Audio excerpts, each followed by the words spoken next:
And good afternoon, ladies and gentlemen, as we look at the beautiful aerial shot over the Merritt Complex. Welcome back, everybody. It is, of course, the final day of the Luxon Pay High Roller. And look, Jay, it's me and you looking very happy to be here, as we no doubt are. Welcome along, everybody. That's some hype intro music, and we are hyped down to the last 24 players here on the final day of the 2K2 Mil. Quick look over the schedule for you guys. Of course, it is today, the 9th, the Luxon Pay Grand Final, final day. We've got a day off tomorrow. Then we are going to jump into our coverage of the big one, the Big Daddy, the MPP main event for 2025. Day 2 on the 11th, day 3 the following day. And we'll be crowning a champion on the 13th. Very much looking forward to that one. All of the fields so far have been smashing the guarantees. We do expect the same in that big one at the end of the week. There you go then. Luxon Pay Grand Final, 2,200 buy-in. Total prize pool, $2.8 million. Shade under. And Jay, we're down to 24 from the 1,452 that entered. Yeah, those who tuned into the stream last night would have seen us finish with 28, but we are starting today with 3 tables. So 3 tables of 8 get to cover every hand that is going on for the final day here, playing for $375,000. Chunky. Take us through all the payouts, Jay. Go on. Carry on, sir.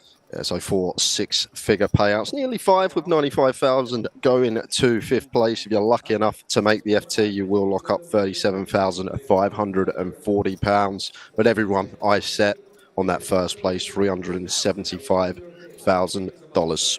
Yeah, that is a meaty first place prize. We're going to take you through, guys, all the way to the conclusion of this one. So we're going to play from 24 all the way down to 1. Little quick look, guys. I'll take you through the tables. Out on the Luxon table, Adrian Strobel out in front, followed by the Spaniard Alvaro Gonza. Looking down a little further, Witkowskis in there. Third in chips, Sidolkowski, who impressed us very much with some of his sizings and recognition and spots where he could bluff with some light 3 bets. Then we have 3 short stacks, Menhart, Kadartsev, who had a bit of a shocker the last few hours, ran really poorly against Mr. Mark Smith. And there he is over on the DTD live table. Savkin out in front.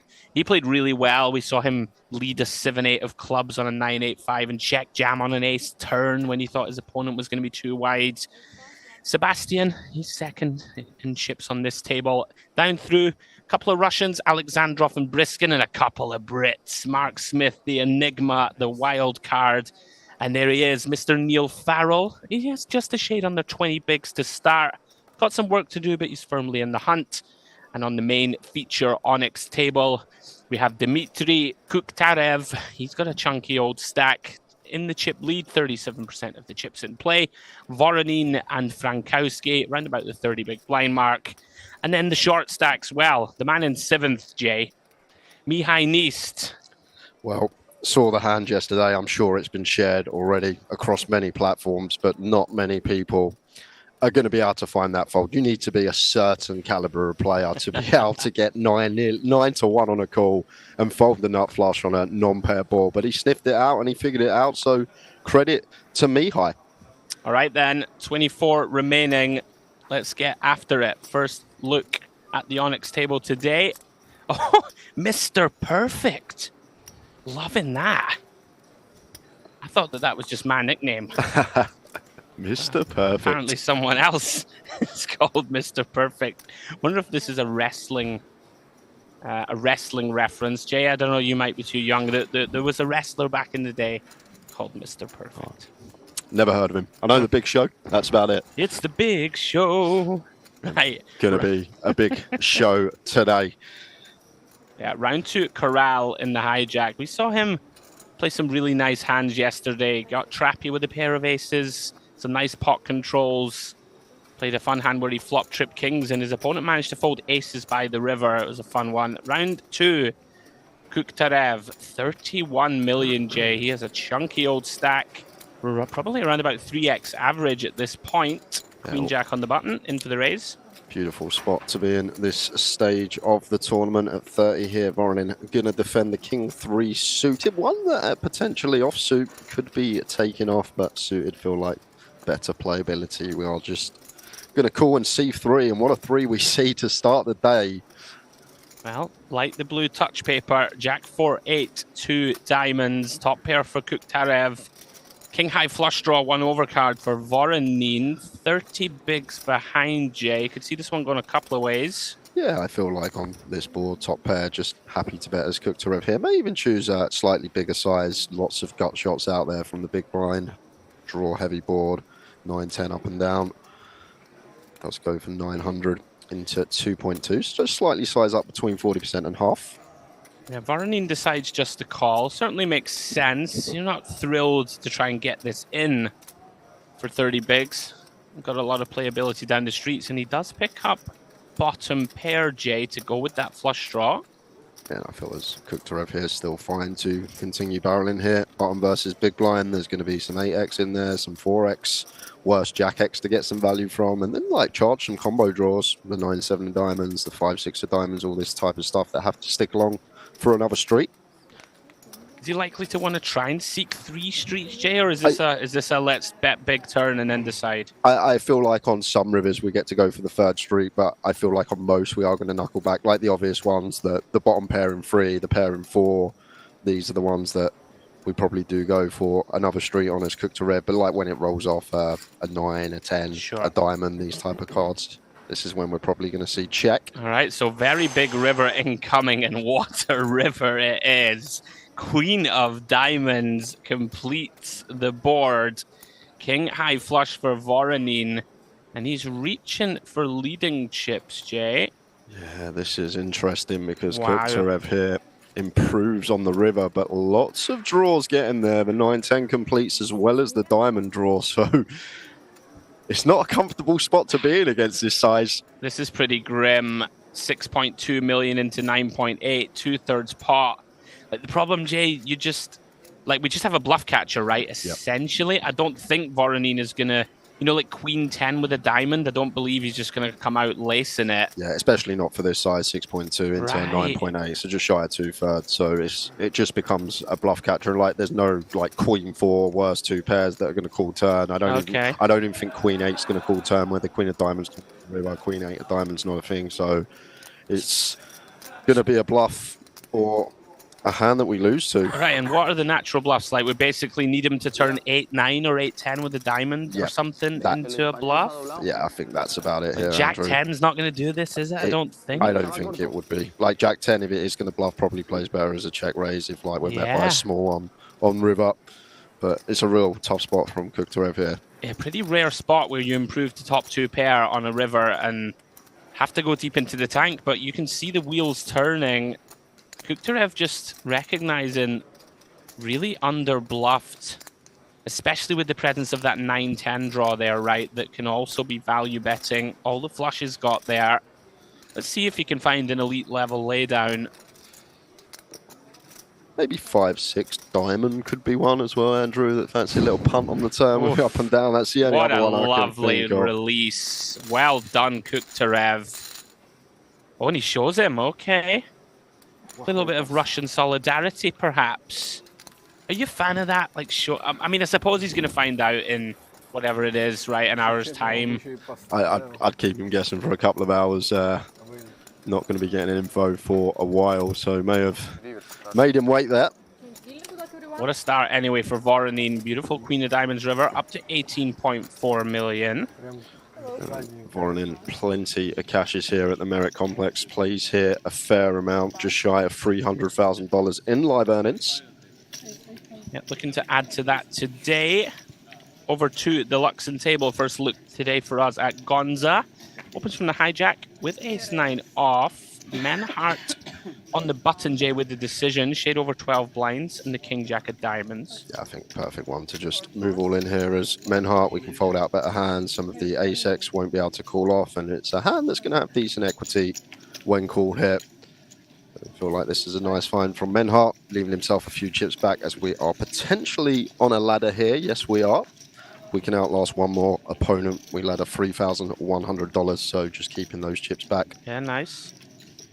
Always frustrating, these kind of spots. Like, you know that you can be ahead of some of the suited Broadway stuff and flipping against some of the low to mid pairs. You just can't really call it off with ace-9. Nice find in the early going from Menhart.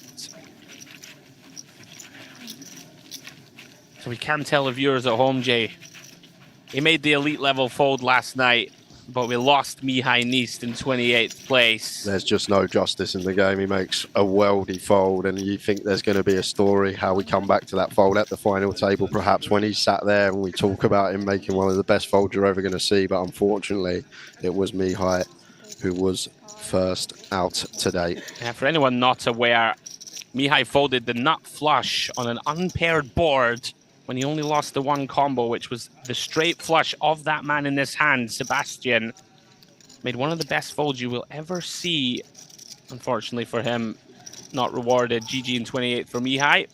Picking up the action at DTD Live. Open from Sebastian. Lupuliak with a pretty wide defend, Jay. King 4 offsuit. Got to be basically one of the very worst hands we defend, but does flop top pair on King 9-3. Yeah, I agree with you, Andrew, especially at this stage of the tournament. Like these sort of raggedy hands against EP, just likely to be dominated, can get ourselves in some bother on this occasion. Working a treat. Yeah, I was a little surprised to see him defend it, but does flop best. Sebastian with the ace-queen, c-bets. Of course, Lupuliak going nowhere. Flicks in the check call through to the 5 of diamonds turn. No, I feel decision point for Sebastian, still ahead of some stuff. Some of these like Queen Jack, Jack 10, Queen 10 hands, but against big blind, going to be 9x strapping in. There's going to be some King X potentially to fold out by river. But I feel like if we are going to barrel turn here, we need to be unloading on a lot of rivers. If not, just check and hunt for showdown. Yeah, it does always feel awkward, these. And like when you check, you do feel you're going to get bluffed quite a lot, right? By these sort of Queen Jack, Queen 10, 10 Jacks, the natural ones. Does decide, though, to pump the brakes. And Lupuliak improves, not that he needed it, but 2 pair on the river. Seems like a pretty easy one to value bet, Jay. Once your opponent checks back turn, you don't expect them to reopen the action too often for you. Yeah, exactly that. Just have to go for our own value here. Some potential 10 through queens in there. Here's some ace highs, and when we get sticky, we can still have the hands we mentioned as bluffs, and Sebastian out the way. I've done a bit of research on Sebastian today, and only 3 caches, Andrew, on the database. But of those 3 caches he has, all 100+ man fields, Right. two 400+, 100+, and those 3 caches are first, a second, and a 7th. A man of quality, not quantity. So whenever he cashes, he seems to make a final table. Is it going to be the same story today? We will find out as we pick up action over a Luxon. Pretty sick. Open from Gonza then. We have a call on the button from Strobel with 6, 7 of diamonds. Through to the Queen, Queen 10 board. Gonza starts with check. Strobel deciding not to stab here with 7 high. Makes some sense. Not much playability with it down the streets. Gonza still best here with ace-king. Yeah, fine to just wave that white flag straight off the bat. We've got a bit of a trashy combo like we do on this board as Strobel. Like, it's not one we need to bet. Do we want to start bluffing, Jay, as Gonza to fold out the kind of pocket 7s of this world, or are we content to just try and get to showdown? I can see it. One of those ones, right? Yeah, I can see it, especially like ace king, ace of spades, still get to unload on river, and even like the 10x against a double barrel going to be in a rough spot if we barrel turn and follow through on river here. I think I would have bet here, like especially when Strobel checks, he either has like a hand like this, right, that's given up, or he has most of his showdown that doesn't bet flop is these kind of 5s through 9s type hands that we kind of need to get them out of there at some point.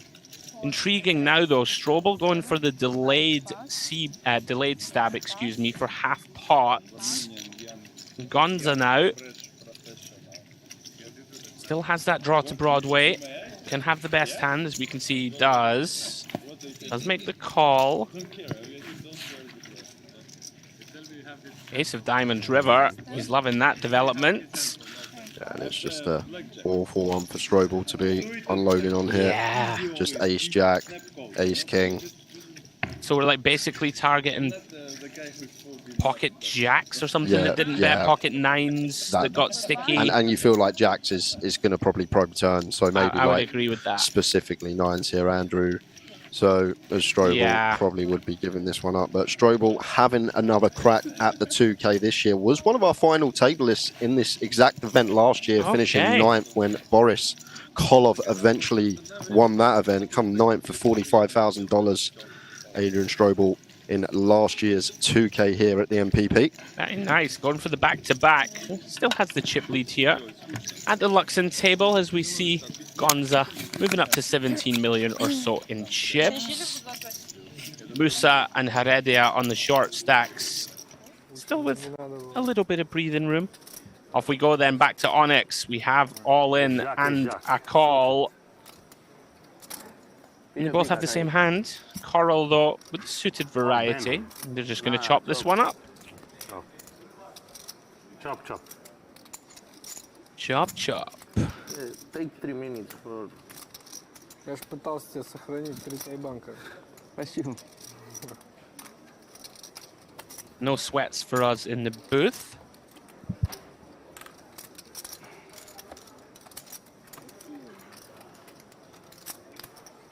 По логике вещей, если там кто-то будет, точно так же он также использует тайбан.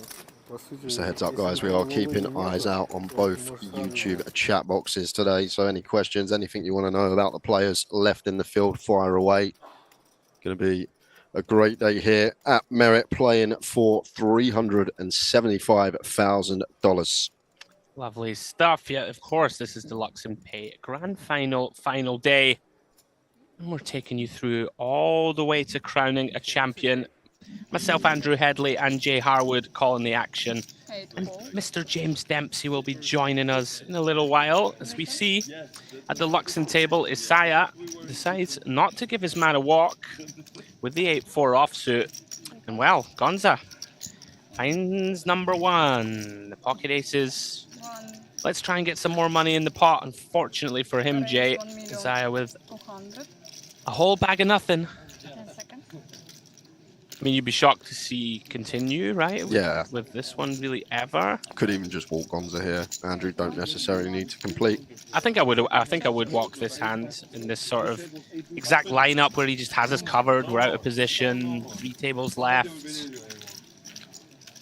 Of course, so it can never be a mistake to try and take that discounted price to see a flop. I was thinking that he's... Oh, sorry guys. Yeah, sorry. I was thinking that he's thinking... Very jovial atmosphere over at the Luxon. A little bit more of business at the DTD live table. 3-way pot in progress. Have a really wide raise here, Jay, from Briskin. With the ace-3 offsuit from +1. Calls from Lepuliak on the button with king-queen suited. And the Enigma Mark Smith completes. Comes King-Queen 4, and Briskin, undeterred, Jay, fires that c-bet out. Does have the ace of clubs in hand, and an early position spot where we're you know, seems like we've hit this board a lot, right? Yeah, now we get here, feel like finds a c-bet. Agree with you, though. Bit of a loose open here from +1 in the first place, but Lepuliak gonna go for the raise in position here with top 2 pair, making it 3.5 mil. Maybe not wanting Spiff to come in behind, but our hand is so strong on this board, top 2. And I'm a little surprised to see raise. Like I could see it with 4s, like 4s more often, like unblocking the King X and Queen X. They're potentially going to continue, but like King Queen just... These are the ones that I just never see people find a bluff. Like, it's so hard to be bluffing, right? Like, you need to be reaching into, like, Jack-9 of diamonds and stuff like this, I think. Well, I don't even think you get Jack-9 of diamonds, Andrew, because imagine just getting ripped on then, and then you just don't get to call with position. It's so hard to be bluffing. So maybe it's like, I don't know, maybe like ace-5 of diamonds, There's something almost like none, that. yeah, like almost none. The free to straight, free to flush over card. Maybe just thinks that when Briskin c-bets here that he's got a hand that is willing to run it when he has just 8 million back, which isn't that unreasonable, but yeah, in any case, moves up to 28 million. You see Mr. Neil Farrell there on the right of your screen. He has 9.2 to work with, good for 23 bigs. Yeah, we mentioned Mihai Ni's first out in 28th. Obviously, come back day 3 with 28 players, but started the stream with 3 tables of 8. Just a rundown of the rest of the finishes. Mihai Ni in at 28th. We had Aziz Efi in 27th, Ruslan Kadartsev in 26th, and Parahat Nurmagomedov in 25th, which leaves us with the remaining 3 tables of 8 as we head over to DTD Live. Always on point, Jay. Nicely done. I think I missed my cue to read those 4 out earlier, so you've bailed me out of jail. Round to Savkin, +2 here on the DTD Live table. He really impressed us yesterday. First look at Farrell into the muck with Queen 5 suited. Round to Lepuliak has the chip lead here. 70 bigs. Good place to be. Average stack probably 25 bigs, Jay, something like that. Always a nice spot to be, around about 3x average. And kind of a little surprised to see him fold Queen 10. Yeah, I see Losev with the reshove stack. I actually like him. Everyone has a reshove stack here with Queen 10 off. But Losev with, what, just 10.5. So yeah, essentially reshove, and we just have to fold the Queen 10 off. I'd still open it. If I would open. Yeah, if there was one reshove. But if it's the blinds that can reshove as well, I'd just let it go. Just open on all of them, mate. Just be like, right, you're going to have to find it, lads. Well, Losev probably would have found it, and this is a nice clean one on the button here for 10 big blinds. Just maybe having a little tank because of that $3,100 ladder. It makes a lot of sense. Have a tank and put 4 million in. Not so short, so maybe it's not no, I just need Where do you stand on this, Jay, with like the face masks and stuff like this? Like, are you heavily anti it? Oh, hold the phone. We'll come back to you because Smith's just gonna run it. I mean, he's just box office, isn't he? He doesn't care. He just let's flip. One of the best to watch. And Sebastian, who would have had a snap call in the big blind, now going to have to relinquish the 6s. This is so good. Smith, as we saw yesterday, got so many hands that had him crushed to fold. They're in a Queen 10 in the muck, Andrew. So Smith in better shape than he realizes. Farrell just announces a classic race situation. It sure is. Queen 10 of spades versus deuces. I'm here for it, Smith. You're just trying to win the tournament outright. Love it. And the freeze is not the 4 times. You know, in Ultimate Poker... More than half of his stack at risk. Let's see if he can hold off his man. No, not so far. Queen 9-7. Losev finds top pair. All of a sudden, Smith drawing to 2 deuces. No good. Oh, the 6th turn causes uproar at the table. The big blind, of course, folded the pocket 6s. Sudden Losev is going to feel like he's free rolling here up to 9 mil. And this is the thing about the game we play. Like Losev there doesn't realize how good he's ran for deuces the call. Now 6s have to fold. And that's like the hidden run good. You talk about running good, winning your flips, pinging a 2-outer. But hidden run good there in situations like that as we pick up over at Luxon. Yeah, just a full-on dream of a situation for the man. Up to 9 million then. Back to Luxon. Strobel. +1. Beautiful looking king, queen of clubs. We are on that pay jump, so you're seeing players taking a little bit more time than normal pre-flop. Round 2, the Italian Isaiah gets out of the way with king 10 of diamonds. Round 2, Heredia. Ace 9 off, Jay. Yeah, I mean, you would expect fold, but against a big stack who's capable, like, I can see a consideration to maybe thinking we can occasionally get a really wide one through. I wouldn't expect him to use this hand. Yeah, like fold here from Heredia. I know we can see it would potentially work, but if this is like MPLP from Strobel, I can get more behind it. But when he opens from +1 here, feel like Ace 9 off just misses the cut to reshove here as Heredia. But we'll see. It's one of those things, isn't it? A theory kind of spot where, right, we don't use this, but if the guy's getting out of line and getting after it, and if he's starting to dip down into, you know, the king 10 offs of the world and stuff, we can if he's opening every ace X and all this type of stuff. Well, the look over the shoulder, maybe indicating that he is going to take the reshove, and waiting for the ladder spot could be the idea here for Heredia before he goes with this one. Because if I'm sitting here as Strobel, I'm thinking, oh no, he's gonna shove it. I've got to call King Queen of Clubs for 11.5. Off we go. By the way, something I've noticed quite a few times is why not just don't burn a time bank, put 4.5 million, because like Strobel can fold, right?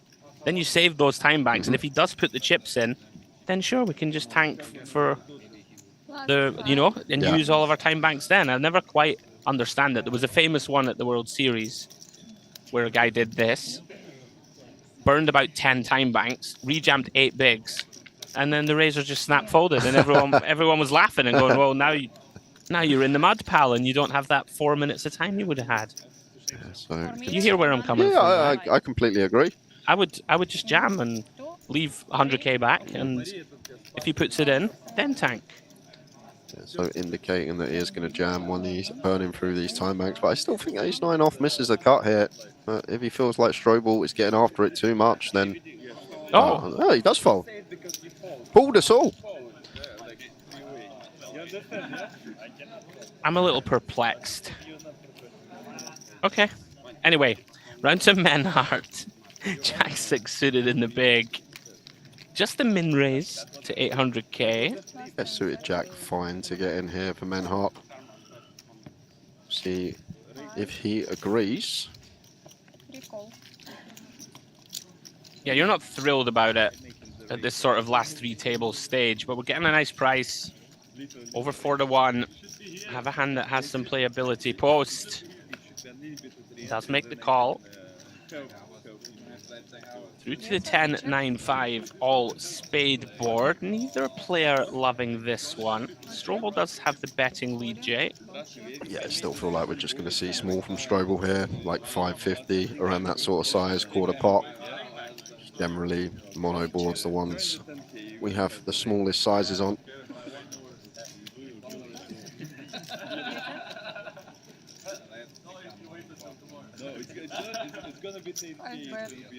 I'm not sure I've ever heard such a raucous table at the last 3 tables with 375k up top. Yeah, it does find 550 for quarter. Like it a lot. Like a home game, Jay. Yeah, Menhart. Best of luck continuing with this one, my friend. Last 10 seconds. We are close to all-in situation. If I have ace, I call you immediately. And maybe everyone just slowing it down now, like it's a healthy ladder for over a buy and and a half. Buy and a half, right? No, first is not. Strobel continues to accumulate. Dominated.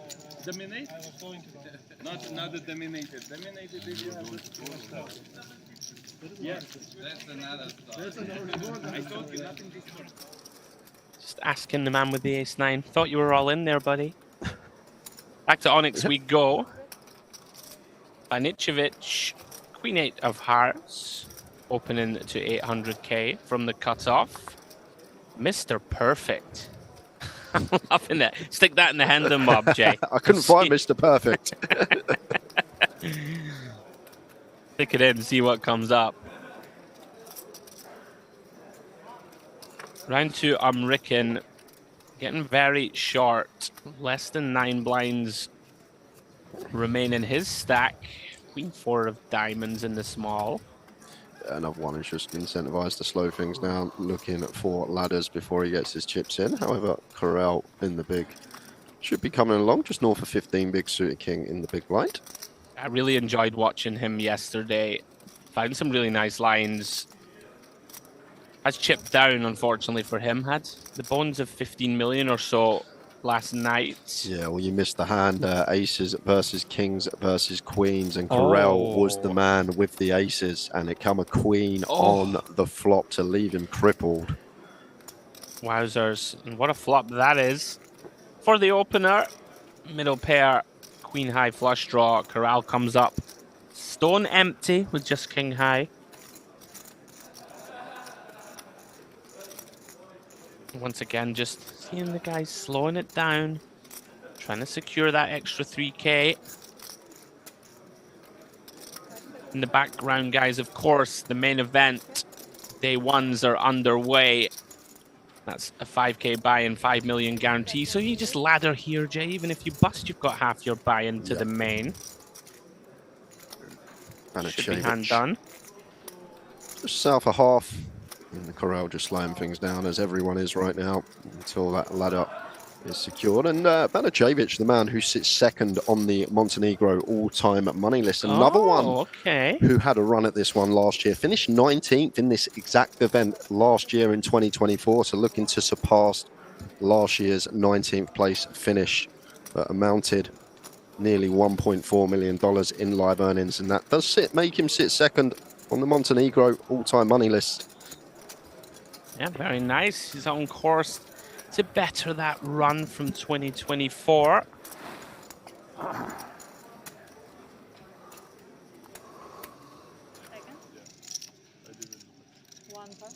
Back to the DTD live table we go. Now then, Smith lost that flip with deuces versus queen 10. We know that he marches to his own tune, sends it in here with 10-8 offsuit from the button for 9 blinds. Biskin. We're gonna look on the second card. 10 seconds, by the way. No, first is not. Love to see the atmosphere at these outer tables. Dominated. Dominate? not the dominated. Dominated if you have the... Smith's like, what? You folded that? Yes. 6-7 suited? I told you nothing. There he is, Mark Smith, the enigma, as Andrew calls him. He has been the star of the show the last couple of days, been taking some wild lines, has been involved in some monster all-ins, and he's still there battling. Is still there. Well, Gonza has run into it here. Don't mind this hand selection. A little unfortunate. Has made it 2.3 million. Yeah, only thing, Andrew, I feel like at this stack depth, we need to go slightly smaller. Vitkorska starting the hand. Yeah, with like 17 bigs here, so like we can go just shy of 4.5 BBs here, as Gonza don't necessarily need to go this large. 1.8, kind of 2 mil, Yeah, something like this. Seems nice. Save ourselves 500k here when we get piled on, because it's coming from the Lithuanian. Oh, 10 seconds. did see forward motion and he took it back.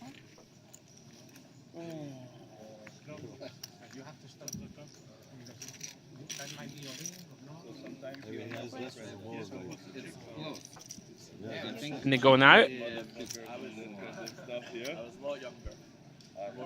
Right now you're more chill, yeah? Old man. Let's go more drinks, yeah? It looks like he's committed most of his chips, but just to give himself the chance to tank a little here. We are, of course, on that pay jump. Bulk of the chips have crossed the line. Gonza never thrilled, of course. Disappointing to be shoved on. Just maybe checking Jay in case he's priced himself in. 1,100,000.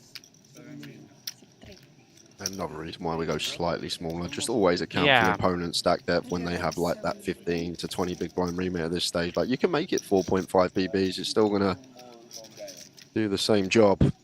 Yeah. It's kind of a tilting spot, right? It's 4.5 to win 10 million. But almost one of those spots where we're so shallow as well that you don't just want to dust 4.5 million more in there. Obviously, you're going to be crushed here a lot, right? You're almost never good. But Kauskas is very happy with that. Pick up 3 million or so without showdown. He's a pro.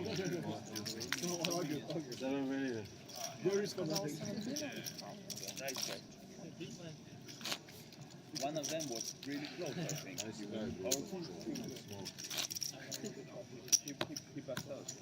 10 seconds. So newfound wealth for the Lithuanian. Back to the Onyx we go. Kirichenko, always one of my picks in these fields. I've covered him many times over the years. Super solid. Really doesn't make many mistakes. Opens to 800k here with King Queen. Starting the hand with shade under 14 million. Yeah, no stranger to big scores. Kirichenko actually having 6 figure scores here 3 times Yeah. at Merit. Now then, Mr. Perfect. Is this the perfect time to execute a light 3-bet jam?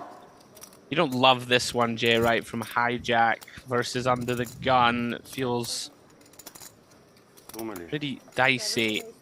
I really don't mind it, though, against someone as Yep. Okay, and he's just made it 5 blinds as well. Interesting. He's gone for the I have pocket kings rep with the 5 bigs, leaving 9 behind.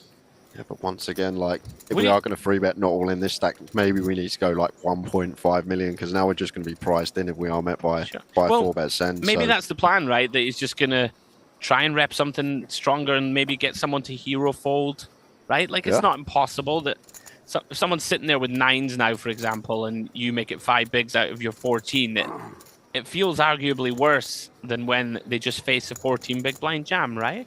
Yeah, I get that. If you hear me, like, it's, you know, a small wrinkle, but it should work. I'd be surprised. But although Kirichenko may be thinking here, really? Like, if you have a premium, are you going to make it this transparent? But just has King Queen off, and what can you do? Well done, Mr. Perfect. Yeah, well played. Was expecting to see shove. Went for that 3, but not all in. Done the same trick. I think shove would be nice, though, against even versus gun there. Like, the idea. Kirichenko's going to open King Jack, King Queen. And, like, when we knock out these hands that dominate us, it's going to be a decent shove in itself. Get called by Ace King. We got just shy of 40%. We don't mind that. Let's run it. Get called by 10s, 9s. Let's run it. Yeah. Can't argue with that. Now then, back to DTD Live. Open from Sebastian with Queen Jack. Defend by Savkin. 10-9-5. Curious ones, these, Jay. Sebastian with the kind of decision. Do we want to ever check back and have some sort of disguised nice equity, or you just always see better? I feel like always see better in this one with the Queen Jack, especially against big blind. Like, we can already set up multiple street bluffs. Something like 9x, 5x to flush out by the turn. Spade in hand as well. Like, the times it rolls off the spade, we can potentially just triple off here and just put all these 1-pair holdings from the big blind in the blender. Yeah, Savkin, never comfortable these spots, but does have top pair. Commits calling chips through to the deuce of clubs turn. Effective blank. Decision point now on Sebastian whether to line up the barrels or not. Yeah, and I feel like it's another one of these spots, Andrew. If we are going to barrel turn, we need to unload on a lot of rivers, because even the 9x probably going to stick around versus cut off here. So, like, the 10x, the 9x will call in this turn barrel, but potentially just fold out to a triple when they don't river 2-pair or improve. So, as Sebastian here, if we are going to try and dislodge a 9, a 5, we need to be aware that a triple to try and fold out a 10 needs to be in the lockup. Yeah, seems pretty reasonable. Yeah, but the guy is good. And slight bit of removal to some of the better 10x, Jack 10, Queen 10, less likely of our opponent when we have Queen Jack. But big fan of this. He's gone for the old meaty sizing, as you like to say, Jay. Yeah, that is big. I thought we'd go smaller here as Sebastian, because Sav King calling now, going to get a pretty nice price on the river if we are going to triple off. Yeah, it kind of like you almost start narrowing your opponent's range now to just a 10 in some ways, right? When you go whereas when you bet 60%, then a 9 might get sticky and have to fold river. Like, even like half or B40, keep the 9 in and then fold it out on the river in a way. So yeah, okay, I'm with you. I hear you. 12 million in there now. Now we only have 60% behind, and we have completely whiffed. Sebastian potentially looking for maybe a spade would be a good card, right, for us. Like something like, you know, even ace of spades, 6 of spades is something to bluff. I feel any ace we just go for it on anyway. But even on this river, like, it just looks like Savkin has what he has now, a lot of 10x, but you need to ask yourself the question, how often is he folding a 10 now? Because he's going to be getting 7 mil to win 19. So, like, 2.8 to 1 on a call, going to be giving him a really good price. Now, can Sebastian find it? Never a fun feeling to have been called twice. I feel like the good thing is on this run out though, Andrew, we have like King 10 and Ace 10 for value. It's just not like Jacks through Aces and 2 pair plus. Like we're probably going to go after it with King 10, Ace 10, maybe even like Queen 10, maybe a little bit too thin, but the better 10x going to be in there for our value. One benefit, Jay, perhaps the big blind can have a bunch of pair and flush draws that have to fold river, right? Like, yeah, it does wave the white flag, and I'm not sure it was getting through, to be honest. It would have been interesting for us in the booth to see. Well done, Savkin. Remained stubborn. He's up to nearly 30 million now. Oh, look at that. In for $12, Timothy. MBN. Absolutely. Interesting river spot there. That's why I think going smaller on the turns kind of nice. Keep some 9x in. I'd have bet like 2.8 or something. Give the 10x a worse price on the river to hero off. But we're sat here in the booth, Andrew. Like in game, when you're sat there playing for $375,000, like you'll know how hard is it to actually find it in yourself. You know it's a good spot to potentially triple. Sure. But you know if your opponent calls, you're out your tournament and it's just up in dust. And when you're sat there in game, it's a completely different story. Yeah, back to the Onyx. Corral's decided here, 14 effective. Deuces makes the cut from cutoff, and Kirichenko with a very borderline one. Ace-8 offsuit immediately eyeballs the stack. I think this is a call for chips, Jay, basically always, but with 3 tables left, we have to commit a third of our stack. It's not an appetizing proposition. Yeah, so Corral with 14 bigs here, just shy off, so not the nicest spot here for Kirichenko. And like Corral probably doesn't take like the A7 through Ace Deuce off, maybe some suited Ace-X in there we dominate, but maybe only a few select combos. And as Andrew said, for chips, definitely a call. But factor in ICM here, decent proportion of our stack, over a third. I think I would fold this hand. It's super, super close. It feels like stone bottom to me.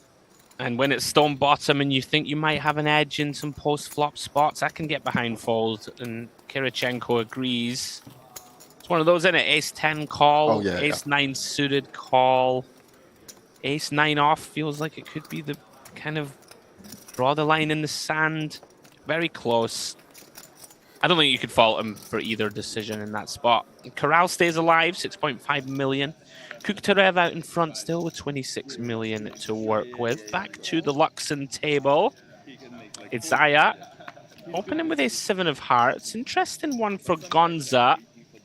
You'll often see people take this one upstairs and just simplify things somewhat, perhaps, with the rest of the table behind, but decides to call in position. Also seems reasonable. 5 seconds. Yeah, like generally have more flats with this hand, LP versus LP, just keeping in dominated stuff. And just in this spot, you see a lot of folding and 3-betting going on. 3-bet once in a while, and then at this stage, 3 tables left, some players may just elect to muck it. 7,500,000. Yeah, I tend to personally want to activate with 3-bet and these type of seats. Just don't really want to share equity behind. If someone, you know, if we 3-bet them, if someone wakes up with like 8s or 9s behind, you put them in a horrible spot where they probably just have to let it go. Can leverage pressure on the Italian, but I can see call being a thing too. It's one of those kind of tricky spots. Run to Basil, 10 blinds, just everyone trying to lock up that 3 Gs. Yeah, Moose are just going to be looking this one into the muck, just slowing things down like everyone else on the short stack. Strobel will be wanting to play hands quickly with one of the big stacks at the table. Right. It's so funny, isn't it? Like, you've got 32 mil, you're like turbo folding, clocking people. Right, we are going heads up. So, the Italian out of position to the Spaniard.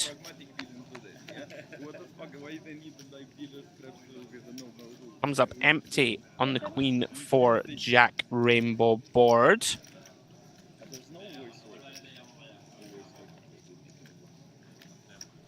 So, middle pair for Gonza. Not much going on for Asaya. A general rule of thumb, what I always say when you are sat next to the person on your direct left out of position will play a lot of checks, but it's going to come out firing here with the A7 of hearts. Yeah, I would likely check and flow. One of those, I guess, though, we can immediately put pressure on the 8s and 9s and 10s of this world, right? It's basically what we're targeting. I don't think we fold out Yes. any hand that has a piece of this board. Pretty easy call for Gonza. Let's see a turn and decide. 6 plus. 10 of hearts one time. Well, it's the 5 of hearts. There. Turns the nut flush draw, Jay. Yeah, now we get here. May feel obliged to barrel. Still got the strongest hands in range. Jacks, queens, ace, queen, kings, and aces. And like Gonza calling in position, we can target some of the Jack X. We can even try and set up a triple versus some of the Queen X. I feel like we just kind of have to bet this one. You know, Gonza's not going to fold. Like, he's not supposed to fold 9s and 10s, for example, to 800k. So they should still be in there. You do put a Jack in a nasty spot. Ace 10 suited, right? They're all going to have to fold. Ace 10's a nice one to fold out here. That just has to fold now on the turn that we're behind to. That has us in rough shape. Yeah, these spots not fun. We are facing 60%-ish. Decent sizing. Chunky bet from Isaiah, but Gonza gonna keep his man honest. Makes sense, right? It's kind of our, you know, when we don't have a queen, this is the one that kind of has to stick around for one more street.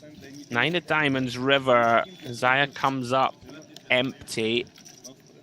Just over pot back. Kind of an interesting one because King 10 should probably be folding turn now. It's King 10 of hearts, the one combo that gets there. And +1 versus +2. This 9 has no interaction with 2 pairs. Jack 9, Queen 9, not going to be a thing. So potentially we can go after King Queen. We can go after Queen 10 suit. We can go after Ace Jack. Not a lot of fun though, is it? It's not. It's not. But the thing is, 4 shouldn't be there. Jack's probably 3-bet at frequency. Queen's definitely 3-bet. So we just got to really fade the Queen Jack suited, right? The 2 combos of Queen Jack suited here, as I say it. If we believe that Gonza's good enough to fold as high up as King Queen, wow, and here it comes. Go on then.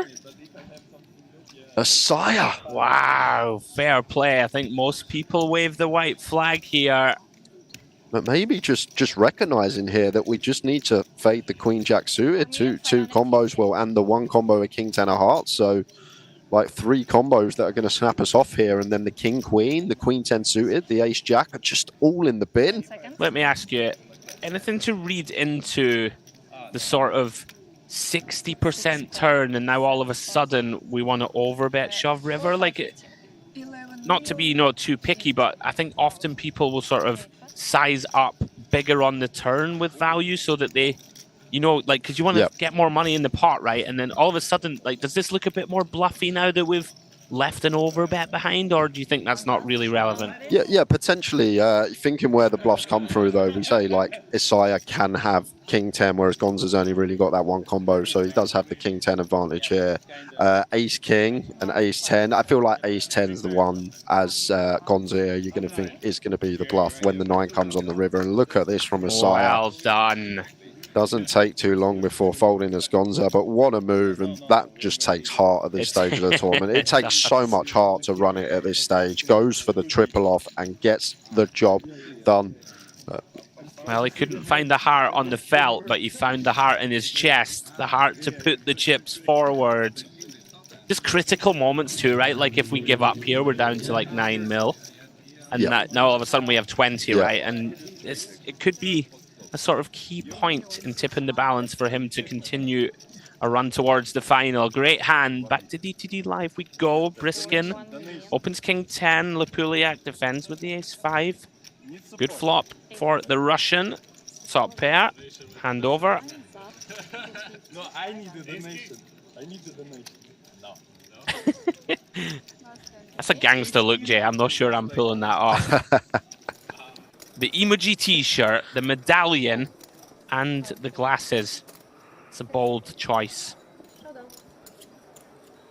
Oh, here we go. Mr. Perfect. Well, you're in perfect shape, my friend. Bit of a cooler here. Ace-King, Ace-Queen. Kind of 18 bigs versus 18. Voronin finds Ace-Queen suited, decides he needs to just run this, even versus under the gun. 16 million chips in the middle. Diamond in the window, unfortunately for Voronin. No more materializing behind. Jack 4-3. Mr. Perfect, 82% of the time will find that full double. 10 of hearts turn, both players turning a Broadway draw. Mr. Perfect just fading kings and kings only. And does. Ace of clubs on the river. Beautiful result for him. Nursing that short stack. Had 5 million or so just a few moments ago, up to 16 now. Tough spot for Voronin J. It's really difficult, right? 18 bigs, like we have such a strong hand. Ace Queen suited seems too good for Voronin. Can't fall in for that one at 18. Seems pretty clear. Just running into it of Mr. Perfect. So good. Mr. Perfect. Well, that's a beautiful looking chip flow graph. Started, there you go. Last 5 hands, 5.5 million up to 15.5.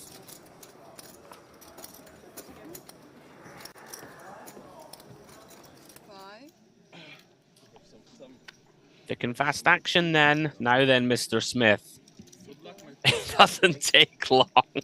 I love to watch him. Literally took 3 seconds there, maybe less. Just looked at Jack 9 suited under the gun and said, all right. Blinds have gone up, to be fair. And well, Savkin finds a big hand. Ace Queen of Spades in the cutoff. I love the fact Smith's the only one on the short stack that's just rushing the decisions as well. Not fussed about the ladder. He's like, let's just run it. If I finish in 24th, I finish in 24th. What's $3,100? Yeah. He's perhaps saying to the poker gods, listen, I'm here for the love and purity of the game. Give me a double. I don't care about the extra 3K. I want 375. Savkin, just always a call, Jay, right? Just in case people behind. Not fully aware of the stacks, but here we go. Just in case Lapuliak wakes up with the top 2% hand, we can get out of the way. Now then, Smith, we've seen you wriggle out of a multiple all-in situations yesterday. Survived with the 10s versus the kings. Survived the ace-jack v ace-king. Can he survive the jack-9 suited versus ace-queen? He loves to see the ace-queen, though. Here we go. Can you do it again, Jay? What's the instinct? I feel like he can. There was things happening yesterday that just seemed like it might be his tournament, but we will see with this run out.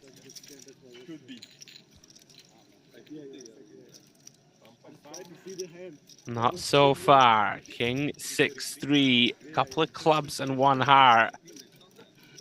About as empty as it gets for Jack 9. Needs to find a Jack or a 9. 1 card to come on the 4 of hearts. GG's, the adventure is over for Agent Smith. 7 of hearts completes the board, and what a fantastic watch he has been. Very much hoping, Jay, that he hops into that main event and we see him again. Really was box office. Good game, mate.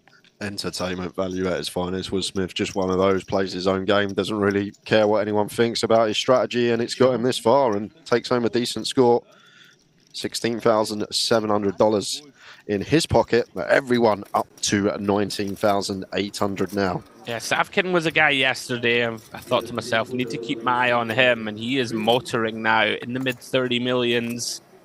Kuktarev opening here, ace-9 of clubs in the hijack, bumps it up to 1 million to go. Into Mr. Perfect big blind, has ace-4 offsuit, Jay. One we could potentially go for some 3-bets with. Like at this stack depth, these are the ones we like to choose. A high card, a low card, offsuit. Just not really having a decision when met with 4-bet jam, but just going to choose call on this occasion. Yep, both options seem reasonable. Well, quack, quack, quack. 3 deuces materializing. Starts to get tricky now for the man in the big. Kuktarev seems like a pretty easy continue, Jay. Just value betting, basically. Literally that. Just going to go for some value with ace high here. People don't tend to fold just 2 overcards to small, so a fair amount of value here. And we just Don't love this, Jay, but just gotta call one, right? Let's see what happens. It's hard to rep like something stronger though, right? Like it's obviously there's the remaining deuce. We can have what 3s through 8s pure. Seems quite reasonable to have all of those. Oh, he just folds. Oh, what a fold. All right. I feel like against third pot, just shy of, a lot of people take one off there with ace high, especially against hijack, who's just going to have like the jack 10, the queen jack, hands we are still in front of here. Yeah, Nice lay down. Quite surprised to see that, but the timing was perfect. Okay. As we take a moment to pause and breathe. Luxon Pay Grand Final day, guys. Myself, Andrew Hedley, and Jay Harwood calling the action. And Mr. James Dempsey will be joining myself shortly when Jay takes his first well-earned break of the day. Any conclusions from the early going? Jay Savkin making a move, seems like. Yeah, not really. Kind of cagey, isn't it, in the too early much. going? No fireworks as of yet, but as you expect, all sat down for a big final day here. Decent sum of money up top, and when you are like, sometimes you just need to get settled in that first sort of 45 minutes. The nerves are sometimes there when you sit at a table, cameras on you, all the lights. Sometimes just need to settle in these big final days. Yeah, it's been fairly cagey, as you do expect. Once we get down to that sort of final 2 tables when the pressure and heat is really on. We're down to 23, of course, lost Mark Smith, who yesterday was just an absolute joy for us to watch in the booth. You never quite knew what he was going to do. As we go back to the Luxon table, and oh dear, Isaiah, how's your luck, pal? We saw Ace-Queen suited get coolered a minute ago versus Ace-King, and this is the ultimate of coolers.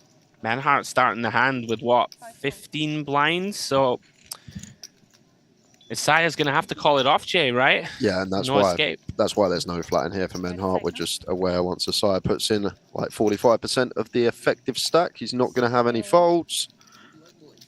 So we just jam, off we go. And Isaiah can't believe what he sees running into it. Bit of a cold deck at just shy of 16 effective.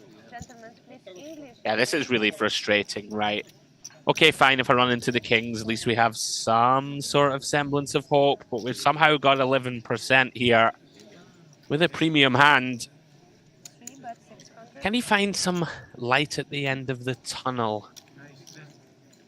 Looking for diamonds as the immediate get-out clause. Finds one on the 10-6-6 board. Backdoor Broadway, running queens or running diamonds. Well, Menhart looks to the skies. Not like this. All of a sudden, Isaiah 20%, but doesn't find it. Red River, wrong suit. Those are the ones that if you get beat there, Jay, like that, you just fly home. You don't even play the main. You're just like, nah. Yeah, but before you fly home, you have to tell everyone about the hand that you pass on the way to the airport. Like, even if you're checking in, checking your luggage in, let them know at the check-in desk, oh, I'm here because I lost aces versus ace-queen. 3 tables left, playing for 375k. Say, good afternoon, Mr. Menhart. Would you like to upgrade your seat? Unfortunately not, kindly stewardess. What's going on? Aces versus ace-queen again? Over at the Onyx, and maybe a saving grace, Jay, that we're +1 versus cutoff. Well, no.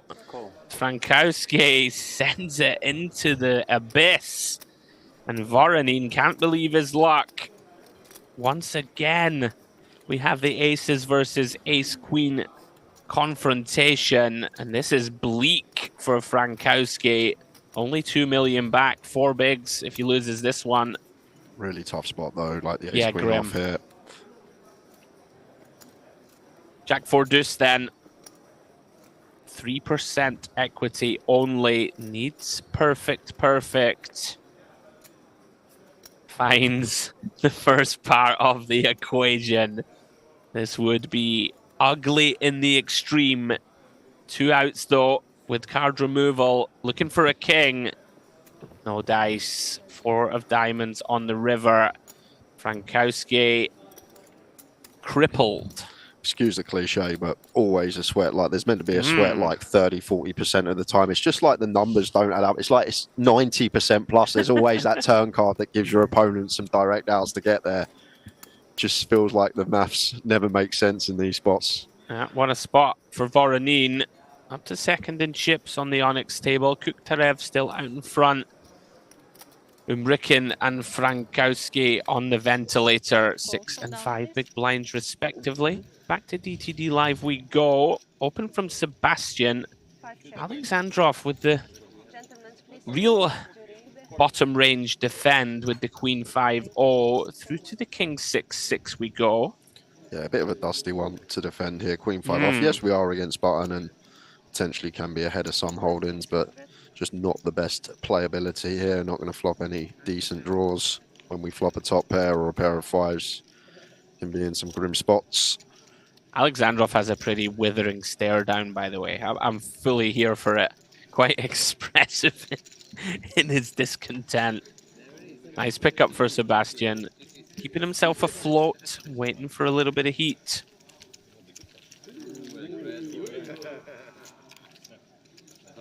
Everyone got a face. No, trust me, I'm gonna move, I'm gonna watch. What's going on? Where are all these aces coming from? Dealer's shuffling or what? Now then, Gonza sets the trap. Oh, how unlucky can you be, Mr. Heredia? Finds the dream of a situation, Jay, King, Queen suited. Are you ever a little, I mean, I guess you're always a little concerned, right, that the small blind should open shove a lot, right, for 7 effective, but I mean, this hand's just so good. I actually really like that he's gone non-all in here, by the way. You know, in the modern game, you're supposed to have some raised folds here, right, off 7 to 8 big blinds. Any flats here for Gonza, Andrew, when like this is going to be super polar here for Heredia, right? He's either going to have a very good hand or he's going to have a trash hand. So is it not a situation where we potentially flat here and keep all these trash holdings in? Because if Heredia's got like an ace, if he's got like a 10-jack suited, he's just going to be all in, right? If he's got a pocket, if he's got a pocket pair, he's just going to be all in. So I wonder if there's any trapping going on here in theory. He's basically repping like 10s plus. Like, like I could see 10s ISO in, non-all in. Yeah, and he agrees with you, and I like it. Although, I mean, it could set off some alarm bells, right, for Heredia now. He's like, wait a minute. Like, this guy hasn't open jammed. Now he's limp calling. I mean, this is just cruelty. In fact, it's not cruel. I saw one king and thought, well, this is going to be the worst way possible. Somehow comes king, king, deuce. We've got pop back. Gonza is about to get wamboozled. Little 1BB, perhaps. Yeah. Little milky 500k for sick pot. Wow, what a crazy turn of events. Somehow, we're not all in yet. And I guess we just call. I guess we just call again, Jay, right? I can't see any reason to do anything else. Imagine Gonza folds here by the river. Don't be silly, Andrew. Please do not be silly. I like being silly. There is no way aces fold at any given point turn. in this hand. 6 of spades on the turn. Can we check this back? It's murky waters. I'm not sure if we get to check here. Maybe we can do some bluffs, but I feel like we can just go small again. Don't even need to jam for like. I mean, this is the most random hand ever in many ways in that Gonza has 7-8 suited or whatever. It's all in pre, right? So all of a sudden, Heredia is probably quite aware that the aces is there a lot here, I think, at this point. Like, what can he have? Like, if he has a king, that's all in pre. If he has deuces, they're all in pre. There's no pocket pairs. Other than the aces and queens, maybe. Jacks could limp call. He's not going to have a king. This is fascinating. Yeah, to be fair. He might check, honestly. I can see it being the right play. Just let some kind of random, I don't know. Yeah, there you go. It makes all the sense to me in the world. And now as aces after that check back on the turn, you're just thinking, oh, well, we got the best hand. Yeah. Let's try and What do we target though? Like what are we supposed to get called by? Because like for the solver nerds and the people that like theory, we actually check as Heredia pocket eights off of 8 big blinds against a limp. Yeah. Because of all the hands that are supposed to shove over the top. So like, what are we trying to get called by? It's a really strange hand, and aces versus king queen suited could have just got all in pre, but. It's an interesting one on the river with aces there, because in theory, Heredia is actually meant to check 8s, 9s, 10s, jacks, and all these type of hands back at 8 big blinds, effective blind on blind for those that like running their sims and having a little look at these blind on blind spots at shallow stacks. Yeah, I guess Gonza's kind of hoping that he had the like 9 deuce off, right? The ISO didn't flop a pair of deuces and then tried to show it down. Yep. That would make some sense. I feel like a 6 if it was in there, like a 10-6 off if it's raised jams turn for value, probably. I think that's right. What you're saying, the deuce is the one we target. The deuce, the trashy polar 10 deuce off, 8 deuce off, 9 deuce off hands that we target that are going to be these polarized trash raises pre. But over to DTD Live. That was a really fascinating hand. Pretty high level stuff from both, by the way, to not get that in till the river somehow, starting hand 7 effective anyway. Sebastian, pretty strong hand from the cutoff, ace 10. Okay, Briskin takes it with ace 6. Oh, well, getting after it now then, Jay. Sebastian, this is not a lot of fun. It's not fun, but cut off versus button here. King 10 suited, Queen 10 suited, Jack 10 suited. We dominate some suited ace-x. We dominate. You wouldn't expect ace 6 off to be in range. You really here, wouldn't. But ace 10 cut off versus button just seems. Listen to the table talk. It's a nasty one. But like ace jack calls here, right, Andrew? Like cut off button, ace jack has the call. So I feel like ace 10. This is the line. Will get in. I don't know. Like Briskin was so chilled. Did you hear that? He just looks at him and goes, "Why you take your glasses off?" As if this ever come down. Look, he's trying to appear strong, right? He's giving it the. Yeah, I've got it. I think he's folding here, Jay. That's my gut instinct. Yeah, on body language, does look like a man who's leaning towards fold. There are a few combos in here. Do you think, though, that like we can see that obviously he hasn't tightened up, okay? Briskin's rifled it with ace 6. At this stage of a tournament, like, don't you start to take out some of those, I don't know, like a king 10 suited? Like, do you think people just always still send with 3 tables left? Against cutoff, I feel like a fair amount do. Like, it's different versus MP, it's different versus EP, but against cutoff specifically, I feel like these suited broadways are just going to be taking the shove spot. Credit to Briskin, by the way. It looks pretty relaxed. Yeah, if I was sat there as Sebastian, I was like, okay, this guy. If like these close spots, this is what you need to do in live poker. You need to look at your opponent, try to get some read. If you can go either way, call or fold, see if you can pick anything up, and having a little drink. How do you read into a guy like, drinking a gin and tonic, Jay, during the decision? It's tough, but I feel like these decisions, when they're really close, you need to try and see if you can get any sort of live feel from your opponent. But he's trying the reverse tells out Briskin. I'm loving this. Trying to show that he's comfortable and he doesn't really care. He's done it. Gets it through. He's going to show the ace. Of course he is. He's like, I got an ace, mate. No, not 2 aces. Not 2 aces. Yeah, and you're not like loving seeing that either, right? You're like, oh, I can beat some of those. Then that's a bad fold for you. You will see it on TV, but I think you made the bad fold.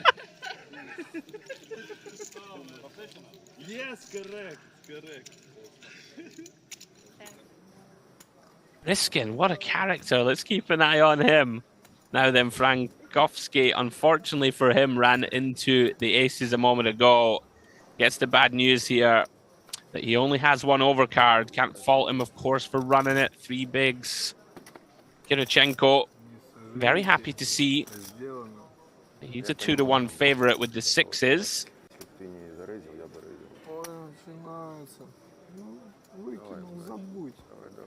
Yeah, these are actually quite nuanced spots, Andrew. Like Frankowski puts it in here and now. We'll see the run out. Let's talk about the spot in the minute. Queen 7-3 rainbow. You're going to countenance the old just defend and see and fold on the 9-10 jack. Yeah, exactly that. This is a board that we wouldn't have been able to fold on anyway, but yeah, we'll come back to it in a minute. Any aces or 5s about to keep Frankowski in the tournament? No joy. Jack of hearts on the river. Unlucky, sir.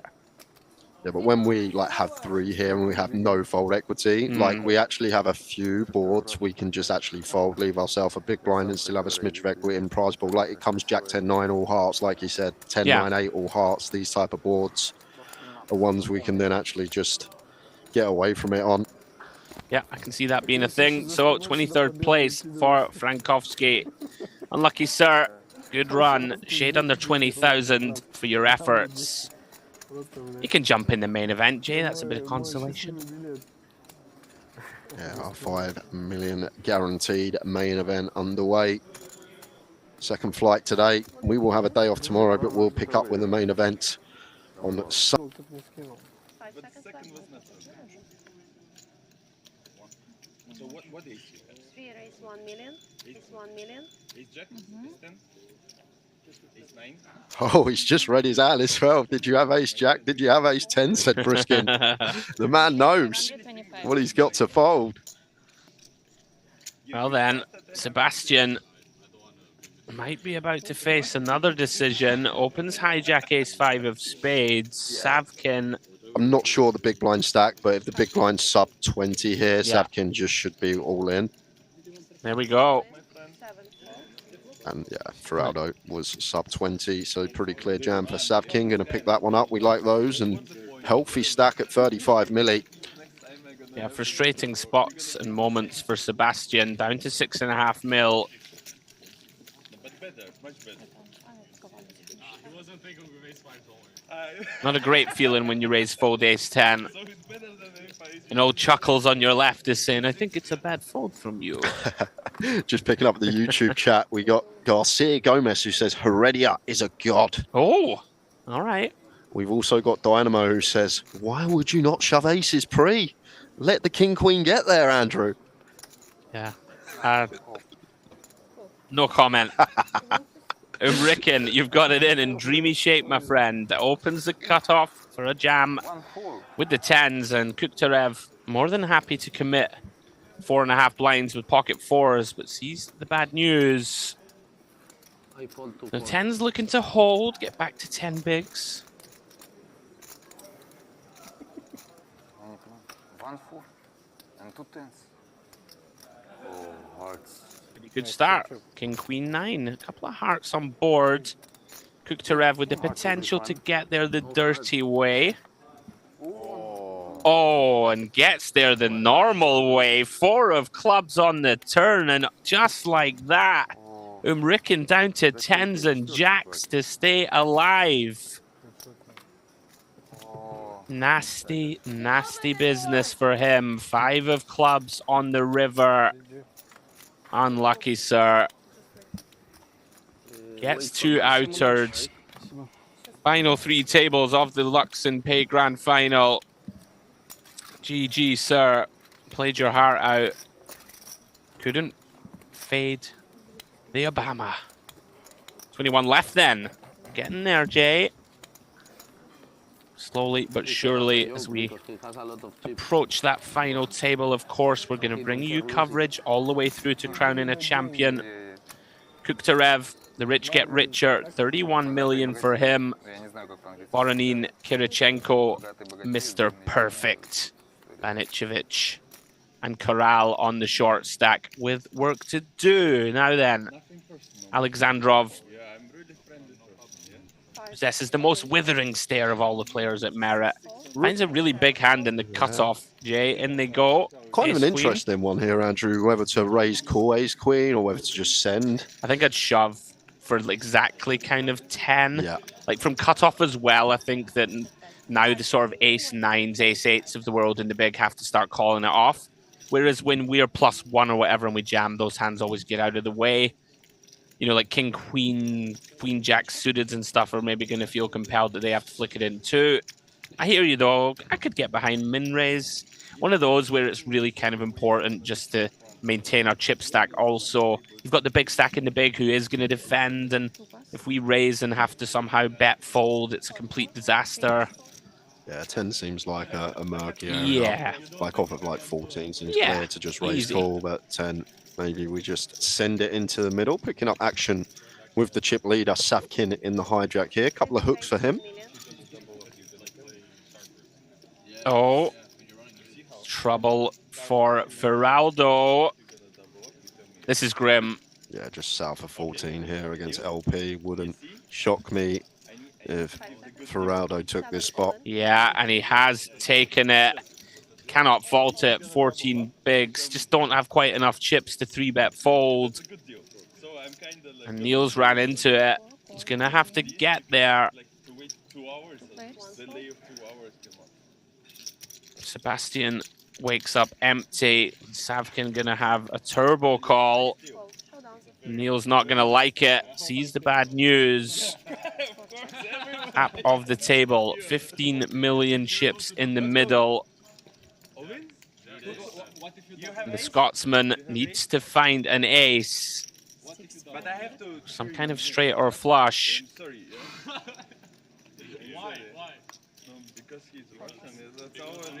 Savkin can hold here, Jay. 45 million for him. I think he's kind of giving me the money. Here we go then. You understand, correct? That's correct? King, 3, deuce, 2 spades. Yes, then No help for Farrell. 2 more chances. Get out of this jam.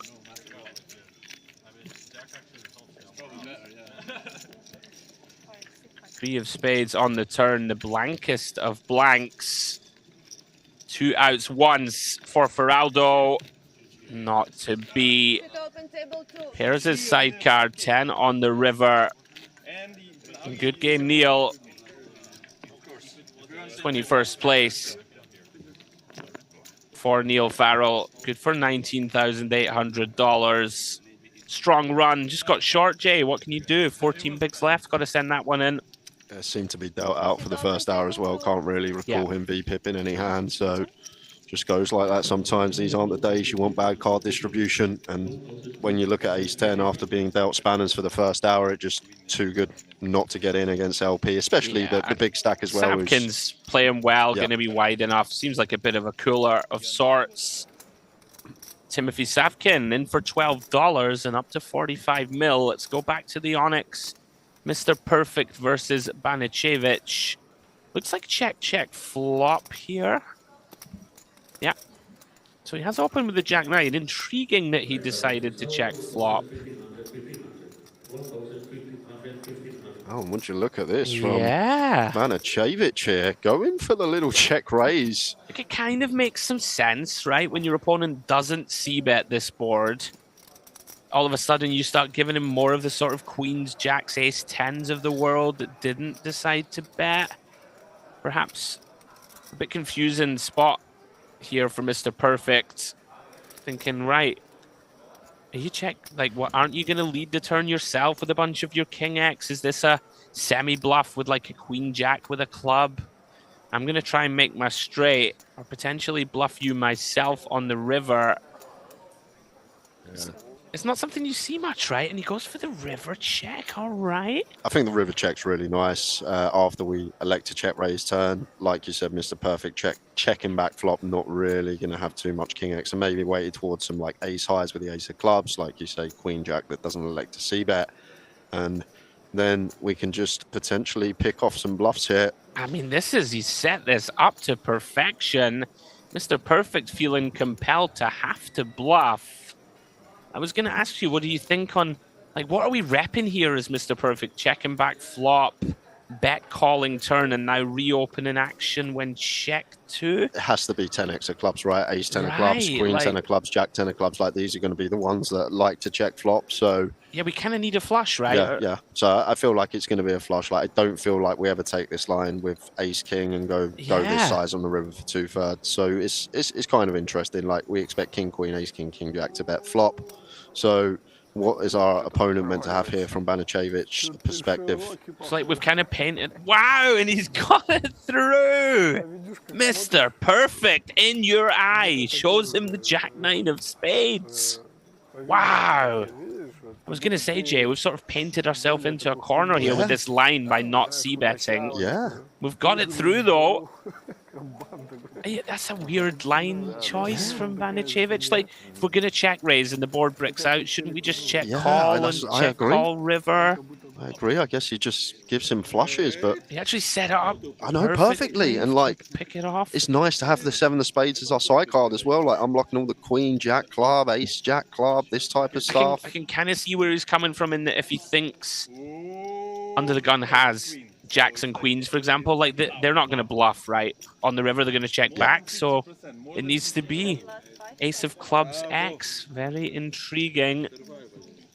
Sebastian has been getting beaten up a little bit for the last 20 minutes, but gets a shove through here with pocket fours. And we'll just collect our breath for a moment. Little look at the schedule, guys. This is, of course, the 2K 2 million guaranteed Luxon Pay Grand Final. Final day, we got about 2.8 million in the prize pool. Smash the guarantee. We have a day off tomorrow. Myself, Jay, and James will put our feet up, take it easy, and then we will be back on the 11th for the main event, MPP 2025, excuse me. Day 2 on the 11th, day 3 on the 12th, and then that final day, concluding our coverage for this year on the 13th, taking you all the way to crowning a champion. And what do you reckon? What's up top? A mil? What do you reckon? Can we hit a mil? Well, last year it was a mil up top, wasn't it? Yeah. Right. Can we hit 1.2 mil? Yeah, potentially. Potentially we could. Lamkov winning it last year for $1 million. So expecting the same sort of prize up top for the main event this year as we pick up over to Luxon. Now, this is a kind of nasty situation, Jay, right? For Sidolkovsky, you're facing a 5 big blind, small blind jam. Like, can't really fold, but it's awful, isn't it? You don't love it. Basil's going to be thrilled to see that he's actually got it in good. Jack 8 versus 10-7.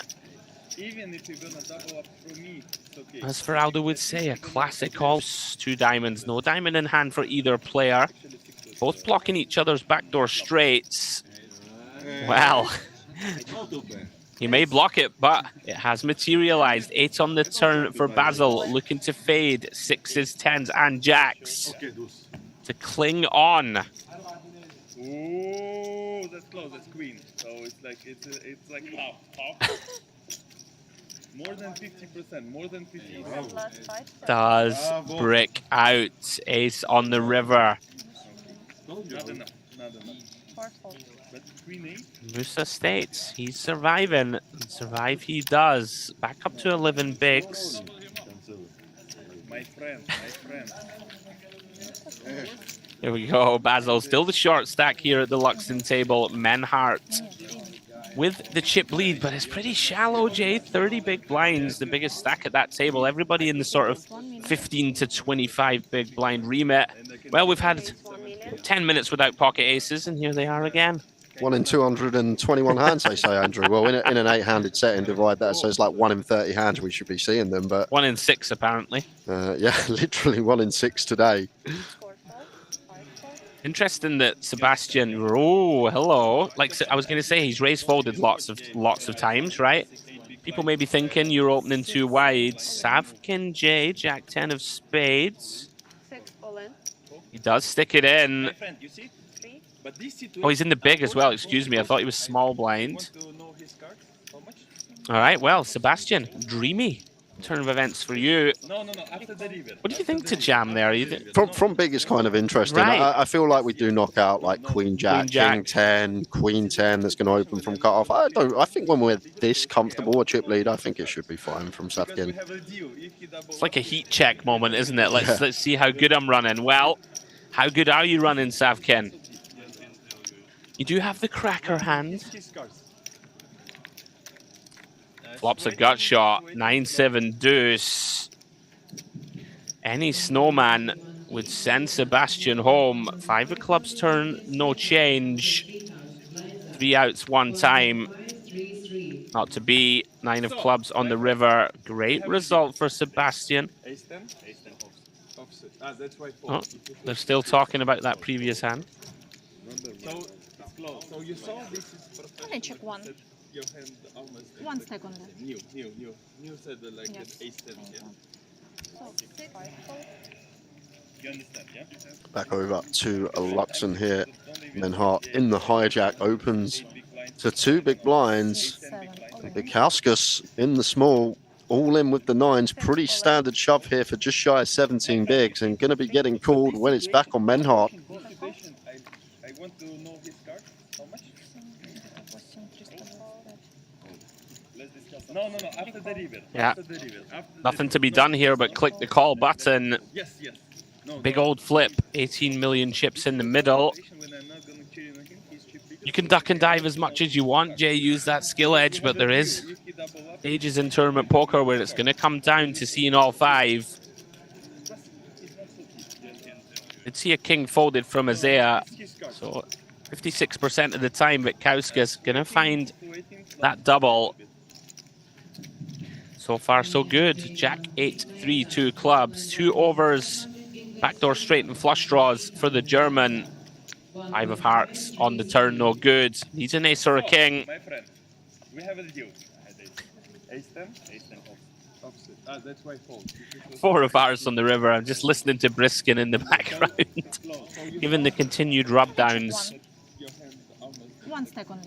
Great turn of events for Bikauskas. He's up to just shy of 18 million chips. 2, 4, 5, 6. Tough ones to lose, of course, 25 more. 7. for Menhart. He takes the table chip lead now. 25.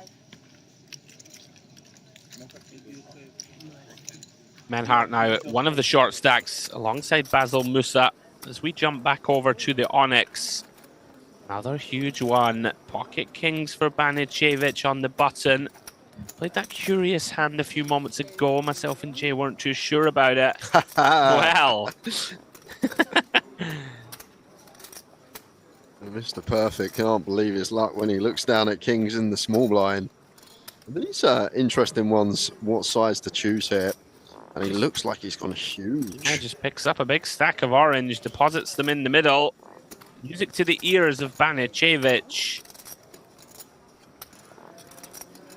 Knows his opponent will never fold. Yeah, we know this is always going in, Andrew. Maybe need to be going smaller as Mr. Yeah. Perfect. Induce something from like an ace-5 suited Sure. in the short term. Both with the kings anyhow. And we are hoping for no casualties. No one likes to bust in this manner. This Speak for deep. yourself, mate. I want the 3 club flop. Let's have a sweat. Sorry, Banicevic. Yeah, We can have 3 diamonds, whatever. I don't mind. I don't mind the sweat. Sweat's fine. Yeah. Just no completion of the sweat, please. All right. You're just all heart, aren't you?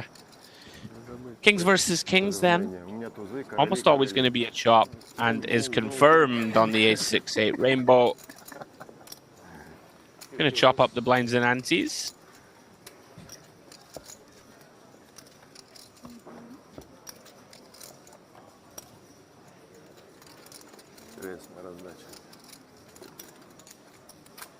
To wykinął plus 2.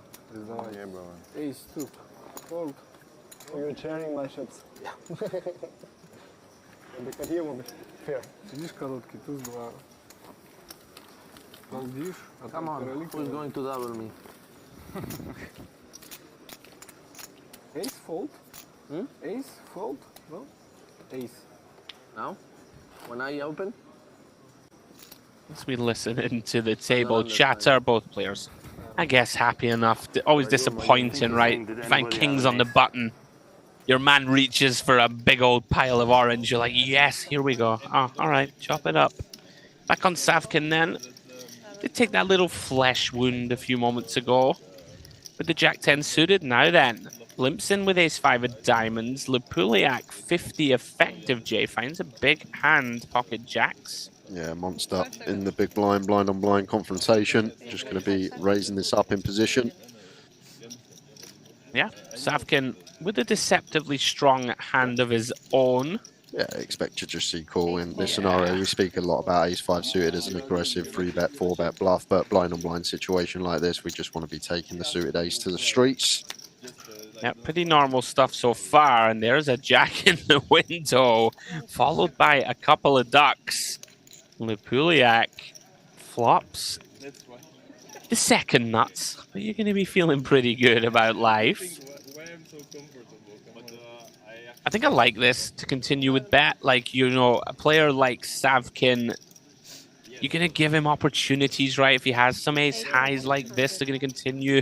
Might check raises with some bluffs wrapping around the jack and all that good stuff. Does call. Lupuliak loving life, probably praying for a club. And there is one. 9 of clubs turn now. Mandatory? Like, do we just keep putting money in, Jay, or do we check and allow the sort of King 10 of hearts type hands to just bluff us on the river? What's the plan? Yeah, I feel like we just want to go for like all the value against a flush here. Even a deuce can still be in there. Some suited deuce X blind on blind. Like, we're not going to get a river bet from ace highs, king highs anyway. Like, these probably want to check and just try and show down, still beating some trash holdings. So as Lupuliak here, like the decision to go for a second barrel. We just want to get the maximum against flushes, deuce X, rather than checking back, potentially giving like a deuce a chance to bet fold river on a fourth club or something along those lines. Yeah, you might think that some of the sort of hands that Sav can have that are air balls can be like, you know, the sort of, well, they're not an air ball on a 9, you understand where I'm coming from, like the Queen 10 of hearts and stuff like this that's check called 1. Going to continue, right, on a 9 turn. Especially against that size. Yeah. Yeah, I like the decision to bet turn there. I know it can be easy to just check back because we have a lock on the hand, but we need to think about our opponent's range and we want to try and get as many chips as possible against the turn flushes and the flop trick deuces. Yeah, makes a lot of sense. All right, back to the Onyx we go. Open from Kirichenko from under the gun with pocket 8s. Voronin deciding to flat +1 with the Queen Jack of clubs. Allows Kukhtarev to complete with 8-6-0. Pretty wide one from him. Through to the Ace-Jack 6. Voronin flopping best. Can't know it, of course, on that ace-high texture. Yeah, so as Kirichenko here, assuming that the big blind is going to be playing in flow, should see a lot of checks once again. General rule of thumb that I always say, when sat next to someone on your direct left out of position, we do a hell of a lot of checking in theory. Yeah, one of those I think that we can bet quite often from under the gun, but especially against +1 who has this like really pretty strong range that's heavily condensed around this board, I would venture. All the sort of ace-queen suiteds, king-queen suiteds of the world are going to be in there. And like even at this spot, this stage of the tournament, like +1 here probably shouldn't even have like 8s, 7s, 5s, this type of stuff. I remember seeing a spot a couple of months ago when it's like last 3% and a big field. +1 opens, 9s is a mixed call fold from +2. Like, it's just so an ugly spot. It's one of these where we shouldn't even have stuff like 7s and 5s in there. But look, this. Here comes Kirichenko though. It's a nice price, to be fair. Just seen the size in 600k. To win 4.4, so it's between 20% and quarter choice from Voronin. Maybe just to get coverage to rivers could be the idea from Voronin. Go for this small size, get a free river card, checking in position, which our hand should probably be doing anyway. I guess the only problem with that is you start to look kind of capped and a little weak, right, when we're not betting turn. So is the plan to bluff as Kirichenko, or are we just hoping to beat like the king-queen suited of this world? Yeah, it's an intriguing spot. I mean, we can still have a lot of strong hands, right, when we check call flop. It's not like we just never have anything good, right? Yeah. You can still have like ace queen yourself, right? We can still have ace king. We can still have ace jack. Like, still have a lot of strong hands in range. Queen jack of clubs for Voronin are gonna be good and takes a small one. Very nice pickup for him. 25 million now.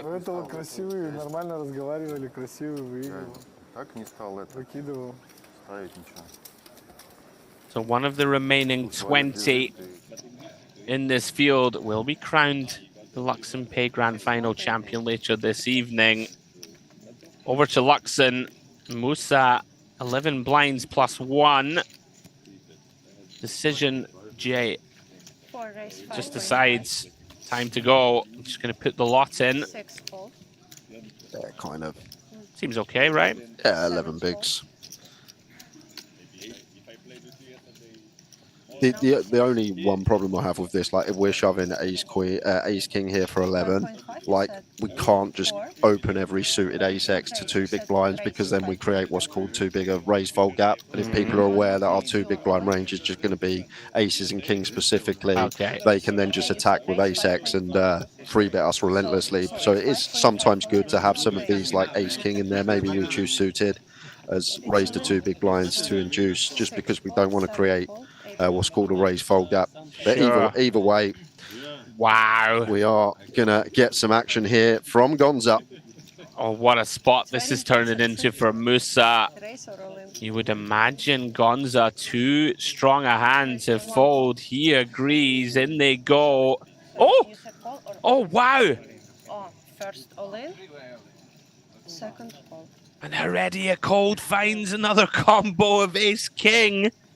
And just like that, we have a 3-way all-in situation. Heredia Cold finds ace king of spades, covering both. Himself and Musa, both card sharing. Gonza gets it in pretty bad shape, but he does have that live queen. 22 million in the middle. Oh, and it's right there in the window, Jay. Queen, Jack 3. Just like that, Musa on the verge of elimination. Heredia on the verge of being crippled. Gonza paces the floor, trying to fade tens and kings. Very clean. 4 of clubs turn. Shake of the head from Heredia. One more card to fade for Gonza to skyrocket up to 22 mil.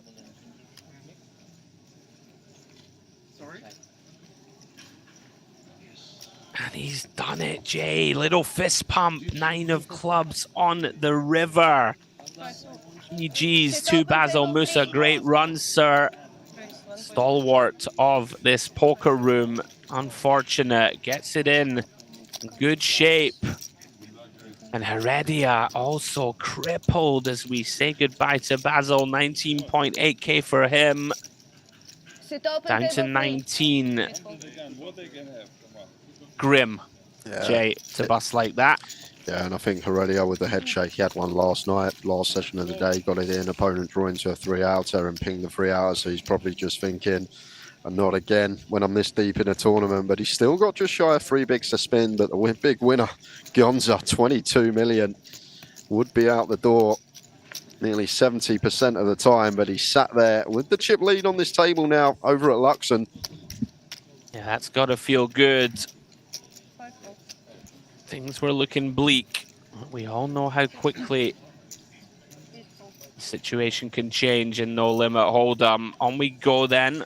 Sidolkovsky here under the gun. 7-5 of clubs into the muck. 5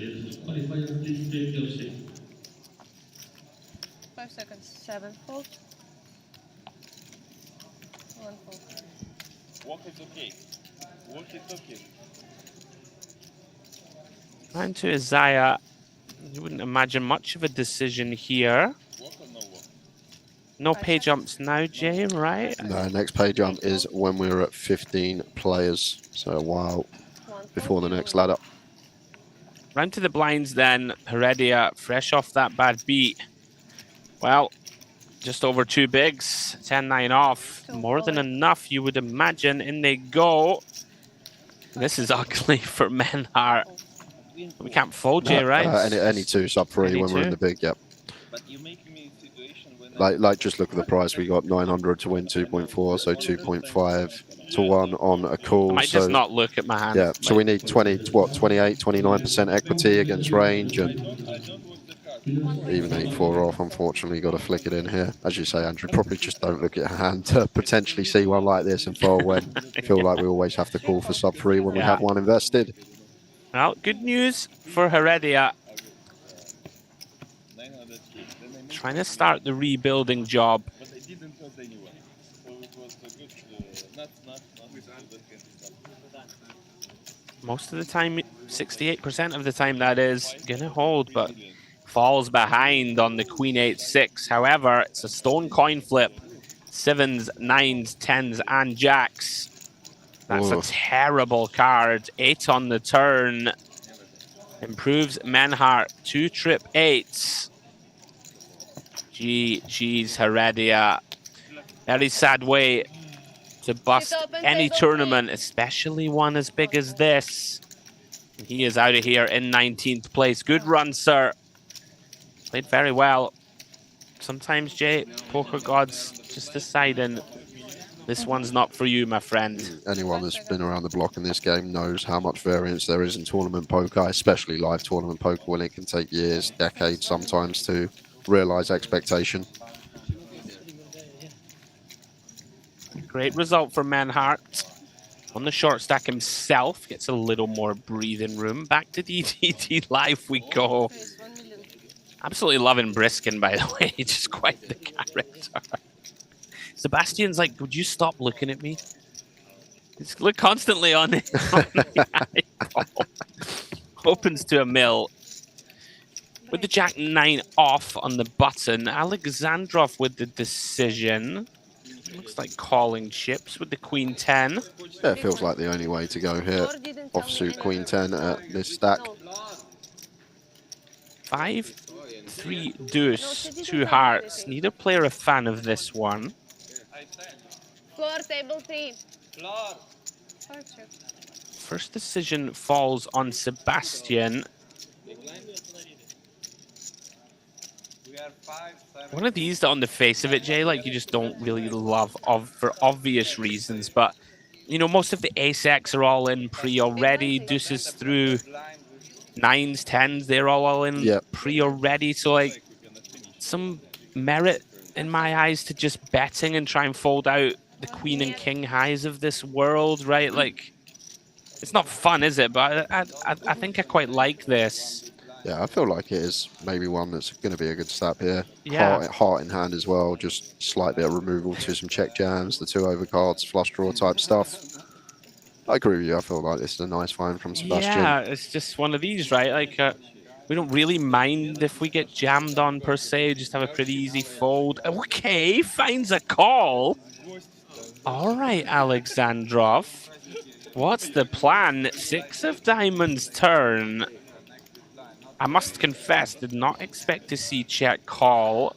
Yeah, it's kind of interesting now because now Sebastian and we're thinking about our opponent's range at this stack depth when he's got 8 bigs left in his stack. If he's got a flush draw, 2 overcards, it's just probably going to be jamming the flop. But now we're met with lead and Alexandrov just going to say, I've got more 4x than you, buddy. You're going to have a tough time calling any sort of ace high, king high now. I mean, this takes a lot of heart to pull the trigger on this line. It kind of, like Sebastian kind of smelling a rat though, Jay, right? Like, don't a bunch of the 4x like donk themselves, like even potentially jam check flop. Jam flop, yeah. And what are we saying we have? Like 6-7 that took one off and now is just happy to bet call. It's a little suspicious. Yeah, we just can't really do anything at the stack. No, of course. Like 2.2 milli back is, yeah, we can be suspicious of the line of our opponent, but we still have to fold there. Credit to him for finding it. I'd just check fold flop, I think, and lament missing the board. Well done. Back to the Onyx. Back on Corral. He's just going to send them, I think. 12 bigs seems quite reasonable, short-handed. And when you get to the kind of 6-handed, right, like it starts to, I think, perform better as an open shove than a raise fold. Maybe like raise this full ring, Jay, and stick it in 6 max. Yeah, 6 max plus 1 effective low jack. I like it. Seems fine from Corral and Mr. Perfect. Ace 7 of diamonds here in the big blind. 12 effective. Tuffy. Yeah, Tuffy is right. Like, I think fold? Fold came to my head straight if away, I'm pushed for a decision. Again, one of those ones just a little too weak. Ace-9 suited, just even that right at this stage of a tournament, you're not thrilled with life. I like fold. As we hurtle on. Final table beginning to come into view. 18 players left. Back to DTD Live. Lupuliak with the kings. Savkin defends. Comes up empty. Yeah, and just going to have high frequency bets on the Queen Deuce 5. Gun versus Big Blind. And our hand obviously liking to bet. But not going to be getting any action from the 9 high of Savkin. Dish straight into the muck. Yeah, Lupuliak just kind of casually going about his business. We haven't really seen him lose a pot. That's always a nice place to be. Up to 30 million now. Very composed presence at the table. Yeah, most of his cash is either coming over in Romania or here in Cyprus. Lupuliak, $110,000 in live earnings. Could potentially quadruple that with a win today. Let's go. Back to Corral then. 7-6 of clubs in the small. How much? Is just going to send them. That makes sense to me. 15 bigs. Seems like quite a nice one. 7-4. Just to go ahead and spin the wheel. Jack 10 suited here for Kuktarev. 25. Snapping it off for chips. You call? No, Does no, fold no. though. I just want to play with... He just said, did you call? No. Okay. Inwardly, thank God.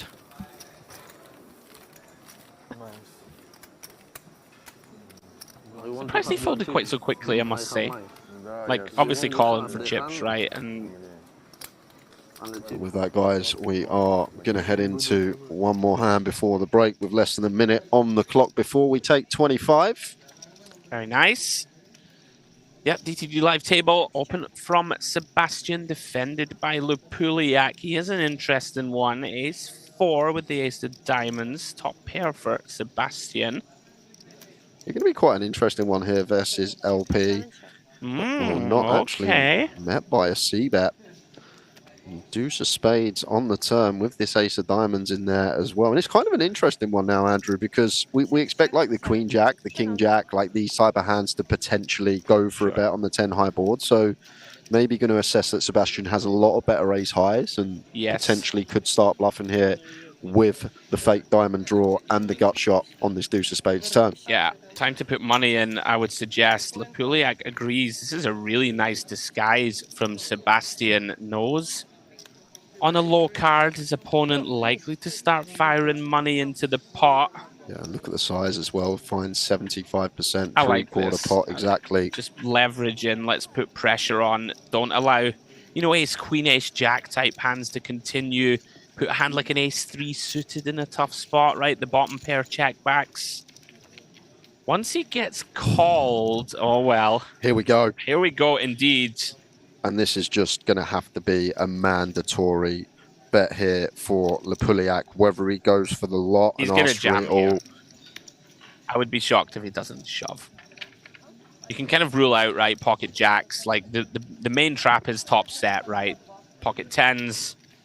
Sebastian's going to have, like, hands like an ace 3, 7s, 8s, and 9s, right? Or the pretty standard ones. Really nice find from Lupuliak. Now, can Sebastian put the pieces together? Well, let's break it down, Andrew. Let's have a look at this from Sebastian's perspective. We look under-repped ourselves. We need to remember that. We check back flop. So from our opponent's perspective, he's probably not assigning us a 10 or better once we check back the flop here. So it does look a lot like we have stuff like 7s through 9s. We can potentially have some ace 6 suited, and then a lot of ace highs in there as well. The better ace highs that are potentially going to call when all this gut shot diamond draw stuff on the big blind is available. But now where Lupuliak goes this size, value range is going to probably be 2 pair plus. There we go. I was about to say the same. So having a little 10 here, blocking some 10-6 of clubs, blocking some river jack 10, kind of important. Absolutely is. So, like, would we prefer to have a diamond in hand to block some flushes, or is that... I feel like it only makes a small bit of difference. Maybe like queen 10, queen of diamonds going to eke out a little bit more in terms of going to be calling a little bit more than queen 10 no diamond. But I think it's only going to make a small bit of difference, LP versus big blind here. The thing is, where are the bluffs going to come from? This is a question you've always got to ask yourself as well, Andrew. And if we believe our opponent's going to be overdoing it with stuff like 7-8, 9-7, 8-9 with one diamond in hand, then I feel like Queen 10 is going to be too good to be folding in this situation. So like these river spots sometimes player dependent. Is our opponent capable of just taking an 8-9, a 9-7, even like a 4-5 off with a diamond and just potentially running it here? But our range from Lepuliak's perspective as Sebastian doesn't look like a 10 or better after the flop check. And this is the problem. Like once we check the 10 back on the flop against good competent players, they're potentially going to take off because they see us as capped at like 9s at best here. So it becomes really difficult, these river decisions. But then we just need to decide, like, are we going to have many better hands at rivers to call with here, like our one pair holdings? I guess we can have ace jack that calls turn, potentially going to be one that we never fold. But I feel like we do need to eke into some of our 10x to start calling here, Andrew. I really like the analysis. Very much villain dependent, I would suggest. Is this man capable? And if you start to sprinkle in, Jay, some king 4 suited, king 5 suited types that take off turn and just decide, all right, I don't think you check back enough sort of flush draws. Yeah, but what a sick play from Lepuliak here. Love it. With this hand, it seems mandatory on the jack of diamonds. We say that it seems mandatory, but when you sat there playing for this amount of money, 18 players left, nearly like 1.5% of the field left. Like in game, it's so hard to actually run it. You sit there, you know you've got a good combo to just say the words "I'm all in," but to actually get those words out your mouth and put your opponent in a grim spot. And what a call! Oh, well done, Sebastian, as Jay Harwood fist pumps in the booth. I think I'm with you. If we're gonna check back, you know, we've set the trap. We're against an aggressive opponent who's going to find bluffs. Well done, Sebastian. You don't make a final table. Every tournament you cash not making sick calls once in a while. And Sebastian, 3 cashes on the database, 3 final tables, and that call may just propel him to his 4th. Good for him. And what a great hand to finish that first frame. We've enjoyed it very much. Hope you guys are enjoying the coverage. We certainly enjoy bringing it to you. We're down to 18 players. We'll have a little quick look at the leaderboards. I'll take you through the Luxon table first. Adrian Strobel, 22.4 mil, good for 56 bigs in the table. Chip lead Gonza, who won that 3-way. Ace Queen versus the 2 Ace Kings, very healthy with 16 million. Vitkauskas and Sidolkovsky, middle of the pack. Menhart, Kadartsev, and Heredia completing the lineup. Wait a minute, though, didn't Heredia bust? Am I right? You are right. Right, so we'll take it with a little pinch of salt in any case over the DTD live table. Yeah, you know what, guys? I'm just going to ignore these. They're a little out of date. We won't worry about that. Jay, we'll just discuss. What a call from Sebastian just a moment ago. Little conclusions on the frame. Savkin making a move. Sebastian now, of course, with that big hero keeping himself in the hunt. Yeah, and it's not just the chips he's got, it's the momentum now, which is massive in this game. It just gives you a lot of confidence when you're at the table making these correct decisions and getting the good results, seeing your opponent's bluffing. It's just going to be great for us going forward. And as I said, Sebastian, not much of him on the database, 3 cashes, but 3 final tables in decent sized fields, and looking for 4 cashes and 4 final tables, which is a 100% record of FTs whenever he cashes, which is insane. What an absolute sicko. Yeah, we'll take a breath. So with that, guys, Jay is going to step out of the booth. And James Dempsey will be joining me, guys. We've got a 25-minute break. Don't go too far. Come back for the last 18 of the Luxon Pay Grand Final.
Sorry.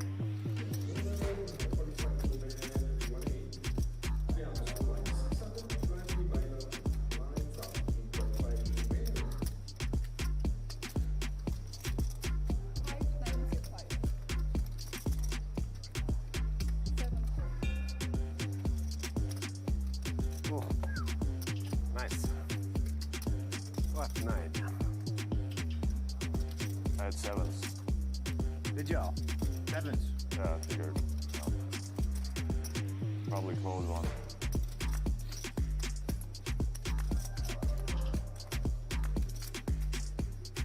Good luck, mate.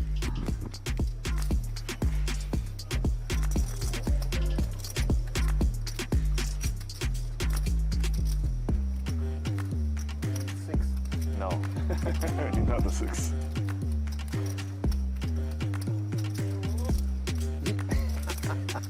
Folded 7-8. Oh, he probably wouldn't enter if I fell. And nine.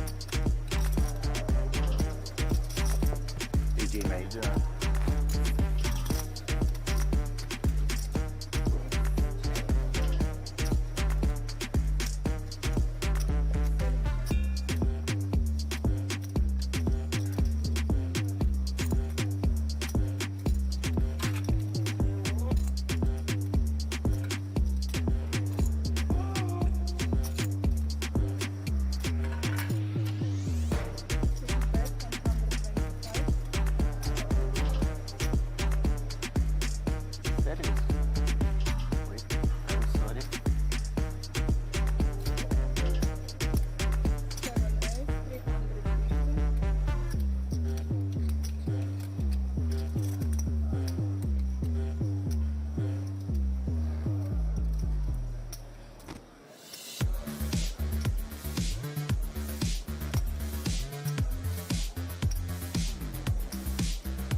Nu-mi place doncul ăla, știi?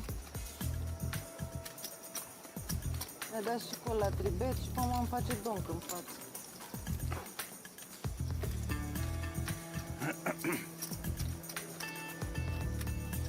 O să aibă un șesar acolo în business.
eram sigură că îți dă col, că e prea diferit.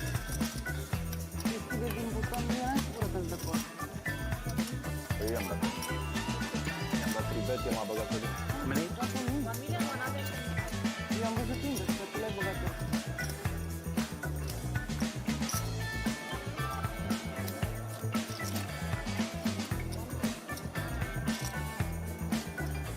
$125. 120.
Welcome back, one and all, to the Mediterranean poker party here at the Merit Royal Diamond. Now, today, another challenge between myself and Andrew. But Andrew, there are no cards, there are no chips. What are we doing? Right, so we're going to mix it up a bit today. It's going to be a little bit of poker trivia, Demps. This one's called Poker Quotes. Myself and James will be given a famous quote from somebody in the poker universe over the past 10, 20 years or whatever it will be. First one to guess correctly wins each round. Simple. Let's get after it. Oh, hang on. Scotty win. Oh, that's a draw. Oh, okay. I was looking at him messing around. That's a draw, right? Phil Hellmuth. Let's go. Of course I like. It's poker, Phil.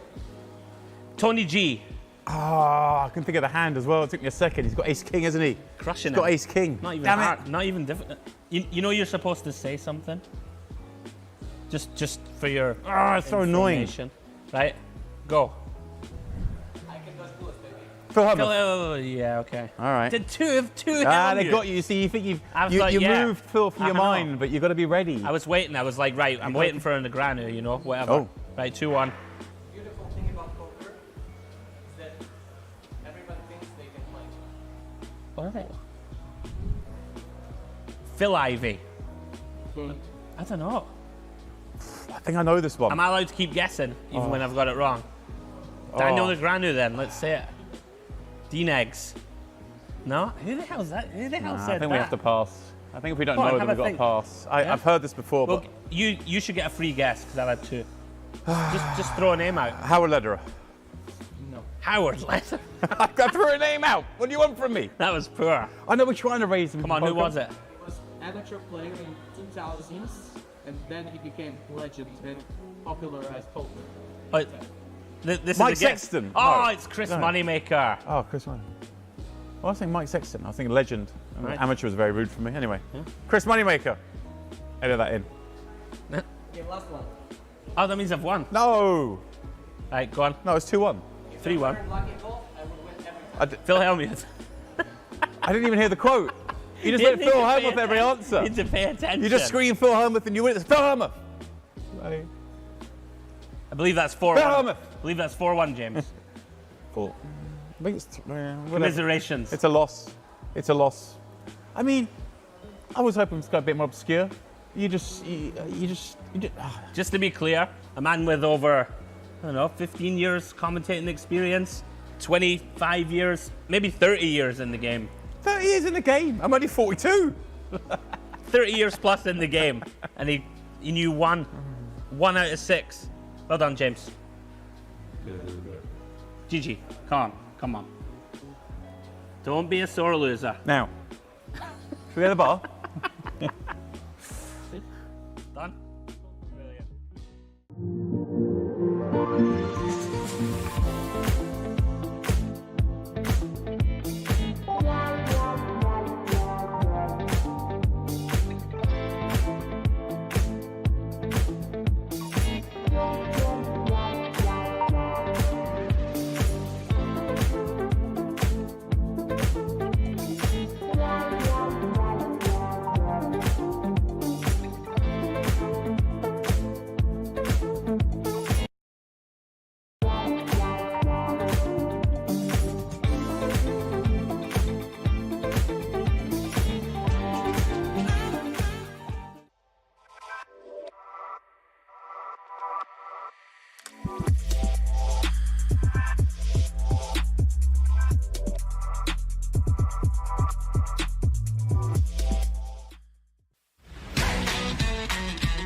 Welcome back, one and all, to the Merit Royal Diamond here in gorgeous North Cyprus, where the sun is shining non-stop. And that's not something these final few players care about, because, of course, it is the Luxon Pay Grand Final day. Yet to reach that final table, came back with, 28 players from the end of play last night. And now we are working our way down to that final table. And over on the Luxon table pick, Alvaro Gonza leading the way. Yes, he did get very lucky. It was somewhat of a cooler. He faced a 10 big blind open shove from Musa, who had found ace king from early. He got it in with ace queen in the small, very reasonable, of course. The big blind cold found ace king as well.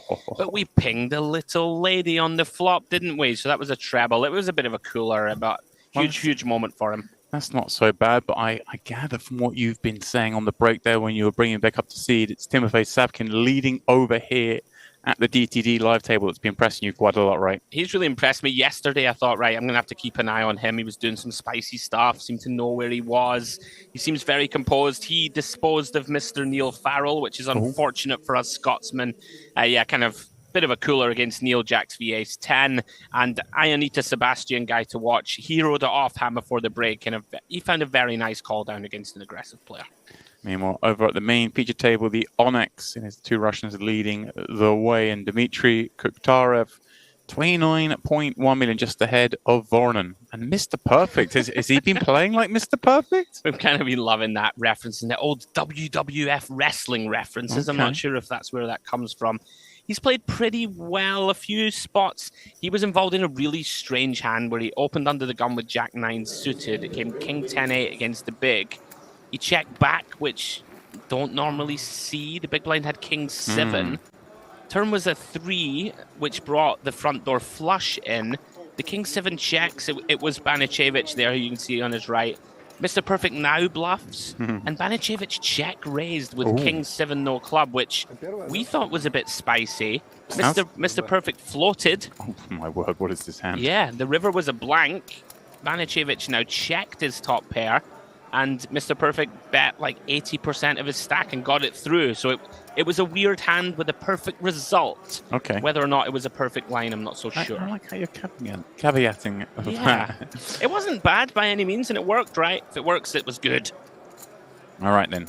Back over at the Onyx. Play does get underway in the first hand of the frame. We'll see Corral in the cutoff, popping up this 10-9 suited at the new level, 300-600.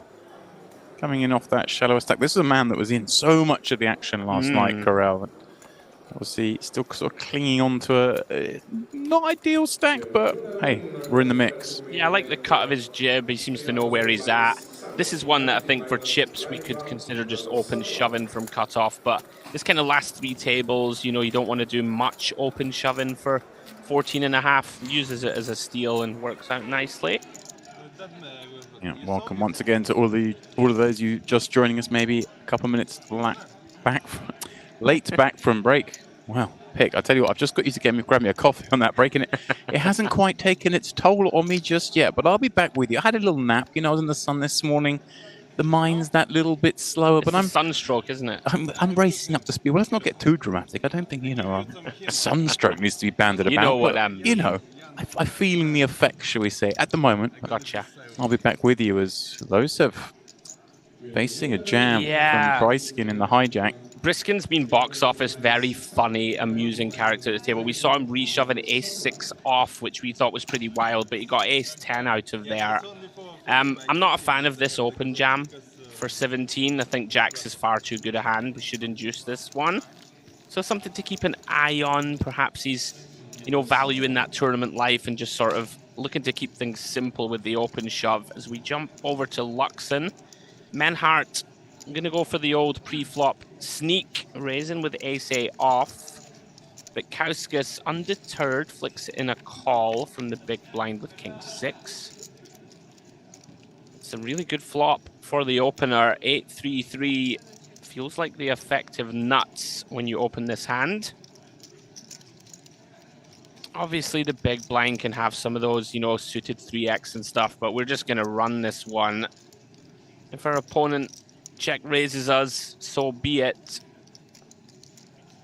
I was just thinking about the appropriate size in here. Demps.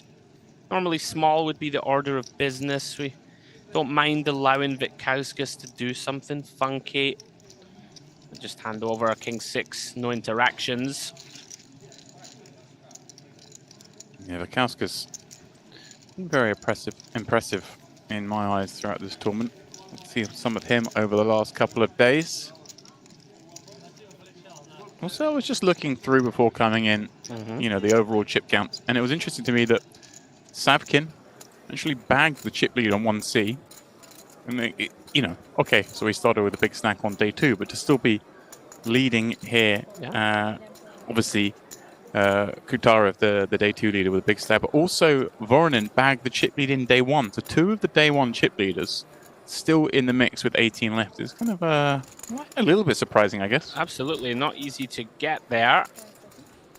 Both just navigating their way, the final table creeping into sight now. We're 9 away. As we see Kirichenko, a guy that we know has a lot of pedigree, and well, this could be big. Big old flop, top pair, second kicker for Kirichenko. Banicevic has a hand that may want to realize its equity across 5, James. Yeah, it certainly looks like one of those. I can see a world where this gets in.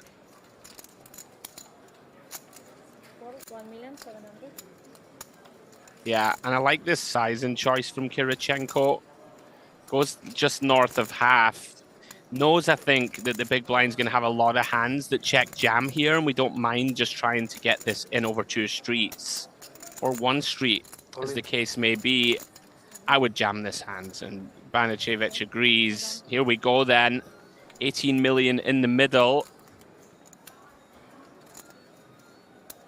Massive equity spot for both players involved. As Pick mentioned, so close to the final table, worth so much to make it to that point.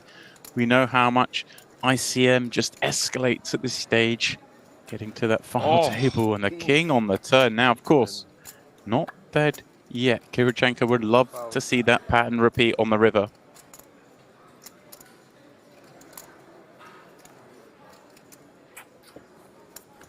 Alas, not to be. Banicevic with a huge double up. Yeah, sometimes the deck just decides we're just always getting this one in at sort of 12 big blinds deep post. It's just there's no getting away from it. Felt like one of those that you just you dealt into it, right? This is it. We're going for it. Yeah, you just shrug your shoulders and say, unfortunately, the coin landed on the wrong side for me this time. Kirichenko only 2.2 back now, Demps. He is on fumes. Rest of the field probably pretty happy about that. He's dangerous player. They'll be looking to get him out the door. Okay then, Losev all in at DTD live table for 8.5 bigs. Sebastian, we're not folding king queen. Demps figures to be in front or in good shape at least. They are flipping. A little unfortunate to run into a hand as strong as 9s here, I think, but pretty much a stone flip. Sebastian was the gentleman, Demps, who heroed it off before the break. Fascinating hand, and he dissected it really well after trapping his man. It was still put to the test for an overbet all in on the river and found the right call. You can get to 30 million here if you can get there. And get there, it looks likely for now on the ace-king 7. 5 on the turn. Just the 9 of clubs left in the deck to continue Losev's run here at the DTD live table, but it is no more. And you just pointed out someone I see him in the background there, an interested observer. Alajmi. He's one of our heroes in the booth. We want him back. We do want him back.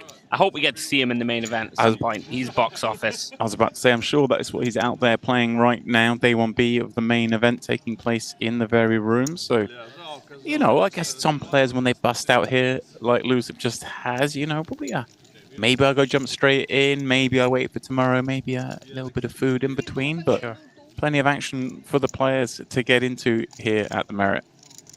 That's a big pot for Sebastian. He's on the move. Sort of was down to like 8 million or so at one point. He's up to 30 now. Back to Luxon we go. Looks like a limped pot here, blind on blind. Isaiah going to go for the old delay. Makes a lot of sense with this hand, 7-4 off. I like this play a lot. I think people blindly stab the flop, you know, very often on the old, you know, king, queen, queen. And when the big blind gets sticky with a jack-9 or a 9-10, stuff like this, it's so hard to sort of barrel with 7 high, no hand, no draw. Nice to just check and have some, you know, we're going to have some pot controls. We're going to have all the strong hands, and we can still bluff later. And I suppose the benefit of that as well is you extract one more piece of information from your opponent, depending on how they play the turn, right? If they do have a queen, they're going to feel like, right, I need to start putting chips in the pot now, and maybe we can, therefore, not bet into the absolute goods, as Kirichenko is going to hope to do exactly that here from the cutoff, sending in his 2.2 million. And Pick's interest has been piqued as well. As Banicevic going to finish off the job here. Yeah, we're definitely going to play this hand. The question is, what is the plan of action? So we have just under 30. You've got Mr. Perfect behind you with a similar stack, I think. So you can call here. I think a small ISO click can be in order as well. Kind of tricky, actually. He has a bit less than I thought. So he has like 25. Like, you could click this pre, right, and make it like 3 million and potentially fold to a jam behind. Fortunately for us, Mr. Perfect with a hand that doesn't really want to put 1.6 in. He's going to get out of the way. And Kirichenko, well, we're not out of it yet. Win this one, we'll be back to just under 10. Yeah. Perfectly reasonable situation to find himself in here. Worth noting, of course, 17 players left. Next page rank coming up 15, so still a little ways to go for that. Would always be a consideration, of course, when you're sitting on such a short stack. Oh wow, a Jack 5 flop. And I mean, paths to victory, few and far between. Basically running diamonds. As bad as it gets, and that's going to do it. GG's Kirichenko. Such a tilting game sometimes. He's played pretty much perfectly, and a couple of hands, you've played them perfectly too, but you're out the door. Nothing to be done, and always one of our picks, James, whenever we see him deep in a tournament. Unlucky, good run. Best of luck in the main event, sir. Yeah, impressed me very much on this run, and with that, he does bring us to that direct pay jump, and also gets to our final 2 tables. Yeah. His elimination 17th. My 8 times table tells me 2 times 8, 16 pick. Mate, honestly, you can't sneak anything past you. A couple of hours in the sun or not, the mental arithmetic, the gymnastics, they're still performing well. I'm a bit of a math whiz. Don't worry about that. If you need your 8 times table up to about 4 times 8, I've got you. Good man. 36, right? Close. You're really going to enjoy Briskin, I promise you. Sebastian asking for the amount.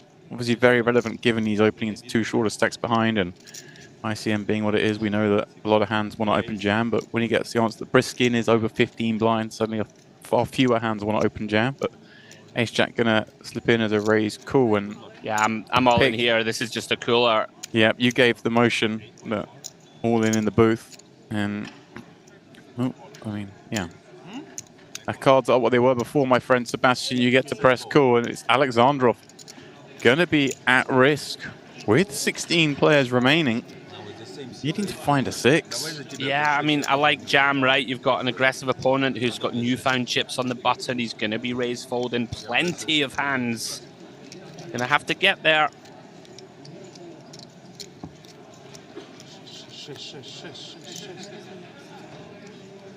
Eight, 4, 4, couple of spades. Sebastian has that covered, but split out's a possibility. Deuce or 8. 6 for the win. You're also in the deck. Spade's not a factor in this particular scenario. Alas. The top of the table. GG's from around the room. Just like that. We are on that pay jump. We're down to 15. $24,000 knocked up. And I'm just going to do a callback here. Okay. To something that Jay said when we were covering the bubble, which was, that's the first time we've had a 4K or more pay jump since the bubble. The way he was sort of saying to people to think about it is like the jump from 216th to 215th to 4,000. The next time that's going to happen is 16th to 15th. Crazy, it's like a way to think about treating pay jumps and how significant they are. So we think of these ones being significant. That's how important it is on the bubble when we're on one of those like big field tournaments like this with 15 big blinds. Just, it's so crucial to get into the money. So much more than chip accumulation at that stage. So then let's just take us a moment to get ourselves set with these 2 tables. We're breaking a table, bringing players across. I believe we break the Luxon. We'll have DTD and Onyx going forward. So just give us a moment whilst we set that up. And we'll take a look at the chip counts. And again, obviously, it depends where players are going to get shuffled in, what seats they're going to come into. I guess there are going to be some better, some worse. Didn't really get a chance to figure out where those were myself, being that we were only on there for a few moments. But such a key part of tournaments, isn't it, this bit, when you break massive. down? It is huge. If you have Savkin or Sebastian on your direct left now and you have that sort of 25 big blind stack, it's really uncomfortable, especially if you know they're going to be coming after you and attacking. As a side note, Sebastian, what a run he's on now. Sort of heroed it off in the hand pre-break. Really nice hand. It was an interesting one for us to dissect. And then just wins another all-in, Ace-Jack the Ace-6, and he's flying. There he is. Well, there we go. That's not the seat order, of course, but that is the table by chip count. So obviously we saw Sebastian and Savkin at the same table. And those who've shuffled in here. So I see Brishkin has obviously got moved over here. I can't figure out who else from the Luxon table, but that's how the DTD live table stacks up. And yeah, those two just so far ahead of the rest, able to perhaps punish some of these middling stacks. As we know, ICM becomes such an important factor at this stage. Over at the Onyx, things pretty deep. You see Mr. Perfect, 6th in chips with 26 blinds. Only Corral and Sirokowski with fewer. And I mean, they're not even that short. Corral's 17 bigs on a full table is plenty of ammunition to work with, isn't it? Plenty of time for him to take his time, pick spots. We know that he'll be a threat if he can sort of get to that 40 big blind plus stack. Seems very important in this structure. If you get above 40, you can start leveraging pressure as we approach the final table. And here is that Onyx table.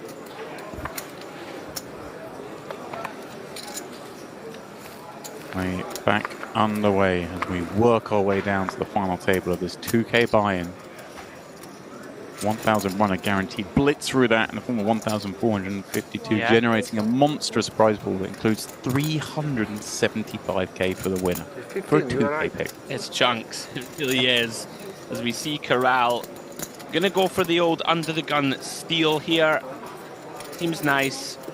17 blinds or so to start. Gotta keep yourself afloat. And Banich excuse me, another one who's been on a little bit of a run here. Just dispensed to Kirichenko and now finds another premium hand. Yeah, since I've come in the booth, it's been all he on this Onyx table. What a dreamy scenario as he gets to go off the under the gun open. And maybe a little frisky from Corral with the King Jack off under the gun with this stack size. I quite like it. I mean, you still need to find these sort of let's go ahead and look for some combos to steal with. And it's normally these King Queen off, King Jack off, Ace Jack off are the sort of mandatory. I mean, you could fold this with 15 left, but I like it. I think normally, like, people don't mess with this stack depth very often, right? And he's just a little unlucky to run into an Ace King. I hear you though. It's one of those, you know, you lose 1.2 million here, the big blind's on you next, all of a sudden we can be down to sort of 6 million. I suppose the saving grace is that, again, they are significant. We've just made one of those pay jumps, the next one not coming at 12. Maybe if there were still 16 left, the worst of these opens, we could potentially fold, but... Yeah. All in. I'm a little surprised to see him... No, oh, no, wow. No. Wow. I must admit, I'm shocked at this. Wow, he just thought, hang on a second, Banachevich taking advantage of me firsthand at the two tables setup. Thinking he's going to come after me from the button. Wow. And just goes for it with King Jack offsuit. 22 million chips in the middle, out of nowhere, and a 9-4 board Corral. 2 cards away from elimination. This is a turn up for the books, I must confess. He burned a time bank chip. I didn't think he was ever continuing. Okay, a queen gives us a little hope. Needs to fill in the middle there. Not to be. Wow, just like that. Corral went for it. The 4-bet jam, first hand of the two tables set up. And he runs straight into it. 24,000. Well, you live by the sword, pick. Sometimes you die by the sword. He was doing a lot of the front running last night. Yeah, I mean, like, that one's gonna sting. That's the one I think when you walk away from the table and you're like, I've had a rush of blood to the head here. Like, we're under the gun off 17. Is Banachevich the type of guy? He hasn't shown himself to be out of line whatsoever. Is he really making it 6 bigs on the button and ever folding? I mean, even if you think he's like, we have the hand that we decided we're going to raise fold this one, right? King Jack off. Seems like that's going to be a painful one that he's going to reflect on and beat himself up a bit. But then on the flip side, sometimes you got to trust your read, right? He thought his man was at it. That's what can happen, though. I mean, this, you know, it's the thing that gets you this far is the belief in your own reading and whatnot, and just thinking the situation, just thinking perhaps like maybe the perception was, hey, I'm opening light here. They're going to know I'm kind of trying to sneak one through here. I mean, first hand of the two table setup and just come after me. And I mean, look, if he was up against the light 3-bet, we'd have been screaming in here about his praises, about how what the timing, this is amazing. So we can't be too harsh on the man. Round to Bitkauskas in the small blind. Down at 4-5 offsuit. That's interesting. I was going to say typically we're going to limp, but he's gone with raise. Sirokovsky with just 11 Yeah. behind, I guess, just I don't love the hand class, but I like where he's coming from. This Right. is one of those where, you know, I don't want to say that Sirokovsky never has defends, because he will have quite a few of them, but you do just get to, you know, when he has the Jack 7 offs of the world and stuff here, 14 left, you might just get people to make a few sort of tight folds that could defend. obviously dreamy in this particular scenario because we can see he's up against a better 4, and obviously Sirokovsky hasn't folded yet, but it feels certain that he will. Yeah, I don't mind it. It's like you don't really Oh, want to... hang on. Well, this perhaps Really? is the problem. Is he going to 3-bet fold? What a boss! Oh my word. What a G! Oh my word. Ladies and gentlemen. Now, when we dissect this hand, it's kind of intriguing because Vitkauskas has chosen the polar route. So he's got a really good hand that's raised calling, or he has a real bag of nothing. And so Sirokovsky's saying, okay, you want to go polar, I'll go polar. That's incredible. That's pretty Yeah. wild, though. I mean, You we put see half that- his stack in. We see that a lot, don't we? Vitkauskas obviously having 3 options there from the small blind. One being the jam. Can do that with a lot of hands. The other is the limp to C flops. And then, of course, limp call with the strongest hands. Then, of course, that mini raise, maybe with a real select few hands that just look to induce. And this man just passes the test. That was pretty sick. He says, I know what you're up to here. I know you can only raise this size and call with so few hands. Yeah. And I think you're doing it with too much junk. And, you know, there might be some players People out do there, do it with way too much junk. there might be some players out there who don't ever do that size and then actually have a good hand, right? They might just limp in with aces, limp in with kings, and wow. You're also supposed to like raise call with like a king queen and stuff here, which I think that quite often people at this stage just go, I'm just going to jam here. He's got 11 blinds. So once that starts to become the case, if they only raise call with jacks plus, then good spot to put it back on them. But with 8-4 offsuit, not so easy to do. Love to see it. Love to see it. I mean, the start of this 2-table action has been great for us viewers. As over at DTD Live, we have more action. Strobel popping up 2 8s, and Sebastian getting This is a crispy. really nice find in my eyes. This is one of those kind of spots where we can just target like the king queen off, king jack off, ace 10 off, even ace jack off. You put in a really kind of grim spot here as Strobel.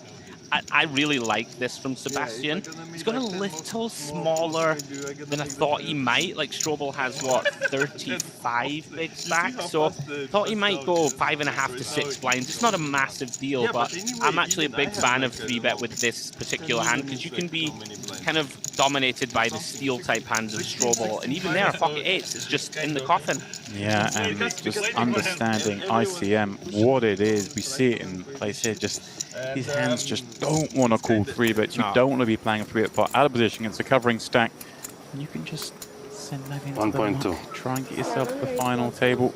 I like the fold a lot for what it's worth with 8s there. I think in the long run, it's just really difficult to play this hand out of position. Over at the Onyx, Mr. Perfect activating the cutoff with ace-jack and Vitkauskas. Well, with just over 20 blinds and 2 4s. This is really, I like this. I was going to say that it just feels like the only real way to go in my eyes. One of those at an earlier stage of the tournament, you might 3-bet jam, you might call, but now the chips are so precious. Like, we don't really want to put 2 blinds in with 4s. We don't close the action, right? If someone squeezes behind, we can never continue. I like the discipline.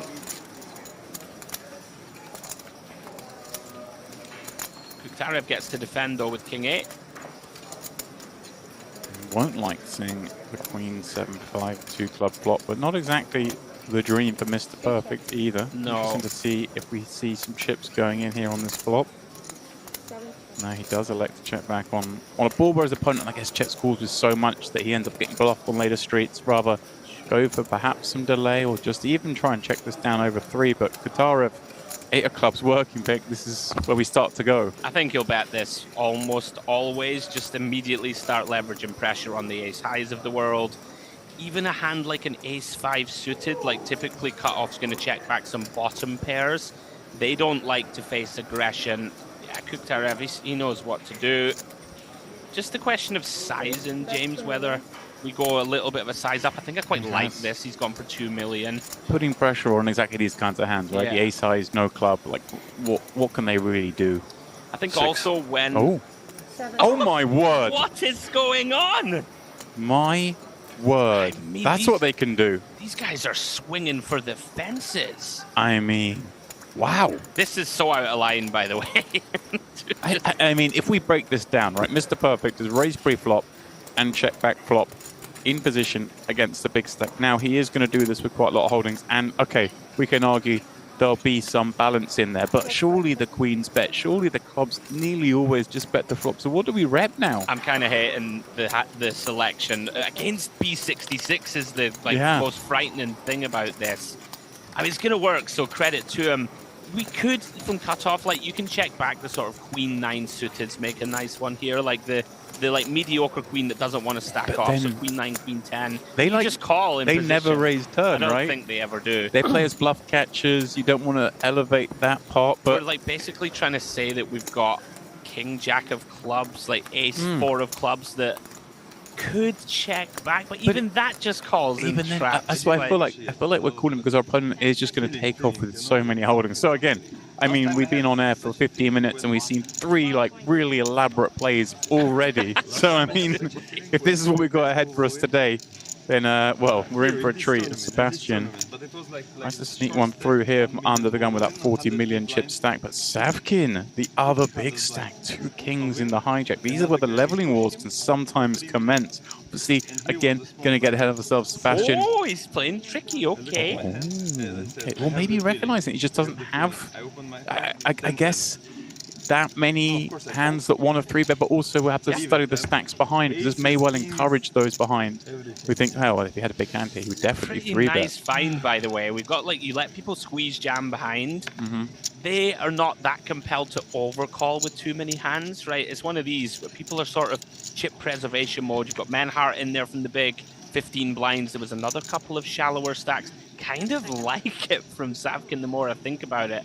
I don't think people find it very often. It's sort of 55 bigs deep.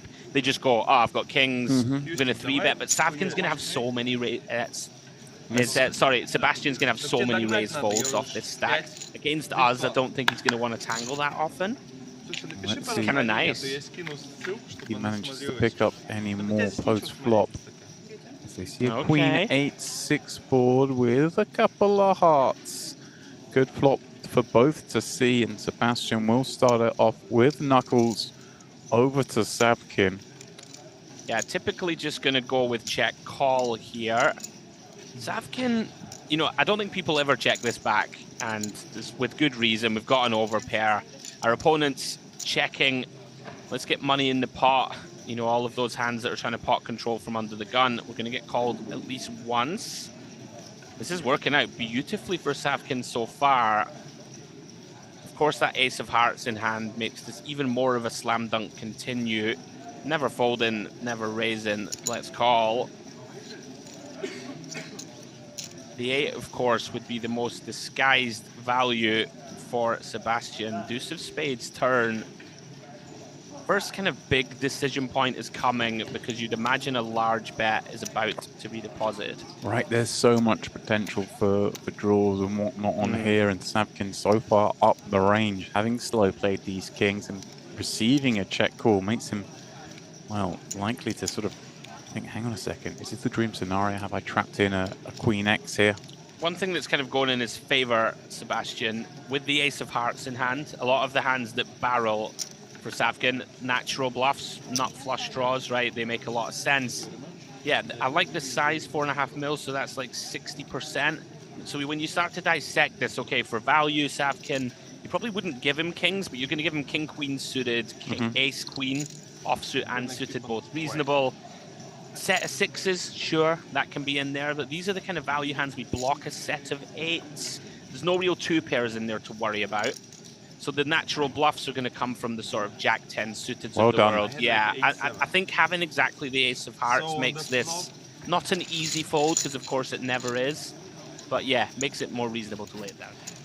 No, I kind of the first. Don't share the information, everything, yeah? Because it's good money. If you win the first, it's going to be life-changing. It's not like that's a huge amount of money. Spishkin, right? Yeah, I love him. He's hilarious, honestly.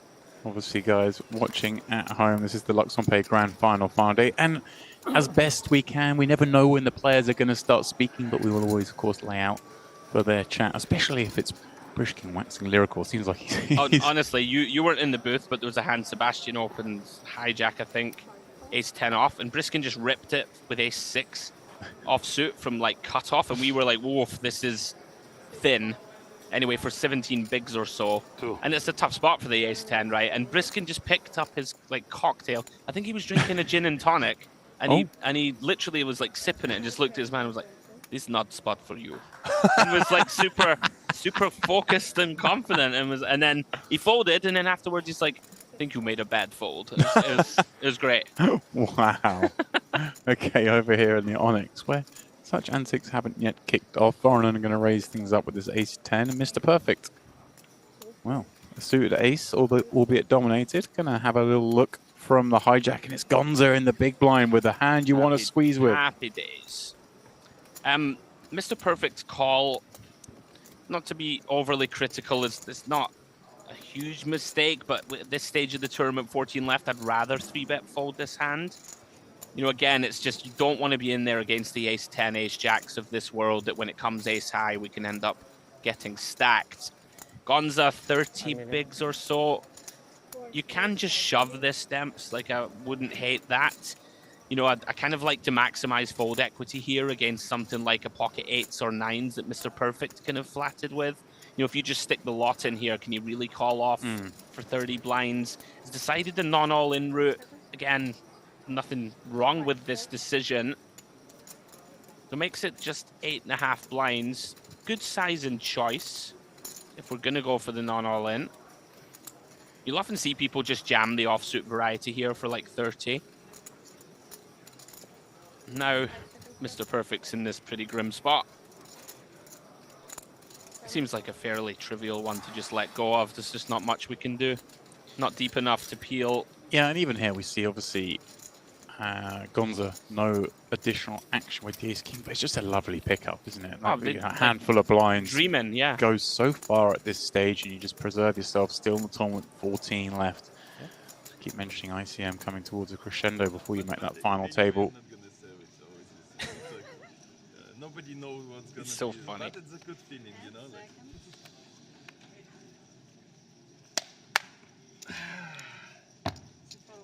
Like... No, I look at my cards. 10 million. Under the gun, I mean, could you ever have a really big hand? I'm serious. It's not that. Do this. Not ace-8. He's assured him he's not blind. Trust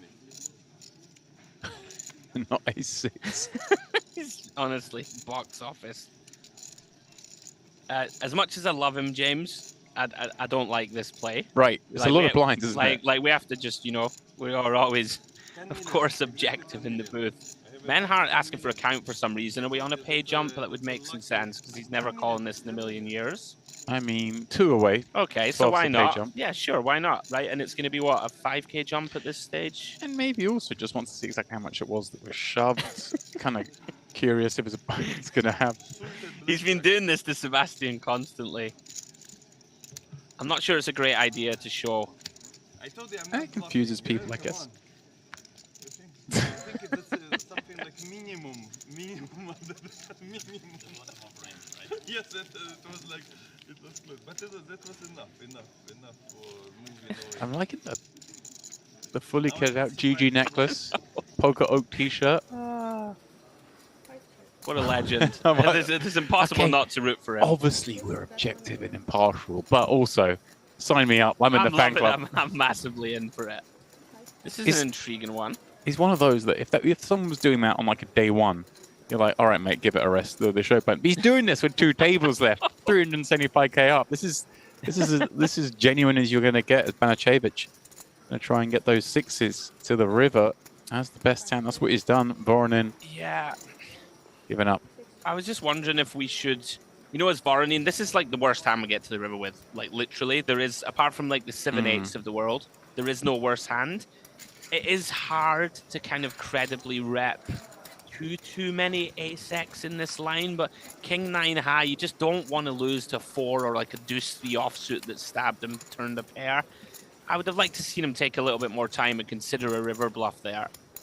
Banicevic just thrilled to check that down and win with a 6. Then it's understandable. No, I mean that's understandable because he knows that you're never gonna bluff in this situation, yeah? No, another guy. This straight flush guy. I'm talking Oh, they're talking about the hand from last night, Demps. I mean, Yeah. if you had what? Well, the gin's gonna come and go. I think he's drinking, like genuinely. I'm not sure if it's a bluff. It could be a sparkling water bluff. Don't have to. I was thinking. No. I'm not so drunk to do such a thing. So it's okay. Give me your live reads. Is he drinking or is this a bluff? I think it's genuine. What do you got? Plus, he's the last guy. I don't know. Yeah, we were 4 on the table. Yes, he's my guy. Yeah, and come on, he's now alone. He keeps stealing from me. Yeah, that doesn't matter, but I hope you're gonna survive. Yeah, he has so much and he keeps taking. Because I was cheating on 2, yeah, and they both passed out, yeah. Now we have 10. I mean, in Zavkin, you're sitting there with a big stack and a man who appears to be intoxicated to your right. This is a dreamy situation, is it not? It's quite dreamy. I'm not gonna lie to you. And I mean, you can smell the gin if a man's drinking gin and tonic or whatever it's okay. fizzy. Well, you can get a whiff. Pick. Come on, you're a... I told you that you story, like a gin. didn't you? You'd I told sniff you that out the story. juniper, wouldn't you? Maybe, yeah. I told you that story from the Bahamas back in the day where my friend was playing with Scotty Wynn, who liked a beer, and he was drinking beers and, you know, giving it the normal table talk. And he just leans over to my mate on his right, points at the bottle, and it says non-alcoholic beer. And he just looks at him and goes, I hustle them, baby. Pretty good. No hustle over here. Banicevic 3-betting that ace-queen in the small, picking up the on-in button open and really climbing up nicely. Yeah, I mean, not to be too harsh on Corral, I'm sure he feels bad enough, but got a bit of a gift in that spot where 10 million was just sort of sent over the table into that stack, and he is on the move up close to 40 million now. He's just been rock solid, like I just haven't seen, you know, anything out of line, but that's sometimes half the battle in this game, right? Patience and solidarity. Never. Oh. Never fought like 5 times in a row. Come on. But few of them he has a good hand. We saw it. I hope you Oh, I absolutely love him. My friend, finally we're gonna make that. Why is he we don't need a time chip. Why did he put a time chip? Yeah. He didn't take that much time, did he? No. This is so good. He'll get the time chip back. 10-3. Question is, I mean, is he going to be at risk? I'm not folding this. Right, if a man's jamming ace-6 yeah. before, we're thinking he's going to be jamming some inferior king-x, maybe some queen-x. I don't think we can fold to Briskin. Pairs, yeah. I have the hand. Come on. Yeah, I have the hand. Come on. Is he folding? No, it's not 7-6 or 16 something like bigs? That, I mean, you're not thrilled, okay, to put 9 million more in here, but it's hard. Wow. Come on. No. Oh, Sebastian's going to feel a bit sick. On the small blind, come on. I have the hand, I have it. But that's a hand. That's a hand. Come on the small blind. Yeah, come on. Trust me, I'm involved in the best players, how they play. I know this shit, yeah, like king, queen, and that kind of stuff. Come on. I know. Star of the show. I did notice in the chat some people rooting for the Russian players remaining, and please do tell us in the chat who you are rooting for. But surely the neutrals are working their way round to Team Brishkin. It's impossible not to root for him. Like, he's just clearly having a great time.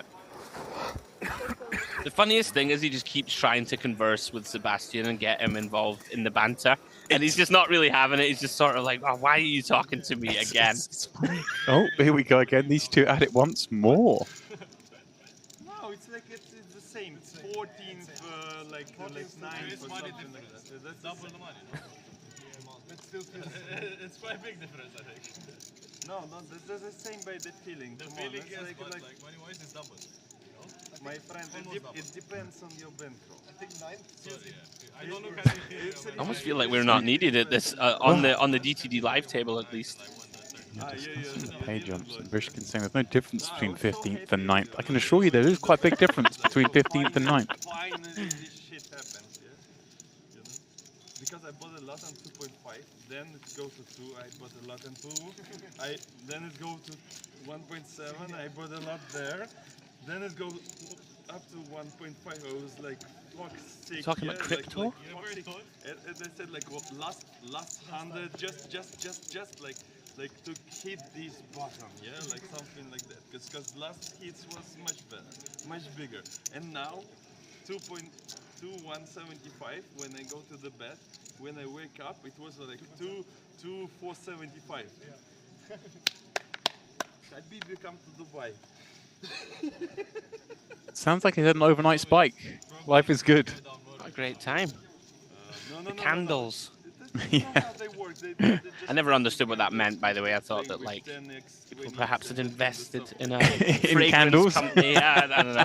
They're like, I need a big red candle. I'm like, well, sure. Like, I'm sure that it's possible. You can go to the I think the Tesco's local craft sort of store and purchase one of them. Like 2 is really good for me.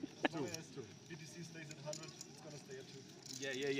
I mean like that, because right now it's 2.4, so I think it's gonna go down and that kind of stuff. So anyway, I'm not gonna sell. Yeah, so it's like just a feeling of like today is a good feeling. Yeah. Tomorrow it's gonna be like. I mean, crypto really has turned the poker world upside down, hasn't Yeah. it? There's so many people who now can stretch and play much bigger tournaments than they would usually do. I'm not sort of highlighting this 2K event, but there are suddenly so many people with like just money they found effectively on the floor. Absolutely. It's always the same when it comes up to like the massive summer series and stuff as well. When crypto starts spiking, you're like, yes, there's going to be lots of more money in the fields. Should just be raise and take here for Savkin. Lupuliak, another who's just quietly been going about his business, but his stack's sort of starting to dwindle. I was about to say that. I think it's the first time I've actually even seen him in frame. Yeah, he was up to around about 30, so half of that now. Into that sort of dangerous 25 big blind realm. Probably good for average stack still, though. Come on, yeah, one of the best hands that I could have. I'm going to nail my colors to the mast and say Savkin gets top 3 in this tournament. I'm going to put it out there. Well, of course, so much runway between here and there. Vanasevich from +1 over on this table with that big stack is going to raise it up. And Pekauskas, ace-10 of clubs in the club. And this is the beautiful thing, isn't it? Having this big stack and raising, because it makes it so hard for Pekauskas to do anything but call us here. This is really tricky. You could, I could put an argument for 3-bet here, which you don't. Yeah, okay. I think I like this.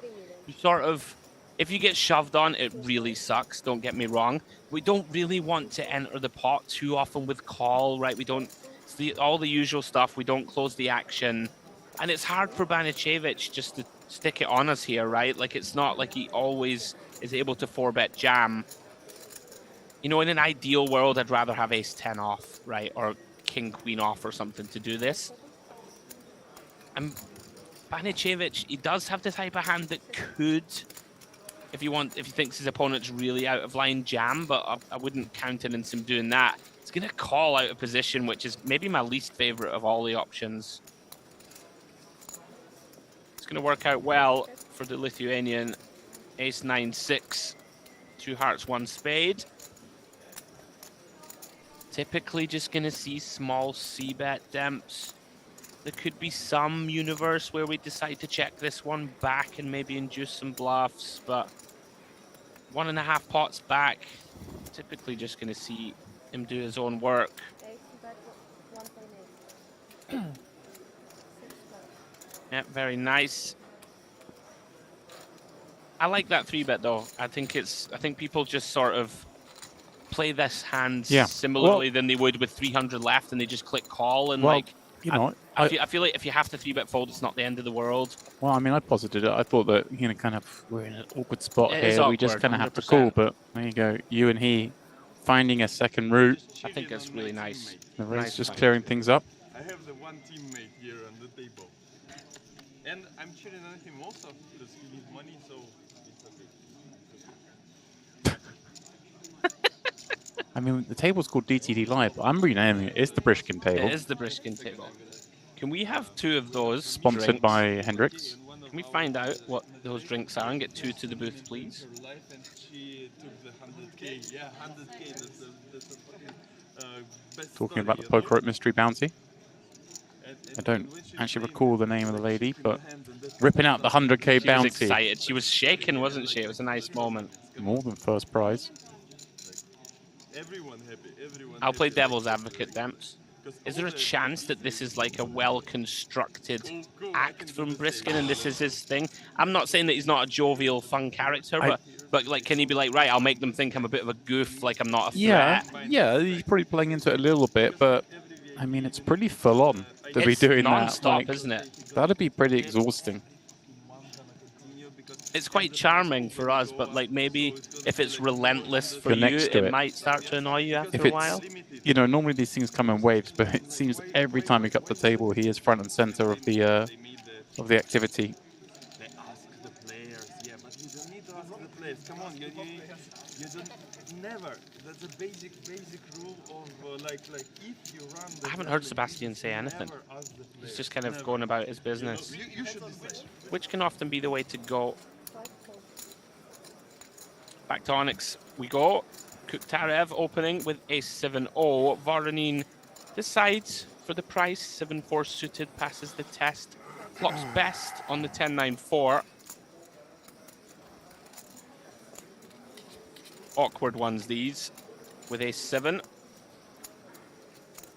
Like you have quote-unquote some showdown when in reality you don't have much.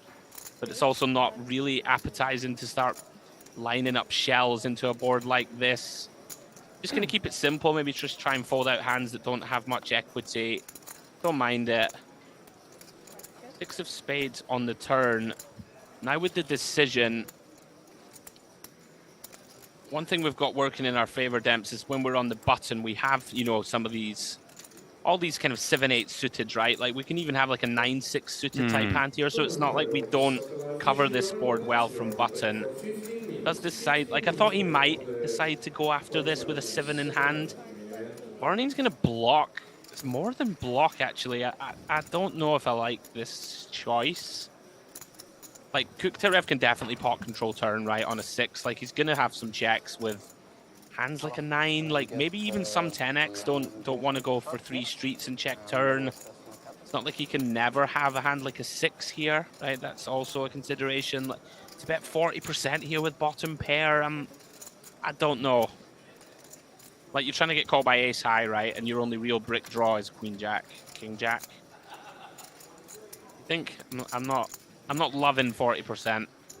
Well, let's see how it works out for him. Because yeah, it is. It does seem. I think I'm with you on everything you just said. Basically, is where I'm at. But That's a relief. does it get super curious? I don't think. I mean, we do beat jack 8s of the world, right? Queen jack, king jack. They're the natural ones that we can beat. King queen. I think he's gonna call. He looks like he's gonna call. I would be shocked. Okay. Yeah, I just think he's just taking a moment. Maybe thinking, is there any universe where I can take this upstairs? But can't really. Hard to do with ace-7 in hand, no heart. That's how the chips look here on the Onyx. Really, relatively bunched when you think the average is. What about 20 mil? Right back, pretty much bang on 20 mil with 14 of the 1,452 that remain. So really bunched as Brishkin is involved. This time opening from under the gun. Interestingly, we saw him open jam not long ago with ace jack suited. Yeah. He does go for the non-all-in. Strobel flatting the button. And now Menhart with the dream scenario, seeing 4 blinds already in the pot and 2 kings from the small. Going to get to jam this in and getting ahead of ourselves. You know, we think Brishkin obviously not going to be fused with the ace-10, but Strobel's kind of made his bed a little bit here. I mean, I'll get ahead of myself and say that he still finds a fold. It's close, but it's one of these that Menhart, he doesn't have What does he have? 8.7 million, so 14 and a half bigs. Yeah, 14 and a half back with the small blind already committed. So basically, bang on 15 blinds. We're talking here, these ranges against a slightly larger than min open. I feel like in these spots that you start to remove some of the weaker. Oh, he's gone non-all in. I don't like this. This is my least. Okay, sorry, that's fine. Everything but a chip, because obviously 2 away from a pay jump would potentially tank if someone busted out on the other table, something happened, you never know. Yeah. To get back to the train of thought, I don't think that Menhart will fire the Queen Jack suiteds and stuff in with just 15 blinds. Like, you don't have as much perceived fold equity as you will like earlier in the tournament. If if he had 30 bigs, for example, he might jettison in some of these kind of suited broadways that Strobel does well against. When you take them out, and I don't know if we're going to fire in like the ace-5, ace-8 suiteds of the world. I don't believe he will with 14 left. So it starts to be a case where you're doing very badly against the value range. But I'm wrong, Demps. Strobel's running it. Here we go then. Don't get me wrong, we're very under-repped with kind of ace-jack of hearts. It's like close to top of our button flat range. It's impossible. Yeah, I mean, Pushkin making the point here. Still 14 remain, the pain jump coming at 12. So not much time in wasting and tanking because you're 2 away from that jump unless there's somehow going to be a 3-wheel on another table. Yeah. So unlikely. And I think sometimes people overuse their time banks in these spots and do then leave themselves with none when it's like, you know, the 1,001 shot that there's going to be a double elimination over there. And those time bank chips do have some value, of course, when they be refreshed at the FT, but nonetheless. Okay then, Strobel looking for an ace here in this 21 million chip pot over at the DTD live table, and no good on Queen 9-6. Menhart the one that stood up, but 87% for the double here, and he is going to be right back in the mix with average chips should he avoid either the ace of diamonds or the ace of clubs on this river. A big deep breath for him and relief on the end there. There we go, he takes his seat right back in the mix. Yeah, really nice result for him. Very close one, obviously, for Strobel. It just feels pretty grim to call off half your stack here in a squeezed all-in situation. Doesn't work out for him. Loving life, Menhart. Back to 21 mil. Well then, over at the Onyx. Okay, Gonza. We see you. Sneaking one in here on the button off of 40, but into the big stacks behind. But perhaps, you know, he's thinking, hey, is Banicevic perhaps going to play too honest versus me? And therefore, can I get away with a little bit more? But I feel like we want to be up against short stacks doing this, don't we? This is disrespectful as an open, I think, at this stage of the tournament. But he has a plan. Oh, hit a 3, but that's not going to be enough for now. Banicevic with the best of that. Yeah, natural checkbacks are going to include a lot of bottom pairs on these type of boards. This is a very c-bet type board in general. Typically just going to split here between small bet and check. He's sizing up. Okay. Gets the best hand out. What do we know? 7-3 of diamonds. Let's go. But yeah, if you... Maybe that depends who the villains are behind on the big stack. Like if, like you said, if you think you don't face a 3-bet from the small blind very often or a 3-bet from the big, then we get to just kind of definitely widen the opening. And as we can see here, if you get the fours to fold on Jack 9-3 for a small bet, then suddenly we want to be playing more pots from the button. So nice adjustment there. Yeah, it was an interesting one. He did land on kind of 55% or something pots. So whereas if you bet a quarter, the fours probably stay in. So he's played it absolutely perfectly to get the hand that had him pipped out the door. Well done. We're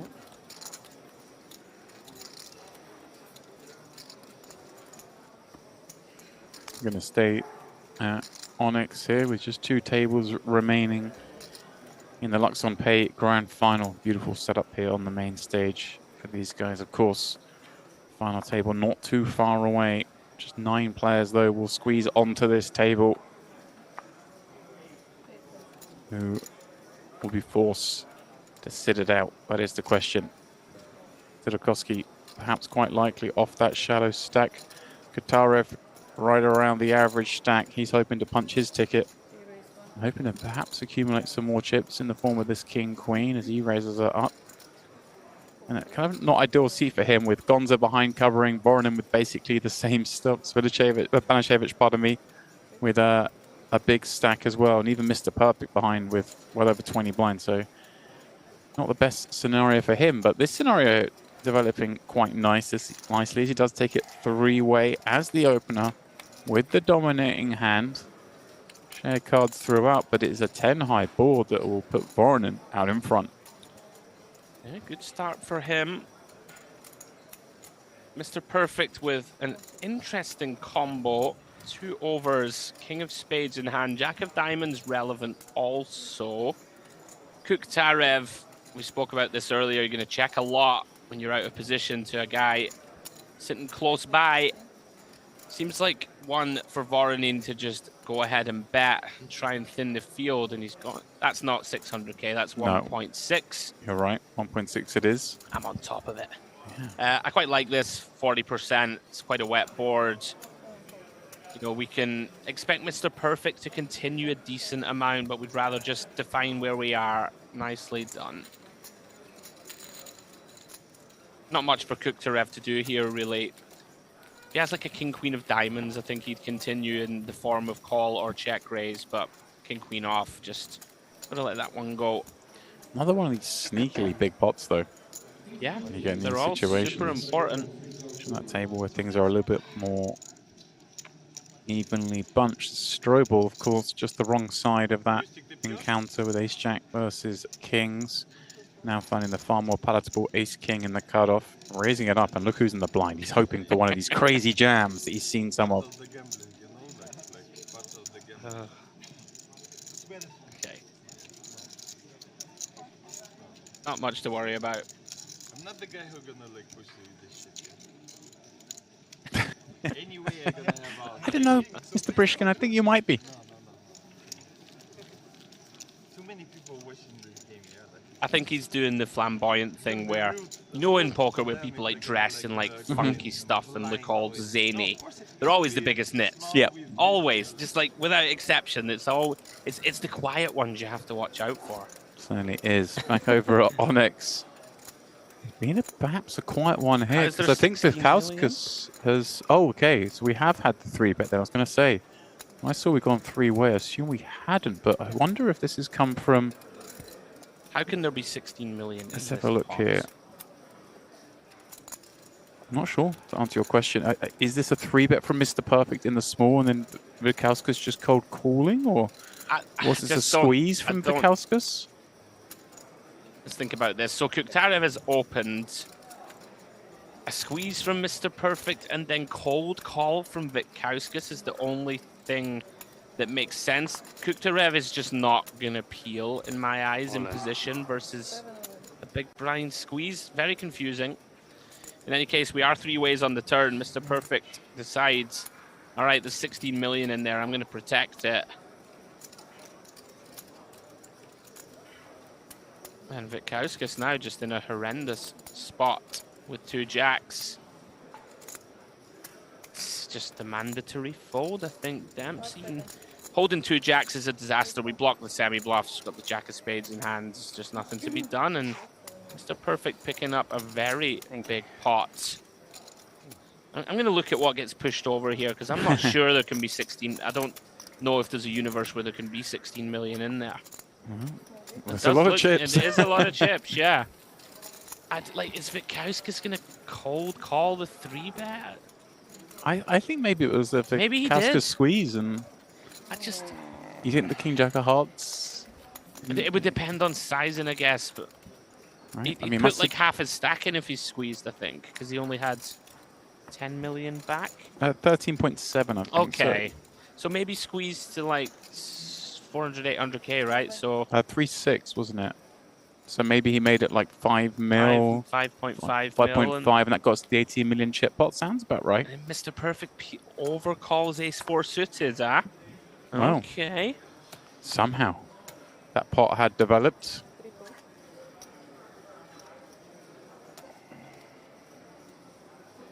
Pretty easy open for Mr. Gonza. Okay, it is 3-6. Yeah, you're right. Yeah, I think maybe time for this hand and maybe one more at this level before we do kick things up to 4-8. And then, of course, the level after that, that magical one where the big blind is 1 million. $1 million.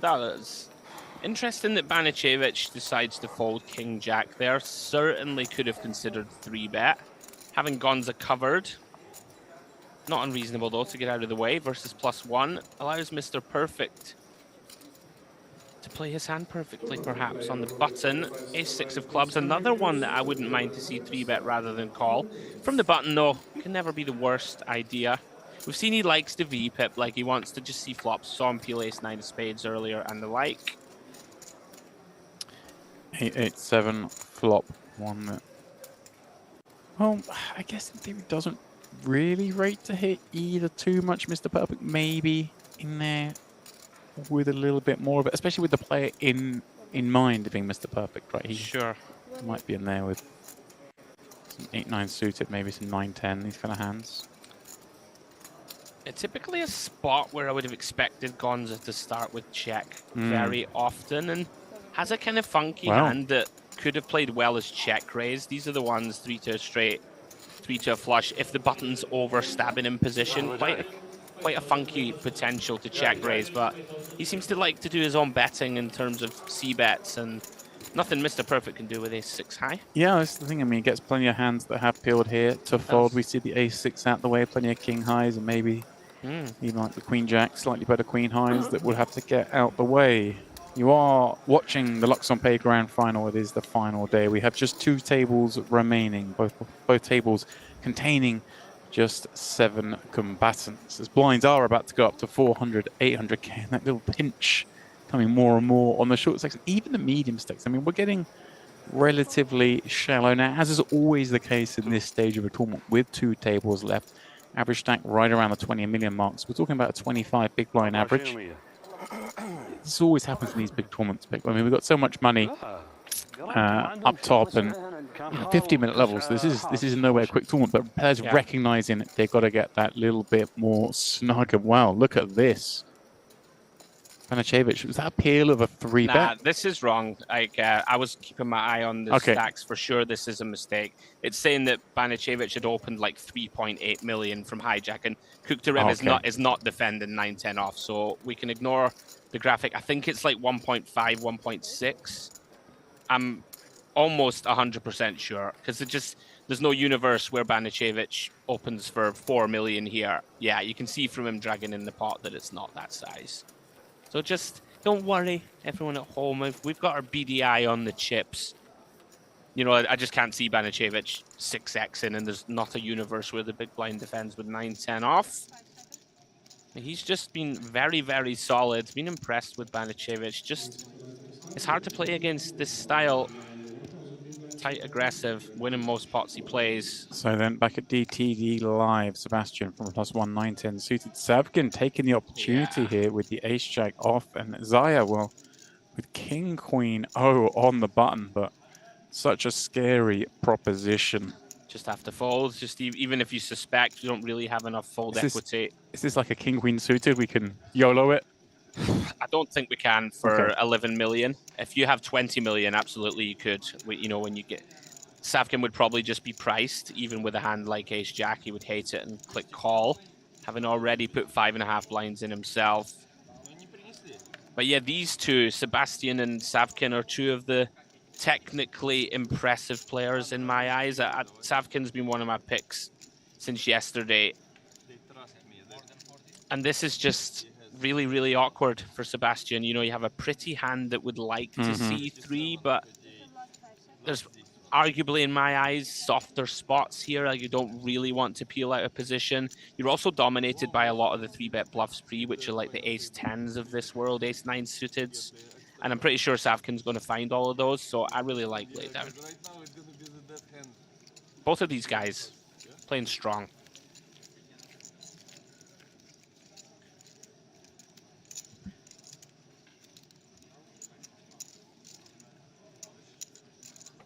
Why you don't smile? 5 seconds. Okay. Well, Sidorkowski jamming 5.8. Gonza finding the snap. And how much you looking? Is that? Yeah, that looks about right. Yeah. Hard to be too critical. 7 bigs. It's very borderline, but we really want to try and pick up the blinds, and we've run into the disaster combo, James. Yeah, it's the worst hand, of course, you could see here. It's nearly a 10-to-1 dog. And 2 cards pre-flop and hold 'em. It's hard to be worse than that. And the king deuce 4 board, well, that makes it far worse. Only the backdoor straight or running 9s. We'll see Sidorkowski continue here. Oh. It's always oh. Come on, pick. Come on, pick. Surely not. Surely not. Oh, this would be filthy. No, not to be. GG's Sidorkowski out in 14th, which does, of course, come along with $24,000. And with this elimination as well, puts us on that all-important pay jump. So 13th will get the same prize of 24K, but then we're up to 6K more for 12, a 30K pay up. Yeah, GG Leonid. It's another one of the gentlemen who really has impressed us over the last few days, but just sort of dwindled today, couldn't get going. Look at these stacks here. I mean, Bukowski's sub 20, Katara for what? 12.5. The rest over 30 blinds. Really deep there. I imagine the majority of the action may end up coming from this side of the room. A Strobel jams in Queen Jack O from the small. And Menhart looking to finish off the job. Wow, this is pretty grim also. This one I like a lot more as a jam, of course. Blind on blind, you're more than happy to rip in Queen Jack. Yeah, get the bad news. Do you have one overcard, a little ray of light at the end of the tunnel. Kind of a cooler of sorts, this one, blind on blind. Good luck, my friend. At least you were smiling, so it's okay. 974. Well, he is smiling, but there's not a whole lot to smile about here. As if Briskin still continues the monologue during a guy sweating his tournament life. Says he feels like a queen, but that's a bad turn card as the Queen of Diamonds no longer an out. You can just say I had the Queen of Spades. I think he might be drawing dead, you know. I have a feeling that it said it was only the Queen of Diamonds that was alive out. Right, okay. It's pretty brutal. Well, yeah, we may well see him in the main event. And just like that, I said we were dealing with a pay jump, but Strobel out in 13th. Everyone now guaranteed 30K, which is the static payout all the way to the final table. Okay. GG, sir.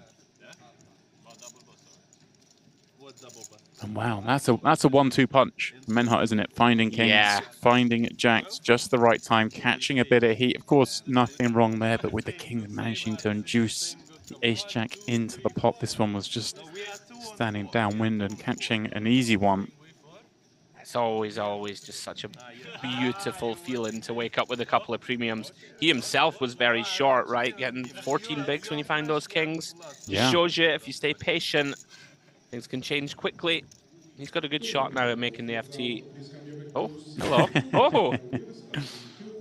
That was like the Matrix when the bullets are coming towards him. There we We've go. been talking about the Matrix this week. Agent Smith is no more. I'm sad. Oh, he was. But we've got Brishkin, so I feel like we've had an upgrade. No disrespect to Mr. Smith, of course. He's Mr. Smith now. He's not in the tournament. He was Agent Smith when he's in it, but he's proven himself fallible. So. Yeah, Isaiah, who we've seen sort of just folding away at the moment, and understandably so. Just no real hands of note. Typical now to see the play slow down. You want to play as few hands as possible, of course, short-handed. But Puliak in the cutoff, ace-3 off. You can convince yourself to open some of these sort of just under 20 bigs. We've got that ace blocker in hand.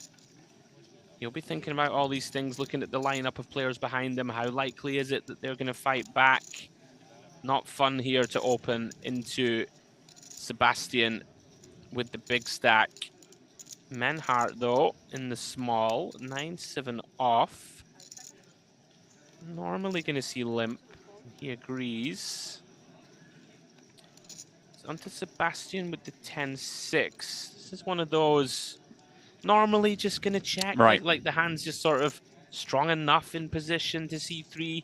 Although having said that, we are approaching the final table. The small blind's going to limp fold a lot more often than he would for chips. This is a case of Menhart had, say, 19 instead of 29. We can exert a lot more pressure, but because he's that bit deeper, yeah, like maybe we won't. And wow, I what a can flop see we it. have here. Menhart with top 2, but Sebastian with a gut short draw. We're going to see a few more into the pot here. Yeah, let's see. There's a couple of ways for Menhart to approach this. You wouldn't fault check. You wouldn't fault just immediately putting chips into the middle.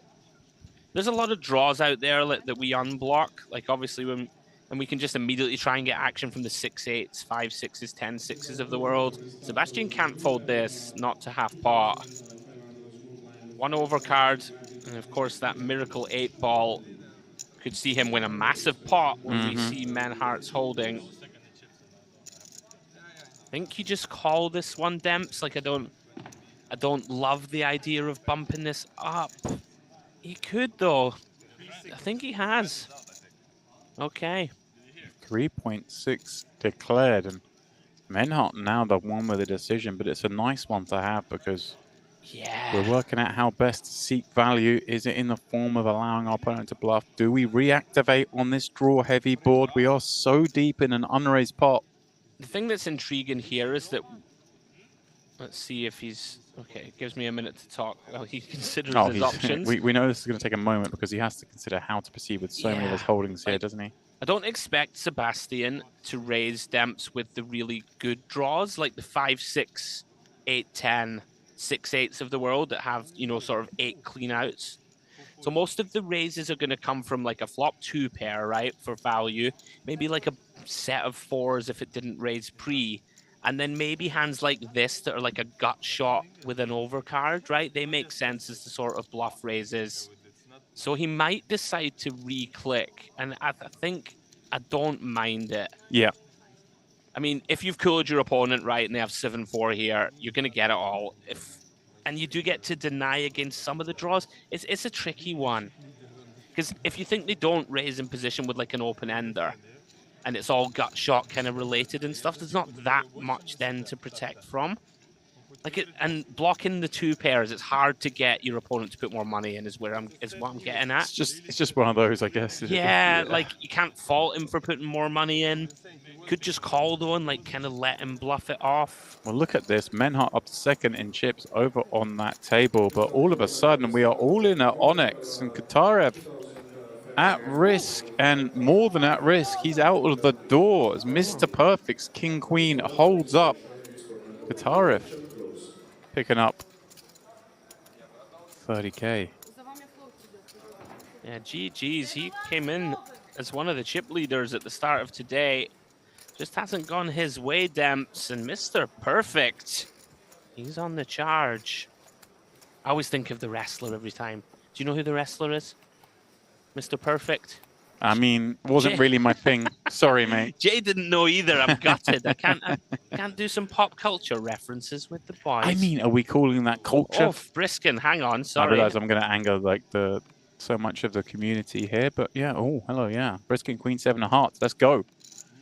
He says, let's run it for 12. Can't say I'm loving it. I'm loving the guy though, so I hope it gets through. Yeah, this is too wide for me. But he's going to get it through the small blind. Isaiah, very clever here. He's just trying to take as much time as possible and play as few hands as he can. Oh. He's going to get called. Yeah. I don't think Lupuliak folds this for 11.5. You don't love it, but you're on one of the short stacks yourself.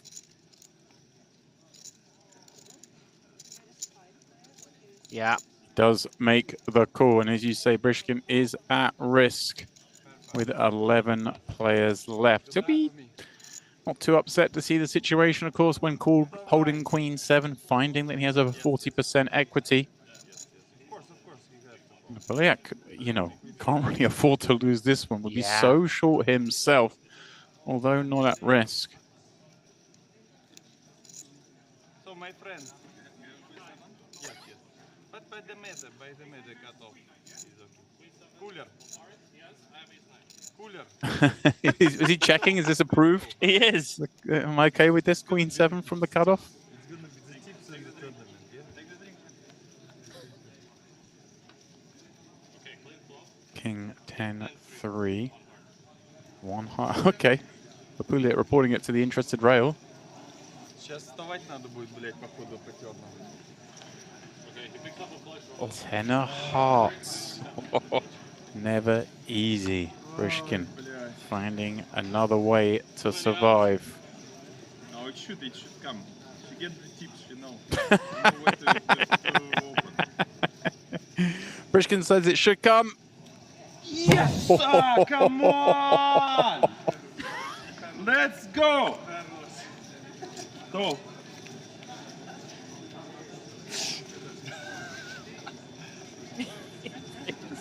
I need more chips. Thank you. I need more chips. Вот, блядь. What? That's a I'm always giving him time if he wants to do a monologue. Deary me, Lapuliak, you got a feel for the young man. That one hurt. Last draw on the And then you've got a man celebrating. Let's go. That's painful. You know how many times I've seen these all-ins last night and today where like the backdoor hearts have come in. It was crazy. Crazy last night watching it happen. Oh dear. And it's happened again here. As Gonza starts this hand with 40 blinds over at the Onyx. Ace Queen of Diamonds going to be good for a raise. Yeah, very strong hand from cutoff into Mr. Perfect. Okay, deuces. You would imagine just lands on call. Too deep to shove. You never know. 7. I mean, I don't like it. Right, but all of a sudden this now becomes... Oh, 38. 38. Yeah, near matching stacks. How does Gonza wish to proceed this? I mean, it feels like if we 4-bet here, we're kind of like over just playing our hands so much, aren't we? And the hand plays nicely. I think you and I land in the same spot. The thing that's interesting is that it depends how you perceive like Mr. Perfect. So against, you know, if you're against like an Adrian Mateos of the world here, people like that, they're going to find all the kind of king 4 off and ace 6 offs and all these type of hands, Demps, that we do very well against just peeling in position. I would still peel in position here. It's one of those where I think our hand is just so good. We have position. There's not really many flops that we're going to have to fold. Our opponent can keep bluffing and make a mistake on like ace high boards. I like call. Gonza agrees. Oh, wow. Oh, wow. We gone duck hunting. He's found one.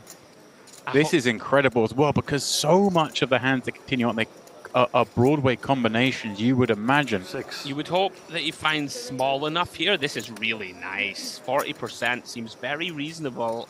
6 million bet. And again, like Gonza, not enjoying things, but surely going nowhere for now. We can't fold for 1 bet. Little does he know how thin he is drawing. And a monstrous pot taking place here at the Onyx. 27 million chips in there with 2 cards to come. And these players playing, what, 18.4 effective behind. Club on the turn. Will this cause alarm for Mr. Perfect? I feel like from the way we've seen him, he's just going to shove this hand. And it's hard to be hypercritical, I guess, if he does. He does. Like I thought he would just jam. The problem with this now is you get called by flushes and you get called by like king, queen suited, and that's it. Like ace kings put it in pre, pocket tens have likely sent it in pre. Sorry, we would lose to pocket tens, excuse me.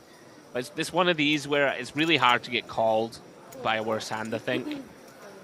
But there's so much money in there too that it's hard to be hypercritical of this. I mean, you're jamming 18 into 27. It's not bad to equity deny at this stage of a tournament. Agree. You don't want a lone club hand sticking around here and... Yeah, you're just kind of hoping that Gonza has 2 red aces that have trapped pre, and that's the kind of dream spot. Here he comes, though. Look at that. 63 big blinds. What a non-standard hand choice, by the way, to 3-bet pre as well. He's a tricky customer. I'd find it really hard to range him. Battle of the Ace Queens then over at DTD Live. He's king 6 the board. Both players will be looking to get chips in here, but not too many. Sure. We've got one pair. It's going to be intriguing to see what happens on a blank here. I mean, normally this just goes bet call. Sebastian, you know, is going to seek value on, you know, like low blanks that aren't a club. Like Savkin is super high up in his range here for a hand that has called in position. The river could be the most interesting street here. Well, Jack, not a card either. Is too keen to see. Of course, you always hope your opponent's got 1 pip lower when you're playing a pot with them. Yeah, that muddies the water somewhat. Sebastian now kind of need to proceed with caution here, covered. We do still have a very strong hand, though. You don't expect Savkin to ever have aces, kings, ace, king. So that's always positive going for us. And we do block the kind of queen 10 suited, one combo of them, which would be the nuts. Savkin now with the decision. Do we want to put money in ourselves here? Probably.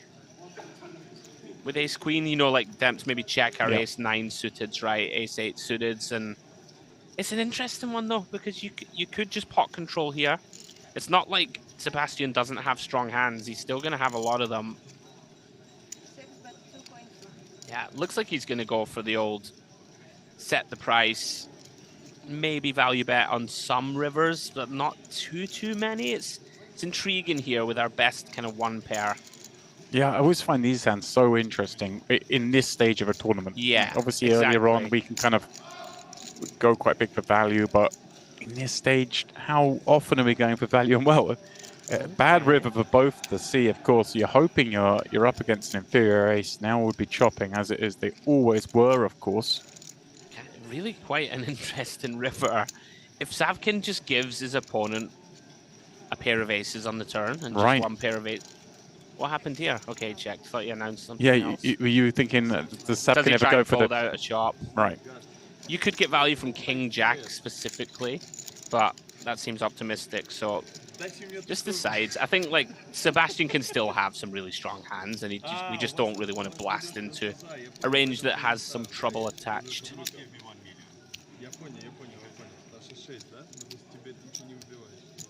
That is what awaits the final 9. Of course, 2 eliminations away before setting this situation up.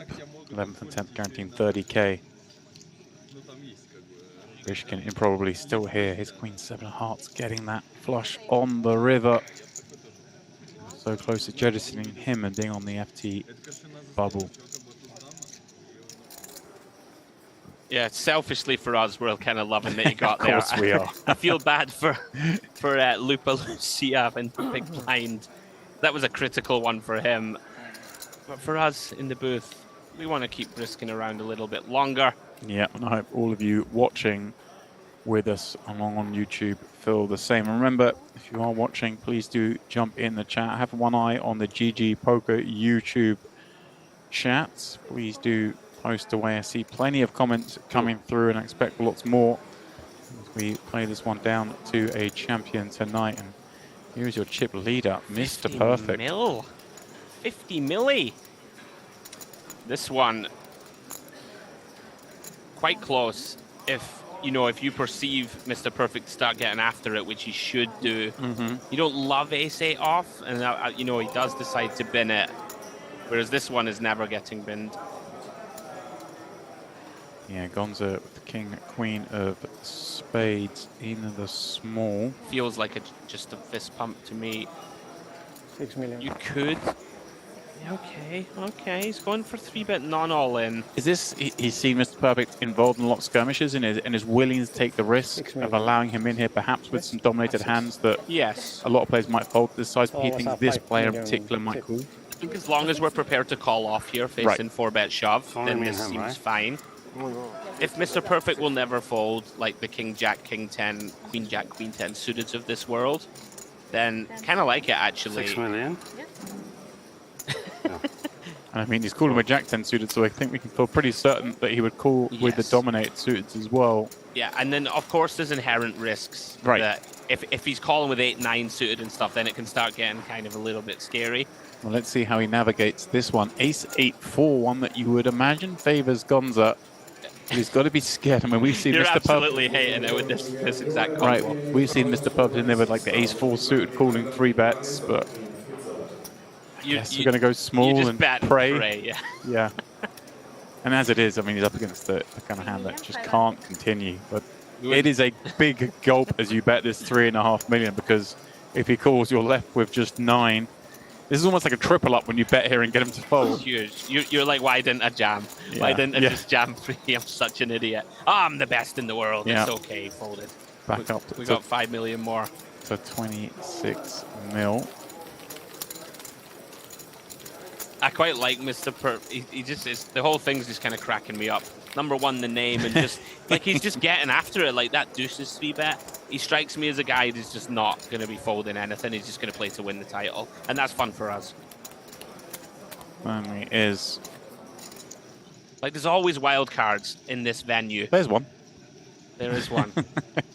Rishkin looking around. Action not yet on him. It is Menhart popping up from the button to 1.6 minutes. Sebastian looking like he is going to come out with a 3 bet. And this is nice. Oh! Oh! Focus on me. Focus on me. Focus on me, please. Focus on me. It's a race, re-race, a win. So it's focus, yeah? How sick. And they have a really good hand. Everyone know that, yeah? This Sebastian. Okay, let's go. No, is he allowed to be like spieling away like this when Manhart's still in the pot, by the way? I'm just saying, like, I'm loving it, but still. My friend, please no aces, please. Please. Please, I'm gonna kill myself if you have aces. 10 seconds. Yeah, that's why you didn't snap, so it's okay. My friend, then I'm ahead. I would be so steamed that I've just put 5 million in with ace-9. I'm pretty good. I'm gonna show you anyway, so it doesn't matter. I'm not greedy, yeah. It's 14 million more to call, not one. We can continue with ace-9. But if it was just a situation double checking the basis, math. I'm fucking like, I'm disappointed. 19. You pass? My friend. Да, machine, блядь, ты что, с ума сошел, блядь, нахуй? Я на рейсере рейсовый ставлю до machine, блядь. Oh my god, this guy's a legend. Yeah, but that was good. Come on. I don't want to have this snap. He would be under my skin. A little bit. Like I've just put 5 million. It's a 3-bet bluff, and I'm like, this is a good spot for me. The button's gonna fold, and then he just piles it in your eye and stands over you. You know, I know it's all in good fun. Yeah. Getting tilted. Yeah, I mean, you know, he just timing was off. It wasn't like he was up to no good. He ran into one. He seems to be playing for the most part fairly honest. He is playing honest.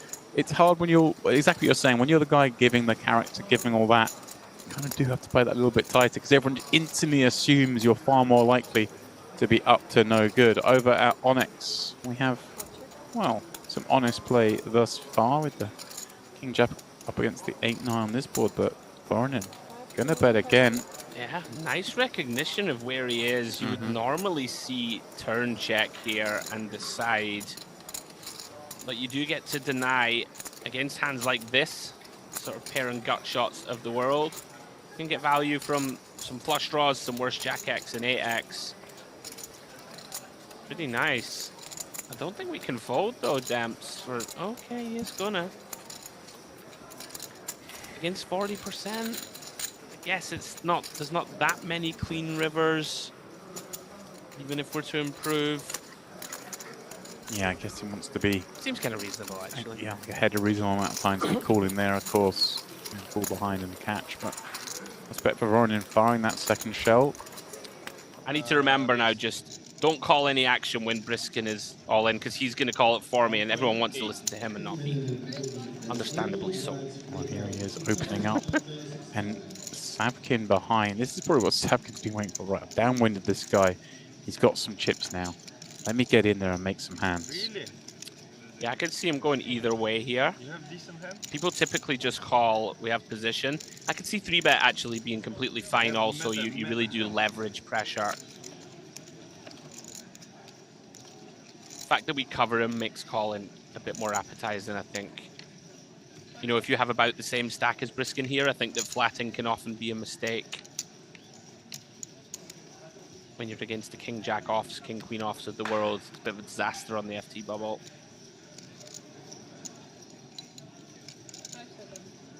You have the time bounce, it's okay. Holderpike sitting there with just a nub. So tilted.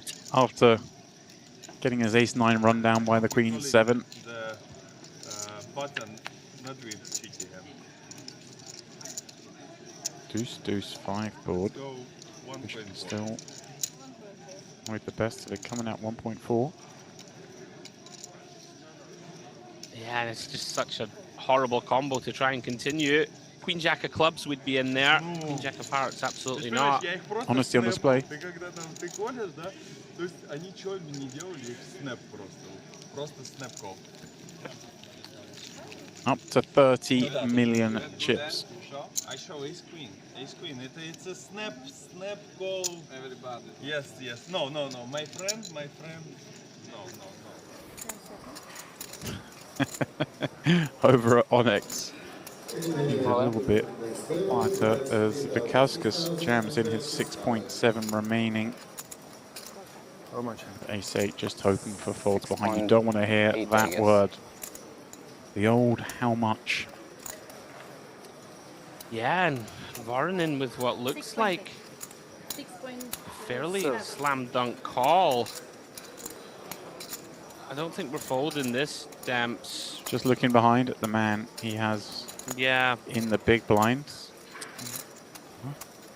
I think He's genuinely concerned, and is he going to fold this? No. Oh, what a fold! There's no way he got away from this. Wow. Oh my days. And he's going to be thrilled to see he has folded with the snap call coming behind of Banicevic with ace-queen. And Vikauskas, not much could be done here. Unfortunately, he got himself to a position where an open jam here with ace-8 was mandatory. And now it is his neck on the block with 11 players remaining. Banicevic fading an A and a 7-4-4 board. Okay. 7. When you win with the ace-8, you're kind of, okay. 5 or 6 Take to a make chop. it interesting. Mr. Perfect suddenly pops up out of nowhere. I'm not greedy. Get him in the booth. A 5 or 3 6 as well. is a 3. So you compare that. You compare the 7 for a chop, or does he have a date with an 8? No, not to be for Vikauskas, a man who I found really impressive over the last 2 days. Didn't get much going since I came into the booth today, and will bow out in 11th place for $30,000. And that leaves us pick on the direct FT bubble. These bust outs I always think hurt. You get like 11th. Sure, you would 15 blinds. Fantastic. You snap that off when you pick reg. But you're so close to those big ladders. Yeah, it's so tilting to bust in that position. Good game. How did Voronin fold ace-10 there, by the way? Has he got the magic eye or what? That's wild. Yeah, and it wasn't even like he got a read on Banicevic, because Banicevic hadn't looked at his hand yet. Pretty wild. You know, sometimes you get the perception where the person next to you suddenly pops up out of their seat and you're like, oh, hang on, but that hadn't happened. Okay, what's going on here? Savkin raising it up. Isaiah. He's king on the button playing 11 blinds. Here we go.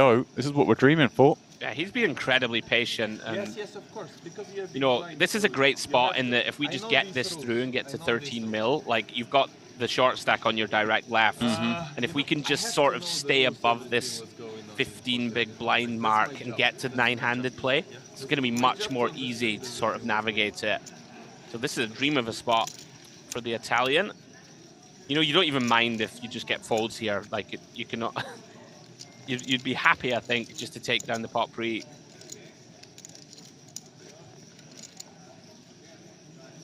Do we play hand for hand mode, Demps? Maybe not if he's tanking, because this wouldn't make much sense. To Right. tank.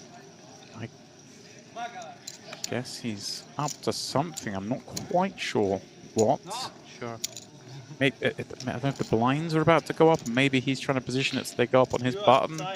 Ah, okay, that would be something to think about. I think we're still a little bit further away from that, so I don't think so. But If I'm not on the big blind. there's no harm in taking time. right, I mean, you still want to play fewer hands on the other table. If they're not going half a hand, it might be the thing. Definitely.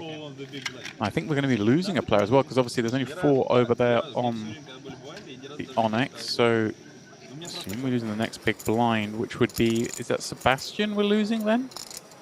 Would he be getting sent over to this table? Let's see, Panacevic with 2 5s in the small blind. Yeah, let's see who got moved over here. That look like Sebastian to the left of Mr. Perfect taking that vacant seat. Only admire the forearm for a split second. Did you admire the forearm though? Was it something that got you? Look at it. Oh, dear. It's so majestic. We're at that stage of the tournament. It's a disaster. Right, Banicevic limps, decides to stab here for value. Makes some sense. Mr. Perfect with the disguised ace high. We got to call one. Banicevic doesn't like this card. Really tricky now once we have decided to stab. It's like we basically beat nothing except some queen high and ace high combos. Man, this guy. 4 mil. 4 into 4.4. Have some of that, Mr. Banicevic. What are you going to do now? Yeah, like... I don't actually mind it. I mean, I'd prefer to have a heart in hand if we're going to do this. And I don't know if we need to bet as big as this, like, because you're kind of now, you're trying to get a king to fold, right, when you're betting this size. You can get 10 out of there, I guess, to turn 10. And to be fair, you put a king in a horrendous spot, in a limp pot, right? If Banicevic has king 7, and you've called Deal one more or it's break? the flop bet, and then just bombed pot, when you have all the 3x and all the flushes, he'd be hating life. After your big blind. This guy's got some moves. Супер. Давайте перерыв сделаем.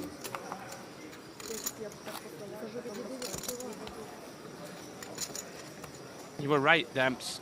Yeah. That is the forearm of Sebastian. Is he happy or unhappy to be moved? Is his eardrum perhaps getting a brief rest? I think he won't mind. Obviously, I mean, theoretically, won't be long till we're on a final table. The blinds have, there you go, the blinds have gone up to 500,000, 1 million. What a little shark he was, just trying to get the levels to blind up nice, on his button over at DTD Live. I'm fast becoming a fan of Mr. Perfect. Oh, yeah. He's kind of chipped down a little, Sebastian, not really through any fault of his own. He took that nice 3-bet bluff spot with ace-9 and ran into the queens behind. It's just how these tournaments go, right? That was a 4-8. He was a little over 30 million, lost that pot. Then the blinds go up. Suddenly you're playing 25 bigs. No, it's crazy. Happens quick. You go from 40 to, to 25 in the space of 5 minutes without doing anything wrong. Thumbs up. Going to defend with queen 7. And these two take to the flop once again. Yeah, this makes sense versus a button open of the big stack. Ooh, 7 in the window and a couple more hearts behind. And he's up against a man who has shown that he likes to bet big. And this is a hand that likes to play big pots. But this time, Mr. Perfect checking back in a pretty ugly looking card for Gonza. It is. No real reason to bet for me. I would like to see check. Yeah, I don't know about this. Like, you're essentially... Okay, you can get value from this and like a king-queen, I guess. King-10. I don't mind just checking and like allowing some bluffs, a bit of pot control for when our opponent does have ace-jack, right, and has turned the jack. Like, if you bet here and get raised, it's a bit of a disaster. Oh. But never mind, just bet and river 7. And how nice is this? Because we don't expect a 7 to bet here, do we, too often? No. So now having this on a board where the clubs have missed, the hearts have missed, our opponent can easily have turned a jack. Does he just go really big here with 9.5 million in there? It's interesting in that there are some missed draws, obviously, which are the king-10s and king-queens of the world. Do they bet flop? You have to start sort of imagining, is that the case? And he has gone big, gone for the pot size wager. Yeah, like you could go for check shove here too, right? Like if you think that a hand like a king 10 is now going to have to bluff river when we check, a king queen might just try and show down. It beats like 5-6 and 6-8, I guess. So maybe it is better, Demps, just to bet yourself. Mr. Perfect, do you want to put the cape on? No, you don't. These guys are playing so fast that it's hard to even have time to analyze. I'm just thinking what I like best there. It's sort of...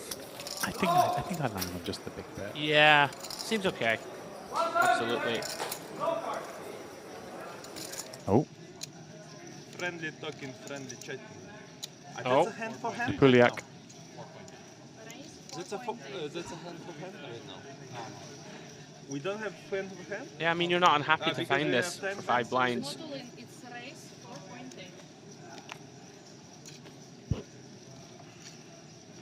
Yep, coming in for 5 blinds effectively, all leaving that 1 chip back. I mean, just going for the full-on tank, but I think Brishkin's saying like it's hand for hand now. I'm not sure. We haven't actually had confirmation if it is or isn't. I mean, it should be, but... Only, because it's this by the meta. Let's go. Oh, Savkin, surely going to take this on with King Queen. Yeah.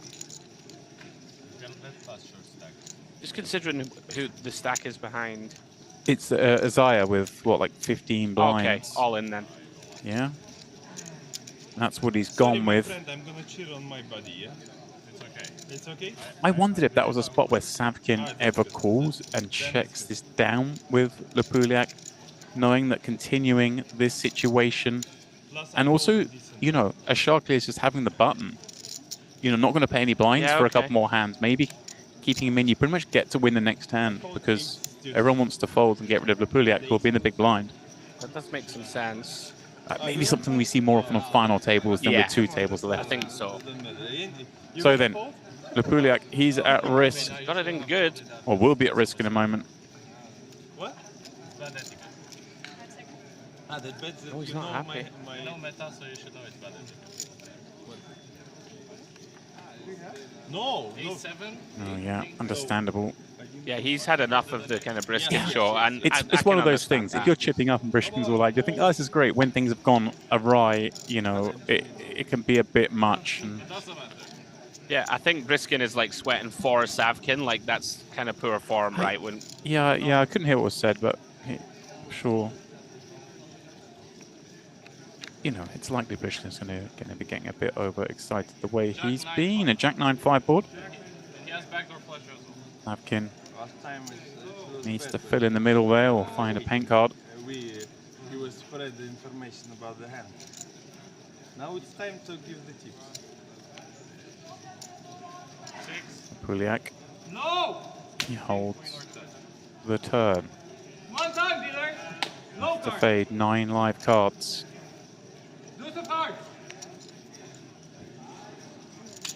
And that's what he's gonna do. Let's fucking go. Back up to 12 million, and again, we hate to use the word justice, but it would have felt wrong for him to bust out. Gets to hang around a little bit longer. agree completely. Can't begrudge it for the young man. Big smiles. Back to 12 million. You are big favorite. No, what you had? What you had? I was going to lose. Yeah, straight. Anyway. Yes. I did miss it. I mean, I was just he was missing. Obviously, Isaiah, as one of the short stack, one of the most hurt by that development, it, isn't he? because he is so keen to get to that final table on a short stack, potentially get ladders.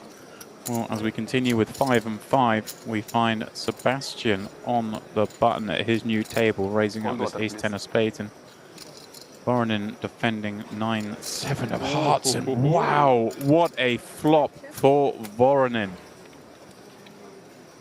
Sebastian, well, pretty murky one here. Pick suggesting a check back. I see him tapping our desk here. Yeah, these are the. It's pretty ugly. I mean, you can just c-bet, obviously, from the button. It's not unreasonable. I like check with this combo and just try and, like there's still turns we can bluff, or we can just hit that, right? And if you get, you know, the chance to see a king or a jack or an ace on the turn, we're going to be able to activate and maybe fold out some 8x and 6x and the like. Slam dunk bet now. Voronin's going to have an interesting decision here. That's 2.6. The problem is, you know, if you ever want to check raise, it's like Sebastian can have like ace-6 and ace-8 here, right? Which is somewhat problematic, which you're never getting rid of them. Like, we could go on the attack against the perceived one pair ace-x with a potential raise. Like this, but with so many draws out there. So much equity, just going to take it. And an 8-pairing river. And obviously counterfeiting the kicker of Sebastian. I wonder if you just... Well, I wonder if Voronin's going to allow him to act on this. Is this one where he ever feels compelled? I mean, we've got 9 high, but at the same time, what are we really repping? Nah, this is pretty grim. I'm not a fan of this. I can understand he's maybe just trying to fold out like a king high that gave up and then bluff turn. There's no universe where he folds. No. Like, we're basically repping like 8x of clubs.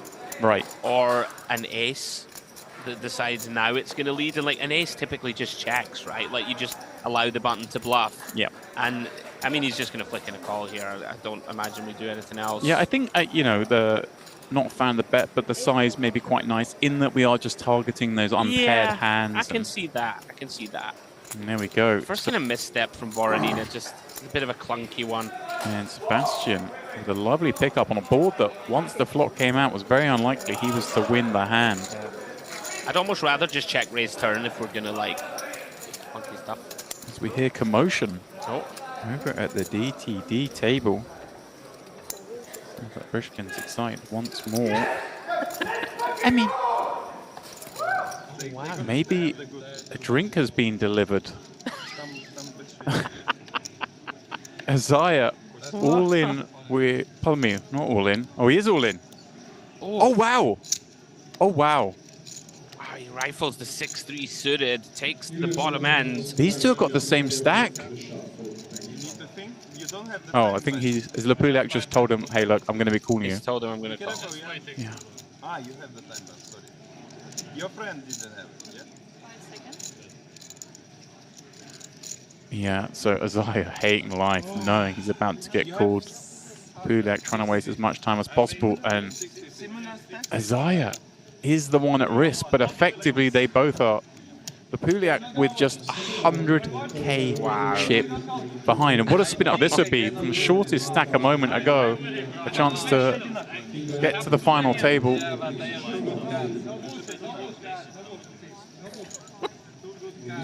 Briskin's just in the mix. Well, he wants to know who he's rooting for, right? Look at him, he's studying the countdown of the stacks. Split the pot.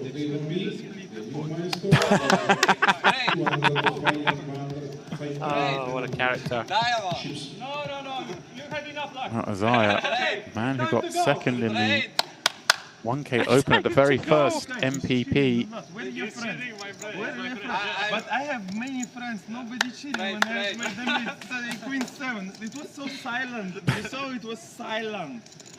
Even the flush comes, only I celebrate. I feel I'm big favorite. Well, Brishkin going to be playing a supporting role in this one because it's Isaiah and Lepuliak. And wow, an ace-queen 7 flop. Oh, he's going for the pre-celebration dance. Dangerous. There are backdoors, but it's nice to see the emotions. It is. He's very easy to root for, this young man. Never, never. Because now it's going to be at least diamond. Look. Sure. As it is, it runs out clean. Improves to aces full.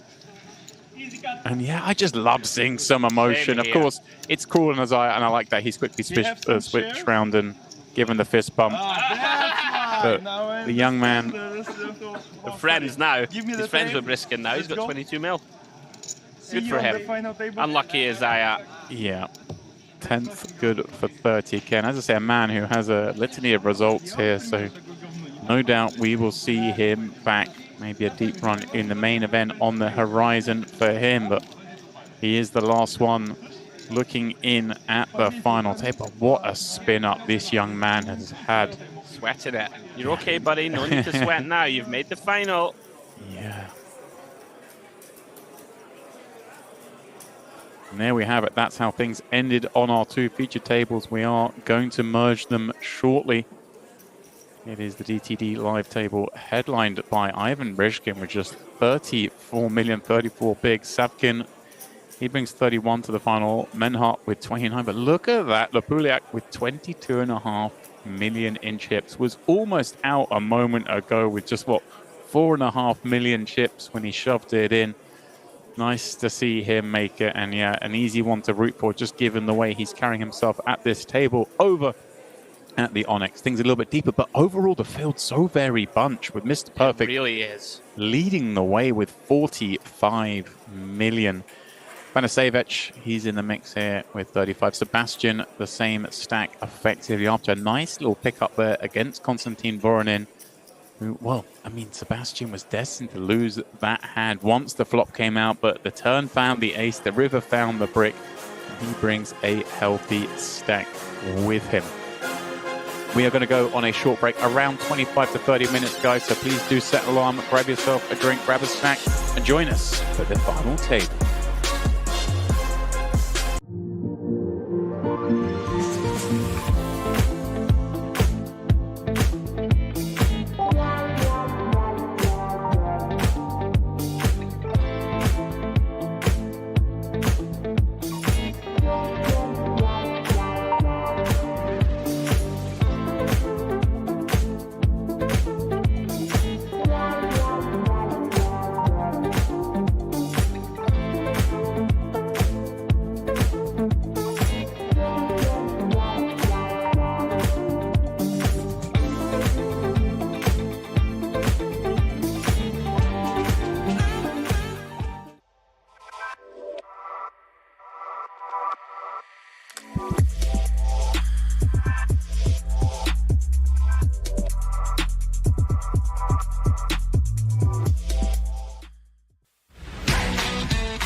300.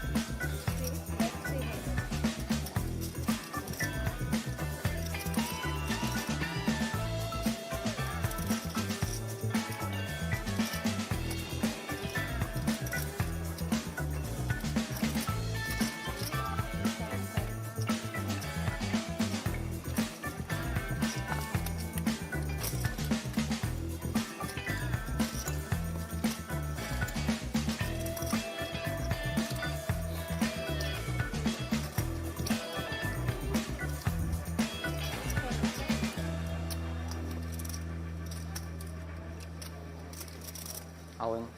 3 all in.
just got to dodge a king. Coming. Yeah. Bun. M-a înțiplat. Esențială. 1.200.000. 1.000.000. Yeah. Wow. A inspirat am fost. E și Cristi amândoi cu mâini în meserie. Unlucky, mate. Lucky lady. Yeah, let's put some to the, yeah. Sometimes, you know. And small blind to hit the button. Yeah, but if I bluff, probably I push all in. Yeah. Ace high. That's why I put full.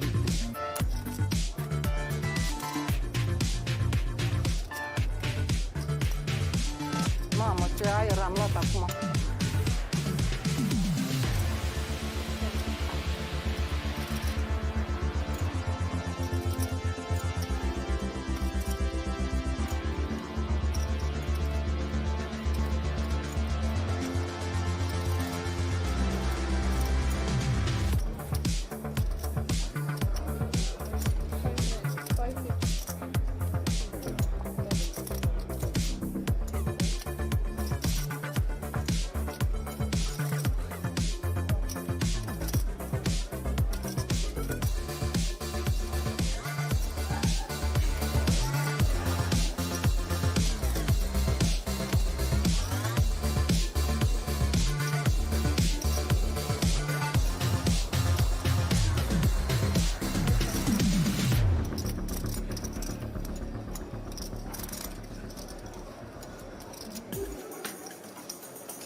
Should be 30. Should be 30. Time bank card is 30 seconds.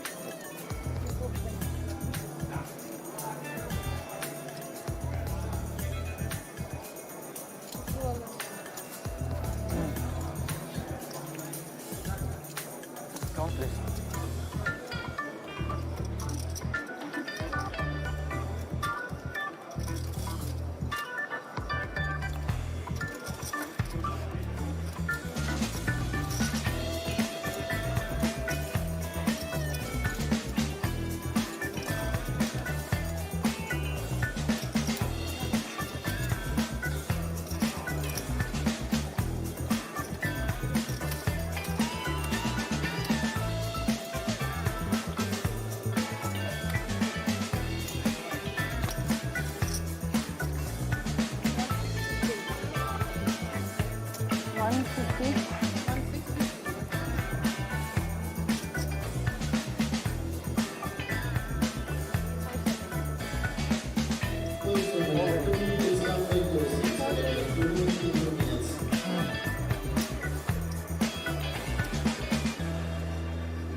Am foldat valet.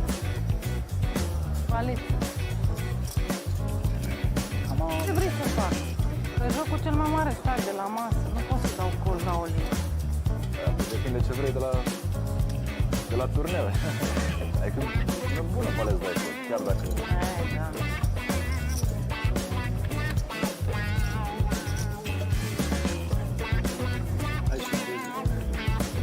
Ăsta a avut numai aș, numai pur. M-a băgat o linie. Îți dai seama. Lasă că nu e.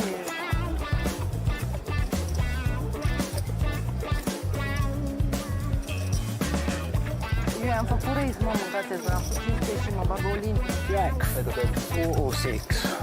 Dracu. Cu race am părut că ai dat doar 5. Hai, mă, am făcut. Da.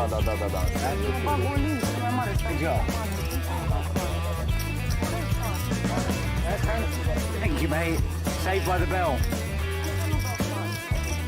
You really felt the force. 49 even though she just conquered falls, that not influence your decision? Adică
a completat culoarea și m-am gândit că da pot la...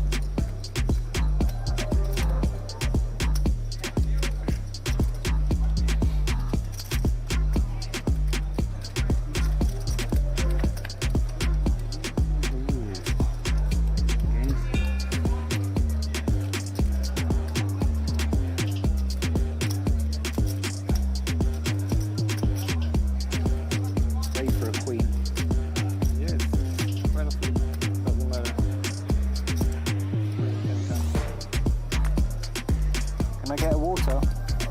Water, glass bottle, cold. Thanks.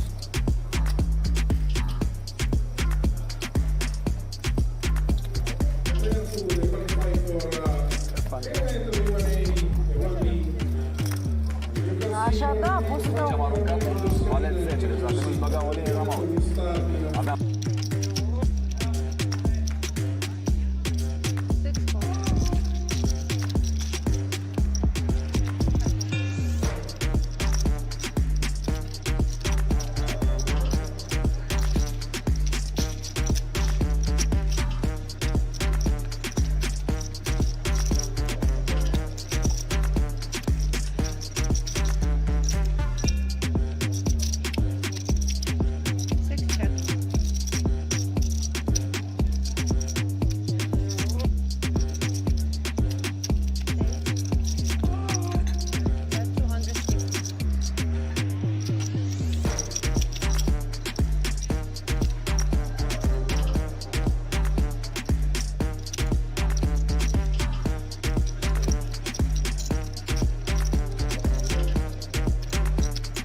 Bine că te-a apucat ceva. Bine că n-ai și tu un as cu 10 sau ceva. I-a scăpat mâna.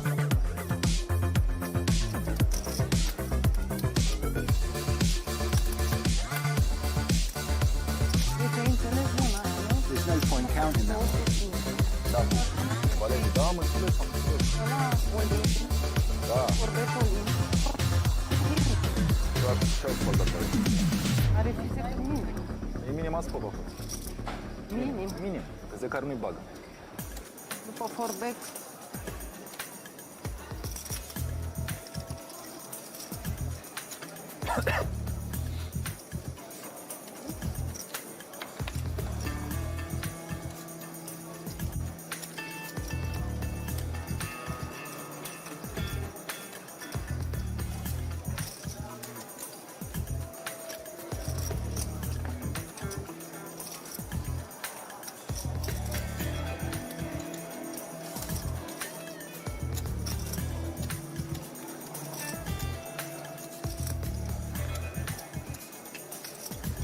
King's defeated again.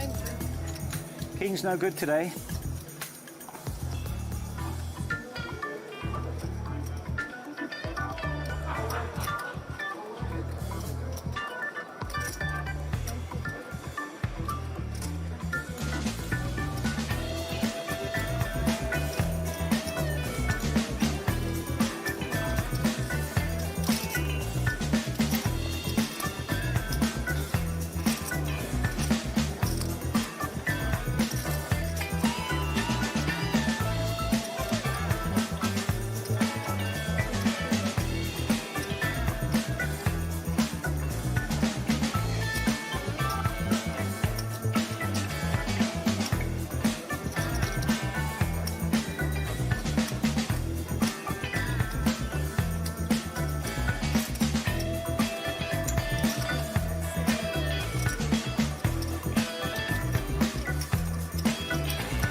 Hold.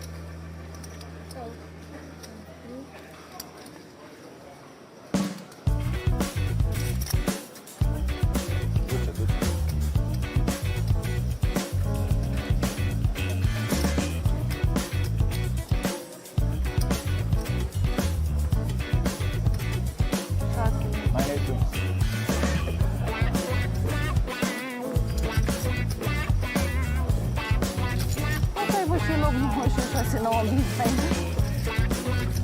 Să pune 9.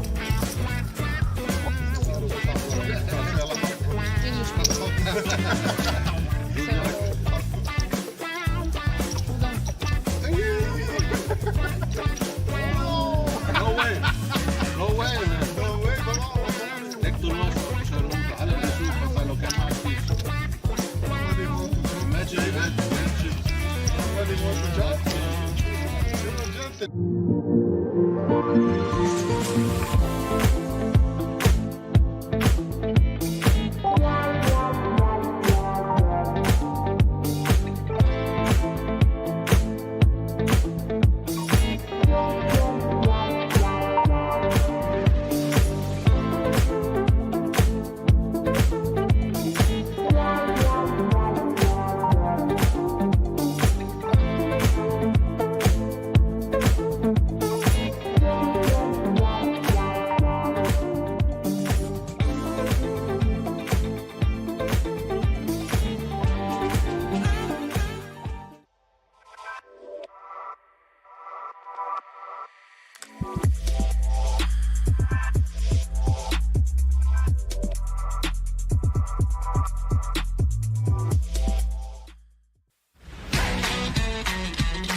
There we go. That music tells you all you need to know. It is the big moment. It is the Luxon Pay Grand Final table about to get underway here at the Merit Royal Diamond. And what a treat we have in store for all of you today. These final 9 have not been disappointing us. Even higher. The Luxon Pay Grand Final. We down to final 9. It started with 1,452 entries, and the guarantee of 2 million smashed pretty quickly. It's still 1.25 million for these 9 remaining ones to share, including staggering 375,000 for the victory. It's perfect time to meet them all. Seat 1, sitting comfortably with an average of 32.2 million, representing Ukraine, Timothy Savkin.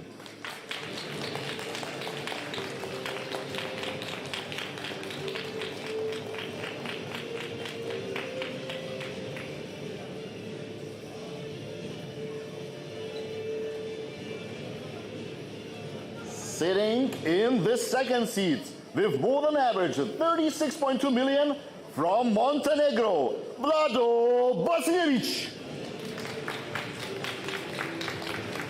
Banisevic coming in here, second in chips for this FT. Great shot at the title.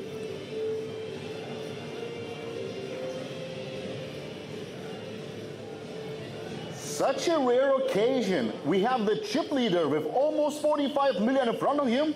He's representing Kuwait. It's time to meet Nasser Al-Mujabel.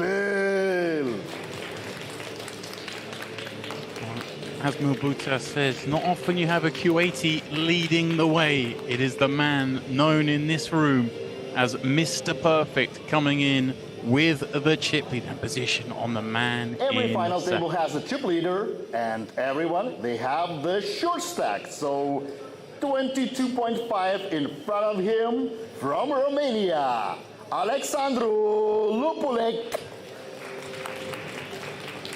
Lupulec may be coming in the shortest, but he's in a far better situation than he was when we had 2 tables remaining. He was way adrift the rest, but a double up and then elimination Isaiah on the FT bubble. Sitting in the middle with 34.4 million from Russia, it's Ivan Briskin. Briskin has been entertaining all who are watching this stream. It appears the man may have consumed as many gin and tonics as he has big blinds coming to this FT. He's 4th in chips as play gets underway.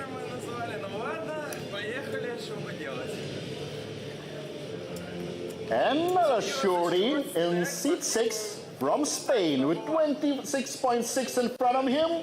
It's Alvaro Gonza. Alvaro Gonza been mixing it up at the final 2 tables. Did have a big stack. Hasn't really done too much wrong. The cards kind of working against him, but here with a shot at the title nonetheless. Sitting 7. Maybe this number will be lucky with the guy with the 30 million, and it's Konstantin Voronin.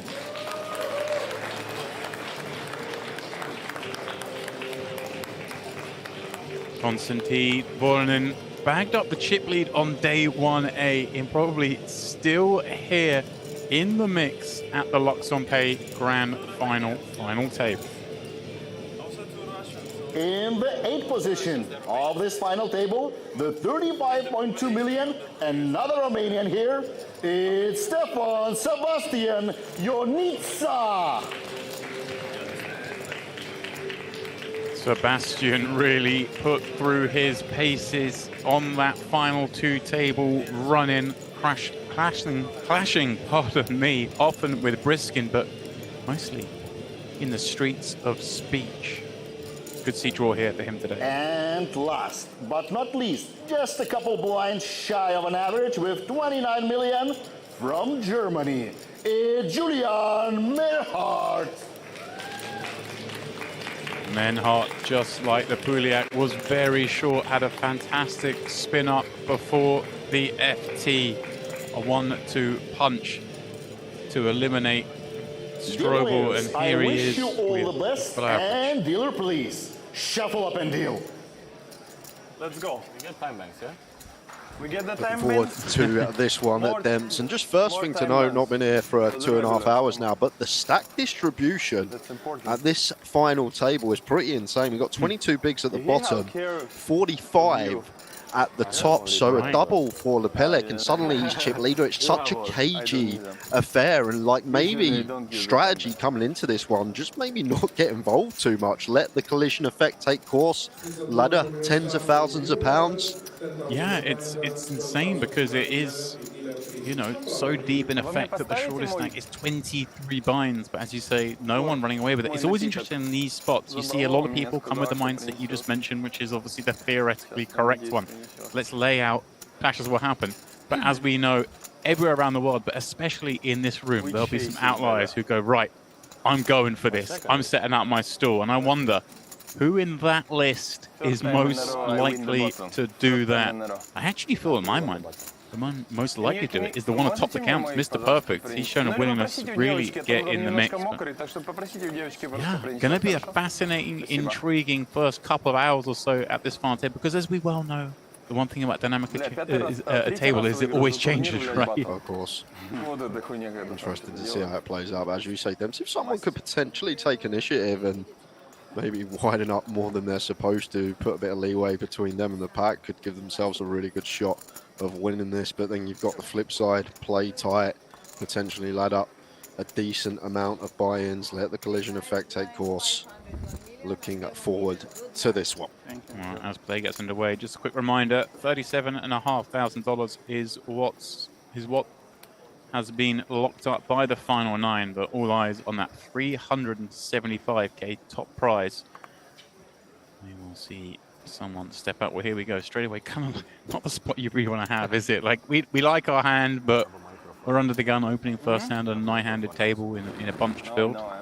Yeah, still going to open as Sebastian. Call me crazy, but like 8s would be pretty close with this distribution at this final table. Like 8s might even fold in theory, but 9's just going to be too good not to. I mean, let's look at it. I mean, 37k for 9th. If you just laddered up to, say, 5th, you gain 95k. It's perfectly reasonable that you basically don't play many hands to find yourself 5-handed the way this one's set up. Yeah, and over here to Benacevic, and the man who sits second on the Montenegro all-time money list. In with the call here with the 6s, but once again, another one. These small pocket pairs reducing in value at final tables, especially when the ICM's extreme as it is at this distribution. Brishkin with a pair of his own on the button. Lovely proposition for him. And even like 7s here, Demp's probably theoretically fold, but Briskin doesn't strike me as one to dish these into the muck on the button. Seems like the type that will go on the hunt for a set. Well, hang on a second. He's counting out more than a call here. Looks like he's going to squeeze it up. Wow, okay. Stalls set out somewhat here because... One? Okay. Yeah, straight away going for the squeeze here, and not the most optimal hand to choose. FTs want something with a bit of removal, an ace, a king queen, blocking some, continues blocking some 4-bets, but the 7s here just bumps it up, and now Sebastian going to be in a real grim spot with 9s. I don't even think it's grim, Dems. I just think it's going to be a fold here. It seems to me to just be a fold. Now, these two, of course, did have a few clashes, 2 tables out, but for the most part, Brishkin showed his man hand every time he 3-bet him. So, I mean, if I was sitting at the table and I've seen every hand they play with 2 tables left, I would not expect Brishkin to be 3-betting 7s here. Like, I would not put this in his range. He's played fairly snug in effect. I mean, he's 3-bet jammed some hands, maybe open jammed a little too wide, but he's had the hand every time. He hasn't stepped out. But look at this. Benacevic. Wow. Calls. And Brishkin has managed to get 9s to fold, 6s to call. And at the onset of this FT, we have a 19 million chip pot. And as you said, Dems, we're at Merit. So I'm not surprised to see this, I'll tell you that, but what a flop for Brishkin to kick off the FT. 3-bet squeezes sevens, drills off middle set. He can't believe it with the right smile on his face. And he's as talkative as ever. Getting nothing though out of Banasevich. See what size he decides to come with. I mean, realistically, able to believe there's lots of... Maybe these kind of hands, 8s, 9s, 10s. Maybe an ace-queen suited type holding. But look at this, 5.3. Banasevich decent hand. not paying a penny. He shows them. Decent hand, you see? You don't need to wait 2 I wonder hours. what Sebastian's going to think seeing that. Just I'm gonna show you. It's okay. Don't worry. Leader. Yeah. No, I thought when I 3-bet he should fold. Yeah, like the razor under the gun fold.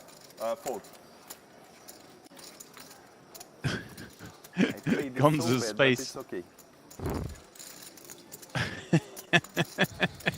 You're coming in relatively short and chipped, and you're seeing this guy willing to go hard with 2 7s. Ladder's quite likely. Man, we love this guy. He was 1 card for elimination, Brishkin. And he rivered a flush to stay alive.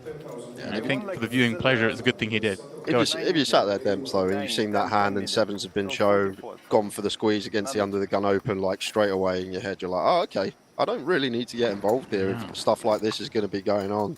As you say, ladder 4 places, almost 100k in the back pocket.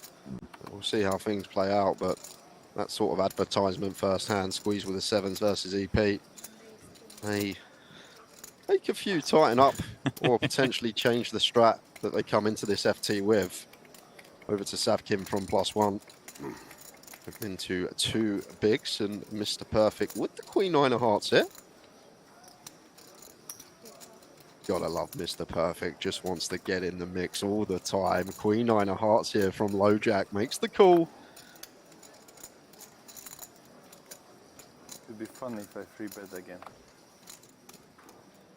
Unstoppable warrior.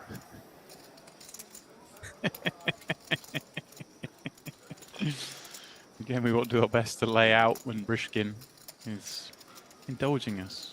Yeah, let's see if Sebastian can find the fold here, like a spot that a lot of people seem to miss at FTs. They feel like they're at a normal point in the tournament. They just get to defend taking the prize, but need to be selective with what we choose to defend multi-way, especially when it's gone EP open, MP call, like likely to be in a dominated spot, potentially do more chips down the streets when we make a hand. Yeah, it's such a good point, and an adjustment that you do see so few make. As is, he calls, and we'll need to miss this one, but no. Flops a pair on Queen Jack 7 and is still trailing in 3rd place. Interesting now spot for Savkin, one imagines, with Mr. Perfect having called +3. There's going to be reason to do both here, right? Yeah, lots of check-in, theoretically, our hand.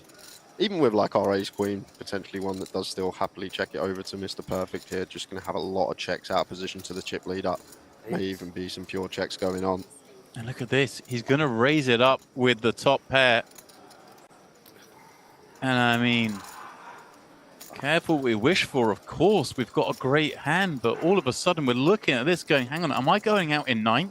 It's pretty crazy, Demps, because I come in saying this is going to be a cagey affair, looking at the stacks and the first 2 hands, it's just everyone wanting to pile chips in. Top pair here for Mr. Perfect, raising into a range that has the better Queen X, that has all the sets, maybe not sevens.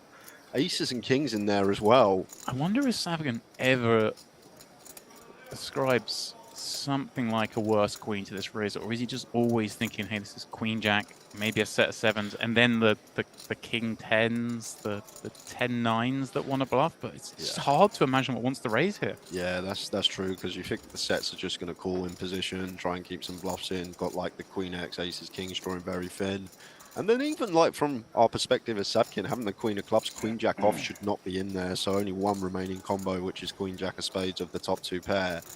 So no world in which we fold here as Savkin. Wow, there is a world. His world. Oh my word. Look at this. Mr. Perfect has surely no idea what has just occurred there. Savkin Of course. just assigning no bluffs. That's okay, don't worry. Thinks he's walked into it. And I mean, it's understandable in the sense that we call there 6 million. And then, like, what turn are we looking for to continue with? Just maybe we're trying to remove that headache by getting out of the pot before we reach that point. But, oh no. And maybe a case in point for the flop check if we can't bet and call a raise. Mr. Perfect, I mean, he's played perfect. He's made ace-queen fold up to 52 million. And Savkin now right down with a bunch. Whoa, I mean, this for FT, 5 minutes in, is delivering. Yeah, this is the thing, as you say, Dan. So when we're up against the chip leader or a covering stack at a final table and we head out of position to the flop, going to do so much checking with most of our range. There are some spots that we still get to bet, but a lot of the spots we just check it over to them, see what they do, and then play accordingly from there. But Savkin with the hero fold incorrectly. Yeah, I mean, I don't even hate it. I don't expect my man to be raising a queen. The thing is, like, ace queens are much better continue than kings or aces there, Debs, just because of the we throw out a queen jack combo. And I think you made the key point, of course, as well. There was only one combo of queen jack suited left, right, which is something to think of. But then if you think Mr. Perfect might be in there a little bit more liberally, we saw him playing a lot of hands before we went on the FT break. Well, he's back in the mix. And look at this. I mean, the rules are not being followed. Voronin off 27.5, attacking the chip leader in a spot where, again, we don't really 3-bet call off many hands because of the ICM situation. Mr. Perfect. One of these hands, it's not going to be folding, I don't think, when we cover king-queen suited here. It doesn't strike me as the type to let this one go. There is the call. I think there's something Voronin needs to note as well. The customer are up against Mr. Perfect. I don't think he's going to have too many folds to 3-bets, whether being in or out of position. Seems like the type that will like to have a look at the flop. Well, ace, queen, 9 is good for Voronin, but not the rosiest of feelings when you 3-bet with ace 3 against this character. I mean, he's not going to lead, is he? Sure. No, he had the movement about him, didn't he? Yeah, small here as Voronin. Don't need to go big in this situation, and just tend to see at FTs sizes get scaled down. And what I mean by that, normal stage of the tournament, a board that we usually go around third on, we just scale down to quarter, 20%. The bigger bet boards, when we go 60%, we scale down to like half or B40. So then, we continue to a turn, the board getting wetter. Only pot behind for Voronin. And I mean, surely now. Got to be a check. Not enjoying getting that action, checking and hoping.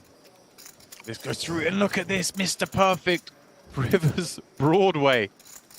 Perfect start to this final table. I mean, what in the world? Now, does he ever find the check here? The 3-better gets to have the ace king, kings. 13, 1-3. Goes for 13 million here, and just a grim spot for Voronin, but not beating much here. It would have to be a really creative bluff here from Mr. Perfect. Like, what's he going to find here? Even like the 7-8 of hearts gets there in the form of the bottom end straight. So it has to be really dusty hearts, doesn't it? Yeah, you're really scratching at combos. Is he the type to pill like 5-6 of hearts here? These type of hands.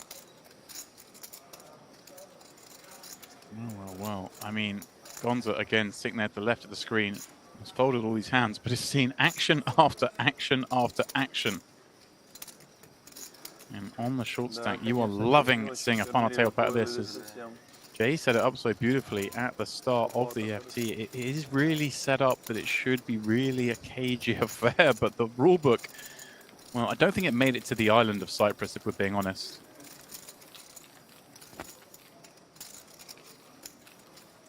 And as well, yeah, I mean, a throwback there to the mystery bounty picked up by Alex Goulder. I was a bit perplexed there for a second, but we are, of course, at the Luxon Pay Grand Final. But yeah, that was a fun one. Goulder won that. I know it was before you got here. Kind of seen that one played a little different to this early stages. What? Easy blind level to know how many bigs you have. Like last time I had like 10 million. It's really easy to Easy blind level. They've got 1 million big. Lucky number. Briskin seems to have changed drink or not now. It still looks like it might be a gin and tonic or something of that ilk. He was on those the first session of the day, if I recall correctly. Yeah, I mean, that one looks a bit cloudier. Maybe we have mixed it up. Maybe he switched to something non-alcoholic and is going to maintain the appearance of a man who is a little inebriated. I mean, I feel like he still might be. I'm not jumping in a car with him, Jay. Just out of the way there. King 7 suited, second in chips. Very nice raise fold combo to use an FT, but decides against it. Leaves room for Gonza. He's just itching, but again, I mean, do we need to get involved when... I mean, what is going on? Voronin going for the second 3-bet in a row. We playing for $375,000 here, Dems? I've got to check. I mean, it says that on the payouts. Look at the size he's got as well here. 19 bigs. Like, we can just go 4 BBs at an FT. It should achieve the same thing. Our opponent shouldn't really be playing any flats out of position. But Voronin come with aggression today. I mean, obviously, Can you ask for the napkins, okay? this one, quite different, almost prospect going after a similar stack to you rather than up against the chip leader who was opening an earlier seat. And I guess the S10O, that kind of, this one seems a bit more reasonable, but I still feel like I would just get out of the way, let Gonza potentially clash with someone else. Yeah, like, we maybe knock out ace-jack there. That's about it. Like, maybe better against hijack to take some, like, ace-deuce, ace-3 suited. That actually knocks out some of the better ace-x. Maybe we knock out ace-jack off there in ICM in this given scenario, but interesting take there from Voronin. Oh, hello. Look at this little piece of hardware. Now, that is a lovely-looking trophy. Jay, that would look good on anyone's mantelpiece. Yes, it would. That thing is sick. Who designed this thing? Give him a raise. I want one. Once again, as chip leader, this is like the ones we like when we cover everyone. The suited kings, even from gun, perfectly fine to open theoretically. It does head into the muck. Napuliak, another who has seen all this carnage going on around him. Probably doesn't want to get too involved, but ace king from +1. Clearly a qualifier. Let's see how Sebastian approaches this. Again, it seems like kind of more in tune players at this table, but yeah, into the muck. Dems like sure. may peel it, may fancy a little look at 3, but these are the ones that should be going into the muck. Okay. Yeah, this is like the first bit of kind of normality. Plenty of players at this table, I think, would have called that hand. I'm glad to see him fold, like you say. I mean, we just get out of the way. You make so much money. Exactly that. By folding. And this is the thing, like, now we're at the FT, people say, like, they're playing tight, what are they doing? You're making your decisions to make money. You're not making decisions to make chips. We're not playing chip EV no more. Like, over the long run, we want to make these tight decisions because the players that bust, they're going to make us more money in terms of ladders, and this actually is going to make us more rather than going for the potential outright win where we can bust and suddenly we're out in 9th place. No, I wish him to win this tournament, even if I'm going to be in the heads up, I wish him to win. So you are very definitely. Not the best friend. But I wish. Seems like best friend. That's a wish. Minimum best friend. No, my friend. And just a quick note on the man in that pot, Sebastian Anita. Pretty sick stat here, Dems. He's only got 3 caches on the database. Okay. But those 3 caches are all final tables. 1 in a 500-man field, 1 in a 450-man field, and 1 in a 100-man field. So 3 caches on the database. He's got a first, he's got a second, and he's got a 7th. So whenever this man caches, he always finals. Wow. Pretty sick stat. I mean, extending that stat in a 1500 runner field, that's insane. No deals. No deals at this table, for sure. Till I'm here, we're never gonna deal. Or maybe Constantine and me, no deals for sure. Sorry, guys. No, I think thank you very much. Discussing deals just yet. Even Christian if you're setting gonna out give his me stall. huge, more money, doesn't matter. We play till the Javic end. going to activate from the small. Up against the chip leader in the big. They share clubs. It's a 3x. Well, actually, he only put an extra million in. So maybe this was a min raise. Either way, probably going to see end of hand here. Even Mr. Perfect can't find a reason to continue on this board.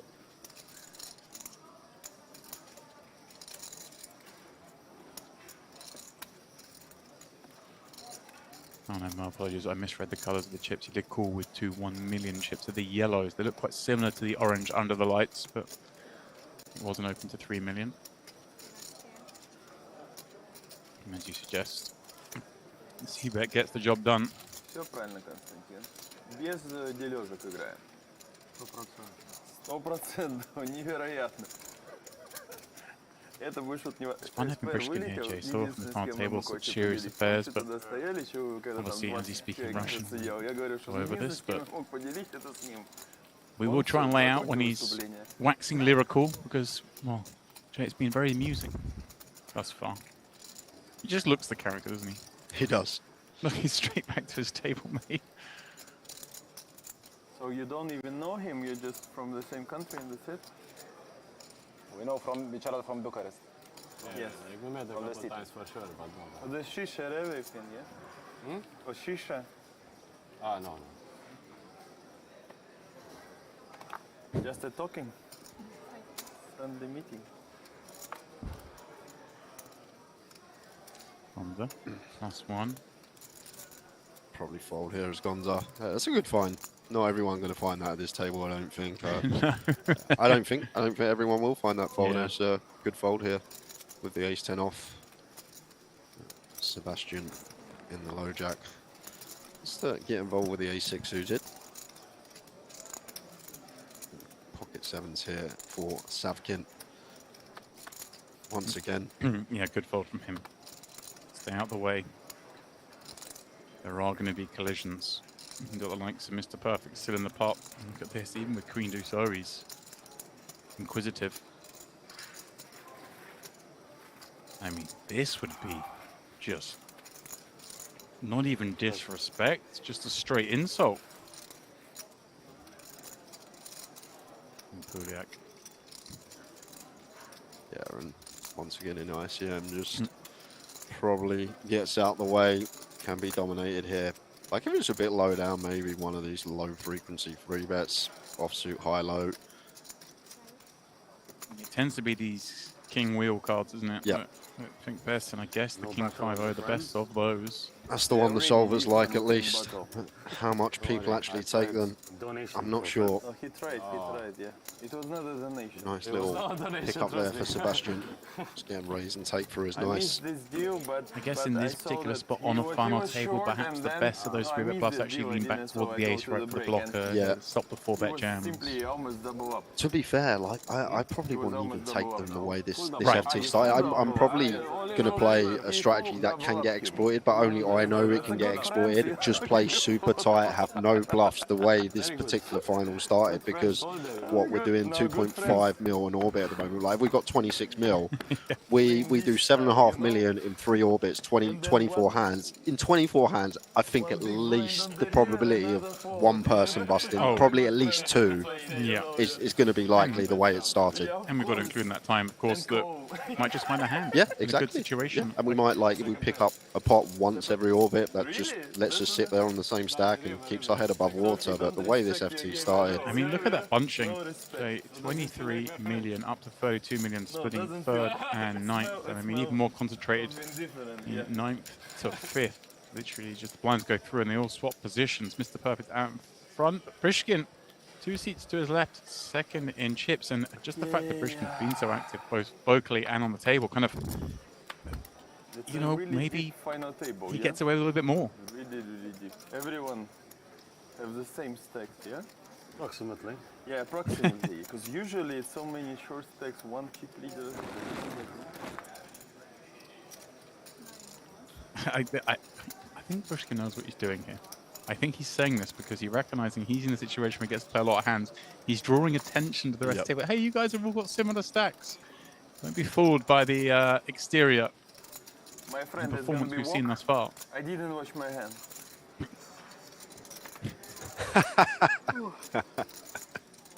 Walk? Brilliant. Yes. Yes. Let Wow, he talked him into the walk. You fall? Yeah. No, I think you beat me. I think. Almost. Almost? I beat you, but not much. Not much? Coin flip? Suited. Yeah, you're also suited, yeah. We know. Yeah. I like that fold as well because Prishkin is going to pressure us a lot, isn't he? We limp in there. So close, that's okay, that's okay. Obviously for chips. So actually, if you limp, I raise. Huh? No, if you limp, I There we raise, go. of course. 7 deuce, diamonds, for the TV. I don't know. For the TV. Maybe. Yes. Love the way Briskin's like for the TV, but when he covers that much, it's actually probably fine. Right, So and I think he knows that. Oh, okay. I think he's telling the truth that he would have raised, but it's certainly just because it would have been a good hand to raise with rather than for us at home. But fantastic stuff having him here. Because this would be a really dry affair with the stacks so close if we didn't have him livening things up. Mr. Perfect as well, getting involved in a bunch of pots. It's action to Savkin. Got it going into the mark. Savkin seems very clued up straight away. That fold with the sevens, he's had a couple of hands that others may open, but seems very clued up of what we're supposed to do here with our stack size at this distribution. And even though, you know, the fold with ace queen was incorrect, the fact that it's in the locker, given the situation of the farm table the way it was, just shows that he's thinking at a very deep level. Yeah, thinking about making money. At the ace queen spot was kind of a tough one against the chip leader, but tight is right in these given dynamics. Well, welcome one and all joining us for this Luxon Pay Grand Final table. We are coming to you on a multitude of YouTube channels, but I do have one eye on the GG Poker YouTube chat, so please do let us know in the chat who you're rooting for today. If you've got any friends in the mix, or are you here as a neutral? Yeah, Gonza here, a7 off against button. Just seems like we got to defend here at 22. Did he just jam? That's a defend, all right. Okay, that is a defend. Just sends the lot in. I guess we fold out some ace 8, ace 9, ace 10 even. You want to see him? Do get a few hands out there with the ace 7. Come to play. Nice little move. The a7 off. Yeah, I mean, like you say, it does get a lot of hands to fold from the button, but still, just when called, it is disastrous, isn't it? As the great Mike Sexton used to say, the all-in move works every time but one. I like it. I've actually never heard that.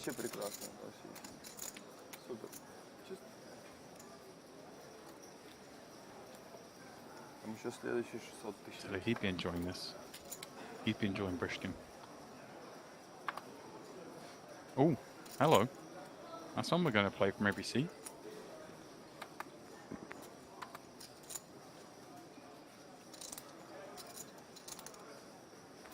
Fresh. Sitting with 32 lines.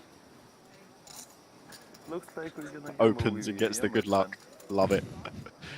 Hopefully won't need much luck with these two. We have the small big blind situation. Pre-flop nuts looking for action as Sebastian. No, I understand. Well, we know Mr. Perfect likes to get involved, and hands that like to get involved include this. And look at this. Is this a 3-bet? No, he reached for a stack, but that's 4 million, yeah? Trickled them in. Brishkin, we saw him squeeze this spot first hand of the final table. Finds an ace. He needs to stay out of the way here. No, looks like he is going to can out the 3-bet. I mean, his stall is firmly set out. This man is going hard. Already told the players there'll be no deal while I'm still in here with 9 players left, which is quite a bold statement. And almost identical to the first hand of the final table. It was a gun open from Sebastian. There was a flat from 6s. And then Briskin squeezed the 7s. So given that Brishkin did expose the 2 7s, how does Sebastian best follow this route? Is this a spot where we just go for it? Yeah, we can't flat with Mr. Perfect behind. He said, like, we don't want to go 3-way with aces out of position to 2 here. It's just going to be 4-bet here for Sebastian. May just send the lot for 30. I may induce against Brishkin. Go for like a little, what would it be, like 13.5 milli here. Just, I guess, with the ICM the way it is, even risking busting here with aces is so expensive. Picking up 14 just vaults is so far clear of the pack. And of course, you know, Brishkin is just going to have a handle all the time as well, just because maybe even more so because he showed the 7s last time, that you might think, okay, he wouldn't do this like light again, would he? And it looks like it is some form of click. Yeah. Seems good. I like this. I like the click to keep Brishkin in, perhaps.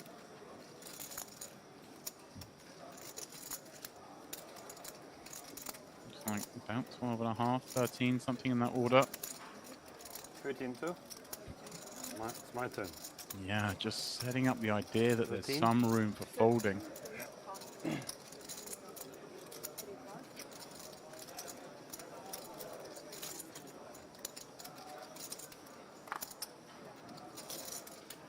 And Brishkin. It's like you two aren't friends. Let's give it up.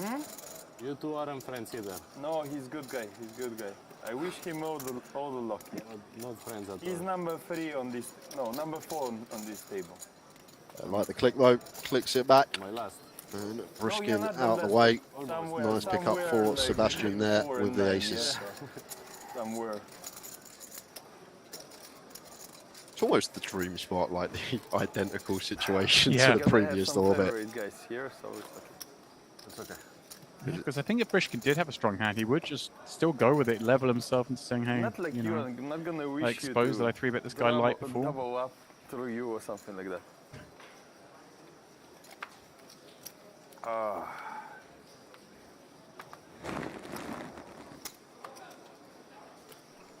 Another big hand, Menhart this time. I think first look at him at this FT. This one has to be opened.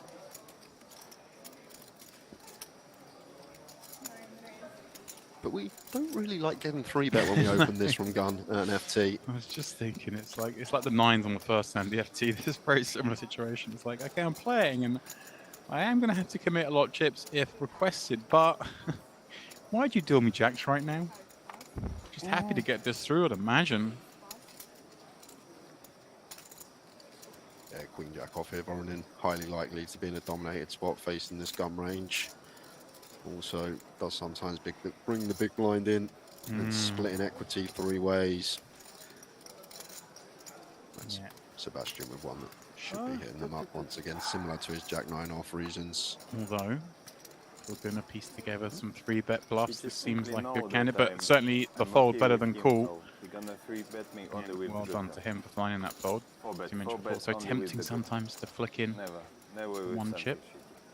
Oh my word, Voronin, how have you done that? Queen, Queen 5 and a board that, okay, Menhart's going to have some concern being 2 queens on board. You're up against the King, Queen suited, maybe some Ace, Queen.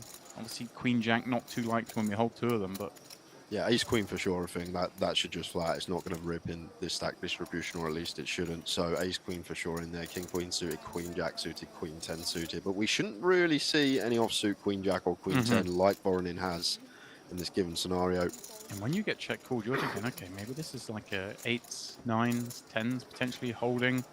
So a low card like this may see him bet again, although of course there's always the option to check back pot control. It is an FT after all. Try and get that second bet on the river, because we're certainly not going to go 3 streets with this hand, are we? No, it's just going to be a 2-street hand. So if we bet turn here, we're always checking back river for a free showdown. Or if we decide to check back and get check 2 on rivers, then we can go for our value. You think I'm going for the second street here? I think I'm always too timid in these spots. I think I would just check back and... With a small size on the pot, 1.6 to 6 million, so between quarter and third. But I think this German guy is a little bit up on the level, yeah?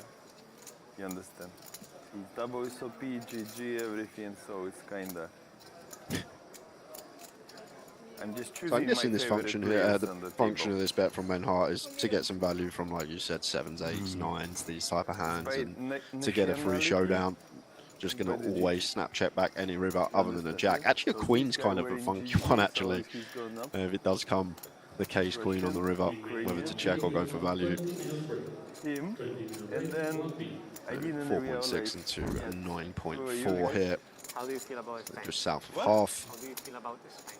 Spain is nothing for me. Weighing up his options. Surely can't have an avenue here other than call. I mean, we just don't have bluffs then. It's like we're not floating king jack at this stage of the tournament like king jack of clubs on the flop, I don't think.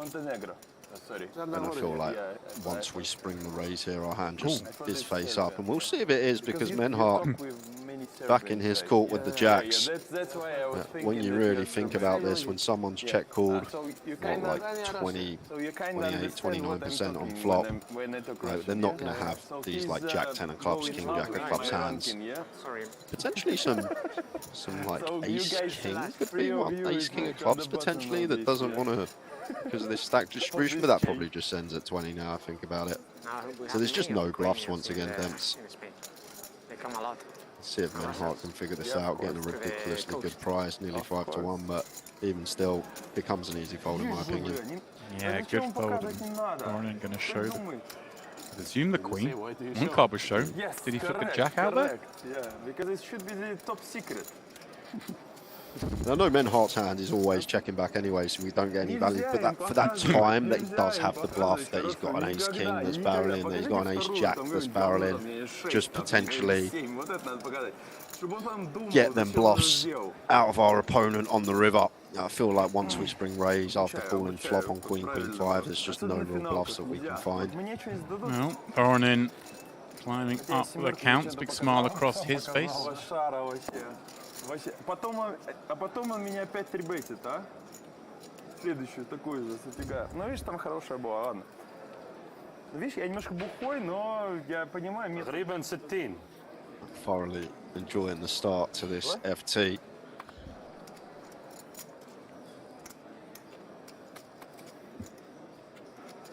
Briskin table captain for sure.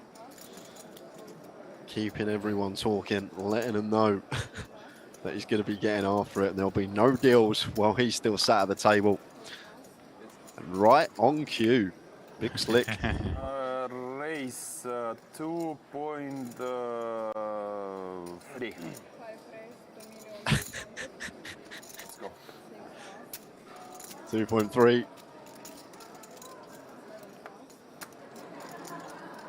Oh, you see my friend's fold? He's on the top of the list also. So, my friend, you're on the top of the list, but you fold against the top tier. Just going to be a call here from Menhart, I think. I Once mean, again, just with the stacks. Like I'd much prefer like shoving something like deuces rather than sixes, because maybe we knock out 3s, 4s, 5s, stuff like this. But sixes, Briskin's probably not going to be folding 7s plus. I don't think hijack versus big for 16. So like that's kind of the idea. We want to try and knock out some better hands. So I feel like 6 is always flats in this given scenario. He does just that. Like in terms of chips, we know it's a winning jam. In Sure. chip EV, hijack open, we got 16, we shove 6s. Chip EV going to make us money, but now we're not making these decisions to make chips anymore. 2.7, the continuation for Briskin on this board that does look pretty dicey for an ace king, and Menhart getting a little trickier for him, but with a pair, with a gut shot, feels like one we have to stick around for one street. With the gutter there. Some reverse implied. A lot of times it does come at 9. Obviously, the queen jack, king jack, ace jack, all part of our opponent's range. So it does just let the 6s go. I can get behind it. Understandable, but you're not necessarily expecting Briskin to continue here. Я же, ну, блядь, это же блеф, ну это же блеф. Я же объясняю, я хорошую не показываю, но это блеф. 10, 8, 7 доска, это же блеф One of those называется. funny spots, Блеф actually. я I'm not показываю. thinking, well, Я блеф показываю, if he had хорошую three-bet нет. jam pre, would have been looked up by the ace king and would be 2 cards away from a big double up. I just don't think Я могу six is going советы to давать, сам be good исполнять to не jam буду. in Я, this ну, то given есть это scenario. как- Like I say, it'd be better to jam deuces, but we'd never jam deuces ever. But if we were going to choose a pair, small pair to jam, I'd prefer to jam that because then maybe we fold out 3s, 4s, 5s. But I don't think our opponents ever folded 7s plus for 16, especially this particular opponent. Right, that's the question as well. And I guess we saw Brishkin, you know, had the goods there. But if you started to get perception that he was opening way too wide, then I wouldn't be surprised if you saw some people stepping out. Thank you very much. Maybe trying to combat that with more aggression.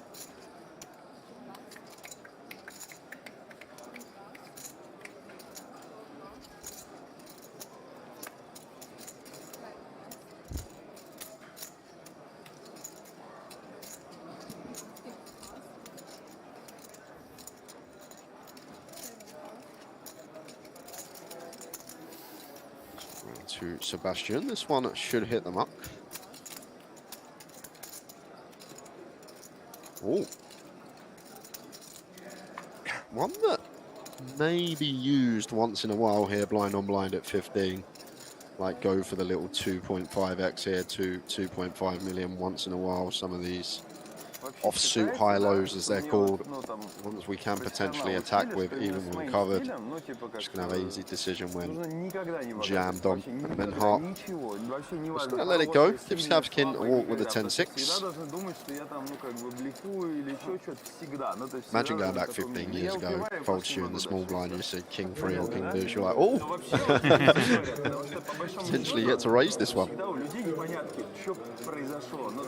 Such a different game these days, like going back 20 years and before all supercomputers come out telling you what is potentially right and wrong, what's going to extract the most EV over the long run. Game's so difficult to know what is the best route at this stage. Range is always changing, dependent on the stacks at the table. Over to Lepelek. Ace queen from +1. This one too good not to open. 5, yeah, let's go the table ginger shot. That's good, yeah, that's really good. On me? Let's toast with ginger shots. Oh, ginger shot is the best thing, yeah? It's amazing. I love that. Have you dabbled in the ginger shots here? I have not. I've had one before. Don't knock me out of it. Anyway, Poliak's ace queen from +1. Likely to see a raise and take. Can't see Benacevic getting involved with this one. But we did pull 6s early on in the FT, facing the gun open.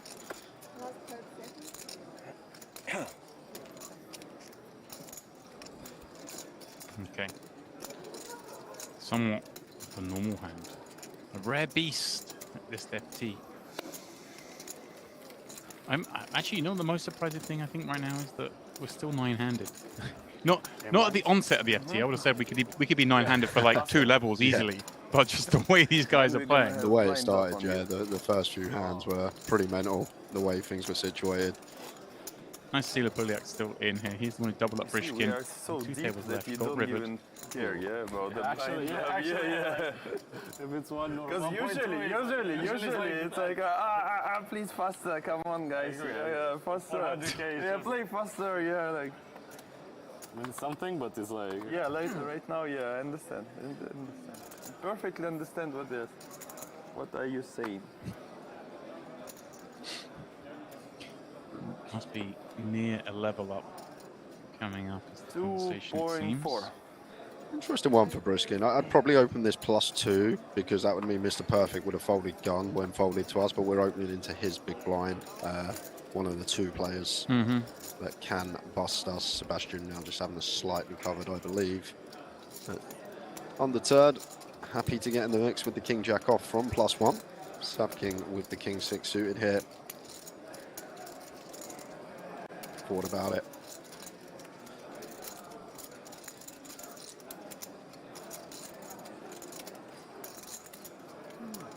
Kovacevic, 10-8 of diamonds, wants to have a look, and Mr. Perfect with the same hand as Briskin in the big blind.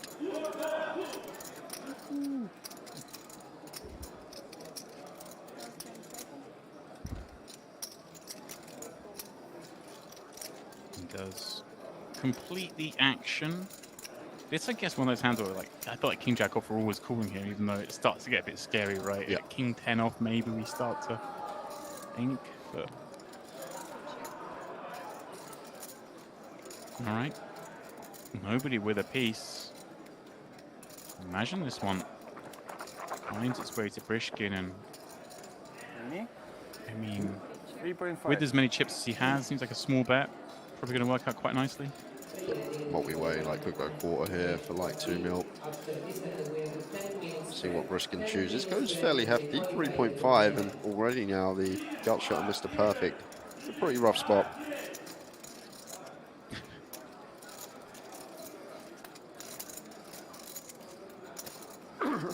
One v2. Nicely done. Really good. It's like 10 on the turn and double up. Just shows again. How to say? Bet with equity. Bet with equity. That's the rules of the poker. I know we're gonna find out any hand we want to find out on a stream after delay, but I'm not a fan of this kind of showing every hand, because someone might just pick up a little bit of bet sizing tendency. Yeah, potentially. I check, I see the free river, I see the 10 on the river, and Habibi come to Dubai. Dubai, What a guy. It's a lot of fun. Yeah, so closes the gap a little on Mr. Perfect, defending the King Jack off there. Quite an interesting point that you said about King 10 off. You'd probably fold. Don't want to get too complex, but there's something that's called risk premium, and our risk premium against different opponents is going to change. And when we cover someone heavily, we actually get to defend a lot wider, and vice versa. When someone covers us, we have to defend tighter. So as Mr. Perfect, like in the big blind, he is one of those that is going to get to have some of these wider defends when he's up against like one of these 30 big blind stacks. Like our risk, like the 30 big blind stacks risk premium when they're playing against Mr. Perfect is going to be really big, but when like the 30 bigs are playing against the 20 bigs, it's going to be smaller, if that makes sense. And then the ranges are going to change based on that. I don't want to get too into it for our viewers. and of course, I suppose you kind of begin to over-realize all the time as well, right, when we're up against someone we cover. Okay, Voronin at the new level, pops it up to 2.4 million, ace-queen suited. So far, so good, and Жалко. who's 5-0 in the big? Жалко, не показывает. Job done. Через себя вот пас. But the idea as well, like people tend to overfold at final tables. Like when we are going past, potentially like more of our bluffs are going to get through as the chip leader against these shorter stacks who are wanting to ladder, not wanting to clash with us, and potentially fold out some more hands, like we saw earlier on with the ace queen with Savkin. I know it was a different spot, it wasn't against the big blind, but you see the power of the chip leader when they're putting the pressure on, how high up people actually start folding at final tables. Да, да, да, никаких вот этих, блядь, когда мы попали, все, ой, бля, вот это все. If it's out to be stopped, thank you.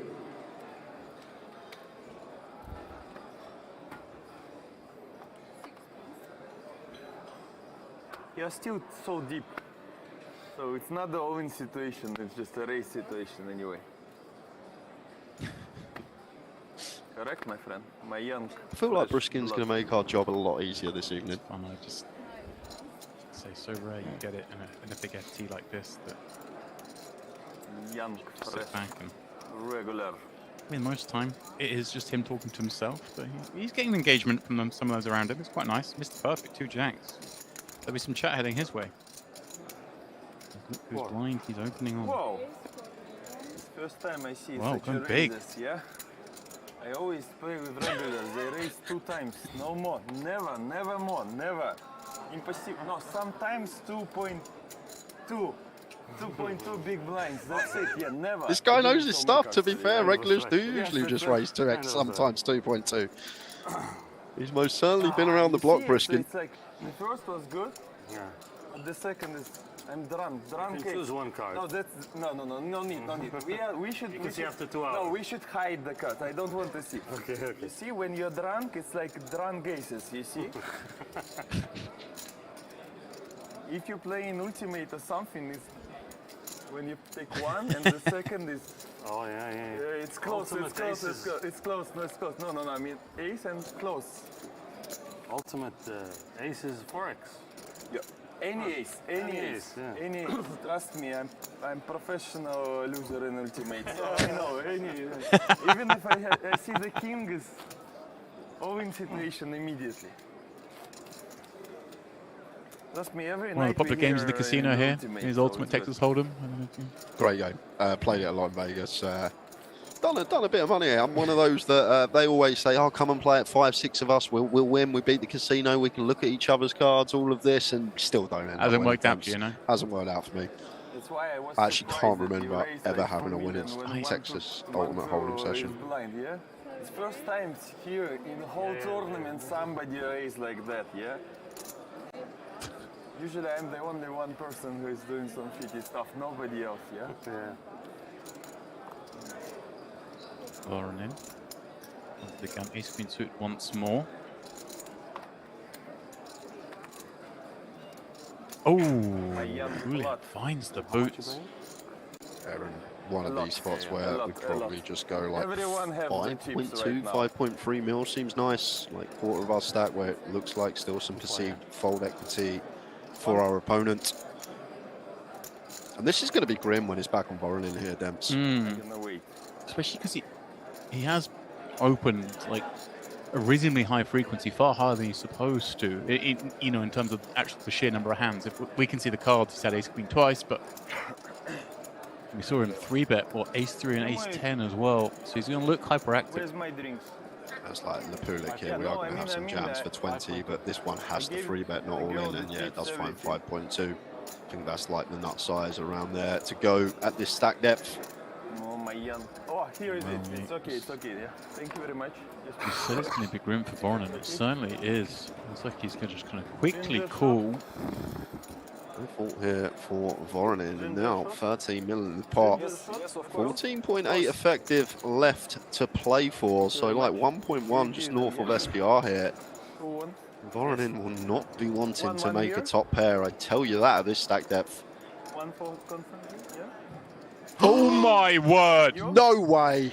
Flops the joint, does Voronin. Ace Queen up against the aces in a Puliak. Well, I mean, you don't like to see 3 ball raise on the board, but you said it, SPR of 1.1, I mean...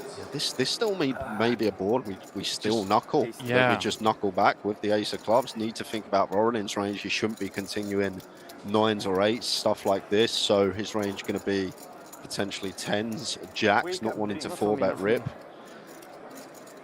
What a sicko this is. 2.8. He has bet. Thank you very much. I mean, does Voronin... Could I have later I chamomile mean, tea? does he just go for this because he thinks Lapulek just has it and doesn't want him to fold, or is there... Yeah, I feel like he may just jam here. And Right, now. we When unblock the yeah, pairs, exactly, right? exactly that. Like unblocking all the board, the sets, this type of stuff, and not gonna go for the 6 milli here. Oh my god! I mean, Lapulek, there has to be some vomit working up his throat. You'd almost rather just see the jam. Yeah, this is a grim board for us here. Oh, this is cruel. There's Lapulek. What's Voronin do this with here? Because Right. we're the 3-better. We've got kings. We've potentially got jacks. 10's probably flat some frequency against Ghana in ICM. So it's kind of what you're saying, where it's like just feels like 10s, jacks. Obviously, maybe this hand. yeah, ace queen suited against there getting this prize, but potentially we can assign as well. I feel like ace queen off probably has to fold pre, but this is a 6 spot for Lapulek, and when he burns a time bank here, you can tell in his head he kind of knows, like maybe. Like, how can I be getting check raised on King Jack 10? Yeah, exactly. You're not supposed to do this. Just has to be jacks or 10s or ace queen suited. King's getting pre.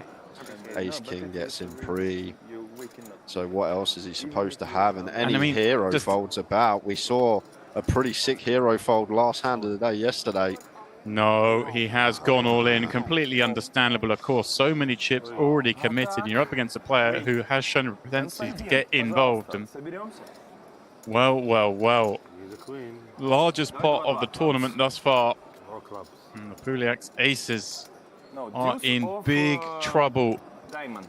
against this ace-queen. But you see the top of the screen there. Because he's on my tier list. On the Three top queens are still in the deck. 10 on the board. Такая. Boats Deuce of available. Diamond. Deuce of diamond. Deuce of diamond. I mean, this Deuce is of cruel. King drop. Yes. Хорош. Not to beat for Puliak. Good game, young man. Yeah, can't fault him with that stack depth for getting it in, but once again, just sometimes have a little strip of the spot, strip it down. Once our opponent ever check raising there that we're in front of, ace king goes in pre, so it's just ace queen suited jacks and tens. Like, where's the bluffs coming from? It's like king queen suited is a hand that likes that flop that may have stuck around. Then if does it check raise to 6 million? No, it probably just calls, and if it does raise, it's just going to go, let's just run it. I want to see my equity. Exactly that is hard. I know we can see the whole cards. And they're staring us in the face and we can see who's in front. But when you really have a look at ranges there, it's not even like it's LP versus LP, it's a gun open. And my man wants to 3-bet off of a 20 big blind stack. Like, he's going to be shoving some ace king off a 20 big. He's going to be shoving some tens, jacks, these type of things. So when our opponent basically value is going to be aces and kings, and our opponent still wants to raise to 6 mil, what's he got, guys? Like, has to be the goods right. She's got to be a set or ace queen. No, okay. Third, fourth. Your favorites, alright. And this is why maybe Knuckle just checked back on that flop as well, Dems. I like what you said as soon as you called it. I think as soon as that flop came out, you were in the mindset of checking that back, and I'm there with you. Just 9s and 8s shouldn't be in there pre-flop. There's none of like this suited connector type stuff at the final table. I mean, you're basically hoping your opponent's got king queen suited. That's it. That is literally it. Maybe queen jack suited. And you want to check back against that hand anyway because of the equity it has. I mean, we didn't play a single hand together, so you understand? Yeah, that's why you're on the bottom. At least we play with. No, we did. The king jack.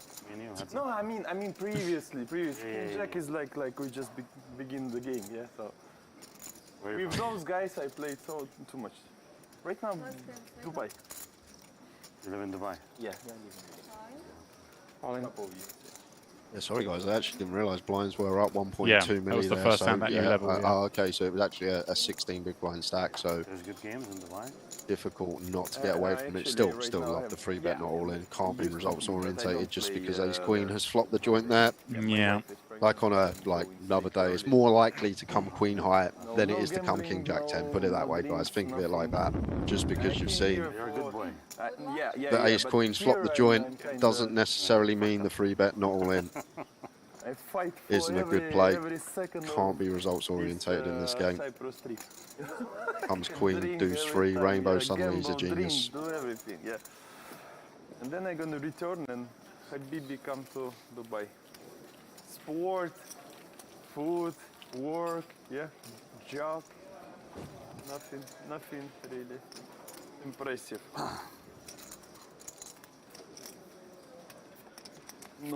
So, ginger shots were delivered.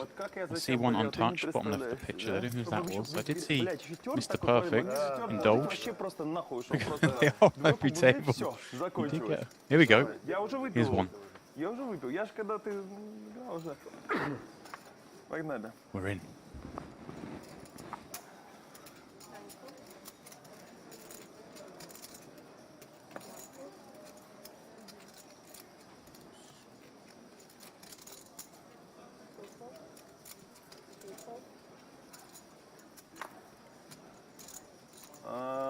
And a lot of talk about these small pocket pairs, but I think we've covered everyone behind now. Maybe close with Sebastian in the big, but fine to open from the cutoff here is Briskin. Yeah, 26 million chip stack on the button. A little over 20. This is the one he worries about. Voronin behind. Oh yeah, sorry, Voronin, just with the big pot actually surpassing us in terms of chips with small blind. Generally, the position people don't really attack from as a bluff. Should I? No. My boss told me no. We have the agreement. I'm too drunk. I'm gonna always show the hands. Yeah. To się, bля, я нажрусь, я вообще буду каждый раз показывать.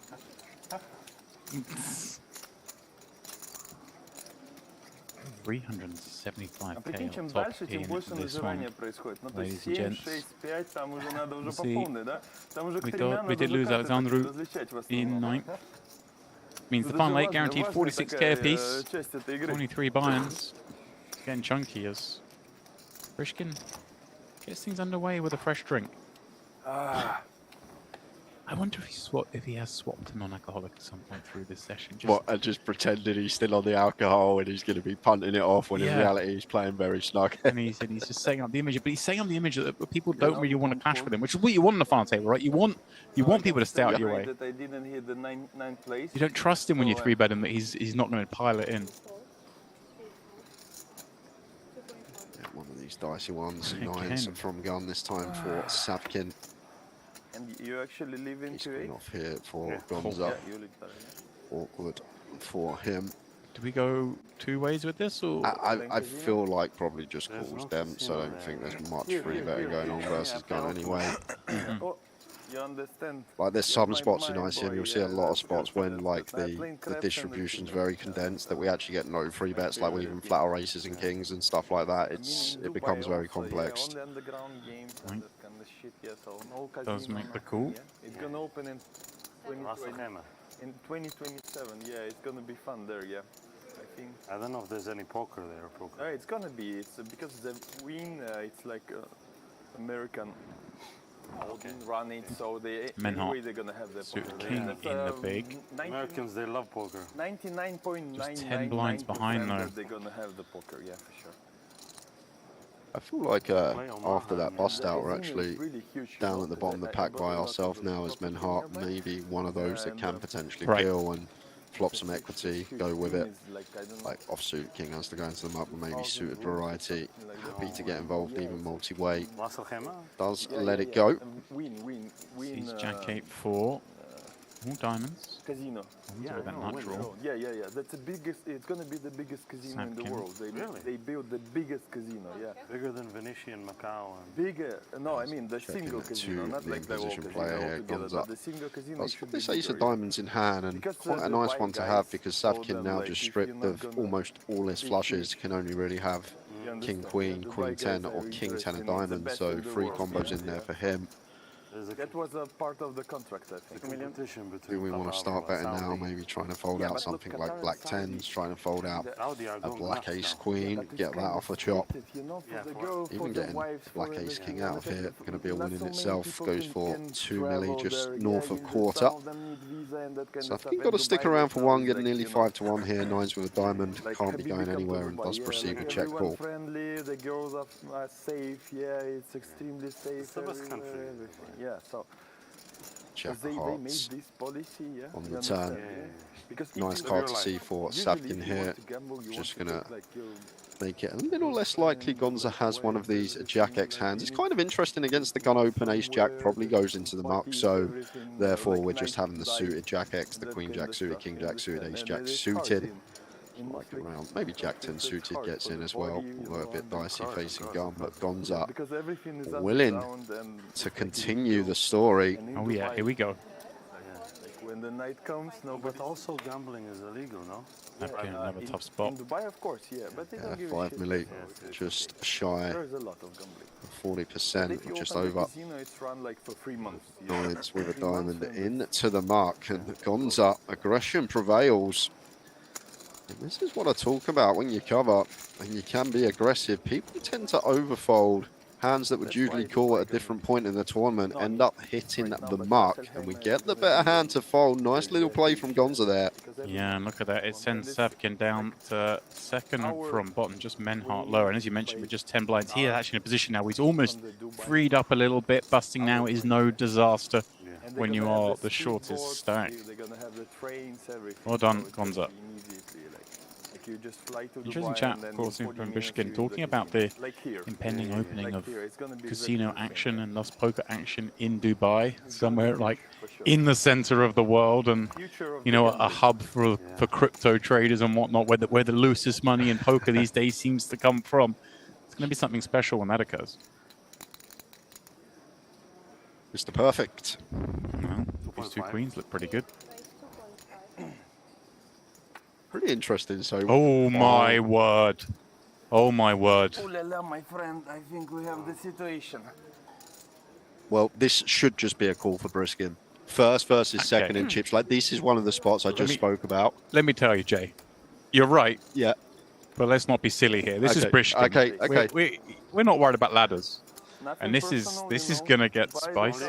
I mean, it's nothing personal. I think there's gonna be a lot of chat here. Let's see. This can't get in depth. I know it's ace king versus queens, but I think first and second in chips, surely they can't get this in. You might just see Mr. Perfect jam. Let's have a look. Let's see if Briskin can talk him into something. It's my turn. How much is it? 8.3. 8.3. Yeah. It's not a bluff, trust me. It's not a bluff. 25. 25? Yeah. Oh, and I said that this shouldn't be getting in. First and second in chips, +1 against +2 here. And this is why we probably flattened the first place as Briskin, because when met with this 4-bet now, what's the plan? Right, we're in a horrible spot. Hey, look, Gonza, his eyes. Loving this, seeing this action. The time back chips going in. Yeah, I mean, we've got the 3 big stacks here, haven't we? Now, and these are 2 of them. Oren's got around 51 million, I believe, so all 3 of them congested at the top. They're gonna all the time telling me that I need this stupid thing. So how much I raised? 8.3. So I have like 30 left, yeah? Even more. You're gonna show me your hand if I'm gonna show you. Wow. My friend. Yeah, after that statement, seems like a man who's already made his mind up that he's folding. Yeah, he played poker many years. He's quite, yeah? Potentially a third of the chips in play in this pot if he were to jam. 8 players left. Let me tell you. Briskin is thinking. Okay. Don't be fooled. Show the bluff. Show me bluff. Oh, it was a flip. It's a coin flip, my friend. That's good coin flip. It's okay, don't worry. Well done, Briskin. You suggested, we don't want to be 3 minutes because something else happens, but then he did find the fold and avoided complete calamity here. You see there is down to 3rd in chips, but I mean, could well have been out there, and Mr. Perfect would not have enjoyed running that for that much either. And I think you'll look at these stacks at the bottom here, like Sabkin, Menhart, thinking, hang on a second, this guy's like 12 gins in. Like, how has he not just got this in? I should have had a sweat at a ladder there, but as it is, we continue 8-handed. So, yeah, I mean, this guy knows his way around the table. Let's not be fooled. Yeah, good to get away from it after the 4-bet, I think, there. But I feel like just the avenue we're supposed to take in theory is the flat there, first face and second in chips, +1 versus +2. 8 million, just 8 Mr. Perfect just passes up on the ace-5 suited as chip leader. I think the heart rate just needs to settle after seeing that. 2.7. I think, obviously he knows kings and aces were never folding. I'm not maybe hoping jacks were going to stack off against him. When he sees the ace-king, that is a big sigh of relief.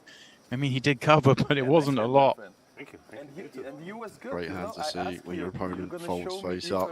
Don't have to go to the races for a 1/3 of the chips in play. A lot in this game, What's going on? Chevich, Queen 3 off into the muck. Seems a bit frustrated there, not picked up many hands, but that's sometimes a blessing at a final table. But the guy who folded the ace flush, you saw like last hand on the He's a champion. Yeah, but he's busted out, yeah?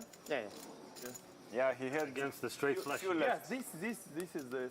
oh yeah, straight flush. Yeah, I am the villain. Yes. But you saw that.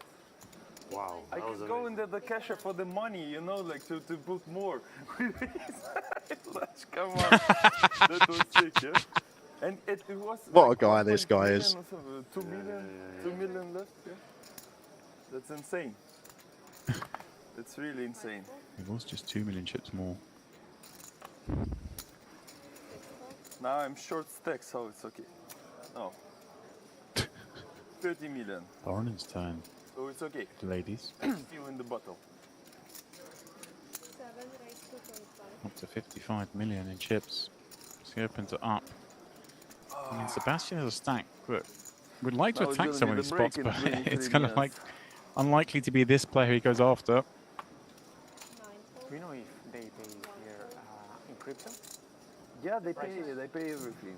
Panasevic in the small blind probably has got involved in some of these kind of spots thus far, but thinks better of this one. No, it's the perfect covering stack, but not much future in Jack 5 offsuit. Yeah, and especially against Varnen. Only got him covered by 10 BBs. Oh, he is going to stick around. Does cover. I assumed at this point playing basically only 2 from the seat then.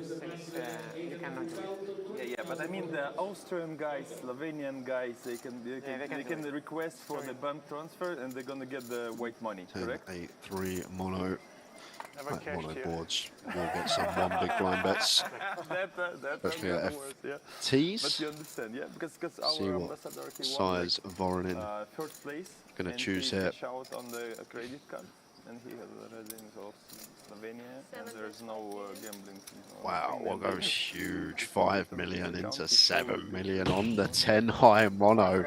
I think this is just, I don't want you coming along with a bear club when I've got red queens here, sir. Jack 5 out of there. What a friendly final table. Playing for 375k, guys. And these lot showing hands like it's a home game. I think he's going to Varnen. Hang on a second, you told me I'm not supposed to show hands. And now you're showing hands and he's even reached over for the wrist slap. It's really a friendly table here, huh? Yeah, of course. Everybody's showing them. Of course, because we're all friends. When will it get serious and nobody shows? When will it get serious and nobody shows? It's gonna be serious if me and Konstantin got the start. and then it's nobody talking on the table, so it's gonna be like that. That's a part of the life, you know. Like usually nobody talking on the table. That's what here, Sebastian once again opens. Gonna want to be removal based, ace x, king x, this type of stuff, but is gonna open the sixes. I always feel like this is just people that understand sixes as an open but haven't looked at like ICM ranges. Dems, and I just like, you look at a pair, if you've not looked at the spot, you're like, oh, a pair's a good hand, I need to open it, which makes sense logically how the brain works. Yes, you know, yeah. I'm But not in gonna these block scenarios, you out, we are supposed to get a lot more removal base, having some ace x, some suited king x, trying to get the still through. Maybe I'm not gonna be. Gonna shave it, chase 9 suited. Wants to have a look on the button, working with just shy of 20. 2-4. Skin takes no time before defending the 8-6 of hearts, so 3-way action here. Go. Let's go. The 3-way action. 10-10 deuce, couple of diamonds. Sebastian's open. Still with the best hand, but check. Instantly scary when you're in a 3-way pot. Panasevic certainly have some of those better pairs. Maybe some strong 10x, Brishkin the same. Yeah, it feels like once we get here with sixes, though, probably one that has to bet. Right, hard to win otherwise. Yeah, exactly that. Like kind of in imagination land, because I feel like 6s, 7s not going to be here as an open from +2 at this distribution. But when we see the 10-10 deuce, just want to deny equity to overcards. Still get some value from some like diamond draws in the big blind, perhaps. Even some like deuce x of Briskin. Time cards in. Is he really going to try and do something, or is he just messing with Sebastian for the banter? So you have 30, yeah? Something like that. 40. 40? If he check raises this combo, Dems, it would be mental. much is that? 3 point? 3.5.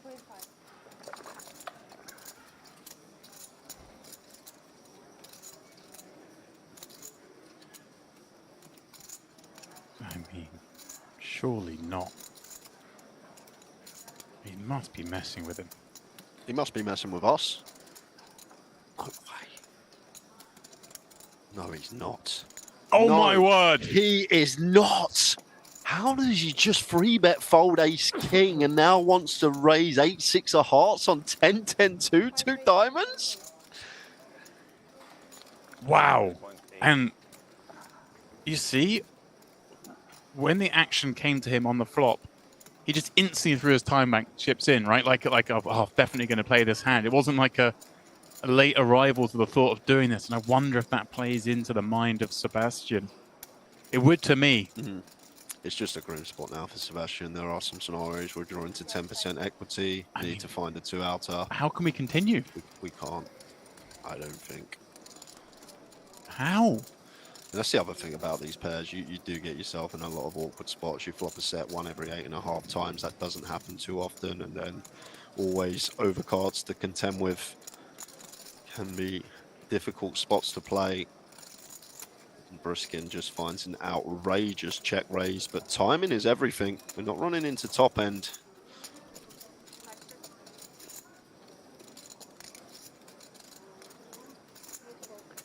Yeah, completely understandable. Okay, for the name of SPR. Oh, that's gonna hurt. The name of our streamer. Somebody bust him out, so he was here. Actually, the chip leader of the day. I couldn't vote. You understand? Yeah. Couldn't fold. You can't fold 8-6 of hearts on 10-10 deuce 2 diamonds. That is brutal. Just flicks it over. What an FT. Rishkin. 51 million. Sebastian will feel a little sick. But I mean, what can we do with the 2 6s there? We can't continue, surely. This man has turned over the goods many times. 3-bet folded ace king a minute ago, which we approved of. Sorry, no problem. Really. Nice one. And just put Sebastian in the bin. And again, if you're a short stack at this table, you're loving seeing all of this nonsense go on. Menhart here with 10 blinds is probably thinking they're still, how we're still 8, give me some ladders. But it's gonna be even better after the hand, trust me, yeah. Trust me. Keep me alive. Okay, of course. Somebody raise? No. We are with my friend? Yeah. But you look like a nice person, The second least favorite friend. You see, you look like a nice person. That's why you get the walk. It gives the walk with 10-6. Covering. That's okay. After check raising 8-6 on 10-10 deuce. I'm not gonna raise a limb, so Make it make sense, Jay. I can't at the moment, but I'm thoroughly enjoying it. So more of the same, please. Table captain Briskin. Entertainment value. Getting the job done in terms of chips. Lost their few with the ace king, folding it pre, but yeah, but only what, like 4.5 blinds. I mean, no qualms there. How are you doing? Good. How are you? I'm perfect. Like 2-3 more shots, and I'm gonna be like the destroyer of the table. But I couldn't. 8-6. It was. Good, continue. Yeah, they know why I did that. Yeah. Correct.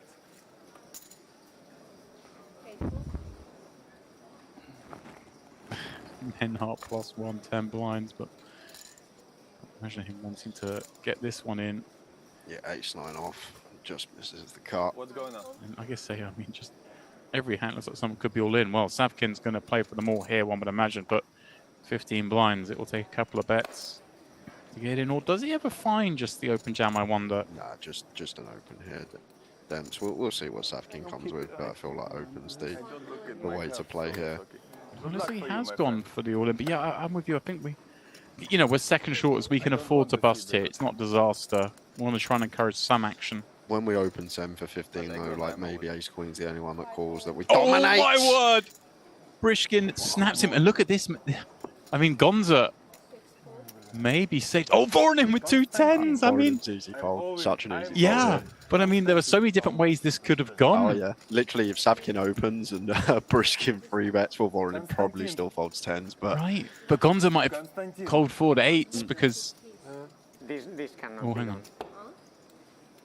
Oh, they're talking in Russian. Quite right.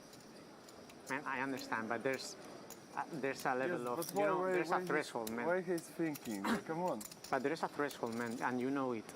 You're an agent, and Oh, you know. I'm the agent? I don't know. You think I'm the agent? No, my friend, I'm There not. is a threshold what you can do on the table, and you know it. Okay, okay. Imagine it's against you. Okay. Yeah, I think Gonza completely within his right and said what needed to be said. Fair play to Brishkin, he just has accepted Can I it. say that anyway I'm gonna show the hand, yeah? Correct? We're gonna see the hand. Yes. And trust me, he's the last person know that I that. want to raise a win, yeah? Oh, Konstantin. Pass. 51 million. Pass. 7-4. Kings on display, Savkin.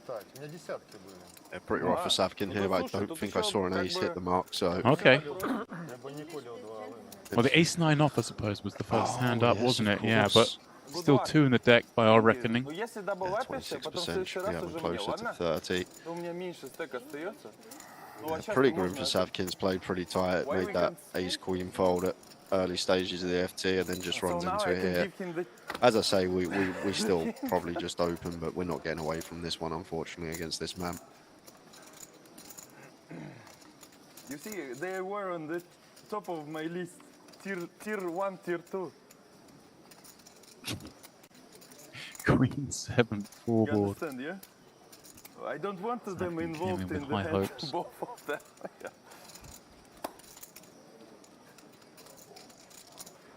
Was right up the chip counts at the onset of the FT, but now looking likely to finish On in the a. ace on the river, you know, like the ace of space, ace from the space.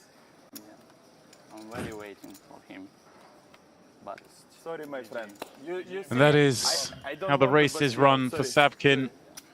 Да нет, Bust я out in написал, 8th place and куда, блядь, ну куда? picks Ну up это же $46,000 for какой-то his трэш efforts. какой-то, But what an incredible hand that could have been. All sorts of different ways it went. Some really big hands dealt out. Я понимаю, что ты его закрывал, но прикинь, я его поставил, я еще сам говорил, а This is вы why maybe вы вообще все знали, the вы strat типа of just хватит. staying out of the way going to work. Manhart, who hasn't really got involved, slatted 20k now from 9th to 7th, and he's sitting there with sub 10. So just allowing these collisions to happen. That one just a cold deck, not really much to say. Weren't really anyone torching it off, but just two premiums running into each other that always going to get in. Whether we play 2 big blind open, whether we play open jam, ace king, not going to be able to fold that spot at any point at that stack depth. 375k is like, no, okay for me, but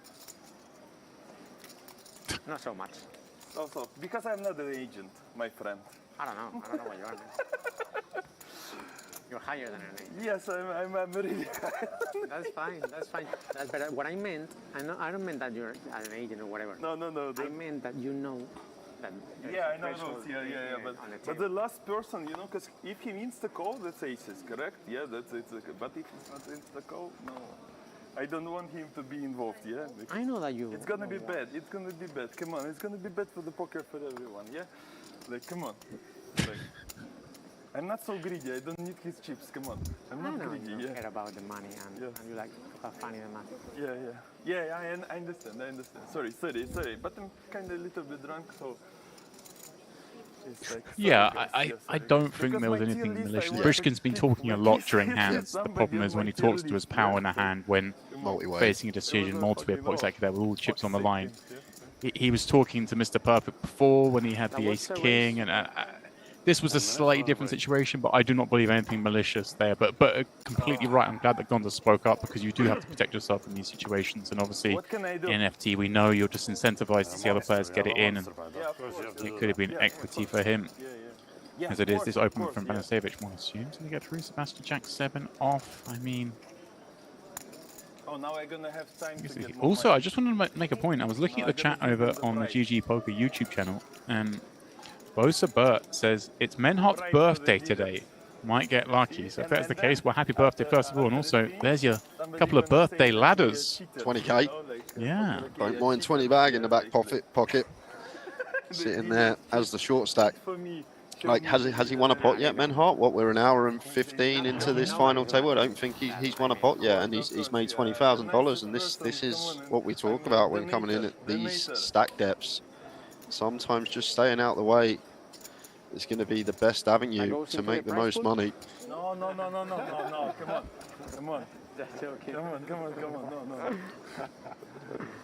I begin it on that table with Because I can't see all your chips. It says chips, and I said it's gonna be 2.9 next time. Yeah, I said. Yes, I'm honest with my words. So 35, something like that. 35, okay, fine. 34, 35. No. I told them I was in oven with Queen 7. I hit the flush, and I give them 600 on tips, and I said like if I'm gonna double up again, I'm gonna give 2.9. Yeah. You understand, yeah? Now it's the stakes become higher. Yes, of course. Every time higher. In the heads up, it's gonna be. Of course. They're gonna cheer on me, you know, like. Trust me. And a walk for the short stack. Happy I birthday. think I'm the chip leader, yeah? Just talked it in for him, said he hadn't won a pot yet. Menhart wins one in the form of a walk, and we love those. We are close. Actually, we are Like close. Sebastian, maybe like, it's a low frequency one, but these sort of raised not all ins at 10 big blinds, like maybe take the 10-3 off once in a while, just make it like 2.3, 2.4 BBs. But come on, what's the point, yeah? If I'm gonna stay here for 2 Right, as we change the deal, I turn my attention to the chat again. I see people saying, you know, he was saying to his friend, you know, don't do it, all this, but yes, he shouldn't be saying this. He 100% should not be speaking Russian. This is the same stuff he's been saying to every player he's in pots with in English, so it's not quite as bad as I think it first seems, and I like the way it was just kind of dealt with. We are down to $57,000 is what is locked up. Next jump up to 72, then 95. We hit 6 figures from there on with second place picking up a cool $250,000, but the first prize 375k going to our eventual champion. Here is my, yeah? No way. There, now it's Briskin, chip lead up, like any ace potentially will do from any position, just that removal factor. But now I'm going to have a handoff with the ace-5 off.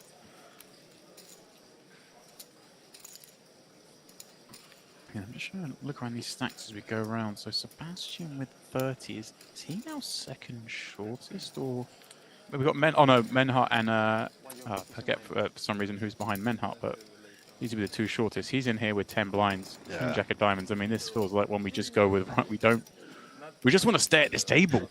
Like, let's buy an orbit. Yeah, not much we can do here as Menhart, though, has to go this one. It's 2 going to hand, blind on blind, King Jack suited, does find the jam, nice from him, and we're going to be getting through. Yeah, Benisevich behind. We can see. Come on. Yeah. Really important life-changing money for the first place. 12 million. But it's fun, it's really fun. It is fun. Come on. Because I made 8-6, that my streamer is like, his best cards is 8-6. You understand? And he made like all his career about these cards, these cards. And of course, when I get it, on the final table, it's like the respect of him, yeah? Yeah, you have to do it. You understand, yeah? Because the guys who's watching him, they know. I understand that.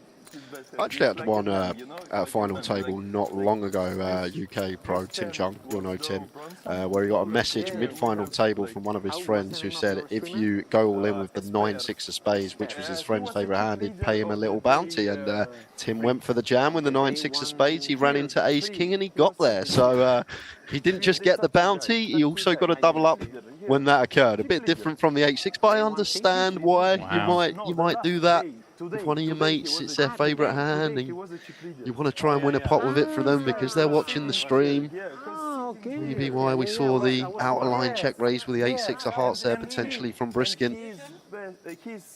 He made his like popular career about his hand, 8-6, yeah. So I couldn't fold it. Come on. There you go. But that's the only one person that I could deal. You understand, yeah? Yeah. But he busted out, so no deals.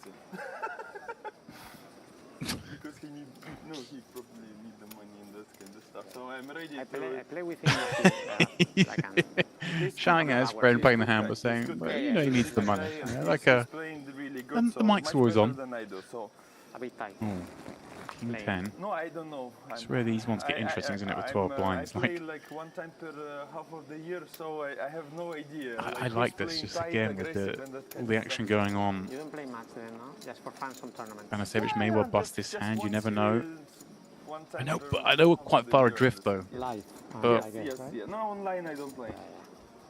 I'm not allowed to Going to play. continue here as Banasevich, king 7 off, starts with complete. A bit low down, once again one of these maybe offsuit high-lows that bumps it up, but middling king X completing, and Mr. Perfect, 7-3 off, bottom end of range, maybe one that raises once in a while again. These polar spots, not all in. Just going to take a free flop. I could, of course I could, but what's the point, yeah? No, fine. Plus I don't like online, I like these. Yeah, having 9-8 rainbow here. Really Banasevich starts with check, like it with a king high. Difficult to fold out worse here, blind on blind, and Mr. Perfect takes a freebie. Casino, we ultimate our craps, and we play against the casino together, you understand? Here we are all like enemies. Mr. Perfect feels like 7 high needing to stab now, and Banasevich doesn't even think once before letting king high go. Interesting that. Maybe one that has to stick around for one, but maybe feels not good enough to call the second barrel on the river, and Mr. Perfect more than capable of firing his second barrel. Just taking that out of play, perhaps letting the man second in chips take that one. A great farm table so far for Mr. Perfect. Pretty steady rise up. No, I'm the big did blind. that huge flip. Yeah. So I don't want to... Blind race. No cards. Straddle.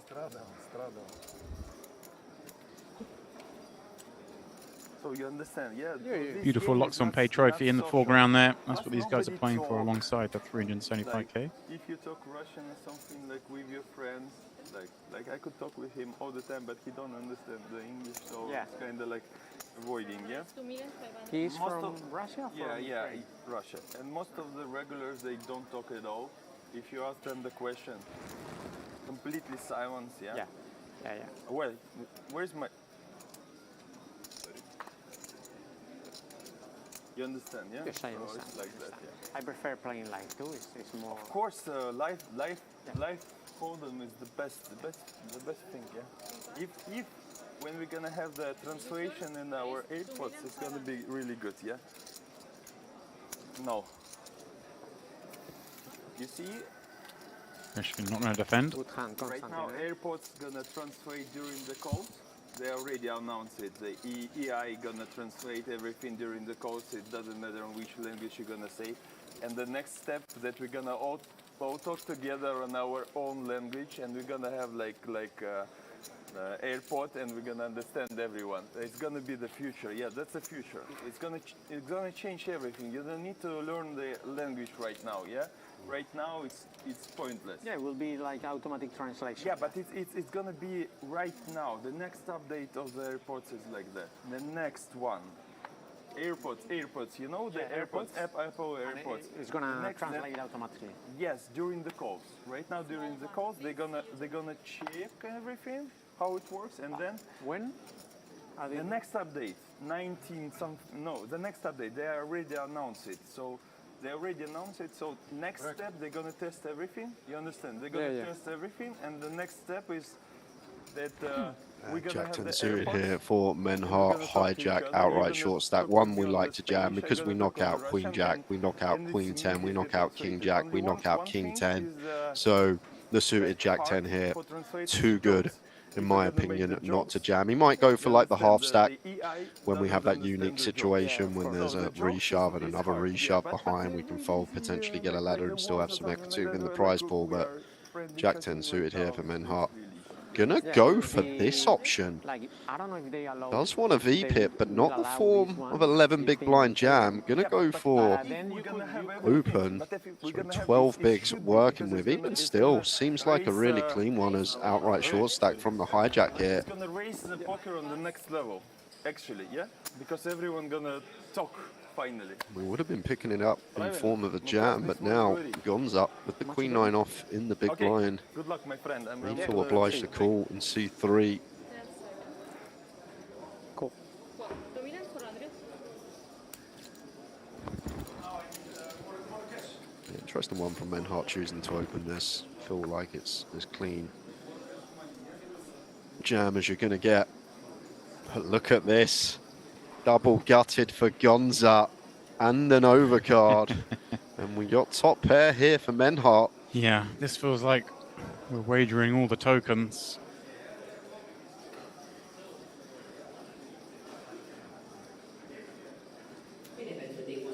Menhart, the birthday boy.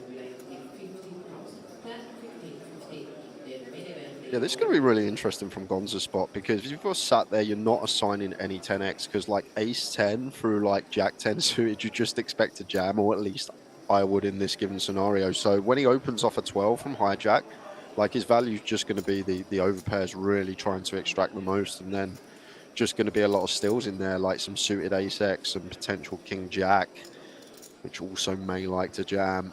The suited definitely would. So it's difficult to assign any 10x here when our opponent opens off a 12 from the hijack, because most of them probably just send it in anyway. The jack 10 suited through the ace 10 off. So let's see how Gonza proceeds here with his double gut shot. Facing that 2.5 million check bet against the short stack. He does just go for the jam. Here we go. Yeah, one of these, obviously Menhart. I'm just hoping to pick up the pot, but going nowhere. And you see here. So players on a break after this hand. Is it going to be an extended break for Menhart, or can his 63% equity hold here?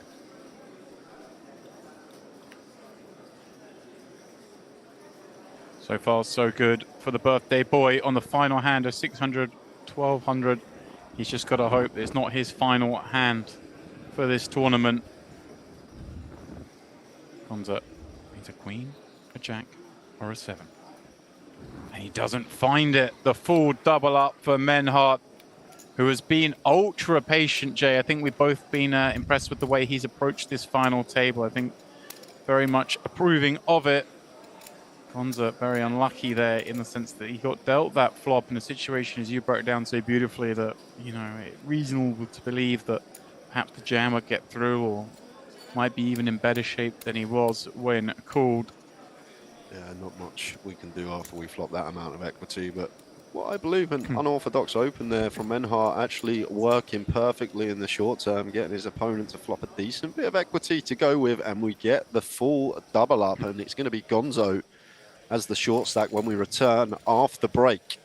Yeah, and blind, of course, will be going up to 1.5 million big blind, thus shallowing out the stacks as they currently sit. We will be going on a very short break, just 5 minutes, we're being told. And when we come back, you see that 1.5 million big blind. We'll pinch those towards the bottom. Julian will now have just 21 blinds, but far better shape than he was a moment ago.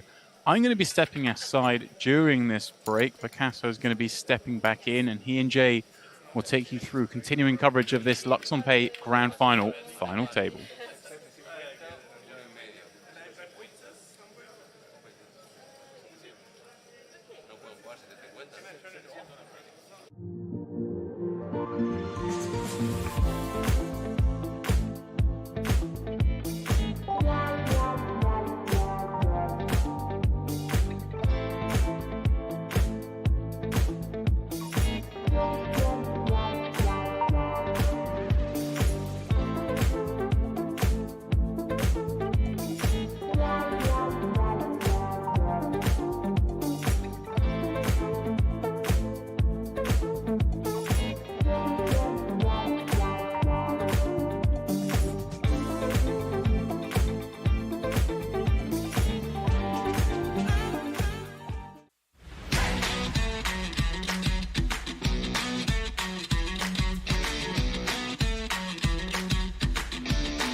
And welcome back, ladies and gentlemen, in the early goings of this 2K Luxon Pay Grand Final table. Down to 7. I just had a nice little relaxing break for a couple of hours, furnished myself with some nice food. Jay, I am hearing that Mr. Brixton is causing some trouble. Yes, he has been. It's been a great watch, to be fair, first couple of hours, Andrew. We thought it was going to be a cagey affair when the final first started. 22 bigs was the short stack, 44 bigs was the big stack, and then everyone else just congested. So weren't expecting too many fireworks, but the way it started, we had squeezes with 7s against gun opens. We were having some check raises with 8 high on 10-10 deuce. It was all going on.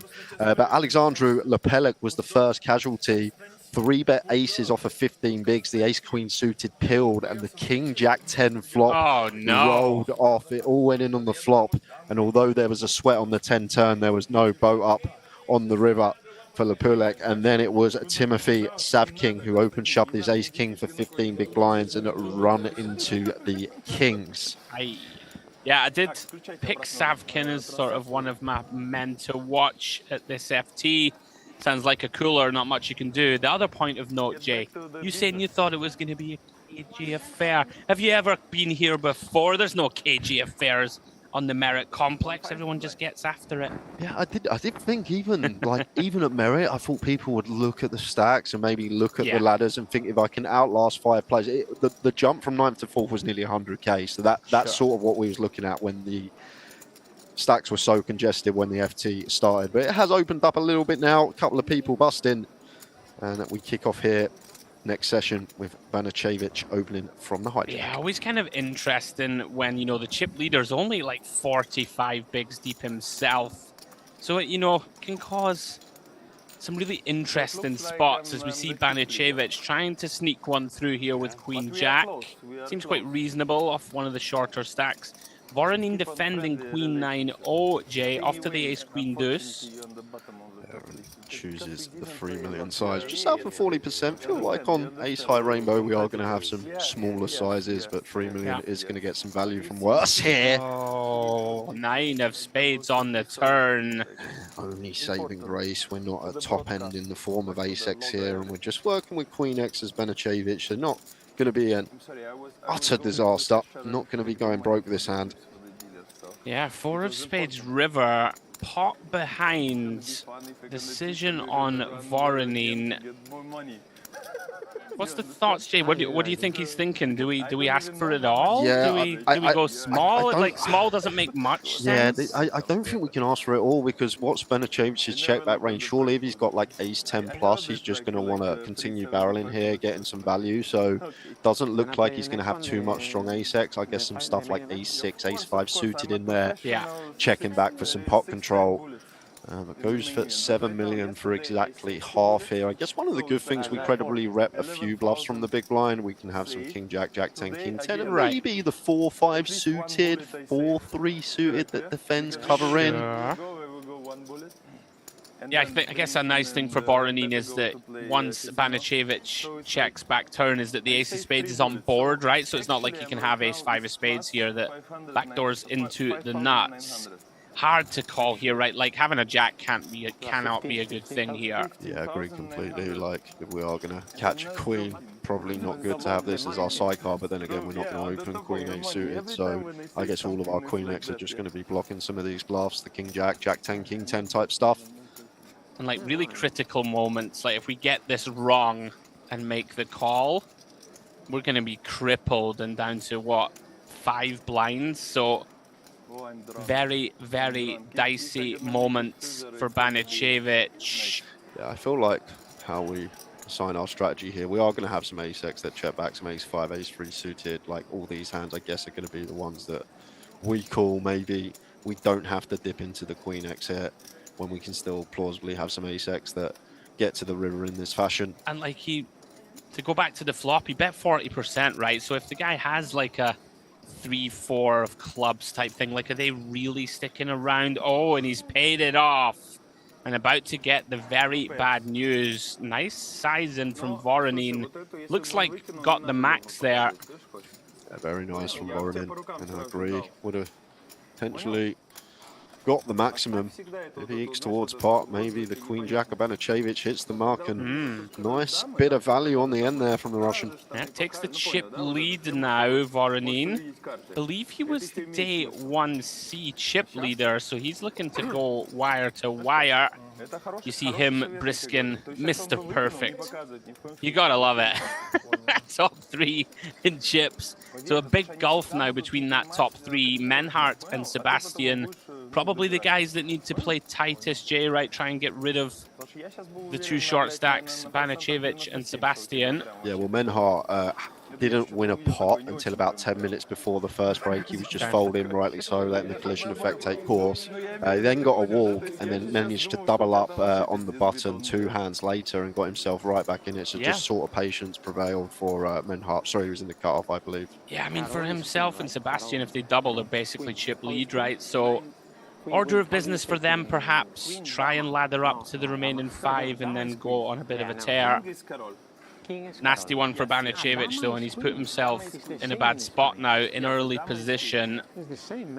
Yeah, if we can just outlast 2 more opponents, Andy, we pocket an extra $38,000. Yeah, it's getting spite. You know, the jumps are getting big. Mr. Perfect with a perfectly playable ace-jack of diamonds. Don't worry, Intriguing. Decides to bump it up to 4 million. Slightly larger open size. Kind of puts hands like that in a worse spot if they were to consider V-pipping, but out of the way.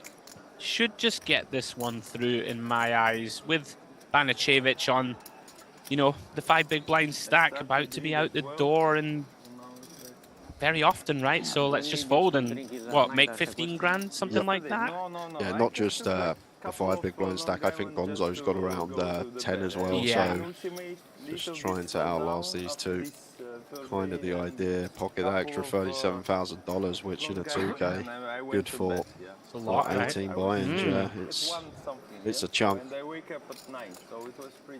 I enjoyed watching this man play today, Mr. Perfect. And come out all guns blazing. FT, I think it was the second hand of the FT, under the gun open from Ace Queen. He flats Queen 9 suited in the low jack. He's so spicy. It comes Queen Jack 7, Ace Queen bets. He 4x's the raise and Ace Queen folds.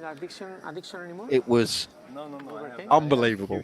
He got the better hand to fold, was probably thinking he was raising for value. How's Ace Queen folded? It's like the fine line between genius and insanity, that raise, I guess. Is it a value raise? Is it a bluff? We may never know. Me and Ben's going to figure out what it was. Over to a Gonzo here. I'm hating it. I love this fold. Just going to put it out there. I just saw him look at Banacevic and just be like, well, I'm out, right? Ace 6 suited. And the only man that comes into this final table I couldn't actually find anything on the database for, but he's actually played exceptionally. Like, the just awareness is there. You can tell the awareness is there. He's ICM aware, and just recognizing a lot of spots he doesn't need to take because of how the stacks are situated. Yeah, Sebastian, I wondered if he would consider walks here with Banacevic about to be in the big. But the fact that Menhart has basically the same stack as MJ, he's not really incentivized to bump this up from the big either. It should be honest poker between these 2. Yeah, does check. Romanian gets a free look. Has the best hand with 10 high. You all went away? Still has the best hand, improving to a 10 high flush draw. Menhart with just 6 high, no diamond. Not much for him to work with.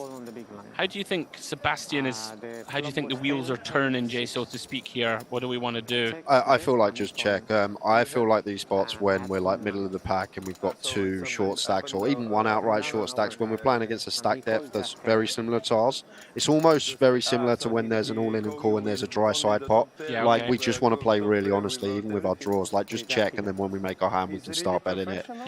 Yeah, he does the side on bet. I think I would follow your lead and check here. I feel like Menhart is even less incentivized to stab than normal, right, for obvious reasons. And I could see him checking back something as strong as like a weak king, right? And looks like, so we're probably going to get to realize equity against a 9, against an 8. Not even a weak king, like King Queen probably checks in this situation. This is what I mean, well. right? So it's sort of one of those. Although on the flip side of that, when we bet, we might, you know, like an 8 with no backdoor, you might immediately get a fold, right? Like, I could see it.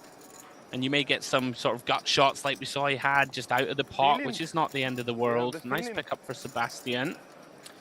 So all eyes on Banicevic. 3 million of his 7.6 are in the middle already. Just shows you how critical that river decision was. Like, if we fold there and we go through the blinds, it's not the end of the world, right? We've still got 11 million. I wonder if, yeah, okay. I thought Mr. Perfect should consider that one longer. I would open there. Yes. Ace-7 off, 7-handed. Nobody wants to come up against you, right? If they have like an ace-10 or something, they probably fold, right? It's one of those. Anyway, it's going to fold to the small. Menhart is one of these spots where unless he wakes up with something half decent, he's hating this in some ways. Is it not the short stack though in the big? It is, yeah. I'm just saying sometimes he maybe wants one of the big stacks just to do the dirty work and get rid of his man. He's found a big hand. 500. What a time to look down at 2 9s. Yeah. Let's see if he can find the complete here. He is going to go with jam, but I've seen these spots a lot blind on blind, and like we aren't supposed to like shove 8s, 9s, 10s. Even with 3 back. I feel like these are ones that just complete, because Banicevic, he just shoves anything with 2 overcards calls us anyway, so these get in anyway. But what it does, it has the function of keeping 2 undercards in, which are drawing to like 18% equity. Yeah, exactly that. And then we potentially get it against when they flop a 7, when they flop a 3. Like the idea of the spot is anything we're flipping against anyway. It's not, it was never going to fold, and they realise anyway, because they shove them hands themselves. If he wakes up with Queen Jack, Jack 10, he's just going to put it in himself. But these are like really nuanced spots. But when you look at them in the solver, like I think it's down to 8s at that stack depth, like just one that just completes and it keeps all these undercard stuff in. And it certainly makes sense. Little look at the Luxon Pay Grand Final trophy. Somebody will be holding that aloft in a few hours' time. As the box office character that is Briskin. He 3-bet folded this hand earlier. I heard. Now then, Voronin. Ace Queen O in hijack. Just a call here, Andrew. Just 2 of the big stacks. Not wanting to blow to pot here, as Voronin is going to make the call with the Ace Queen. Don't think we get any 3-bets. So there may even be some folding going on now, I think about it. But against Briskin, what we've seen from him already this final table, would not be folding this one. Just feel like we're going to dominate enough stuff in position. Sure. Oh, hello. Oh, no. Hello. Oh, my word. And it's 1, 2, 3 and chips. Oh. He just cracks me up, Mr. Perfect. Just like, so zen. I'm pretty confident if Voronin's not in this pot, this is just a call from Mr. Perfect in the big blind. I'm actually not sure what we do when there's a call. I know what Mr. Perfect's going to do. He says 20 mil. He's made it absolutely huge. Last time. He's going to fold it again, he announces. I like it. I mean, what? The guy's just put 13 bigs in? Like... He folds so fast, Briskin. What a boss. I mean, I say I like it. Maybe I don't. It depends on how he's going to, you know, adapt this squeeze strategy. I feel when they put 20 million in, Jay, like, I just don't think this is light. I don't think it's light either. I wouldn't expect to. Is Mr. Perfect not the type that potentially does that with Ace Queen as well, though? I mean, maybe. It's tough. It is tough against this particular customer, I'll be honest. It's actually wild how... So what are we doing with queens here to the 20 mil? So it's what, just kings and aces and we just fold everything else? It's pretty grim, isn't it? I have no idea. I'm going way after Voronin's flat in between, I'll tell you that. That's a nice pickup though. Puts more daylight between himself and the rest.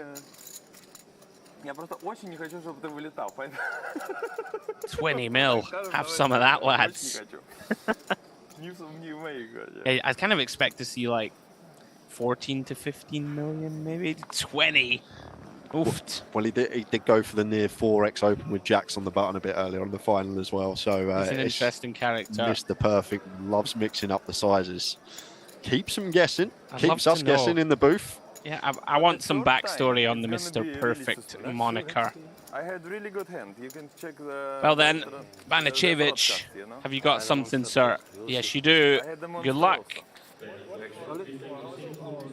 was going to say any universe where we make it 3-0 and somehow fold if it goes all in. Maybe? Maybe not. 3.9. With 2.5 bigs. Could be an idea. I could see it. You drank it before? Oh wow, okay. Mr. Perfect decides not to. I thought he might call here with Jack 10. Not the best, but. Well, here we go.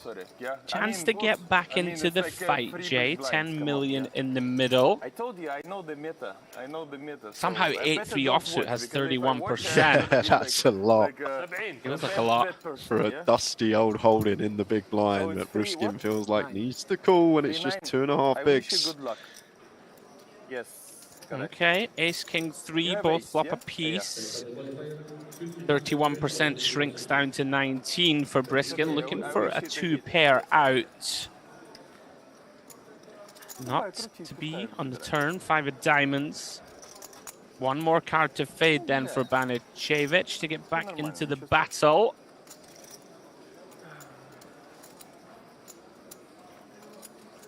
And does. 4 of hearts on the river. You know what they say, Jay, every great adventure starts with the smallest of steps, doesn't it? I have to, like, come on, it's 2.5. Do they say that? I do. Oh, okay, you say that. Okay, that makes sense. I think they do say that. Or every climb, every journey.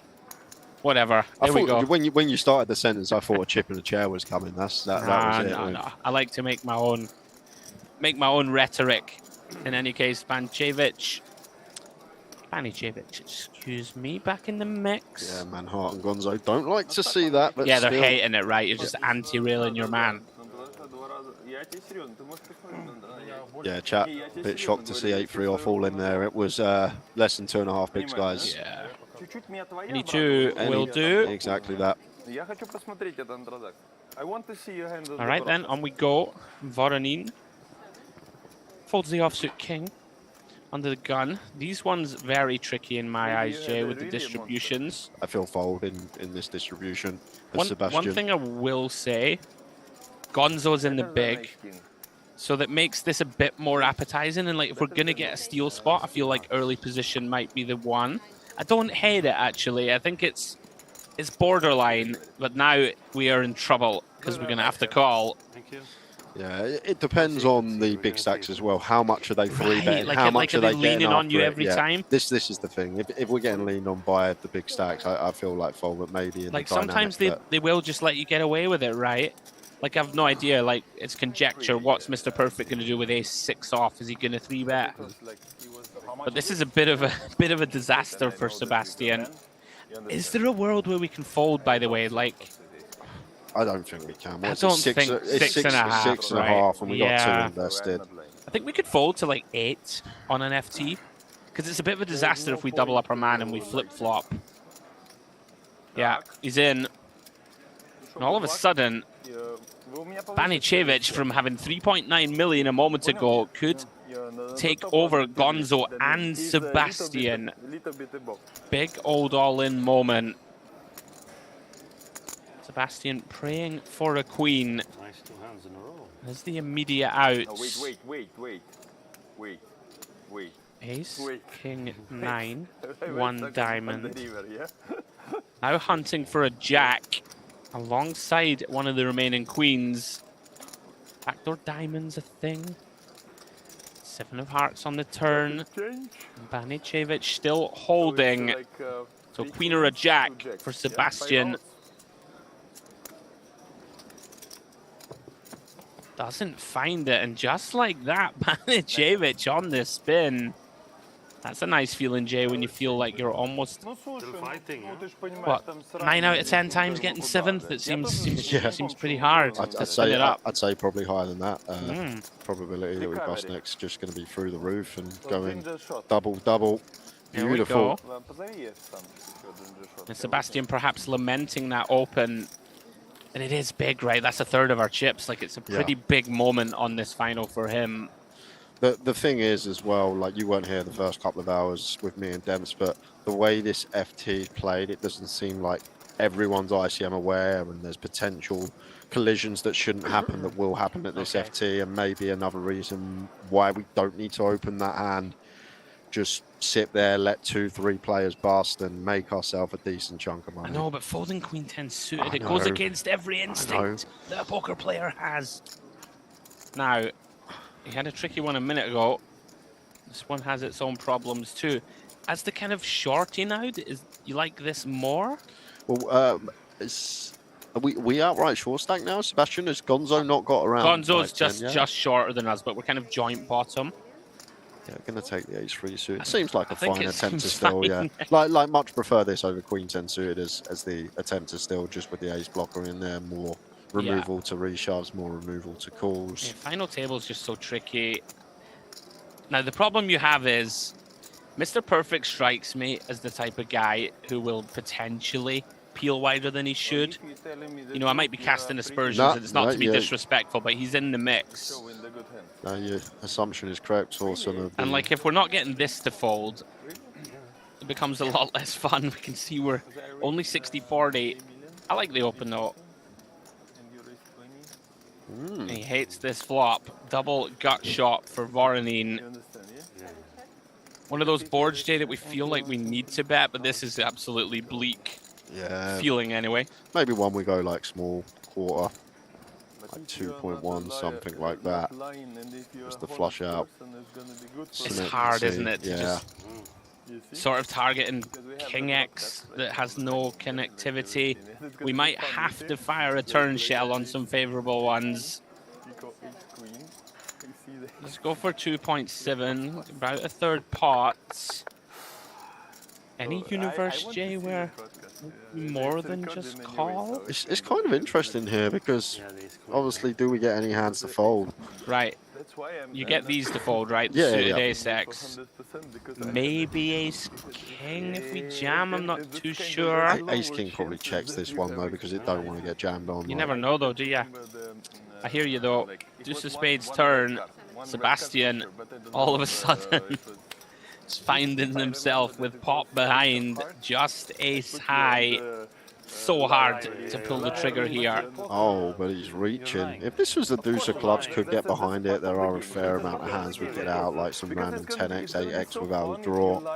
But ace-3 suited here, just going to have reduced equity when called, probably only drawing to an ace and sometimes drawing dead in this situation. I think it's fine to just wave the white flag. Yeah, and there are still some rivers like this one that we could potentially do something on river. Now, action on Voronin, who somehow gets to the river here with 9 high.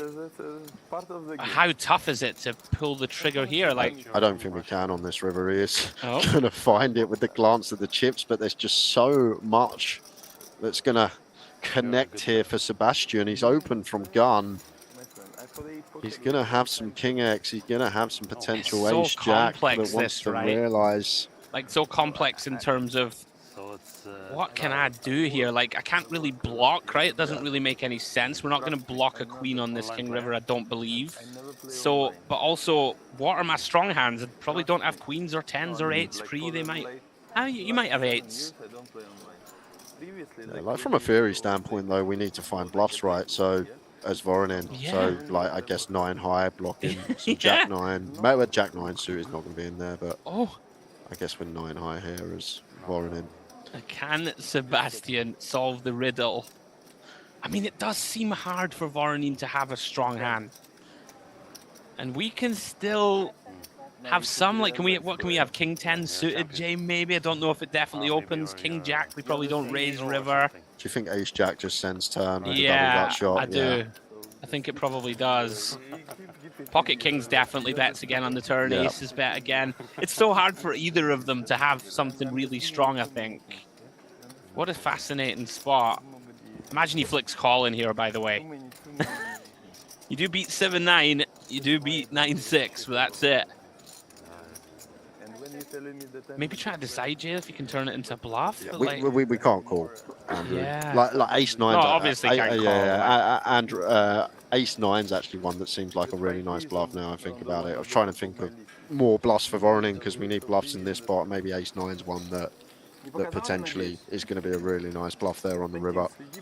Yeah. 9-6 getting the job done. Credit to Voronin. It takes heart to bluff that river, Andrew. I know we're sitting with 9 high and maybe we need the only way we can win the pot is to bluff, but when you think about the range of Sebastian, this river card just seems so good for the under the gun range. And not just the under the gun range off of that stack size, absolutely. which is supposed to be snug.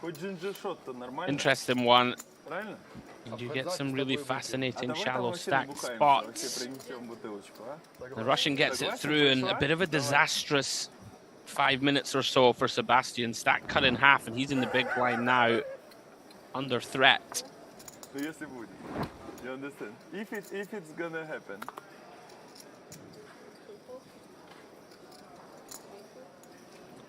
Round to Briskin then. 9-2 off. Out the way. Gonza out the way too, you would imagine. No. Give me now then, Voronin, how much do you want to lean? And feels like this is a nice one to lean, not in the form of all in, but maybe we can make this like 2.2 BBs. I order. Connecting to complete. And Sebastian now with the King 10 off as the outright short stack, only working with around 7 here, between 7 and 8. So King 10 off, probably just going to be into the middle. Just feels like people don't trap like properly, I want to say. Maybe that's the wrong word in this type of spot. It just feels like so often we just get this through with jam, right? And there's, what, 4.5 million in the middle that we desperately need to secure. You'll be happy about that. Little sigh of relief after a rocky few minutes.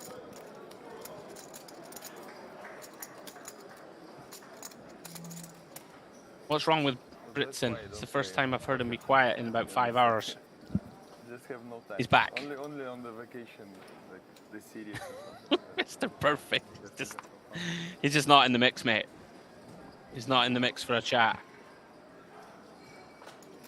Seeing what Banicevic makes of these sixes. Pretty easy fold in my opinion, but does want to open. Banicevic actually pulled sixes early on from middle position against a gun open at the start of this final table.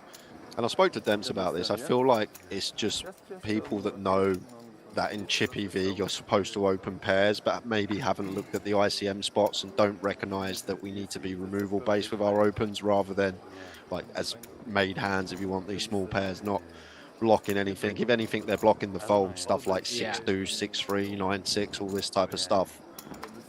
This is like one of the biggest missteps I see at final tables at this sort of buy-in level. Does work on this occasion. Yeah, even a hand as like strong as pocket eights isn't even a great open, you know. It just, whenever you can't stand heat at an FT, right? Whereas like a hand as strong as eights, for example, when you have to fold to every time you get 3-bet, it just seems like a disaster, doesn't it? Exactly that. Like sixes there.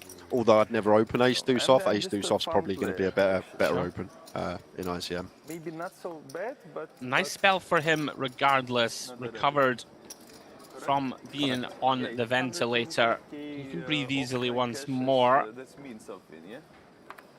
If I play 10k. Action on Mr. Perfect from under the gun, out of the way. Wait. Brixton just cracks me up at all times.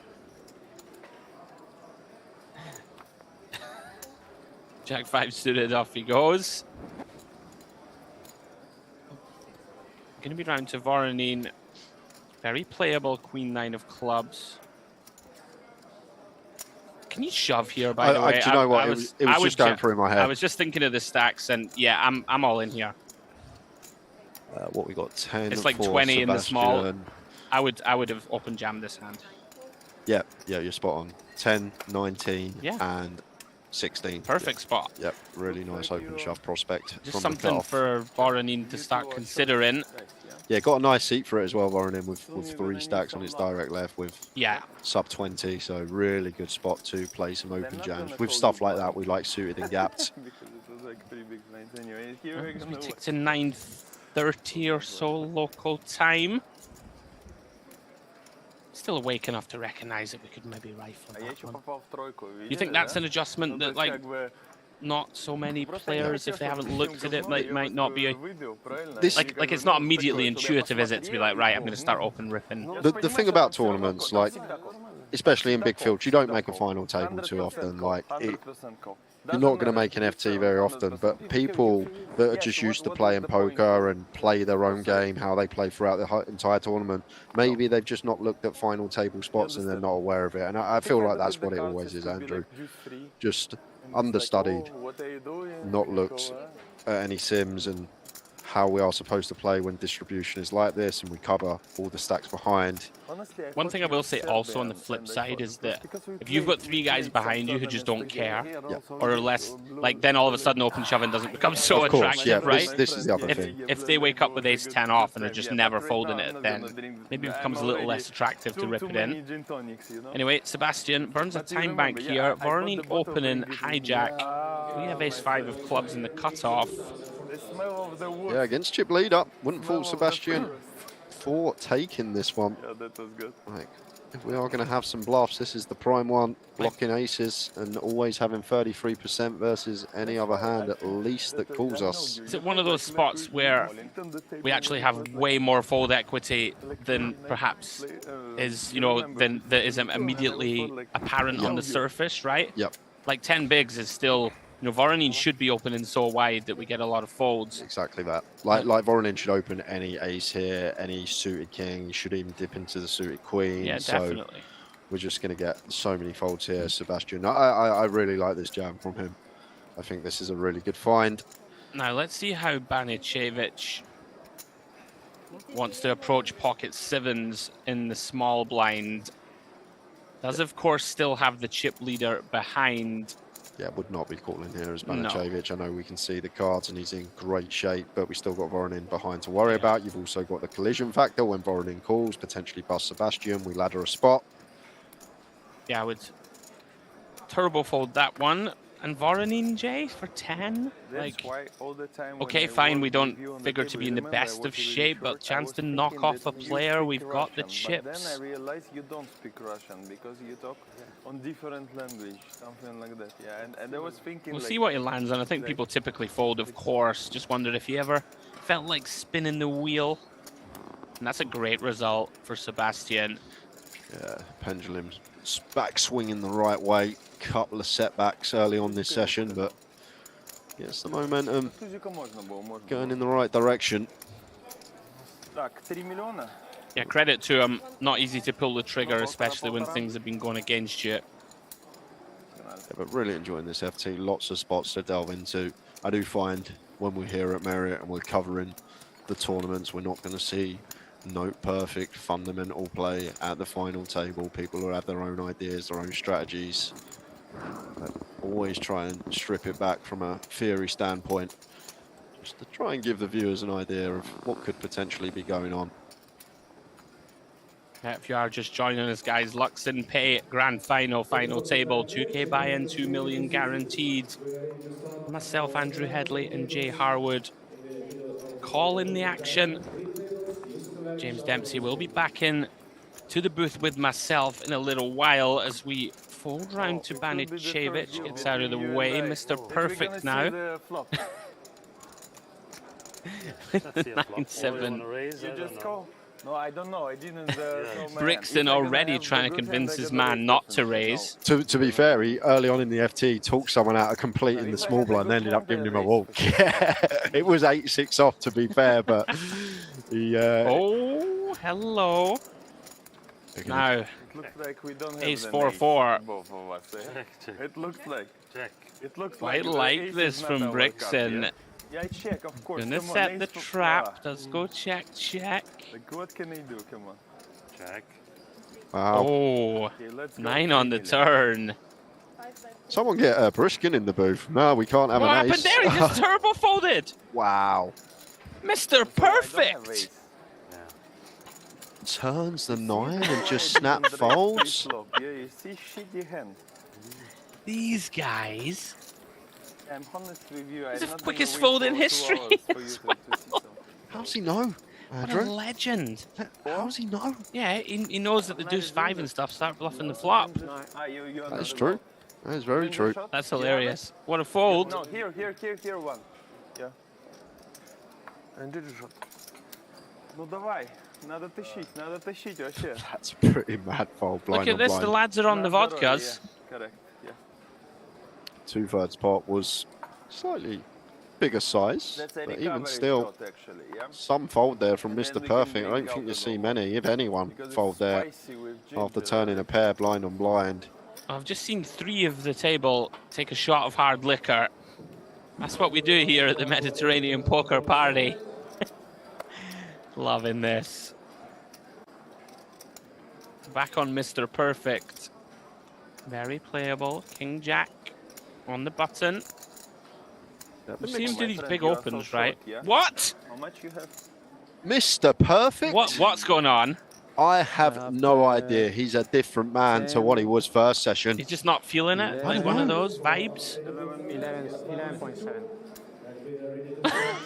What is going on? King Jack folds, and Mr. Perfect, he just knew. This is wild stuff.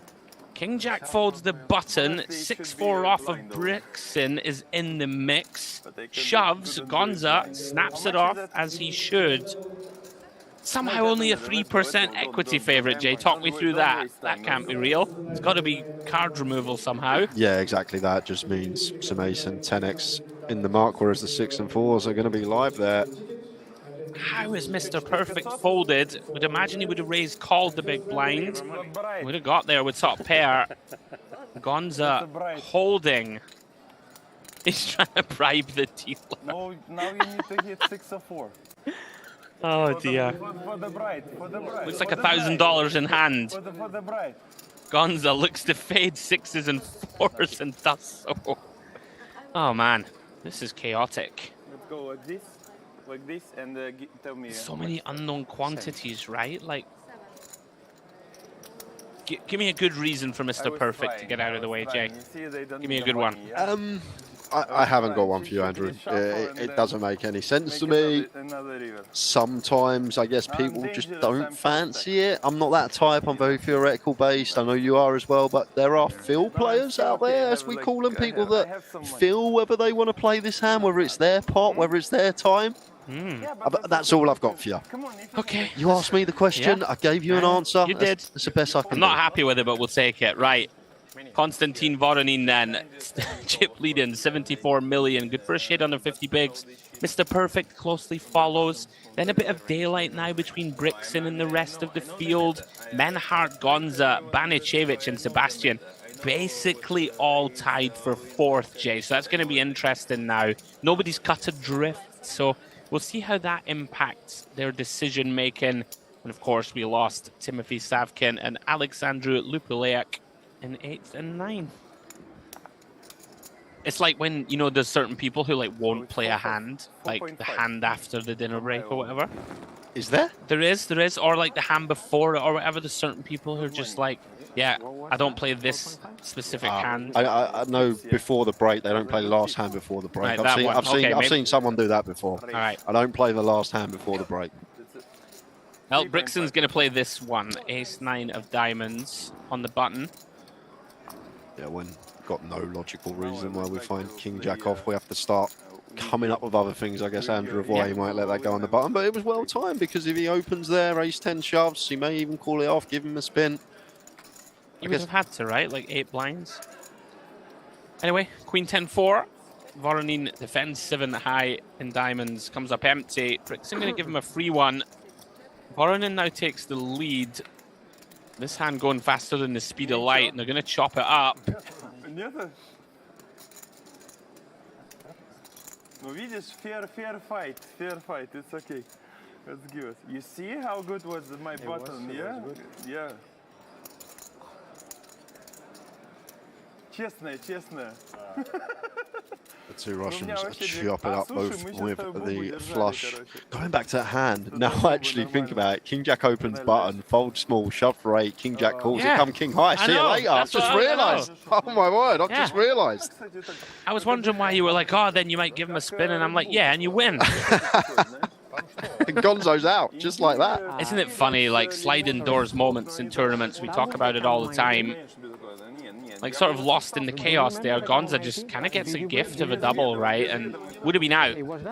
Isn't it incredible? If he wins 375k, he owes Mr. Perfect a beer, or a vodka shot, or a pina colada, or whatever it is that's next to arrive at the table. Okay, thank you. I've got to try some of this Turkish tea. It seems like everyone's It's drinking good. it. I haven't tried it yet. It's good. All right, Mr. Perfect now just mixing a limp in. This man, I have no idea how to conceptualize what he's up to. But listen, he's joint chip lead in the 2K. Allows Voronin in from the small, and Sebastian thrilled to have a free look at the 6-7 of spades. 1-2. 1-2. I wonder what he thinks of this limp from Mr. Perfect, because first time we've seen this at the final from him, hasn't limped a single hand yet. This is the first time he's opened limps. So difficult to range our opponent and think what this is supposed to be. I wouldn't expect it to be ace-jack. I'd be thinking something like a 8-9 suited, something along these lines. 40 minutes ago we had the break. Can actually get behind limp sometimes if you have like two monster stacks behind you and you don't want them to 3-bet you, right? You might be able to limp call and stuff like this, but a little curious when he's essentially joint chip lead. It's going to be hand over anyway. Listen, this man just gets it done. I'm in no position to critique what he's been doing. It's whatever you're doing, it's working. But he's a different man than he was last session. He's come back after the break, Andrew. He's just playing a lot more cautious. It seems like maybe he's looked at the money we're playing for, and if he can get third, perhaps second. He's just bobbing and weaving, isn't he? Keeping people guessing. Retakes the chip lead with that small pot.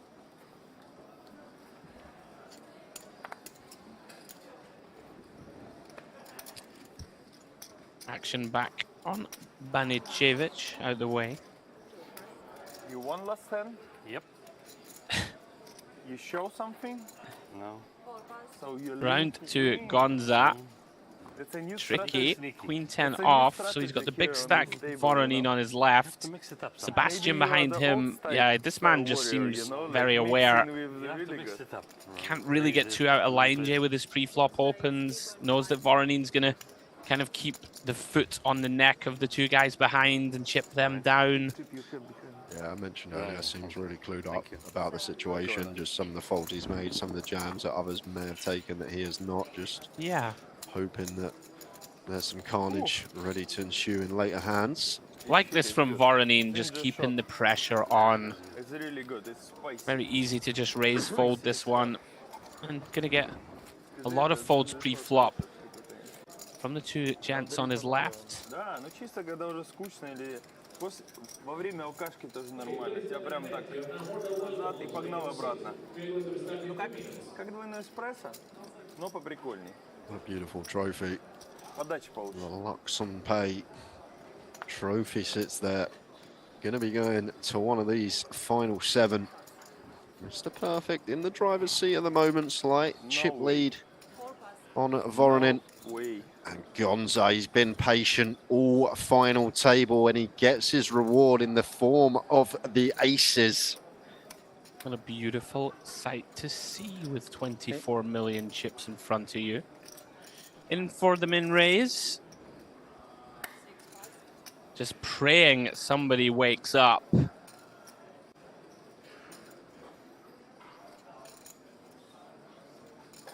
Sebastian, King 8 suited, not quite strong enough. Gonna fold round to the big blind. And does find a playable one. Queen Jack of Diamonds. Does seem like a fairly normal spot just to call. Like, you're not even loving this, Jay, right? When the short stack opens here. But too much hand right to fold to them in, obviously. Got to be involved here with the Queen Jack suited as Banicevic. This is trouble. Queen 9-5, spade heart. Around about 2.5 pots back for the man in the big. I'm just thinking of size to potentially go here. Like if this weren't a FT of ICM, maybe one we have some bigger bets on just to set up a nice comfortable turn jam. But it's going to elect for small 2.5 into 8.5, around 30%. This is dicey for Banicevic. Oh, He looks like he's raising. Does make it. Looks like 5.7 to me, something like this. And is. You've still got them, Gonza. Is there only one move, Jay? Like, do we ever just call, or like, do we just think our man is just going to run it here so often? The cogs are thinking about it right now, Andrew. I'm having a little think whether to play flat or whether to potentially 3-bet jam here. Like, the bluffs of Banicevic at this stack depth, like, it's not going to be gut shots. It should be stuff like king 6 of spades, like the overcard free to flush, free to straight stuff. So, like, it's going to be a really polar raise here, I think. I think either value probably the strong queen X, and I can't fault him for sticking this in.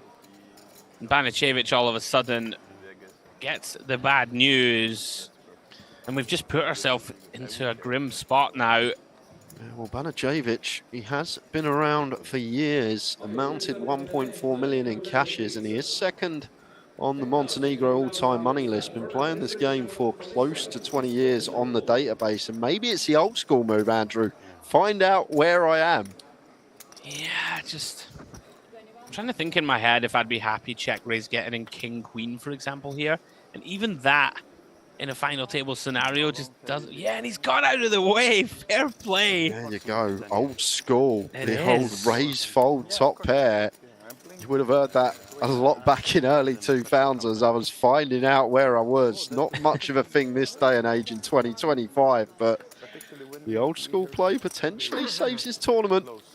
And Gonza, just like that, goes from, what, 11 million a few minutes ago in the big blind. He's up to 4th on the leaderboard. Feeling good about life. Something close to oil, yeah? I want to go for a drink with Brickskin. I'm not going to lie. The guy is comedy value. Okay. As we plow on. Brickson now under the gun with ace-6 of clubs. You're not thrilled, Jay, to have Mr. Perfect covering you in the big, but still gonna open? Yeah, Briskin's actually been quiet for a little bit as well. I Maybe actually don't use mind that to this. his advantage. Don't mind fold. Like, we're what, 3rd in chips? It's kind of one of those. Yeah, 7 max seems really, really close because, well, position before low jack. Like, low jack probably opens. Maybe, yeah, a6 suited. The one that does fold from gun. 7 max as the suited ace-x all the way round to Menhart on the button. And Banicevic, who's had a right roller coaster here on this final. Out of the way, Mr. Perfect. Had a good hand. I had ace-6 of clubs, so we probably played this spot together. Toto? Frustration written on Banicevic there, perhaps thinking, why didn't I just call Queen Jack spot and see a turn and make a decision from there? A strange one though, right? Because if you check calls and the turn's like a deuce, and then checks and just faces that double barrel, like, probably not folding, is he? I'm not saying that I like how he check raise folds top pair, but you hear me. There are some scenarios where we're just out. But then again, we could just call and turn a jack, right, and get double. It's one of those things in tournament poker. He did make the right decision. As they say as well, Andrew. Or actually, as you say, when it's your time to die, it's your time to die at a poker table. That's it, mate. Sometimes you're just destined to bust in a given Well, spot. he'll be hoping it's not his time to die, but it is his time to go. 6 big blinds, ace-6 suited into the 2 big stacks. Gonna get it through the first one. Did you see your cards? No. I'm just asking before. I didn't look my cards before, so I'm just asking. All the time. I'm the honest guy, so I didn't look. I'm honest guy. I'm just. Oh, he's something else. Well, let's see what he finds. Queen 3 suited. How much? Yeah, a quarter of our stack, probably. Ooh. I don't think we can call here. Does he want to gamble?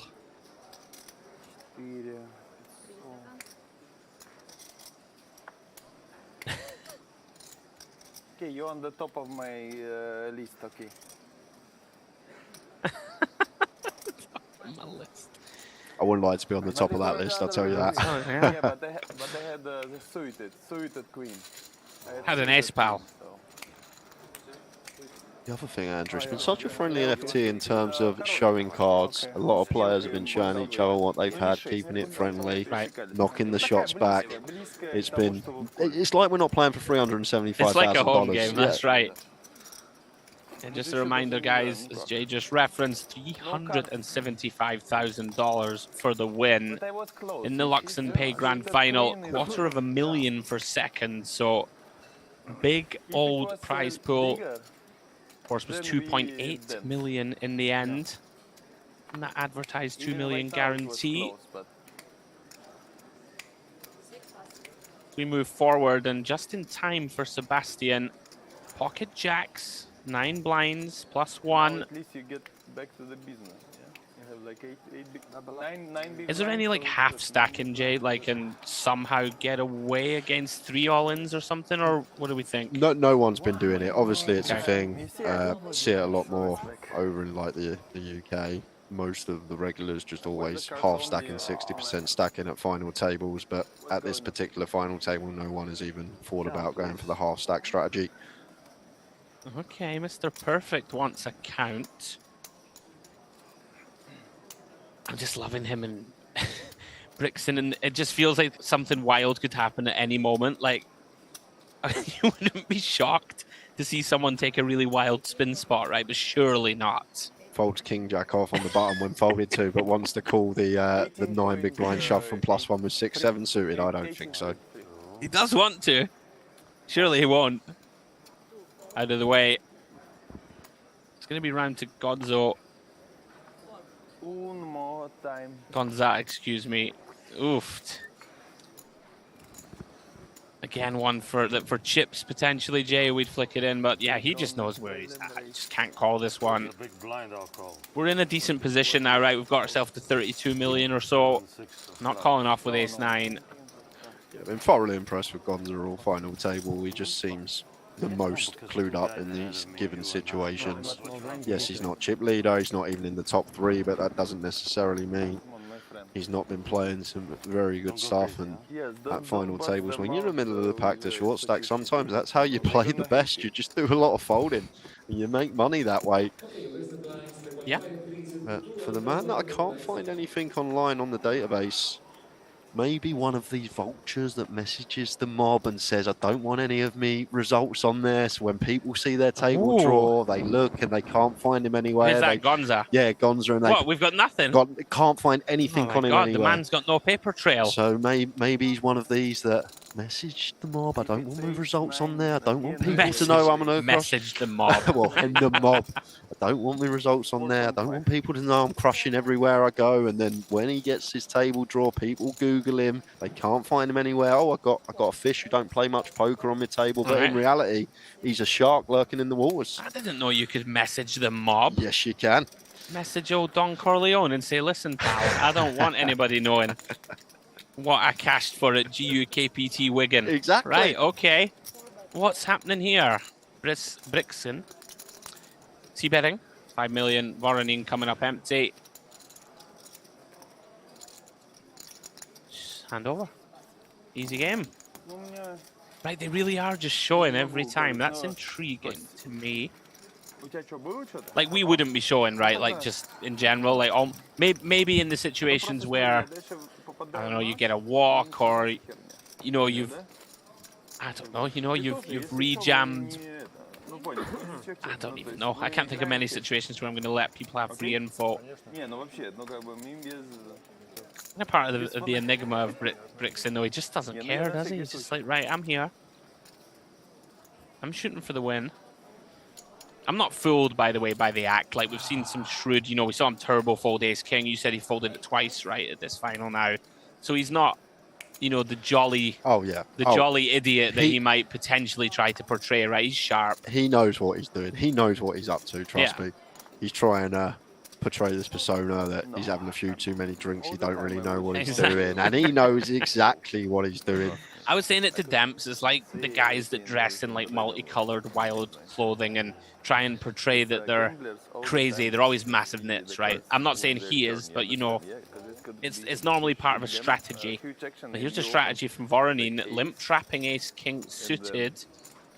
Yeah, not going to get any raises out of this hand from Sebastian. Beautiful one to just check behind and realise with the suited connect up. What do you think of this? Like, do you prefer just like raise non-all in? Because like you're going to be perceived to just be at it, right? Yeah. With a lot of hands. Yeah, I might just make this 5 million. And yeah, five seems really nice. 2.5 PBs. Yeah. I'm just wondering, right? Like, I don't know if Sebastian's incentivized really here to just jam wide, right? Like he's about the same stack as Banicevic and Menhart, right? It's an interesting one. So they're both going to try and get to showdown. This is a great result for Sebastian if Voronin doesn't bluff, and he doesn't. And he's absolutely loving this with bottom pair. I mean, it's not insignificant, right? 6 million in the middle here. We only have 19. Whoa. You want to trap me.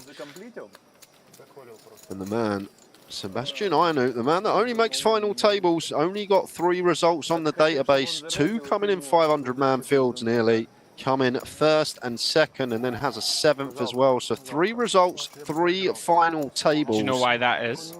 You messaged the mob, didn't he? You messaged the mob. No, you can't message the mob. I'm messaging the mob now. You can't just take down a few results. They either get rid of your whole profile. You can't pick and choose what you got on there. Otherwise, everyone would just have first, second. I'm messaging the mob, mate. You have a look at my results tomorrow.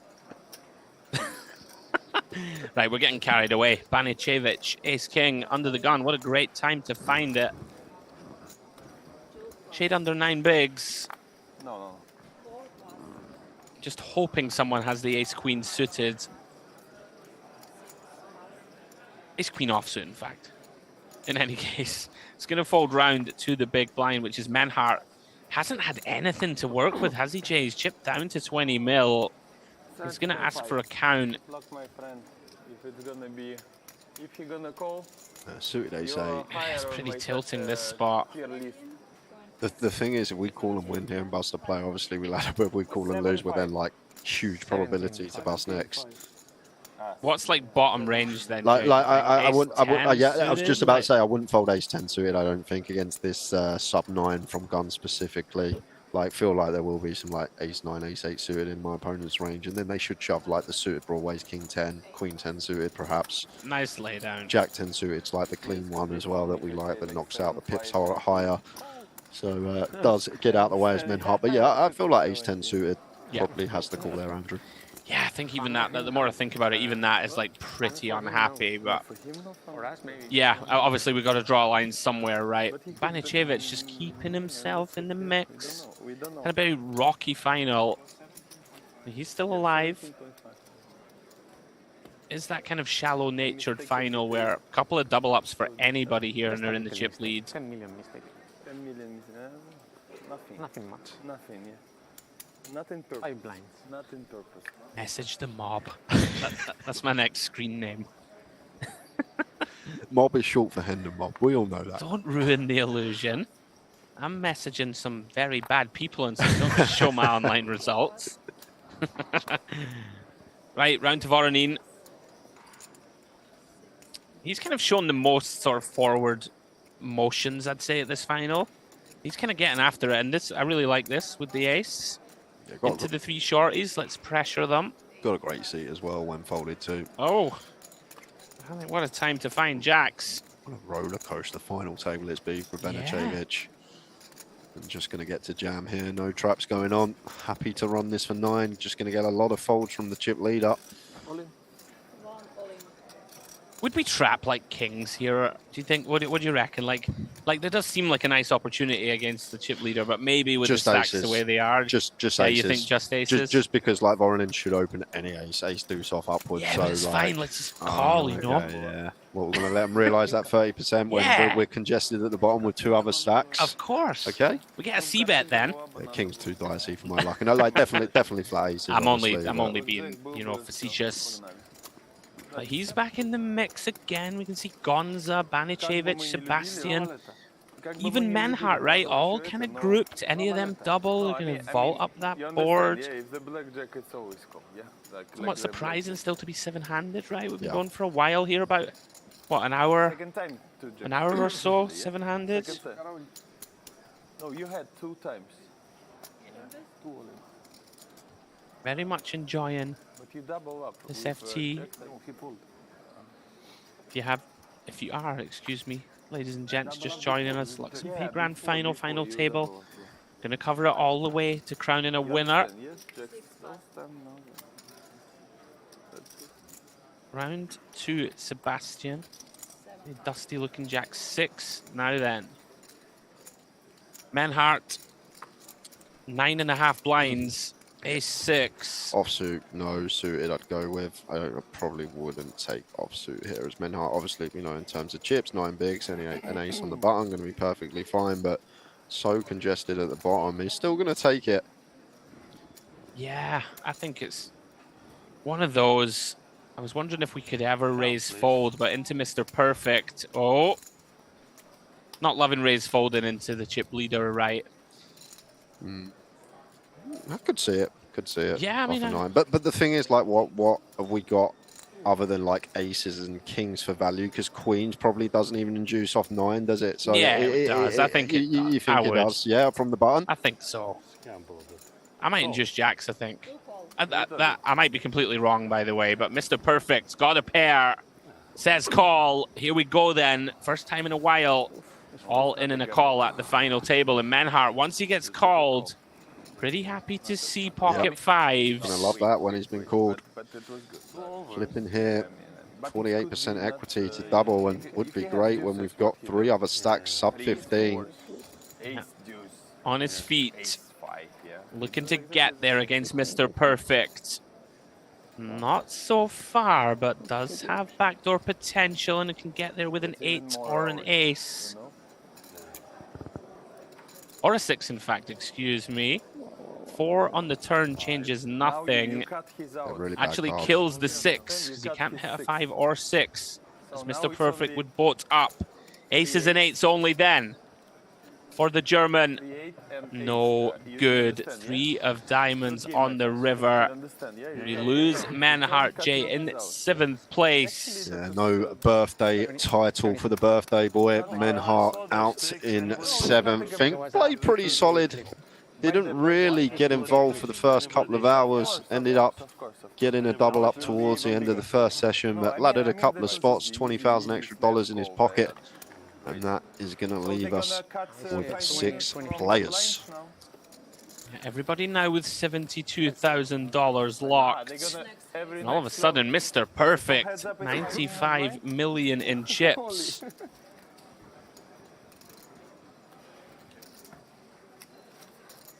You said like you want to gamble.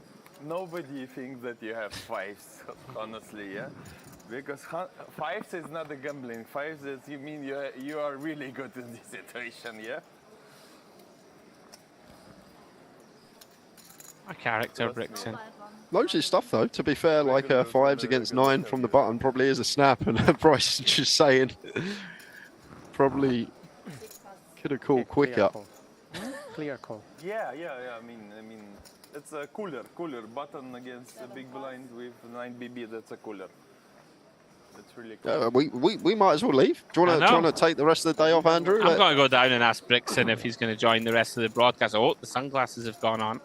Let's see how Mr. Perfect approaches this.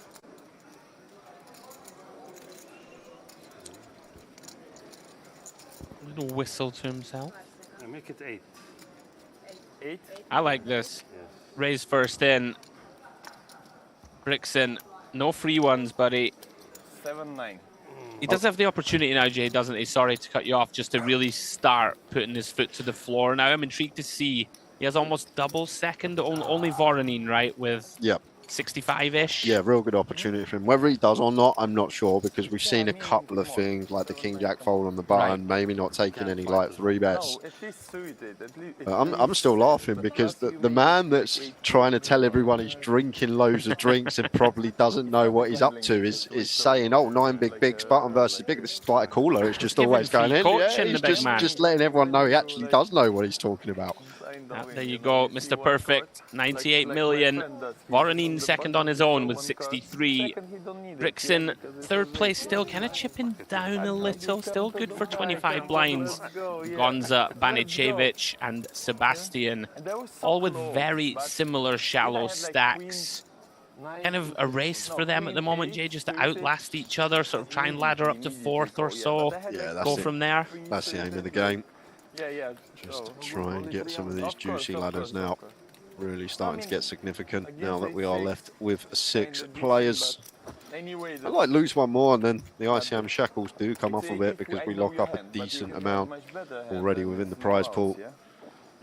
Actually reduce the ICM when we start getting 4 or 5 handed than what there is at the start of the final table. On we go then. 6-handed Luxon Pay Grand Final. Awkward one for Banicevic. Jack 10 in the cutoff. Does just get out of the way. Oh, my friend. As does Mr. Perfect. We asked how he was going to approach things. Holds the 6-4 of spades on the button. Gonza gets a walk. Did have a good hand. I'm happy that I fold, yeah. Aces? No. Sevens, but come on, yeah. Like, anyway. I had like deuce 4 or something like that, yeah. Imagine. Yes, man. Not even the flip, you know, not even the flip. No. Я такой 24. Семерки? Да, там семерочки. Norm. Would you fancy telling Brixen and Voronin English only at the table? Would you fancy it? I wouldn't. Me either. To be fair, there's a hand earlier where multi-way situation and Voronin and Brixen were having a chat and Gonzo just pulled him up on it straight away. Not happened again since, which was good from the Spaniard. Yeah, it's all in good spirits, isn't it? Now then, Mr. Perfect. Yeah, right, that might be a little glimpse for us. I mean, no, the guy's a genius. He's just an oracle. How does he know? Every single time he's got a hand that has to open. The goods are sat behind him. He just pitches it. Ace-9, chip lead, 6-handed. No, out I go. Brixen finds a good one. I'm going to say a good one. Second best possible one. Pocket kings. Unfortunately for him, Gonza and Voronin come up empty. Can you touch it? Yeah, it's a good card. Too many carols. Or no? Of course, I'm. A few carols. Yes, but Constantine on the big lines. The most fun home game in history, with just, you know, a shade under 400,000 for the win. You know. This is what we do at the Mediterranean Poker Party. If you're not here, well, you should be. People should be, eh? Oh, I feel like once word gets out, it's just going to be one of the biggest stops of the year for years to come. The complex, everything here. So much to do away from the tables as well. You've got a lovely sea just to walk into and have a dip if you want. It's great place, food's phenomenal. All the staff, floor staff, dealers, all the work that goes into this, the production team. Like 7.5, something like that. Yeah, I'm with you. Just runs like clockwork, Andrew. It's credit to everyone involved. Because anyway, my move is really easy. If you've not been here before. No. You're missing out, right? Yeah. You're missing out. Right, round to the blinds. Voronin. No, I mean. I know you do. Does limp again, Jay, with the Queen 5 suited. I would argue there were other potential avenues. In any case, Sebastian now, King Jack off. 10. In it goes. Well, 11 including his big blind. And to be fair, Voronin potentially dodged one here. I probably would have sent this for 10, Andrew. Queen 5 suited, blind on blind is covering stack heavily. Yeah, I'd have been all in here. You've got Gonza and Banacevic, both with similar stacks to Sebastian. You could put lots of hands in a really grim spot. Go up, up, up, up, up, up. To the top.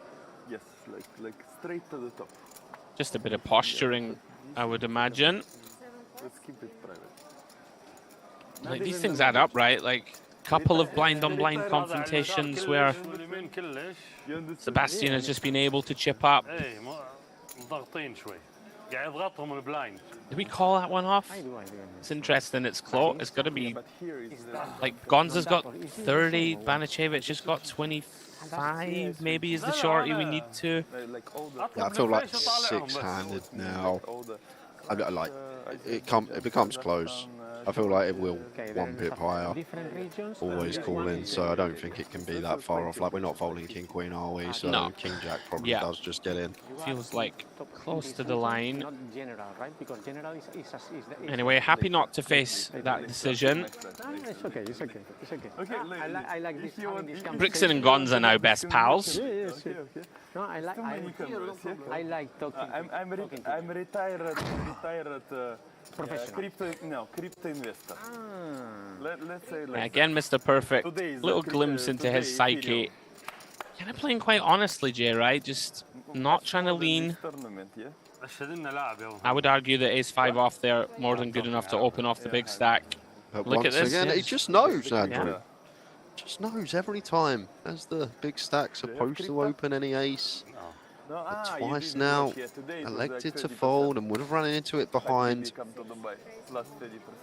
Yeah, Gonza now able to open with the ace-queen. Been raising off 15 bigs. With whom you talking?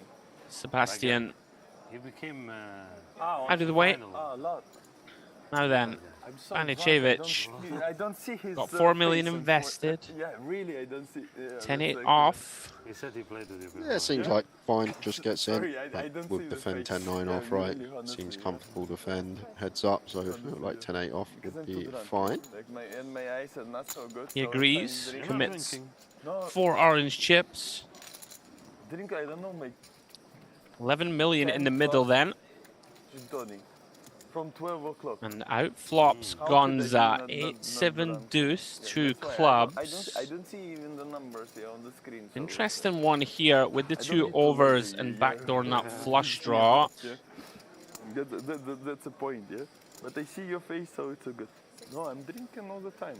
I'm a fan of this check back. I get the time, come on. Feels like if you bet, Jay, you might have to call it off, which seems pretty gross. Yeah, this is the thing, isn't it?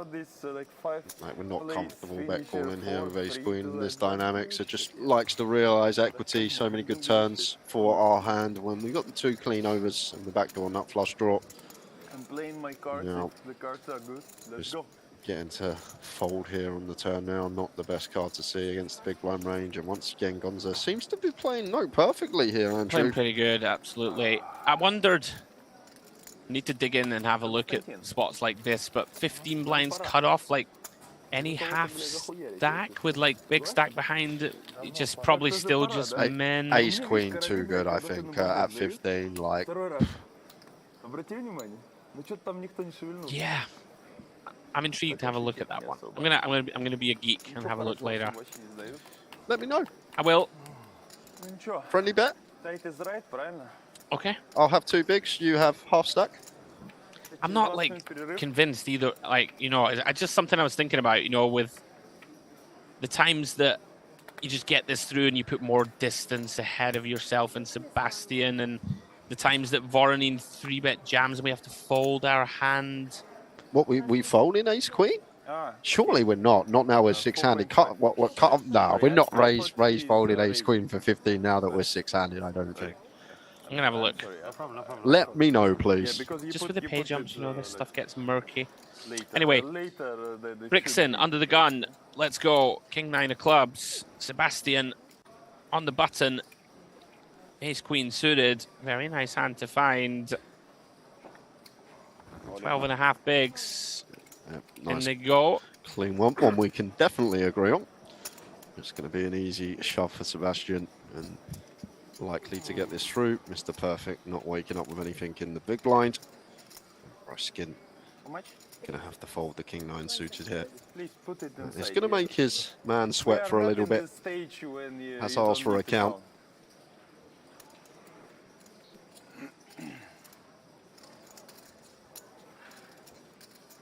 Сейчас кровушку попью.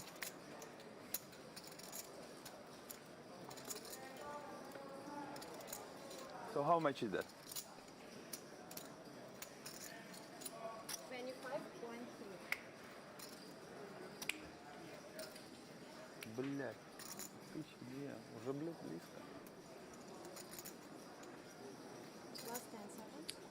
A little bit of posturing. Make our man sweat before doing it to us again. Блять, уже близко, пиздец. Not the best spell, Jay, right, for Brixton. Obviously hasn't done much wrong, but we're like just chipping down, kind of getting pulled down into the vortex alongside potentially Sebastian and Gonza. I'm gonna see that. How can it be a bluff? No, it could be. Come on, we are playing, yeah? It could be, yeah. That's a part of the game. But I hope it's not a bluff.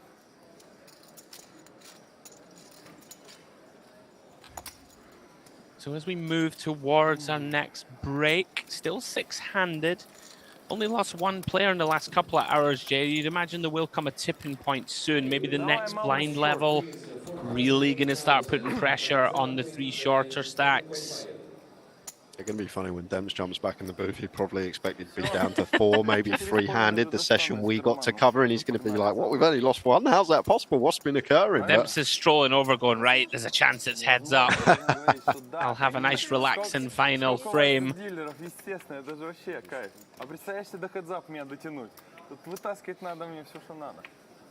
Some stage, gonna get some big clashes.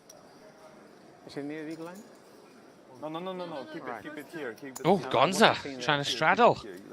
Because they could count it like a race, so be careful. No, that was I was thinking. No, be careful. I wasn't seeing it. You see, I put 2, so it's like. Never puts the small blind. Oh, what a guy. He's comedy gold, this man, I'm not going to lie. Sebastian then, in the cutoff.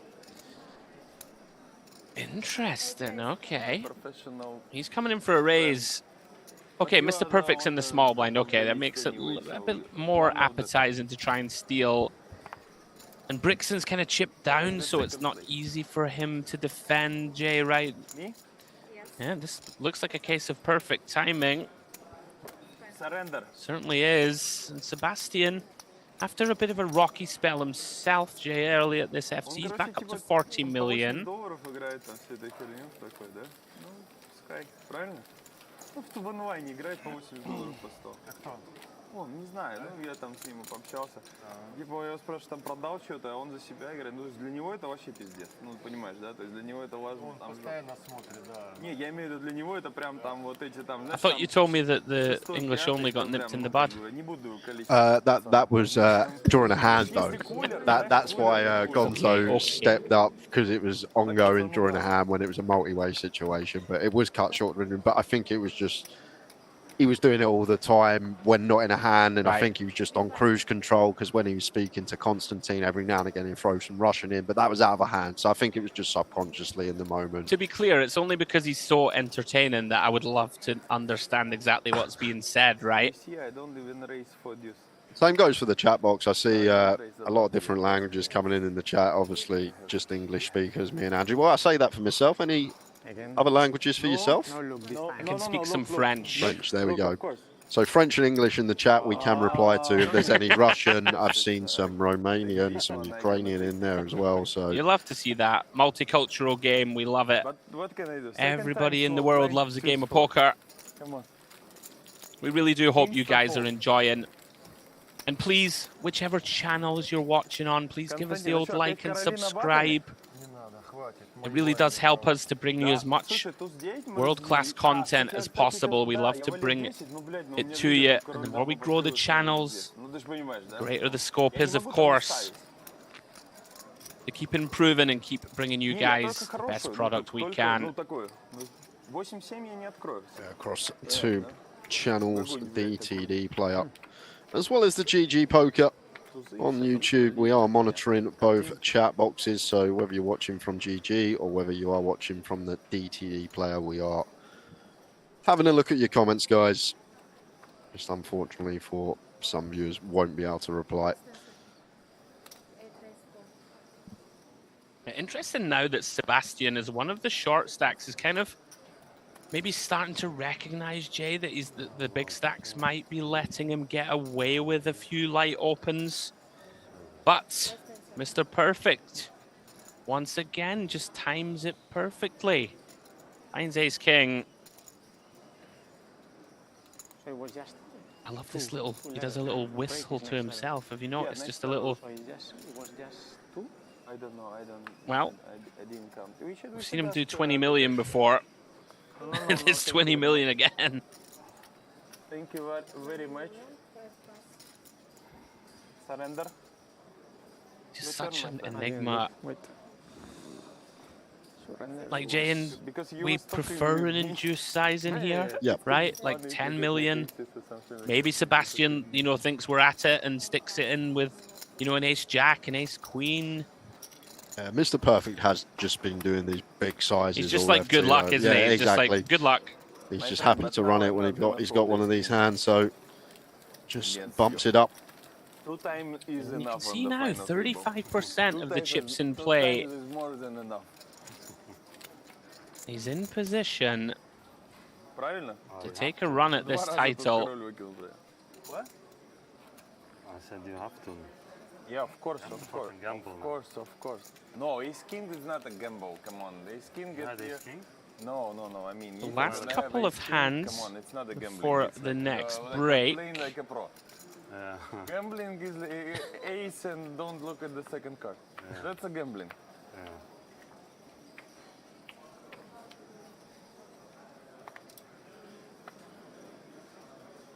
Action back on Banicevic. Another one, Jay, who stabilized himself after a rough spell. Still has 30 million and right in the fight. Brixton. What? No, I'm talking to my friend. Is he going to go for a wide one? He is. You think he's 4.5 million now then, Gonza. Talking about me? Yeah. Makes sense. I thought he said something. On to Sebastian. But he said something to his coach. Coach? Suited and gapped, covered by Brixton here. I would argue this is a definite fold. You know, okay, for chips, we can call whether he thinks that he has a potential edge, Jay post. I just think this hand's too weak. Agree completely. You know, we got Gonza Banicevic with us. It's a nice pickup for Brixton. You know, things have not been going his way for quite a while. But anyway, he's a good guy. Picks one up. I wish he's on the top tier. You're a nice guy. You're all the nice guys. But you see, I made the tier before, yeah? So I have to stick to the tier. Stick to the tier, yeah? Because 1, 2, 3. Okay, you're taking the both 4. Okay. Okay. So Chop 4, yeah. I'll take it. Yes, that's okay. No, it's not the place. That's a tier of the nice guys on the table. No, I know. Yeah, but you're kind of. He's really ranking nice, his but table the mates guys that are in gonna terms of cheer how high morale they are. The guys that are gonna cheer in the. See if we can find the fold here with the duck tier as Oh, dear. Brixton. Wait a second. Once again, similar scenario to what we've been talking about. Out this FT, these small pairs just going to go down in value, blocking all the trash, the hands we want to fold, all like the deuce 7, deuce 8, deuce 9, and not having any removal to any strong hands.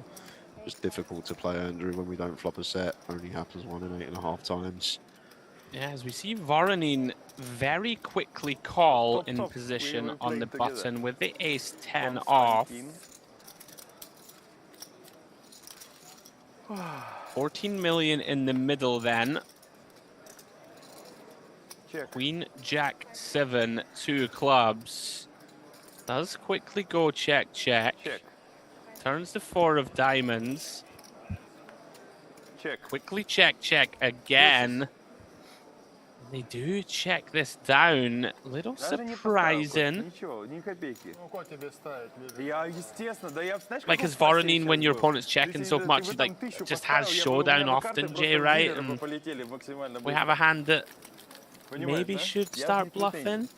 Yeah, I mean, we can beat some ace-8s of the world and stuff like this. Could just be a potential multiple street bluff on betting flop after check 2 and potentially one we can run the way our opponent's been playing, expect him to just bet a queen or better, maybe caps himself with that check out position, but the two just happy to check it down, ace-10 high, feels good enough to show down, and same with the deuces. Yeah, Brixton absolutely loving life to somehow show that one down and have a winner. 40 bucks for the dealer, but it's good, it's lunch in Cyprus, yeah? So I need to show that to the viewers, but yeah? you have only 10 seconds. It doesn't matter, trust me, I have enough time to fold. 5-4. Correct, my friend, yeah? Absolutely. Absolutely, yeah. I sometimes just forget myself, you know, that we're in the comms booth, just sort of watching and listening to Brixton. That's the thing, we don't really have to fill the air when Brixton's just chatting away. We can jump into a hand when we need to, but he's doing the work for us at the moment. Speaking of doing work, Banicevic, Queen 9 of clubs in the small. Decides to limp in with this one. Mr. Perfect with Queen 4 suited. What time is that? Does check. 5 minutes, yeah. Okay. Banicevic keeping his man in, dominating him. And wow, not anymore. 3, 4, 5, 2 diamonds. Absolutely smashes the man in the big. And the way Mr. Perfect plays. Like, I feel like it's an okay jack R hand, but this man's probably one that just likes to bomb it when he's got a high equity hand. Looks like comes with half, going to be the same result. Queen 9 of clubs of Banicevic can't continue. Yeah, very frustrating to just completely whiff this board. Yeah, of course. No, in this situation, of course, I'm gonna do that, yeah. 2-2? Yeah. Just small blind. In this situation, of course. Still six-handed here. Luxon Pay Grand Final FT. I'm the gambler, but come on, it's a top 6 of the 1.5 thousand players, yeah? Yeah. Maybe I want to stay. Maybe I want. Maybe. Yeah. Plus, you can't imagine Cards how many back in the people air. looking at me and this broadcast. Gonza. My friends, my teammates, like everyone. Yeah, it's like Ace-6 of hearts gets out of the way. We've seen him make some very shrewd laydowns, just aware that there can be collisions with the other players at the table. Not going to get in there with too many of the kind of lighter hands. Round to Mr. Perfect, 3-4 offsuit in the small. No, it's shitty, come on. Brixton wants a walk. Gets one. He dominates me. Yeah, but Mr. Perfect with the trash holding could have potentially bumped that up there. As the chip lead up, just going to give Brixton the walk. I mean, you got to hand it to him. He does sort of like convince you. I'm your pal. Give us a walk, buddy. Yeah. And what are you gonna do? Fold? Just burn money. Burn chips. Yeah. Yeah, that's it. Yeah, but now if my friend moves, fold immediately. Yeah. We are not in the situation when they have to call like 3 big blinds without looking my hand. Yeah. Action back on Sebastian then. King 9 off and hijack. Out of the way. Banicevic, Jack 10. Follows suit. If this 4 is gonna be like a joke, you know, it's gonna be like a joke, you know, if they're gonna show you like 3 times in a row, it's gonna be like insane. Okay. Not this 4. No, Guns are just kind of loving it. It's been walked a few times. That's really good, yeah. You remember 6-8, that's our hand, so of course. Yeah. Of course. Never fold it. Of course. Like 6-8. Come on. If I gonna fold 6-8. No. On the all-in on this kind of action, of course no. But pre-flop and that kind of stuff. Come on. I believe him. Me too. Didn't fold it earlier and check raised the 10-10 deuce, 2 diamonds with the 8-6 of hearts. I recall it. Know the career about this, you know, like on the streams, if you had 6-8, he's. And It's like, hard to like a keep man, this you know, level of like all the energy time up to going be all in and given that kind of the stuff. non-stop spiel. Especially when you're drinking, because you just hit a wall Yeah. usually, don't you? Like a couple of hours in, you hit a wall and you're just slumped and quiet for the rest of the final. But this man is relentless. And Mr. Perfect doesn't open the ace-5 as big chip leader in the cutoff. Yeah, he's playing his own game. So he's not bad. He's not bad, definitely. You know, He you knows can't all argue the, with it. It's working very well. how to play and Brixton, that kind King of Queen stuff, though, everything. So he's not does get called by King like 7 of amateur clubs. or, I Has don't his know, man recreational or dominated. something like that. So he's really good. Like right now, he was like. Now then, he King was, 9-6. he was mating in 2 the diamonds. table, Quick C and, bet on of the 3 final million. table, it was, Quickly called by Voronin, as you would 500 expect. bucks event, Makes and, sense, Jay, right? Like, we made, can't really get this one in, made, just given the way the distributions are. How is he having a full-on conversation, by the way, and just launching 5 million in? Like, this man is next level. All of a sudden, there's 28 million in the pot. He made the second place, 250, something like that. I mean, does go check river. Seems somewhat reasonable, Jay, actually, here, not to seek 3 on the 10. Can see it on that river. How is Brixton playing like a potentially tournament-defining hand? Just turbo betting 3 mil, 5 mil, and chatting to the guy on his left. What a legend. Ну, типа, если ему 6-8 сдают, он всегда, ну, как бы играет, понял? 3B, blind will go up. Ну, это как... And there we go, guys. All right, we're off on a break. We are on a short break once again. Goodness me. A session with plenty of talking points. And the man that can't stop talking, Briskin, still in. Going nicely up to second in chips now. Mr. Perfect has broke the 100 milli mark that session, but look at the bottom of the pack. We got 4 stacks now, sub 20 BBs, and blinds are going to be going up, so going to be even shallower for these 4 stacks. Konstantin Voronin, Ionita Sebastian, Alvaro Gonza, and Vlado Bunacevic.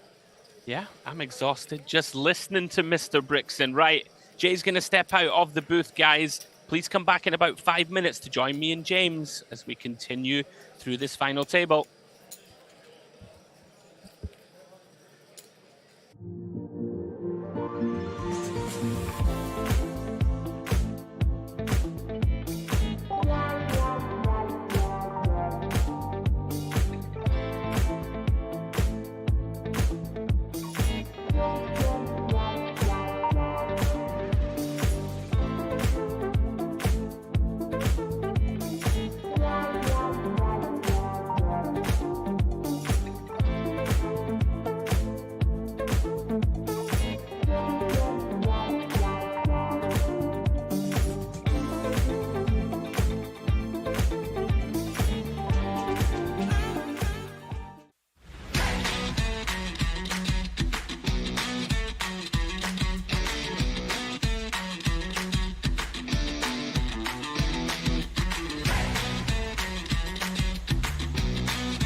That is it. We are back into the action here at the Luxon Pay final table.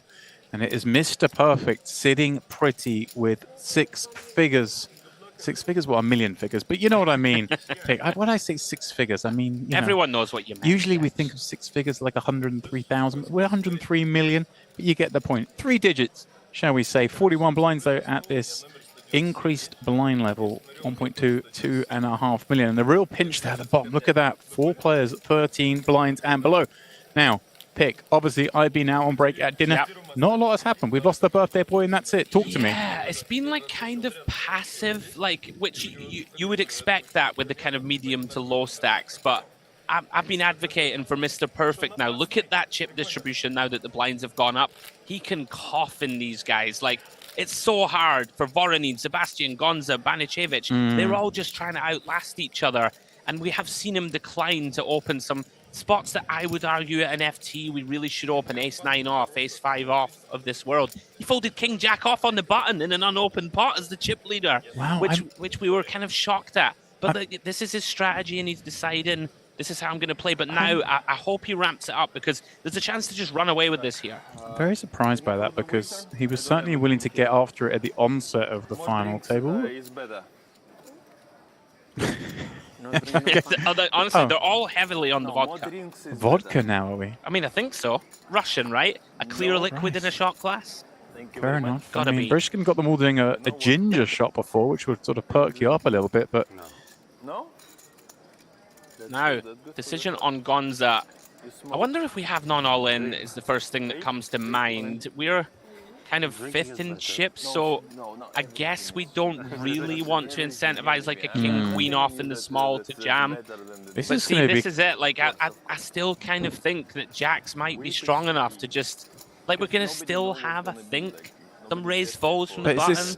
Is this close for Sebastian here? I mean... Yeah, it is. But I know we're obviously on ladders, 72k locked up, 95k knock spot, 130 the next, and everyone is bunched, but at the same time... This is definitely close, but it's so grim because there's 4 of you, 10 to 13 blinds, and just calling off with this sort of mediocre holding. I understand that against the button jam, it can do fine against a bunch of hands. I think it's a fold Demp still, just the way that the chips are distributed, and you really want to be the guy getting the chips in first. Like, it's kind of critical. But I wouldn't be shocked, of course, to see him run this. At some point. Yeah, at some point you got to call off. Like, if this is blind on blind, I think we call. Gonza been tight as well. It's pretty bleak, this, in terms of, you know, ace-7, ace-6 suited. I don't think we would call them off. This feels like getting to the realm of, like, stone bottom, but he's going made to the run call. it. He's made the call pick. And the first hand back from bait. It is Gonza v Sebastian, the latter with the covering stack, but the inferior hand. Only, what, 1 blind behind himself. 2 of those 10 big blind stacks getting it in, and great news for the other shorties here. Reminder, of course, that Voronin has just 13 blinds and Banashevich has 10 himself. That these two just getting it in is great for those two. Oh, they're loving it. Potential 23k ladder. Even if, you know, Gonza holds it, Sebastian is going to be effectively all in next hand from the small. Yeah. See what the deck can deliver. Club in the window. But a breath of relief. The rest of the board reveals itself. Frishkin talking to the man who's sweating for his life here. He's so funny, honestly. He just doesn't care. Such a high pressure spot for Gonza, and it's the ace on the turn. Oh, wow. Sebastian drills it.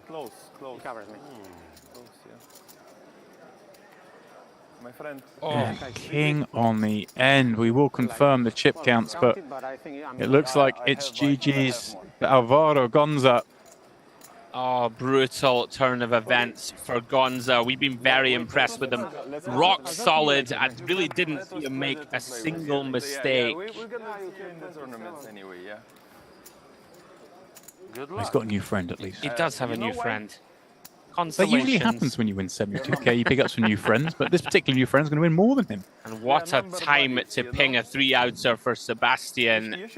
He's right in the hunt now. Yeah, I just think that spot, like, the more I was thinking about it there as he ran the all-in, if the guy on the button is incentivized to open shove, like top of range, I think ace-8 is just, like, you're marginally ahead of most hands, Demps, right? I think. Like, if ace-9, ace-10, ace-jack through ace-king, and even 10s and jacks and queens maybe are open shoving, and this hand becomes kind of bleak. I can see why he called it off, don't get me wrong. Anyway, let's just get there. Yeah, I see a lot of aces written in the chat as that one was running out. Sebastian with some fans in the GG Poker YouTube chat. Please do let us know, of course, who you are rooting for with just 5 players remaining. Seems like Sebastian is the fan favorite. I was going to say we've been looking for someone to take this by the scruff of the neck. And Sebastian's been in there VPIP-ing even off the shallow stack. So I feel like now that he actually has some chips. Don't get me wrong, it's still kind of precarious with 2.5 million big blind. But I think he is the type of guy to go for this. Like, really start to try and push. See here again, Mr. Perfect, King 5 suited as the chip leader. I would open this hand, but he's content to just sit back, let other people clash. You can't critique him too hard for it, of course. 5-5. Riskin like wakes up. What are the blinds? What are we playing again? I know. So aloof. Yes, for the waiter. I just saw him finish a drink. You should do that thing from The Wolf of Wall Street where the guy's just like, what is it? Bring me a Cosmopolitan, then exactly every 12 minutes, bring us 2 more It's like until one of us every... passes out. Yeah, let's leave the quote. There's a word missing from there, but it's good you left that one for the stream. It's a family show. Yeah, it's like 2 martinis. But I feel like bring 2 more every 3.5 minutes. It's like you should just say it to the waiter. My friend, bring me 2 of these every 12 minutes. Can we swear on the stream, Demps? I tend not to. And to keep it clean. You know, it's an adult show, but I don't think there's any need for vulgarity. For vulgarity's sake. I think when quoting someone, it's fair enough. Oh, I missed my chance. But I'm not going to flick it in now just for the hell of it. No, I think the moment has passed us somewhat. I would agree. Okay. Yeah, let's see how Sebastian responds. Now he has like 60 mil. I could be wrong, but 5.5. Yeah. Brixton now, 79 million all of a sudden. He chipped down, James, before you came into the booth to about 40. and then 1, 2, or 3 in a row. Banicevic, all of a sudden, he was down to 3.9 million Demps and spun up. But he is once again in the danger zone. 18 million for him. Mr. Perfect. Out of the way. And they really have shown every time. So it's really intriguing. There's lots of dynamics. What? You take my small blind? Yeah, empty. It's okay. It's okay. Can you ask for the waiter? Yeah, I need to drink. Yeah, it's really important. That's for the luck. I need to drink consistently from 12 o'clock. What time is it right now? Actually, somebody know? 9. 9 o'clock. So 9 hours. 9 hours I'm drinking. So if I'm gonna stop, I'm just gonna sleep. From 12 o'clock? Yes, you remember, yeah. I remember it. I begin from the I can first see time, that, yeah? to be fair. 2 gin tonic always, 2 gin. It's a beginning, it was a beginning. So I need to continue. Voronin. Yeah, and Quite when I'm short drunk, now I'm not himself. fighting, so Ace I'm king. I'm friendly, He's right friendly though, right? When person, you stop so drinking, don't that's when worry. you hit the wall. I'm good in drinking. He's doing all right at poker as well. I don't He is. 6.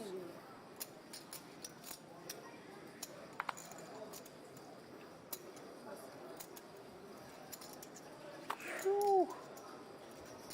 No, don't show. No need. Keep it in не надо, выкидывай. Я по рукам бью, все, тихо, не надо.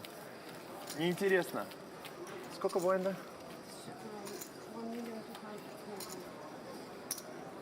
1,200,000? I'm using Не надо the показывать. onset of the всё FT. нормально. Это я уже It was бухой, Voronin так что telling потом показываю. Brishkin, stop Какой-то showing your целью. cards, stop showing your cards. Есть какая-то цель. And then Voronin ended up showing his hand in one pot. Brishkin was like, hang on a second, you told me we're not supposed to do that. Сядем так напротив друг друга в очках. Сядем там. Согласны? Call? Вот, я тоже согласен. The trophy? Yes, for the trophy, yeah. Oh, about to say. Yes, I won. The trophy fell. Disaster. But I want to drink, come on. It's like I'm slowing down. I need more drinks. Get More that man a drinks are waiter. better, you know?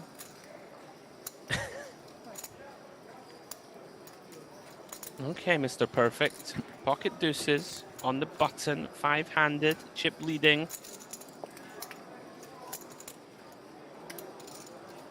Seven and a half. Goes for the 3x open. Little adjustment. You call the 3 waiter. big blinds. You call the waiter. This yeah. incentivized Voronin from defending. Not going to defend this Помощника hand тебя for просить, any чтобы он amount мне of бухло chips. принес, если мне- Мы же не в казино, чтобы мне бухло не наливать из-за того, что я пьяный. Мы же правильно? Здесь же можно. Все же рады только, если здесь набухаешь. Это вообще по кайфу. Правильно? That's what we're playing for. Pick. Everyone now guaranteed $95,000. 35k pay jump is the one we're on now. Then 47. Then 73k, Yeah, and then getting 125. The difference between second and first. Yeah, some real chunky I think jumps. the trophy fell over. What's going on here? We heard the noise. It did. They all said something. Who's not that trophy? Because that trophy is stunning. And if it's got a scratch on it, Oofed. I'm going to be upset. I mean, it's not my trophy, but Mr. No. Perfect, letting go Yeah, at ace just- 9 pick. What's going on? Is he just shutting down? I've been, I want to say impressed with like some spots where he just shows aggression, but he's definitely missed 3 or 4 open spots at this FT where you can just pick up, chip away at your opponents, you know, pick up 6, 7, 8 million here or there. Even here, right, if he opens with the ace-9, Sebastian's going to have an awkward time defending with Voronin and Banicevic on the short stacks. Interesting decision from Voronin to raise first in with 6-7 off. Very dicey. Sebastian, with the suited king, gets to defend in position. Yes, because if you stop to drink it. Like I think with Banicevic on what, like 6 bigs, I might just walk this hand. Right. And this is very troublesome if he puts a single chip more, excuse me, into the pot. Yeah, I'm with you. I think Yeesh. Sunset and that kind of stuff, yeah? I don't know about this, James. I mean, what's Brzezinski going on about? I mean, c-betting here just feels. Mm-hmm. This feels like a significant misstep. Like like what folds are we getting here? Maybe like a. I can't think of much that folds. Like a lot of the ace-X of Sebastian's all in already. Like yeah, and now he just gets to put the hammer down. Like you're trying to fold out 8-5, something like this. Like the low pocket pairs are already all in. Maybe a bit of frustration from Voronin. And does chip down to 23 million. I did say I thought Sebastian now has an opportunity perhaps with the passive play, I think, of Mr. Perfect. If he can get himself in touch and distance Dempsey, I would fancy him to do well. И надо удваиваться.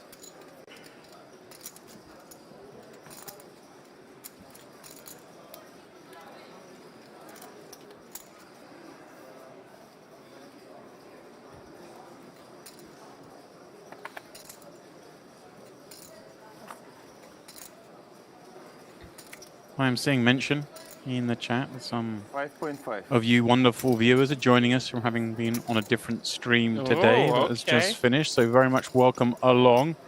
If you are one of those, there are 5 left here in the Luxon Pay Grand Final. Playing for 375k up top. And yes, to answer the question, there has been some alcohol consumed as Brishkin opens up ace-jack from the cutoff, and Voronin piles in for 9 blinds. King 8 suited. Timing a little off pick. This may be, like we said a minute ago, maybe a little frustrated. Things haven't been going his way. Not unreasonable to think that we still have some fold equity, right, against Brixton. So I'm opening deuces. Like, he is going to open some hands that fold to jam, but this is pretty wide. Okay. There's some talk between the two of them in Russian whilst the pot is on. Бля, ну это просто, понимаешь, вот сейчас мне вообще выкидывать нельзя. Вот вообще просто, блядь, ну нельзя выкидывать, честно тебе скажу, просто вообще. Okay, I can't fold this hand, but okay. Yeah, the dealer's trying. Fold for you. For you, my friend. Не показывай нихуя, выкидывай карты, все, выкидывай. Не надо ничего показывать, все, пас, забыл.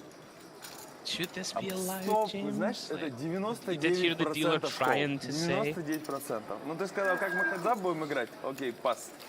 Окей. I think it's probably best. Я хорошую выкидываю. Прости, я уже 5 отдал. 5 отдал, мне надо там 17 достать. The viewers figure that one out for themselves. Просто я всех учил, слышь, говорю, сомнительный с тобой не выставляться, а потом выставиться с тобой. Ну некрасиво, правильно? Некрасиво. Ты мне там какой-то плюс 7 сейчас покажешь, блядь. Ну некрасиво, реально. Да ну нахрен. Не пересекались. Alright, on we go. We carry on 5-handed. Разница, слушай, в игре находимся, все в порядке. Ты только что спросил выпить, а тут, блядь, выбивать. Но это некрасиво. Correct? Правильно? Yes. Correct. I ask correct? Yes, correct. Round 2, Sebastian then. Yeah, and this sort of changes the dynamic a little bit at the table when this sort of stuff is going on. I mean, obviously Banasevic, not ideal for him to see that. And does decide to send it here with 7-8 offsuit. Mr. Perfect asking for a count. Does have a pretty dusty holding, but it is only 5.5 bigs. Whether he wants to gamble or not.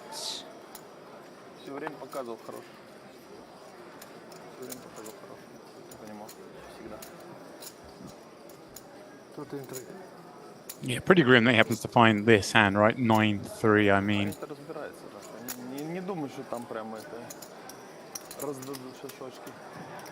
Yeah, interestingly here from Mr. Perfect, it's actually not a bad idea for him to keep Banacevic in there short.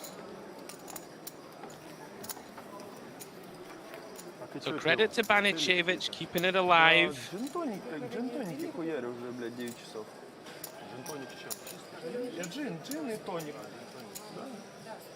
Не надо, не надо. Потом. Давай потом. Да сейчас, ну, это все менять сейчас руку, это вообще сам похуй. Я тоже начал в 12 часов. Well, that's how things look.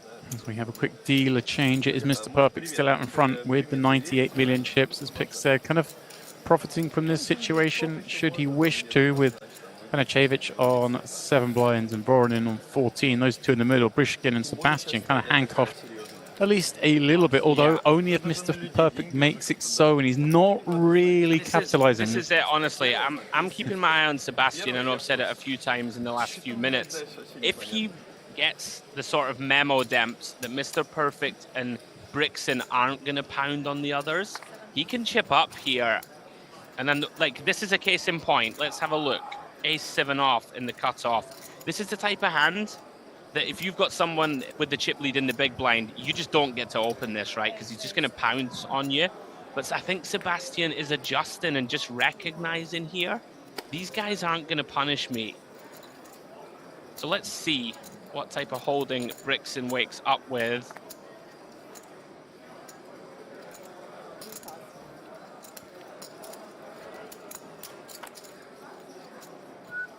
Okay, King 3 suited, likely to defend.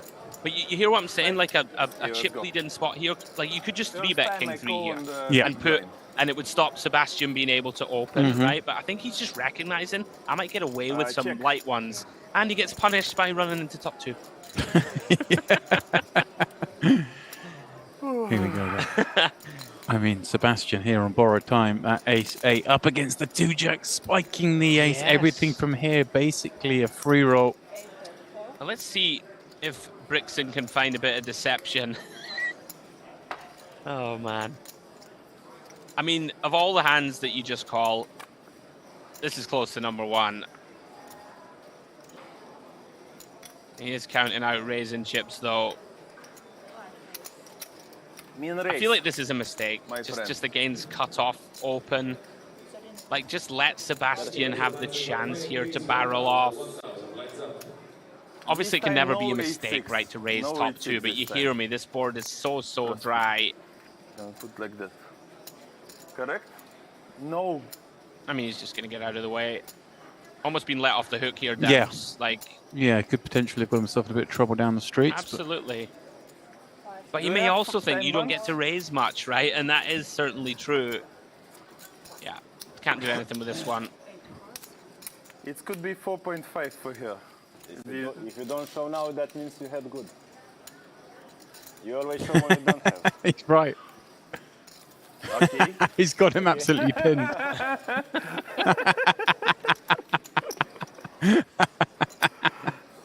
Mr. Perfect enjoying that one.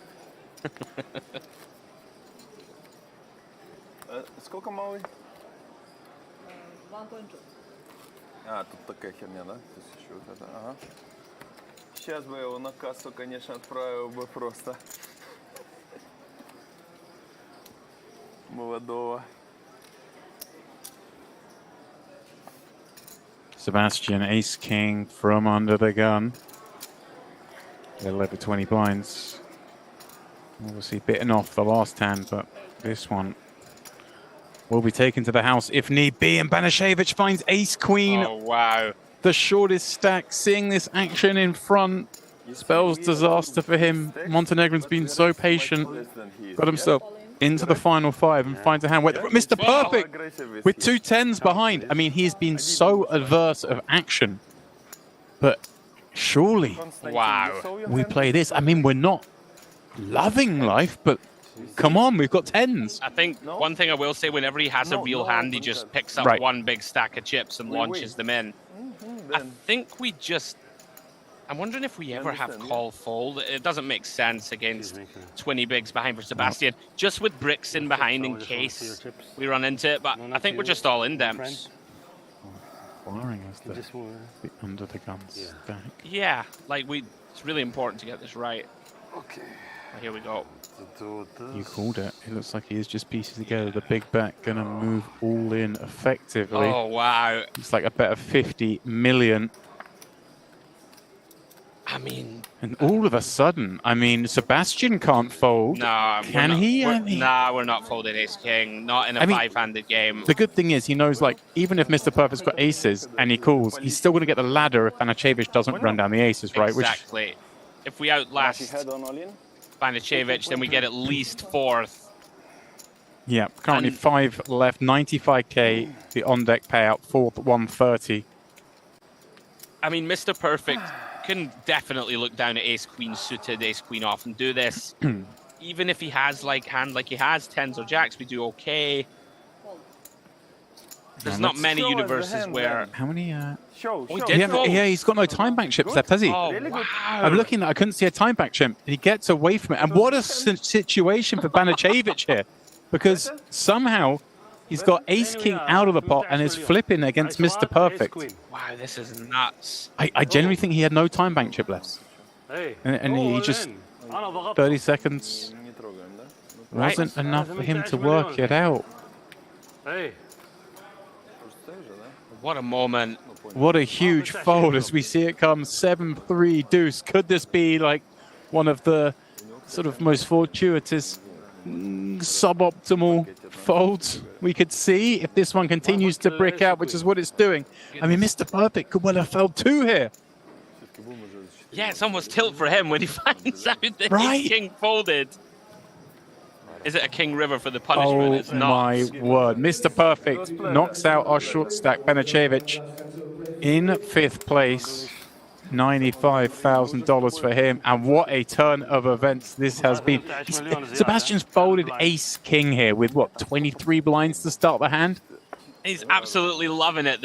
I guess the fact that he had no time has literally saved his skin. I mean, I had a quick look. It happened so quickly, and I didn't see any of the red flags in front of him, so I think that's the case. There's no way he folds that fast anyway, right? Right, that's what I mean. There's no way. Yeah, and like, so it does happen in tournaments occasionally. You see people run out these time bank chips, and it changes things so dramatically. I mean, he should be out. If he had more time, he would have called, because he would have come around to think like, okay, if we have run into it, I'm going to ladder up anyway, as long as Banacevic doesn't win.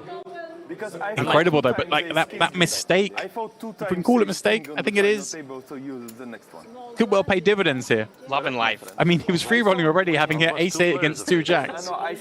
Mercifully for him, he faded the old king pinging the river and just hating his life. Yeah, I mean, how tilt would that have been if it just comes ace-high and Banacevic doubles? Yeah. You're now like shortest or near shortest. But I didn't saw the second time because it's like two hours of delay. You understand?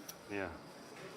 No, wait. Oh, we can breathe. That's a 2 hours of the delay of the broadcast, so I didn't... Okay, he did have Voronin on 27 mil, so I still think it goes in, though. I still think it's too much hand, but... Yeah. Anyway. I mean, these spots never as clear-cut as they look at first sight when you pull in all these sort of numbers.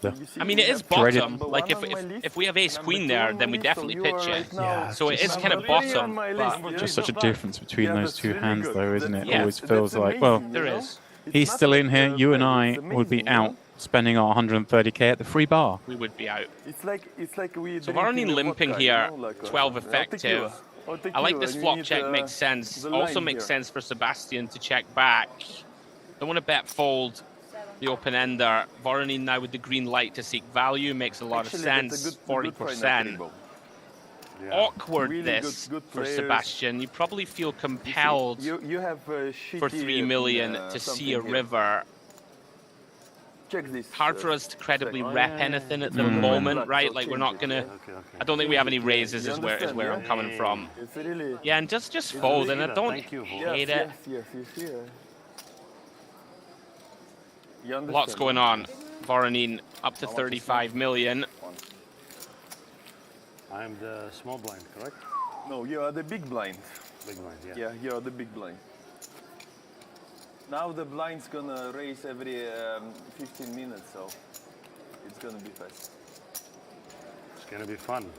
No, they reduce the blinds for 5 minutes every time when somebody busts out, and we have like 1, 2, 3, 4. Yeah. So it's 25 minutes right now, or 30.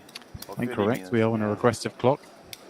As you get short-handed, you get far more hands. So the idea is to try and balance out the number of hands you get per level. Well, on we go. So you're doing all the Down to job, Sebastian. Actually. You're dusting the players out. So he has Banicevic behind him, Demps. No, he doesn't. Banicevic is out. Sorry, it's Mr. Perfect. Okay. It's Mr. Perfect, and he is here at a drift 3 of 4. That's him. He busted Yeah, that really guy. intrigued to see what he This, does. this week go for limp jam. It's normally always a limp, but then Mr. Perfect just doesn't leverage. So there is an argument to raise first in if it's a player that just never puts more chips in the pot. Almost a value raise, right? It's intriguing. Most of the time against the chip leader, you think, yeah, I'm definitely going to limp, and he'll raise a lot, and then I can either call or jam, and it becomes quite a nice spot to generate EV that way. It does check over to Mr. Perfect, who's outflopped him with bottom pair. And he's just going to go for a small probe. Say small probe, that looks like half pot. Yeah, it's a good point you make, really. We have to adjust. Okay, he won't necessarily see the hand Mr. Perfect's been folding because they don't know what we know, but at the same time he knows the frequency at which he's been folding, how rarely he's been opening with the chip lead, recognizing he's not grabbing this tournament by the neck, and therefore if we limp in with ace-5 expecting more liberal raises, we might not. We've got to adjust the range by the frequencies we've seen. It's a good point to make an adjustment on the fly. More interesting then that if the chip leader isn't taking the bottom of range trash and then he raises, then all of a sudden limp shove becomes a disaster. Right. Because Terrible you just play. run into a strong range. Yeah. So, but this is hard sometimes to like have it in the forefront of your mind. You know, you're so used to tournament strategy and you think, okay, I'll limp, the chip leader will abuse me. But if they're not going to, you need to quickly think on the fly. Perhaps that's not a great strat. My cards yet, so no information. Here's an example again, Mr. Perfect. Ace Queen of Okay, Hearts. here we go. You're telling me Oh, that you I'm say not he just drinking. grabs. He does. This is his MO. Okay, 4x. 4xing it. Brishkin. So haven't looked yet. We can talk. By the way, I'm actually loving this. This makes loads of sense. Right, against the stack that just doesn't want to peel. 30 bigs, like you can raise range for 3.5 to 4x here and just put them in the bin. But he has had it every time. That's the thing. I would like to see. I'm intrigued to see what he does there, for example, with the ace 5 one up, one down. I with the hate king, that. with the king 6. Or ultimate, you know. Ultimate is like a poker. My favorite game, yeah. Yes, but with the craps is like you know, it's streaking game. So you losing or winning, really fast. You know, you put everywhere. Brishkin boom, boom, boom, boom. really feels like he's playing ultimate right That's now. why I love that. But if I want to play the I think that's what it was. I mean, it's the ultimate degenerates. See, when someone 4x's it from the small, they recognize it as an ultimate play because it's the 4x free. All the friends, we can dream, Now, Sebastian. everything, yeah. Yeah, see, I did say to you that he is the one who's gonna step out. I think even off the kind of shallow stack. Like this, in general, is not a good open when Mr. Perfect can just smash you up, right? Voronin's on 25 mil, don't normally get to open. But I think Sebastian just a nice adjustment in my eyes, actually. Voronin gets to defend with ace 4 of hearts. Me? Yeah. Win? An ultimate. My friend, no. I'm playing for fun. I'm Lovely playing flop for fun. for Voronin's defend. I'm the casino, so. Oh, is he just going to lead I know here? how it works, yeah. Just I'm just Rifles it in. Kind of surprising pick. I mean, if we're going to play that hand for all the chips, might as well check, induce a c-bet. I think this is a mistake. Yeah, like just check. Sebastian's gonna c-bet this board. Like he should have a very tight range anyway. Opening here as 3 of 4. He's just gonna c-bet, and you just generate loads of extra money. You check jam. You might even get hands as strong as like ace 9, ace jack. These types of hands very reasonably would bet fold, and then you can get some better hands to fold. You pick up an extra 5 million. Yeah, I don't like that. Don't like the donk jam. Maybe just got a bit excited, flopped an up flush draw. Yeah. Obviously can never be a mistake to wager all your chips with this hand, but yeah, I think missing a trick. Ooh. Oh man, this guy. What the blind is? Let's go 5.5. Raise 5.5? Yes. Okay, same as last time. No, oh, hang on a second. We saw Vernon go hard before. Don't show me the cards. Oh. Constantine. Ты мне показываешь карту, ты так смотришь, я вижу твою карту, аккуратнее, не надо. Понял? Да, ты когда вот так сделал, сюда Right to уводи, не надо. Sebastian. Ну, блядь, я-то тебе скажу. Ну ты понял, да? Вот просто я видел твою карту вот эту левую. Понял? 8-3 suited Demps. This is one Не of надо those так hands делать. that Ты просто вот так их берешь, блядь, и все, у тебя for вот эта chips карта we can видна. Ну, я не знаю, defend, but I вторую, think given the precarious Yeah. nature, I favour fold in this hand. Yeah, I'm with you. We can't play this one Yeah. in this situation. I think it'll be costing us a lot of money. He's played well, Sebastian. I think I've seen him fold a few of these hands that early in a tournament you would defend for, Ты же, you блядь, know, много играешь, ну for нахуй мне всё chips. показывать, это ж пиздец. Они ж точно, блядь, будут сидеть смотреть, там пиздец. Понял? Я ж ее смотрел второй раз, я уже не собирался делать кол. Это не имеет значения, ты же понимаешь, да? Ты так делаешь, но могут смотреть, и когда ты будешь хотеть кол сделать, да? Понимаешь, о чем я говорю? Ты же не так там, ой, у меня первая двойка, вторую здесь посмотрю. Big blind. Аккуратней. Big blind. Yeah, sure.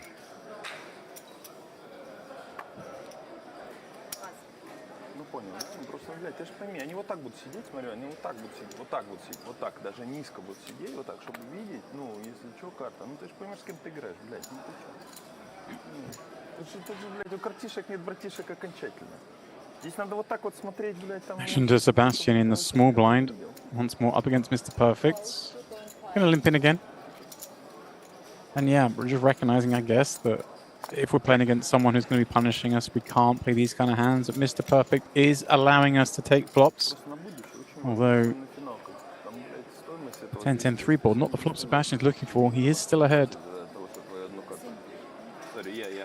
I'm just hitting him, no, not about the game. Yeah, interesting decision point on whether we want to probe. Queen high does have just enough showdown. Again, if you think that the chip leader won't float you appropriately and stuff like this, then it might become more, you know, appetizing to just do lots of small probing depths. Right. If you think they'll never punish you, which, you know, it's reasonable not to with 6-7 off, obviously. But, you know, some of the more natural kind of float hands, if you think you can fold out maybe even like a queen 9 or a queen jack or something like this with a small bet. I think he knows where he's at, Sebastian, with this lineup. Понимаешь, да? Ты будешь, тебе очень повезет, если у тебя будет две девятки, ну, условно, там каких-то, да? А так тебе просто, это же стоимость нереальная просто, ну, как бы вот этого происходящего. Big blind ante. How much? 2-5. Yes.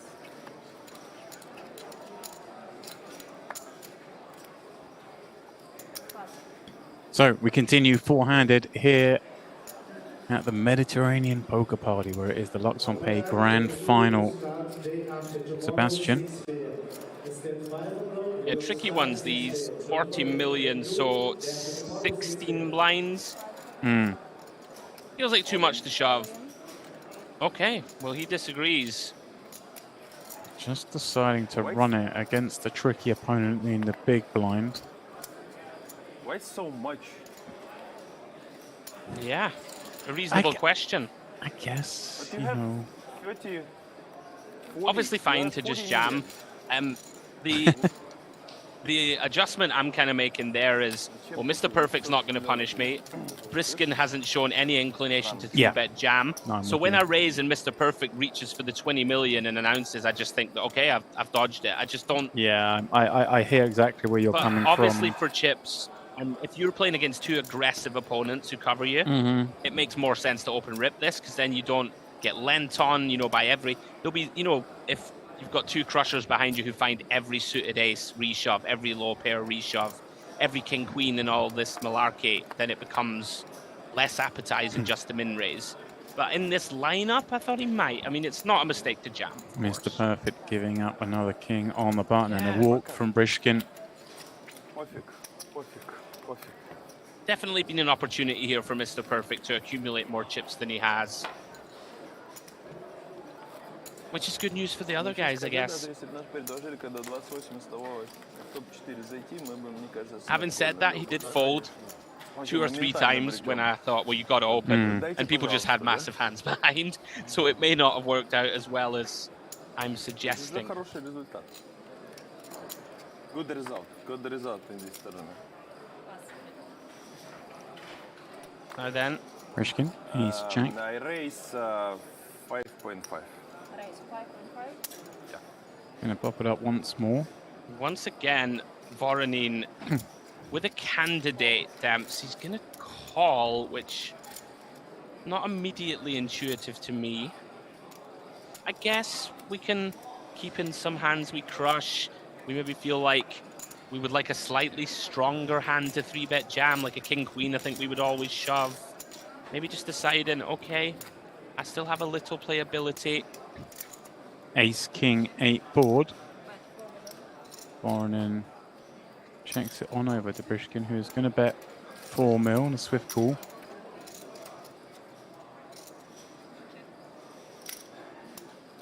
Checking a very quick bet for a lot of chips. A random amount, 8 million.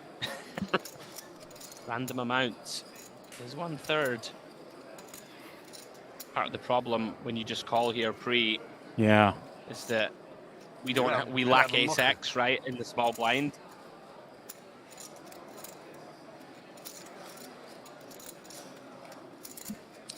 Yeah, this is just really awkward. Like, there's certainly a green light potentially for the button to get out of line and just barrel it off, thinking, right, well, you don't have, you know, any of the good ace X that flat the small blind. Tough this. Can certainly be being bluffed. Yeah. Let's get out of the way. And gets a quick reveal. He was up against it. Да не, ну ты видишь, ну а что я здесь должен? Ну как бы не ставить, ну ты же понимаешь. Я бы не ставил turn, если у меня было. Brishkin up to 90 million. Putting a big wall between himself and Sebastian. Voronin now shortest. Я даже расстроился чуть-чуть. Playing what, 12.5 blinds. Yeah, great news for him putting daylight between himself and the two shorties. Понимаешь, на кого я охочусь-то? Interesting spot that on the turn. Like, I feel like if we're going to flat pre, we might have to get sticky and call 2 shells. Like, obviously, Brixton is repping an ace or better, right? Like, I don't think he's going to bet king queen on the turn for value. Although, having said that, if he thinks we never have an ace, then he could. Yeah. Okay. Next case. Voronin from the button, and Sebastian with a hand that, like, sometimes likes taking these spots pick. This is such a strange spot. It's the open size as well. Is that 8? No, it is 8 million. Yeah. So our opponent's opened over 3 big blinds off 12.5. Yeah, I can just get behind fold now. Perfect. With suited connectors, wants to have a look. We enter this one with Voronin having just about 1.2 times pot. Easy to see this getting in on a multitude of boards. Oh. That being one of them. King high, couple of hearts. Buckle up. We're going to the house. Like, the way Mr. Perfect's played, I wouldn't be shocked to see him donk. Like, he kind of just, with big hands and with equity, he often just runs it. Instead, he's going to check. Maybe look to check call, maybe check shove on against some size-ins. What a dreamy board. This is looks like for Voronin. King high up against that. Oh, we're loving it. We've flopped the effective nuts. Big blind peel goes 10 million. Yeah, this again, we've seen some strange sizing choices. Like, you just have such a good hand. Like, you don't want to chase out some random 5x. Yeah, he's gonna run it. Here we go then. Mr. Perfect says, okay, reaches for 2 fists full of the 1 mil chips, sends them in, and well, Voronin's going to hate to see that hand. He was hoping he was going to be up against perhaps a weaker 1 pair holding. Yeah. Flush draw, stop bear. Sebastian, a keen observer. Okay, black. Brishkin the same. I have, yeah. That's my number 1 on the tier list. Yeah, so 2 black cards. First black. Well, there's a black card, but now there are some black cards that would spell disaster. What a sweat. The 8 of spades on the turn opens up open-ended opportunities with the flush draw for Mr. Perfect. Look at Sebastian's face as the 9 of hearts falls on the end. Mr. Perfect makes the flush and sends Voronin out in 4th place for 130k. And Sebastian secured the first ladder up since that ace-king fold, but wow, could end up paying dividends. Absolutely, and we're down to 3. GG, Voronin, good run to you, Mr. Perfect. Finds that perfect river card, 9 of hearts, $130,000 for Voronin. Just like that, 3 left, 177k locked for all 3, and Mr. Perfect with that huge stack now, James. What, it's got to be 170 million-ish? We have 2 with Over the half same the number. chips in play, of course. Buddy and the chip leader. My friend, 7-6. Brixton stuck in the middle. I'm going in. Yeah, but it's a free big play. We're now Why, up to $177,000 in guaranteed prize money. Casino player. That fold so far has yielded $47,000 pick. The one of Sebastian with ace king. I know. Insane to think that if he'd had 2 or 3 of those red cards, he could have been out. He would have been, That's some for run sure. good, isn't it? Amazing, amazing stuff. We talk about these sliding moments. You understand, yeah? Sliding doors moments, excuse me. We've been talking about them all week, and now we're 3-handed fighting for the title. Cool, check. You understand? See, this for me is a mistake from Mr. Perfect. Like, I think if we're going to VPIP this hand, I mean, maybe it's not that bad, but I'd like to see more aggression. You know, Brixton really can't do anything against him. Trust me. Or even me. He needs a new friend now. You understand? But not him. He's going to check to the river. Surely we have to stab as Mr. Perfect here. You win? Yeah. You understand? It may not have got through, but 7 high demps on the river. I think we just bet 1 big blind, right? Try and fold out 10 high, 9 high. Huge raise. Aye. But it's not going to affect me a lot, you mean? Yeah, We are playing for $375,000. Yeah. But I mean, now, if I was on his place, It's a good decision. I'm going to cry in the casino to move on. You know? Yes, because it's kind of like.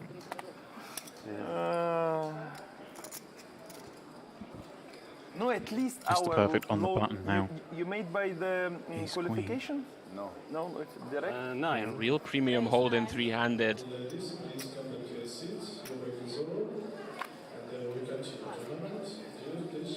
Making up 3 blinds and Sebastian with ace jack in the big. Is this real life? Wow. This is such a setup as we're playing the 1.53 million level. Just 11 blinds behind. This is going to be a slam dunk shove. Yeah, there's nothing else to do. More than happy to send. And Mr. Perfect going to be so delighted to see this holding us for the count. We're not quite at the point yet where Sebastian knows he definitely has the best hand or thinks he definitely has the best hand, but it won't take long. Absolutely. Probably wants a call at this point. Yeah. How much? But understandable, Mr. Perfect. Yeah. Just you know, dotting the I's, crossing the T's. Exactly. We are playing, as you said, 375k. Don't want to make a Yeah, mistake. it's 198,000 difference between third and first. Sure, just in case he has, I don't know, 80 million and you have more of a decision. Yeah, call. Yes, he does make the call, and Sebastian Ace quite queen, proud of that ace ace jack. He's going to be queen, ace shocked. But you really يلا محمد. Az valet az dama. Az valet az dama. But it's not the gambling. It's like you have to call for sure. Yeah, come on, it's free max. Yeah, it's not the gambling. My friend, but you are number 2 on my tier list. Number 2, well, yeah. No, because I've improved. No, of course, because number 1 out, so he become number 1. You're number 2 on my tier list. 2 of 2. An ace-6 3-ball with the spade for Mr. It's like Perfect. minus, Sebastian's face. minus why now? That's about it. عندي شبيته. It's a 2 out. How is your friend? Ace queen, ace jack. Okay, I need to come and meet him. Yeah, like to see him in front. 177 Yeah? locked up, I 250 don't the see pay him, jump. Sorry. You see? I'm like. Sebastian's still drawing live. His face. Yeah, really. I promise you. Okay. Then you're gonna introduce me with him, yeah? Yeah. Okay. Queen of Hearts on the river, more than enough for Mr. Perfect to eliminate Sebastian in third place. Well, 177k, and just like that, we've gone from 6 the heads up in what, 45 minutes worth of play. There did have to come a tipping point as the blinds get up. Eventually confrontation's going to happen. GG Sebastian, you entertained us throughout. Really impressed with how he played, James. Hung in there, played to win. Gets the podium finish, 177k. Beautiful result for him, and we wish him good luck in the main. I'd imagine he'll be hopping in there. And we are finally heads up. And it's Mr. Perfect against Brixton, box office. It kind of felt like it always would be these two from very early on this final table. No slight on the rest of the players, just the chips the way they were. Mr. Perfect having the lead. Brixton having...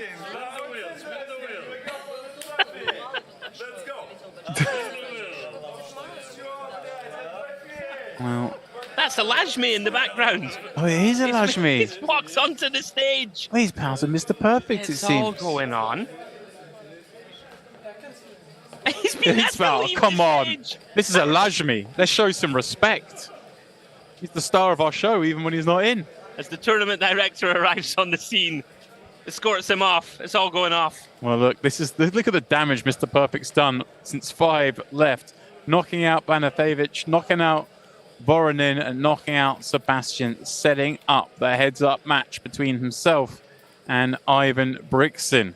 66 bigs squaring off against 31. And I think I have to confess, I'm not quite sure if we're going to take a very brief break or not. But either way, I am looking forward to this with the cuffs taken off somewhat. Interesting to see if Mr. Perfect now will change strategy. We know he does like to play a lot of hands, typically plays more aggressively. Yeah. Has played snug in this environment, but maybe just inexperienced with the big stack in the situation, not knowing what to do, recognizing ladders are there, so wanting to survive himself, even though he obviously had the chance to go hard. Even if he doesn't want to play aggressively, doesn't want to play big pots, I'm pretty sure his opponent is going to try and do just that. Yeah, Brixton may force him into doing just that, Demps. Yeah. And you know, it's easy for us to be hypercritical in the booth. Of course, we have to give our opinions. That's what we're paid, and that's what we're here to do. Paid for, excuse me. And yeah, Mr. Perfect, 66 bigs, so what, 2-1 chip lead. Yep. It's relatively shallow, sort of 30 big blinds effective stack. I mean, we're starting 30 at 2-1. There are 97 blinds in play. Yeah. So there is going to be some room to maneuver, and we will step aside very briefly before getting this heads up underway.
Alrighty then, we're back here at the Luxon Pay Grand Final, and there are only 2 players remaining. What a 2 we have here. Ivan Brixton against Mr. Perfect, battling it out for that Luxon Pay trap. And that's Inspect. We did hear it got dropped. Oh, Pig, it looks good. I think that thing's not going to dent, is it? Look at it. I reckon it's made of like some unheard of, yet unforaged for metal that you and I know nothing about. It's been dug out of the ground in. The one from Avatar where they're mining the amazing mineral that everyone wants. They've combined that with titanium to create the Luxon Pay Grand Final trophy. Now, I'm intrigued to see if Brixton sort of continues the verbal assault. Here, yeah? Right? Because like Mr. Perfect was playing kind of passively against him, and that could work in our favor, right, in a heads-up environment. So let's see. Let's see. We have been asking for Mr. Perfect to change gears, and there's an opportunity immediately. Demps limping from Brixton. Yeah, and I think we will. Just how he approached it at the start of the final. And there we go. This is very, very nice, and it's a nice find. Of course, very reasonable heads up. Yeah, I think, like I say, I know he should have been the one relishing the ICM situation, but I think he was just instinct was, hey, I want to play tight because this could be heads up soon. I just want to make sure I'm heads up. Which is, sometimes you might see someone make that play, make that decision. And I mean, he's got himself here with a big chip lead, so you can't fault it. Exactly, you really can't. And let's see, I think now we will see him step back to the Mr. Perfect we saw at the onset of the final table, where he's far more willing to get stuck in. Yeah, he was in there early on the FT with the Queen 9 suited. I remember got Ace Queen to fold somehow. Got spice in him, we know that. Really, yeah. I'm not joking. I'm not joking. Last time I played in Sochi heads up, like it was like, 4 years ago. 4 years ago, something like Mr. that. Perfect.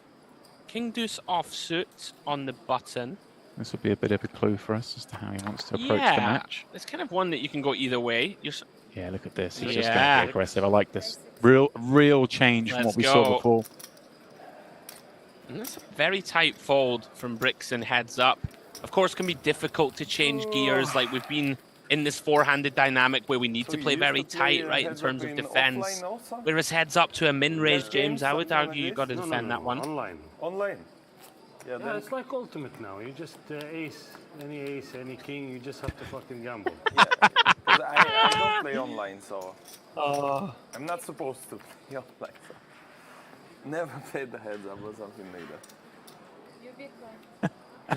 It's like ultimate. Now he's speaking his language and our language. Yeah, I mean, we haven't had our ultimate spin yet. What's going on there? It's going to happen. Maybe tomorrow on the day off. Oh, God. 7 million. To be fair, heads up. Any ace and any king probably is. Let's get in the mix. Okay, open to 7 million from Brixton. Quick defend from Mr. Perfect with the 7-5 of diamonds. Makes a lot of sense. Where are you playing online? On what side? All right, ace 9 5. It's possible that I don't.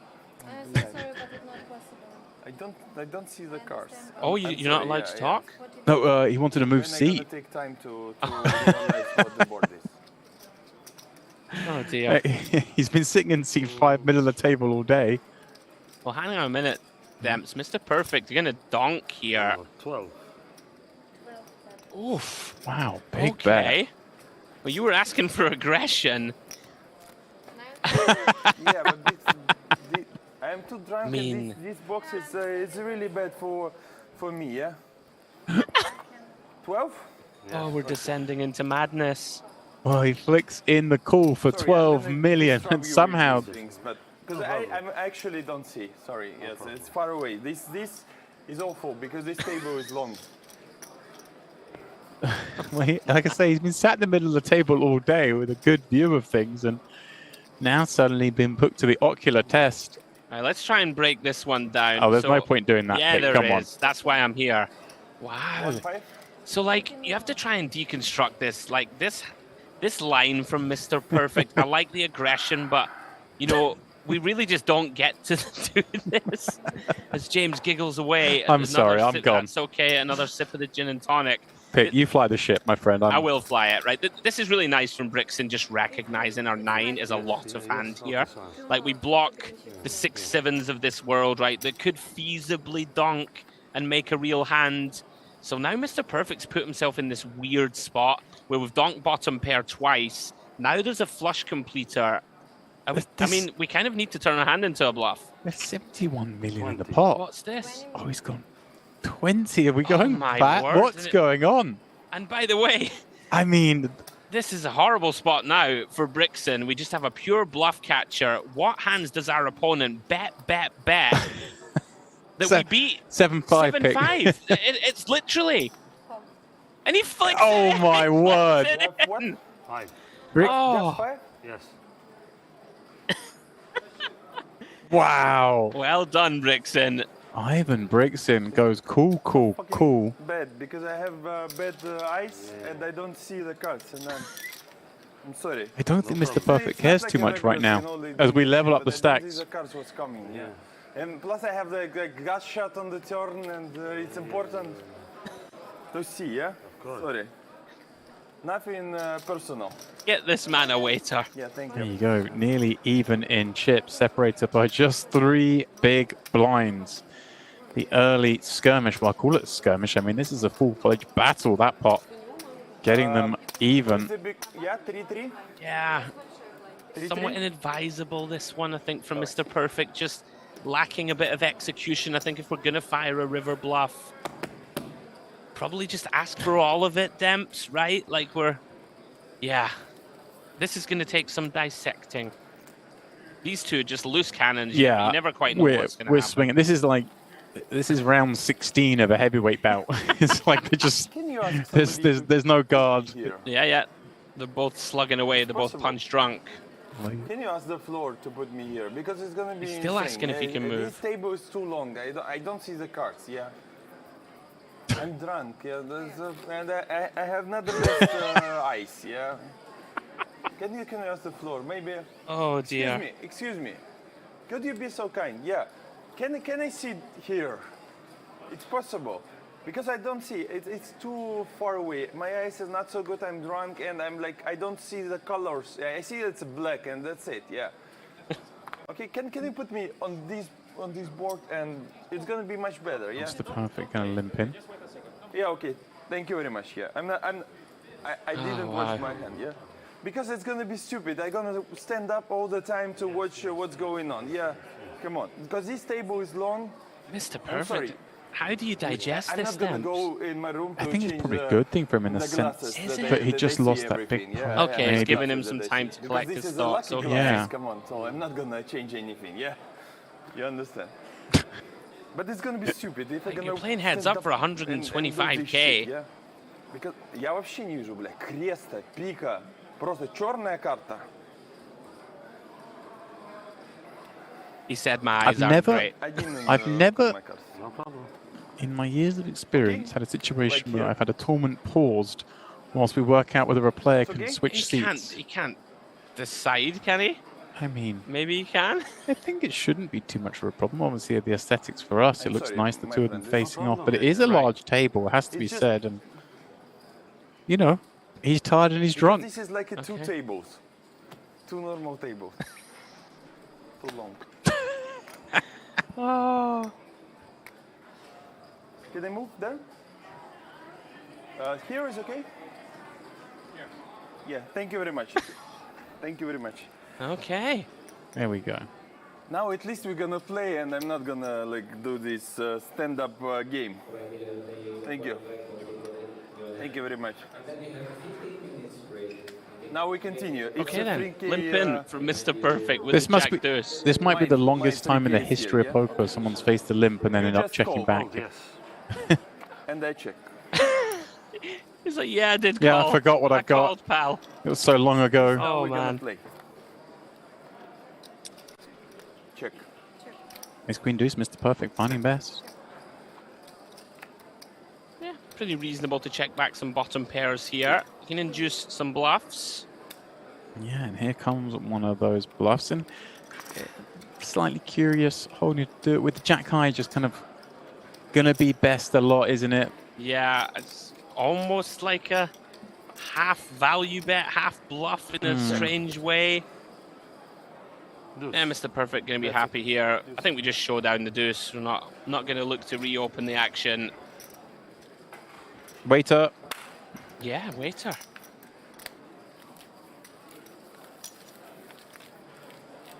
Just gives us a moment to collect our thoughts. There's been a lot of distractions. It's been fun. Cannot be denied. See which one of these gentlemen will take down the Luxon Pay Grand Final. Who's your money on, Demps? Let's have one of these.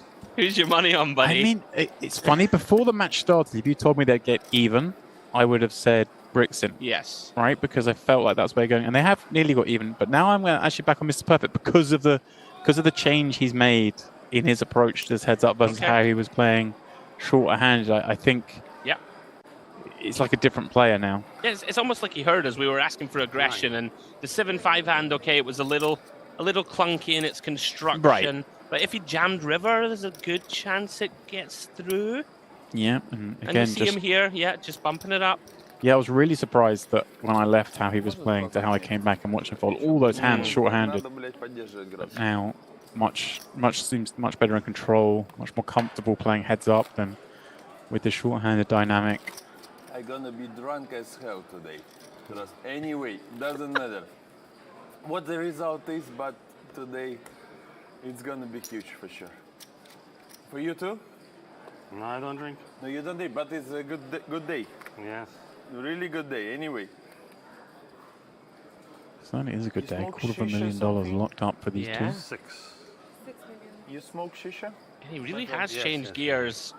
And he's not engaging too much anymore. We got the good tobacco, everything, yeah? I think he's had enough of the kind of barrage. Smoke the shisha there. Like, wants to focus in, right? It makes some sense. Upstairs. This is the business Near end. the pool. No.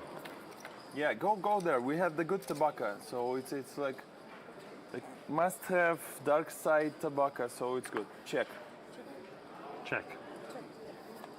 10-10-5, Mr. Perfect checking that one back. Third 10 repeating. Yeah, I'm going to go for like a delayed bet. I'm going to delay through to the river. Oof. Unfortunately. Yeah, that's a cool one. Yeah, very easy value bet. They're good tobacco, Like the size in. Try and get called by the ace highs. You know, upstairs. curious king highs of the Near world. The pool. Yeah, because we order the good tobacco. Usually it's Alfaker, but right now it must have dark side everything. So enjoy. Yeah, just go there, ask them for the good tobacco. How much? 1.1? 1.5? Yes. If you smoke shisha, you should understand that the flavor and the taste, the mark of the tobacco is really important. You understand, yeah? Because Alfaker is like shit, yeah? You know, yeah? Like the shitty tobacco.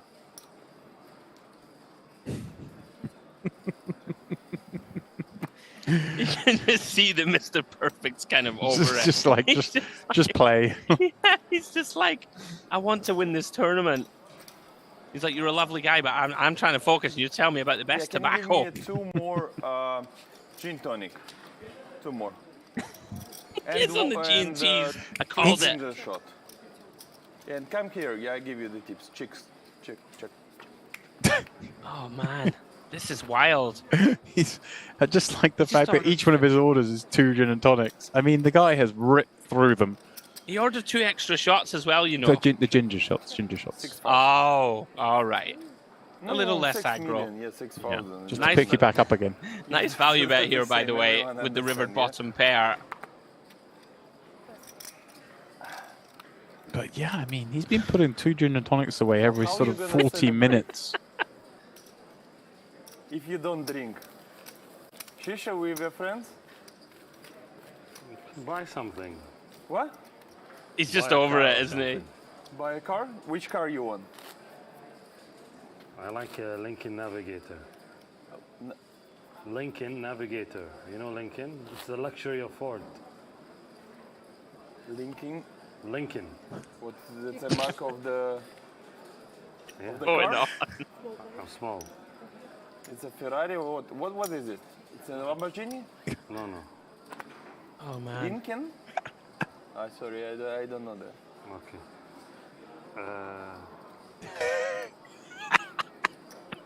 6. This company of what? It's the luxury of Ford. Of Ford? Ford. That's Ah, the word. Ford. Luxury Yeah, of Ford. I got it. Oh, yeah, I man. got it, my friend. Yeah. What is this? Here we go. I'm rarely speechless, Demps. You know me well.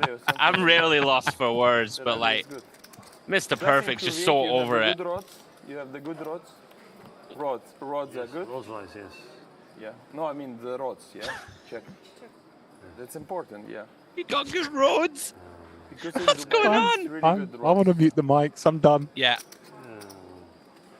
I think we're done for a couple of minutes here. Cool. What's happening now? Oh, hang on. 10 million, okay. Met with a call by the Queen High. Good car. Is this 10 or more?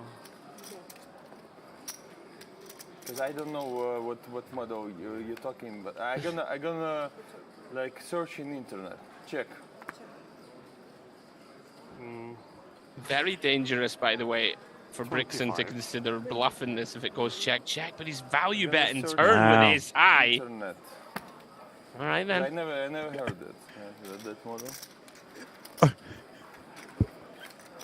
mean, what an enigma of a man. How much it costs? There was a pot earlier in the three-handed where, sorry, in the like sort of five-handed, where he was playing a pot, button versus big blind, and he was chatting away to the small blind who had folded the whole way through the hand, and just throwing random amounts of chips into the pot. This, anyway, I'm get in plus for this strip.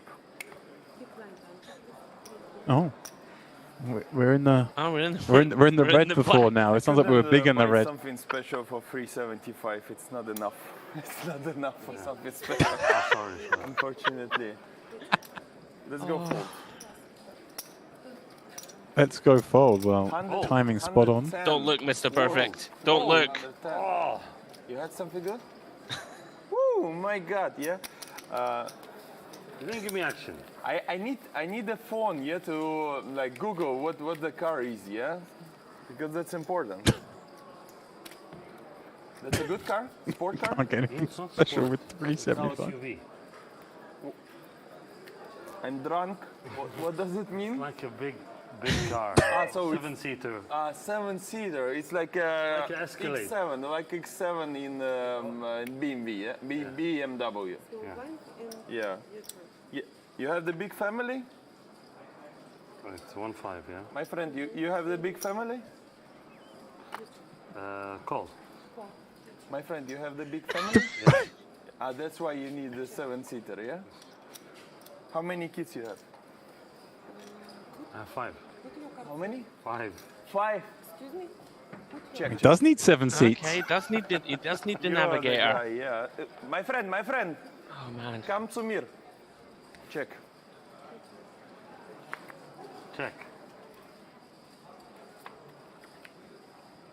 Okay, we can see Brixton has the best of it. Oh, here we go. In a big way. Turns two pair. Bets full pots. Yeah. You understand, yeah? We are that. This is 10, right? Yes, yeah, yes. Okay, cool. We are that kind. You understand, yeah? The good guys. Yeah. Who is like 25. Deuce on the river. Nice sizing choice from Brixton. You Full understand? pots. We are good guys. We are good guys. You see, when I folded ace king against your queens, Had a feeling or what? not the feeling. I feel that you're a good guy. Yeah. You understand? That's why I should fold. Yeah.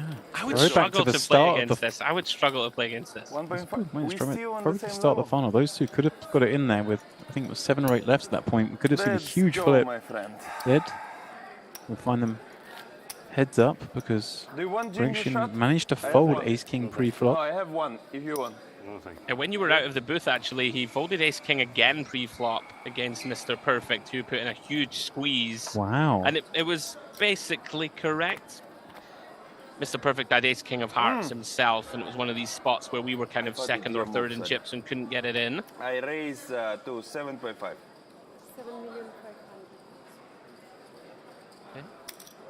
Raise Call. to 7.5 million. Mr. Perfect content to defend Can you Dempsey ask with the for queen the deuce. straw of the waiter, okay? Please.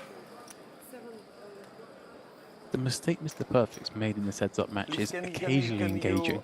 I would just never engage, honestly. I would have to focus. 125k ladder. Tell them to bring it, okay? Chance to win the title. Don't get me wrong, Brixton, he's not even being rude in any shape or form, but it's just non-stop. Yeah. And when you've had other people at the table, they've shared the load. It's down to you. It's down to you to look after the yapping puppy. It's like I don't want to be asked how many kids I've got when I'm like trying to decide if I'm going to defend. Oh, I tell you what, I'm enjoying this. I know you viewers over on our GG Poker YouTube channel are. You'll let us know in the chat. And you already have 5 kids. I was married to 2. No, I was married to 3. No, I mean together. Muslims, we can do that. Yeah. You can go up to 4. Yeah, but I have the 3rd bullet for me. You see, you're lucky guy. Like the opportunity, don't break up. You know, don't break up. So you have 2 wives and 5 kids, yeah? Yes. 1.5. That's amazing, my friend. 3? No, it's really amazing. Really amazing. What's going on? Honestly, I live in Dubai, love so that I know Brixie just the like one third, Muslim doesn't it?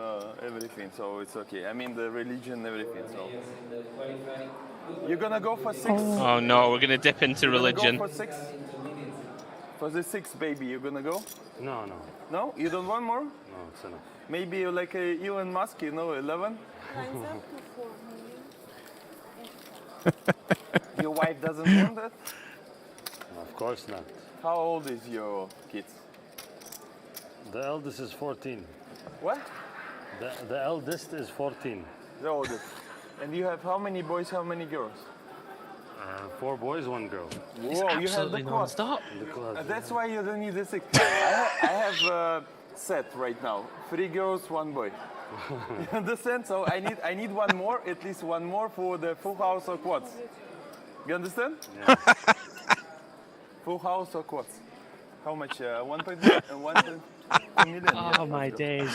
Oh my word. Yeah? So Blinds have gone up, by the way, anyway, They folks. have. Just while we listen in. I need that combination. What is this? He race?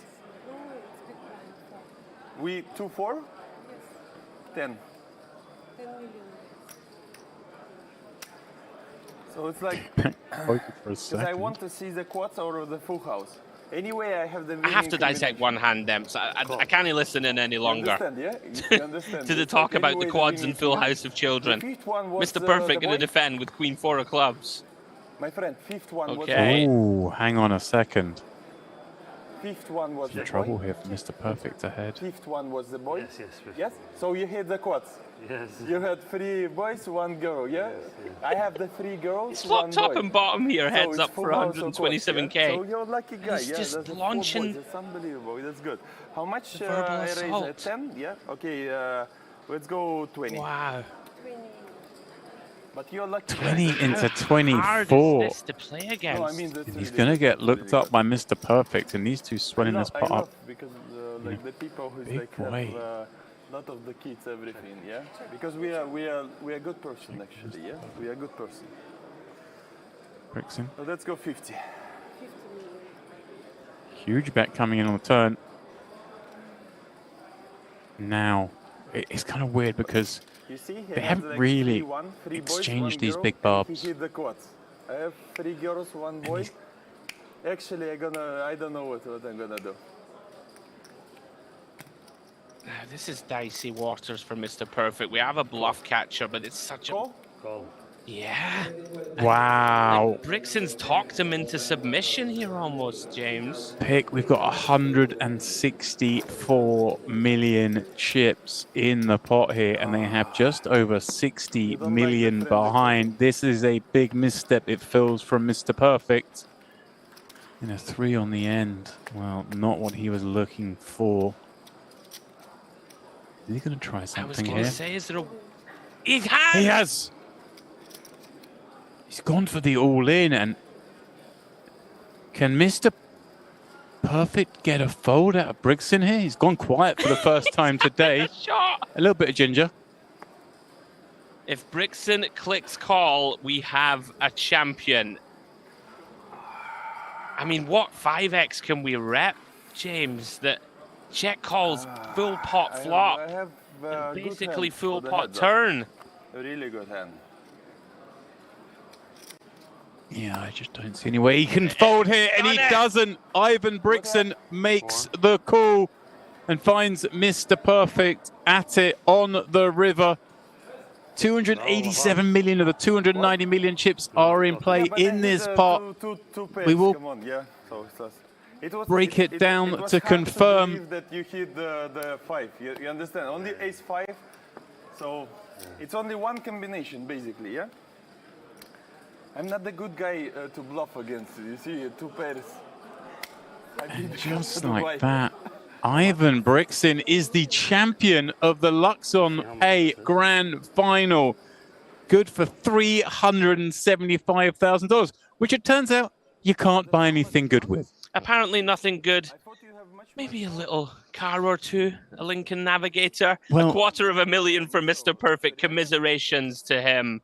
Put on quite a show, Demps. I win the turn? You've won. Really?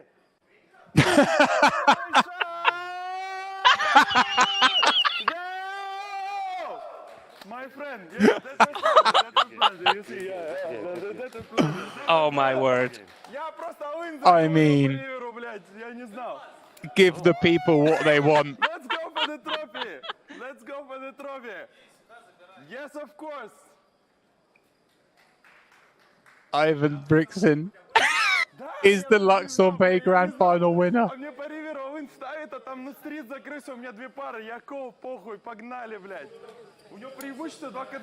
What an absolute hero. Been talking non-stop throughout the final day. He's just grabbed the trophy. He's not waiting for any kind of presentation. He's walking out the room with the thing.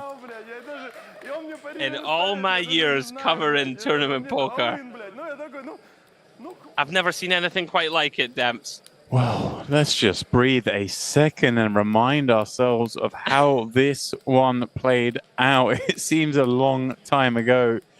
Pupuliak went out in 9th. Timothy Savkin came in, I think, 2nd in chips. Nothing went his way. He bust down 8th, and it was the birthday boy, Julian Menhart. He went out ages ago for 57k.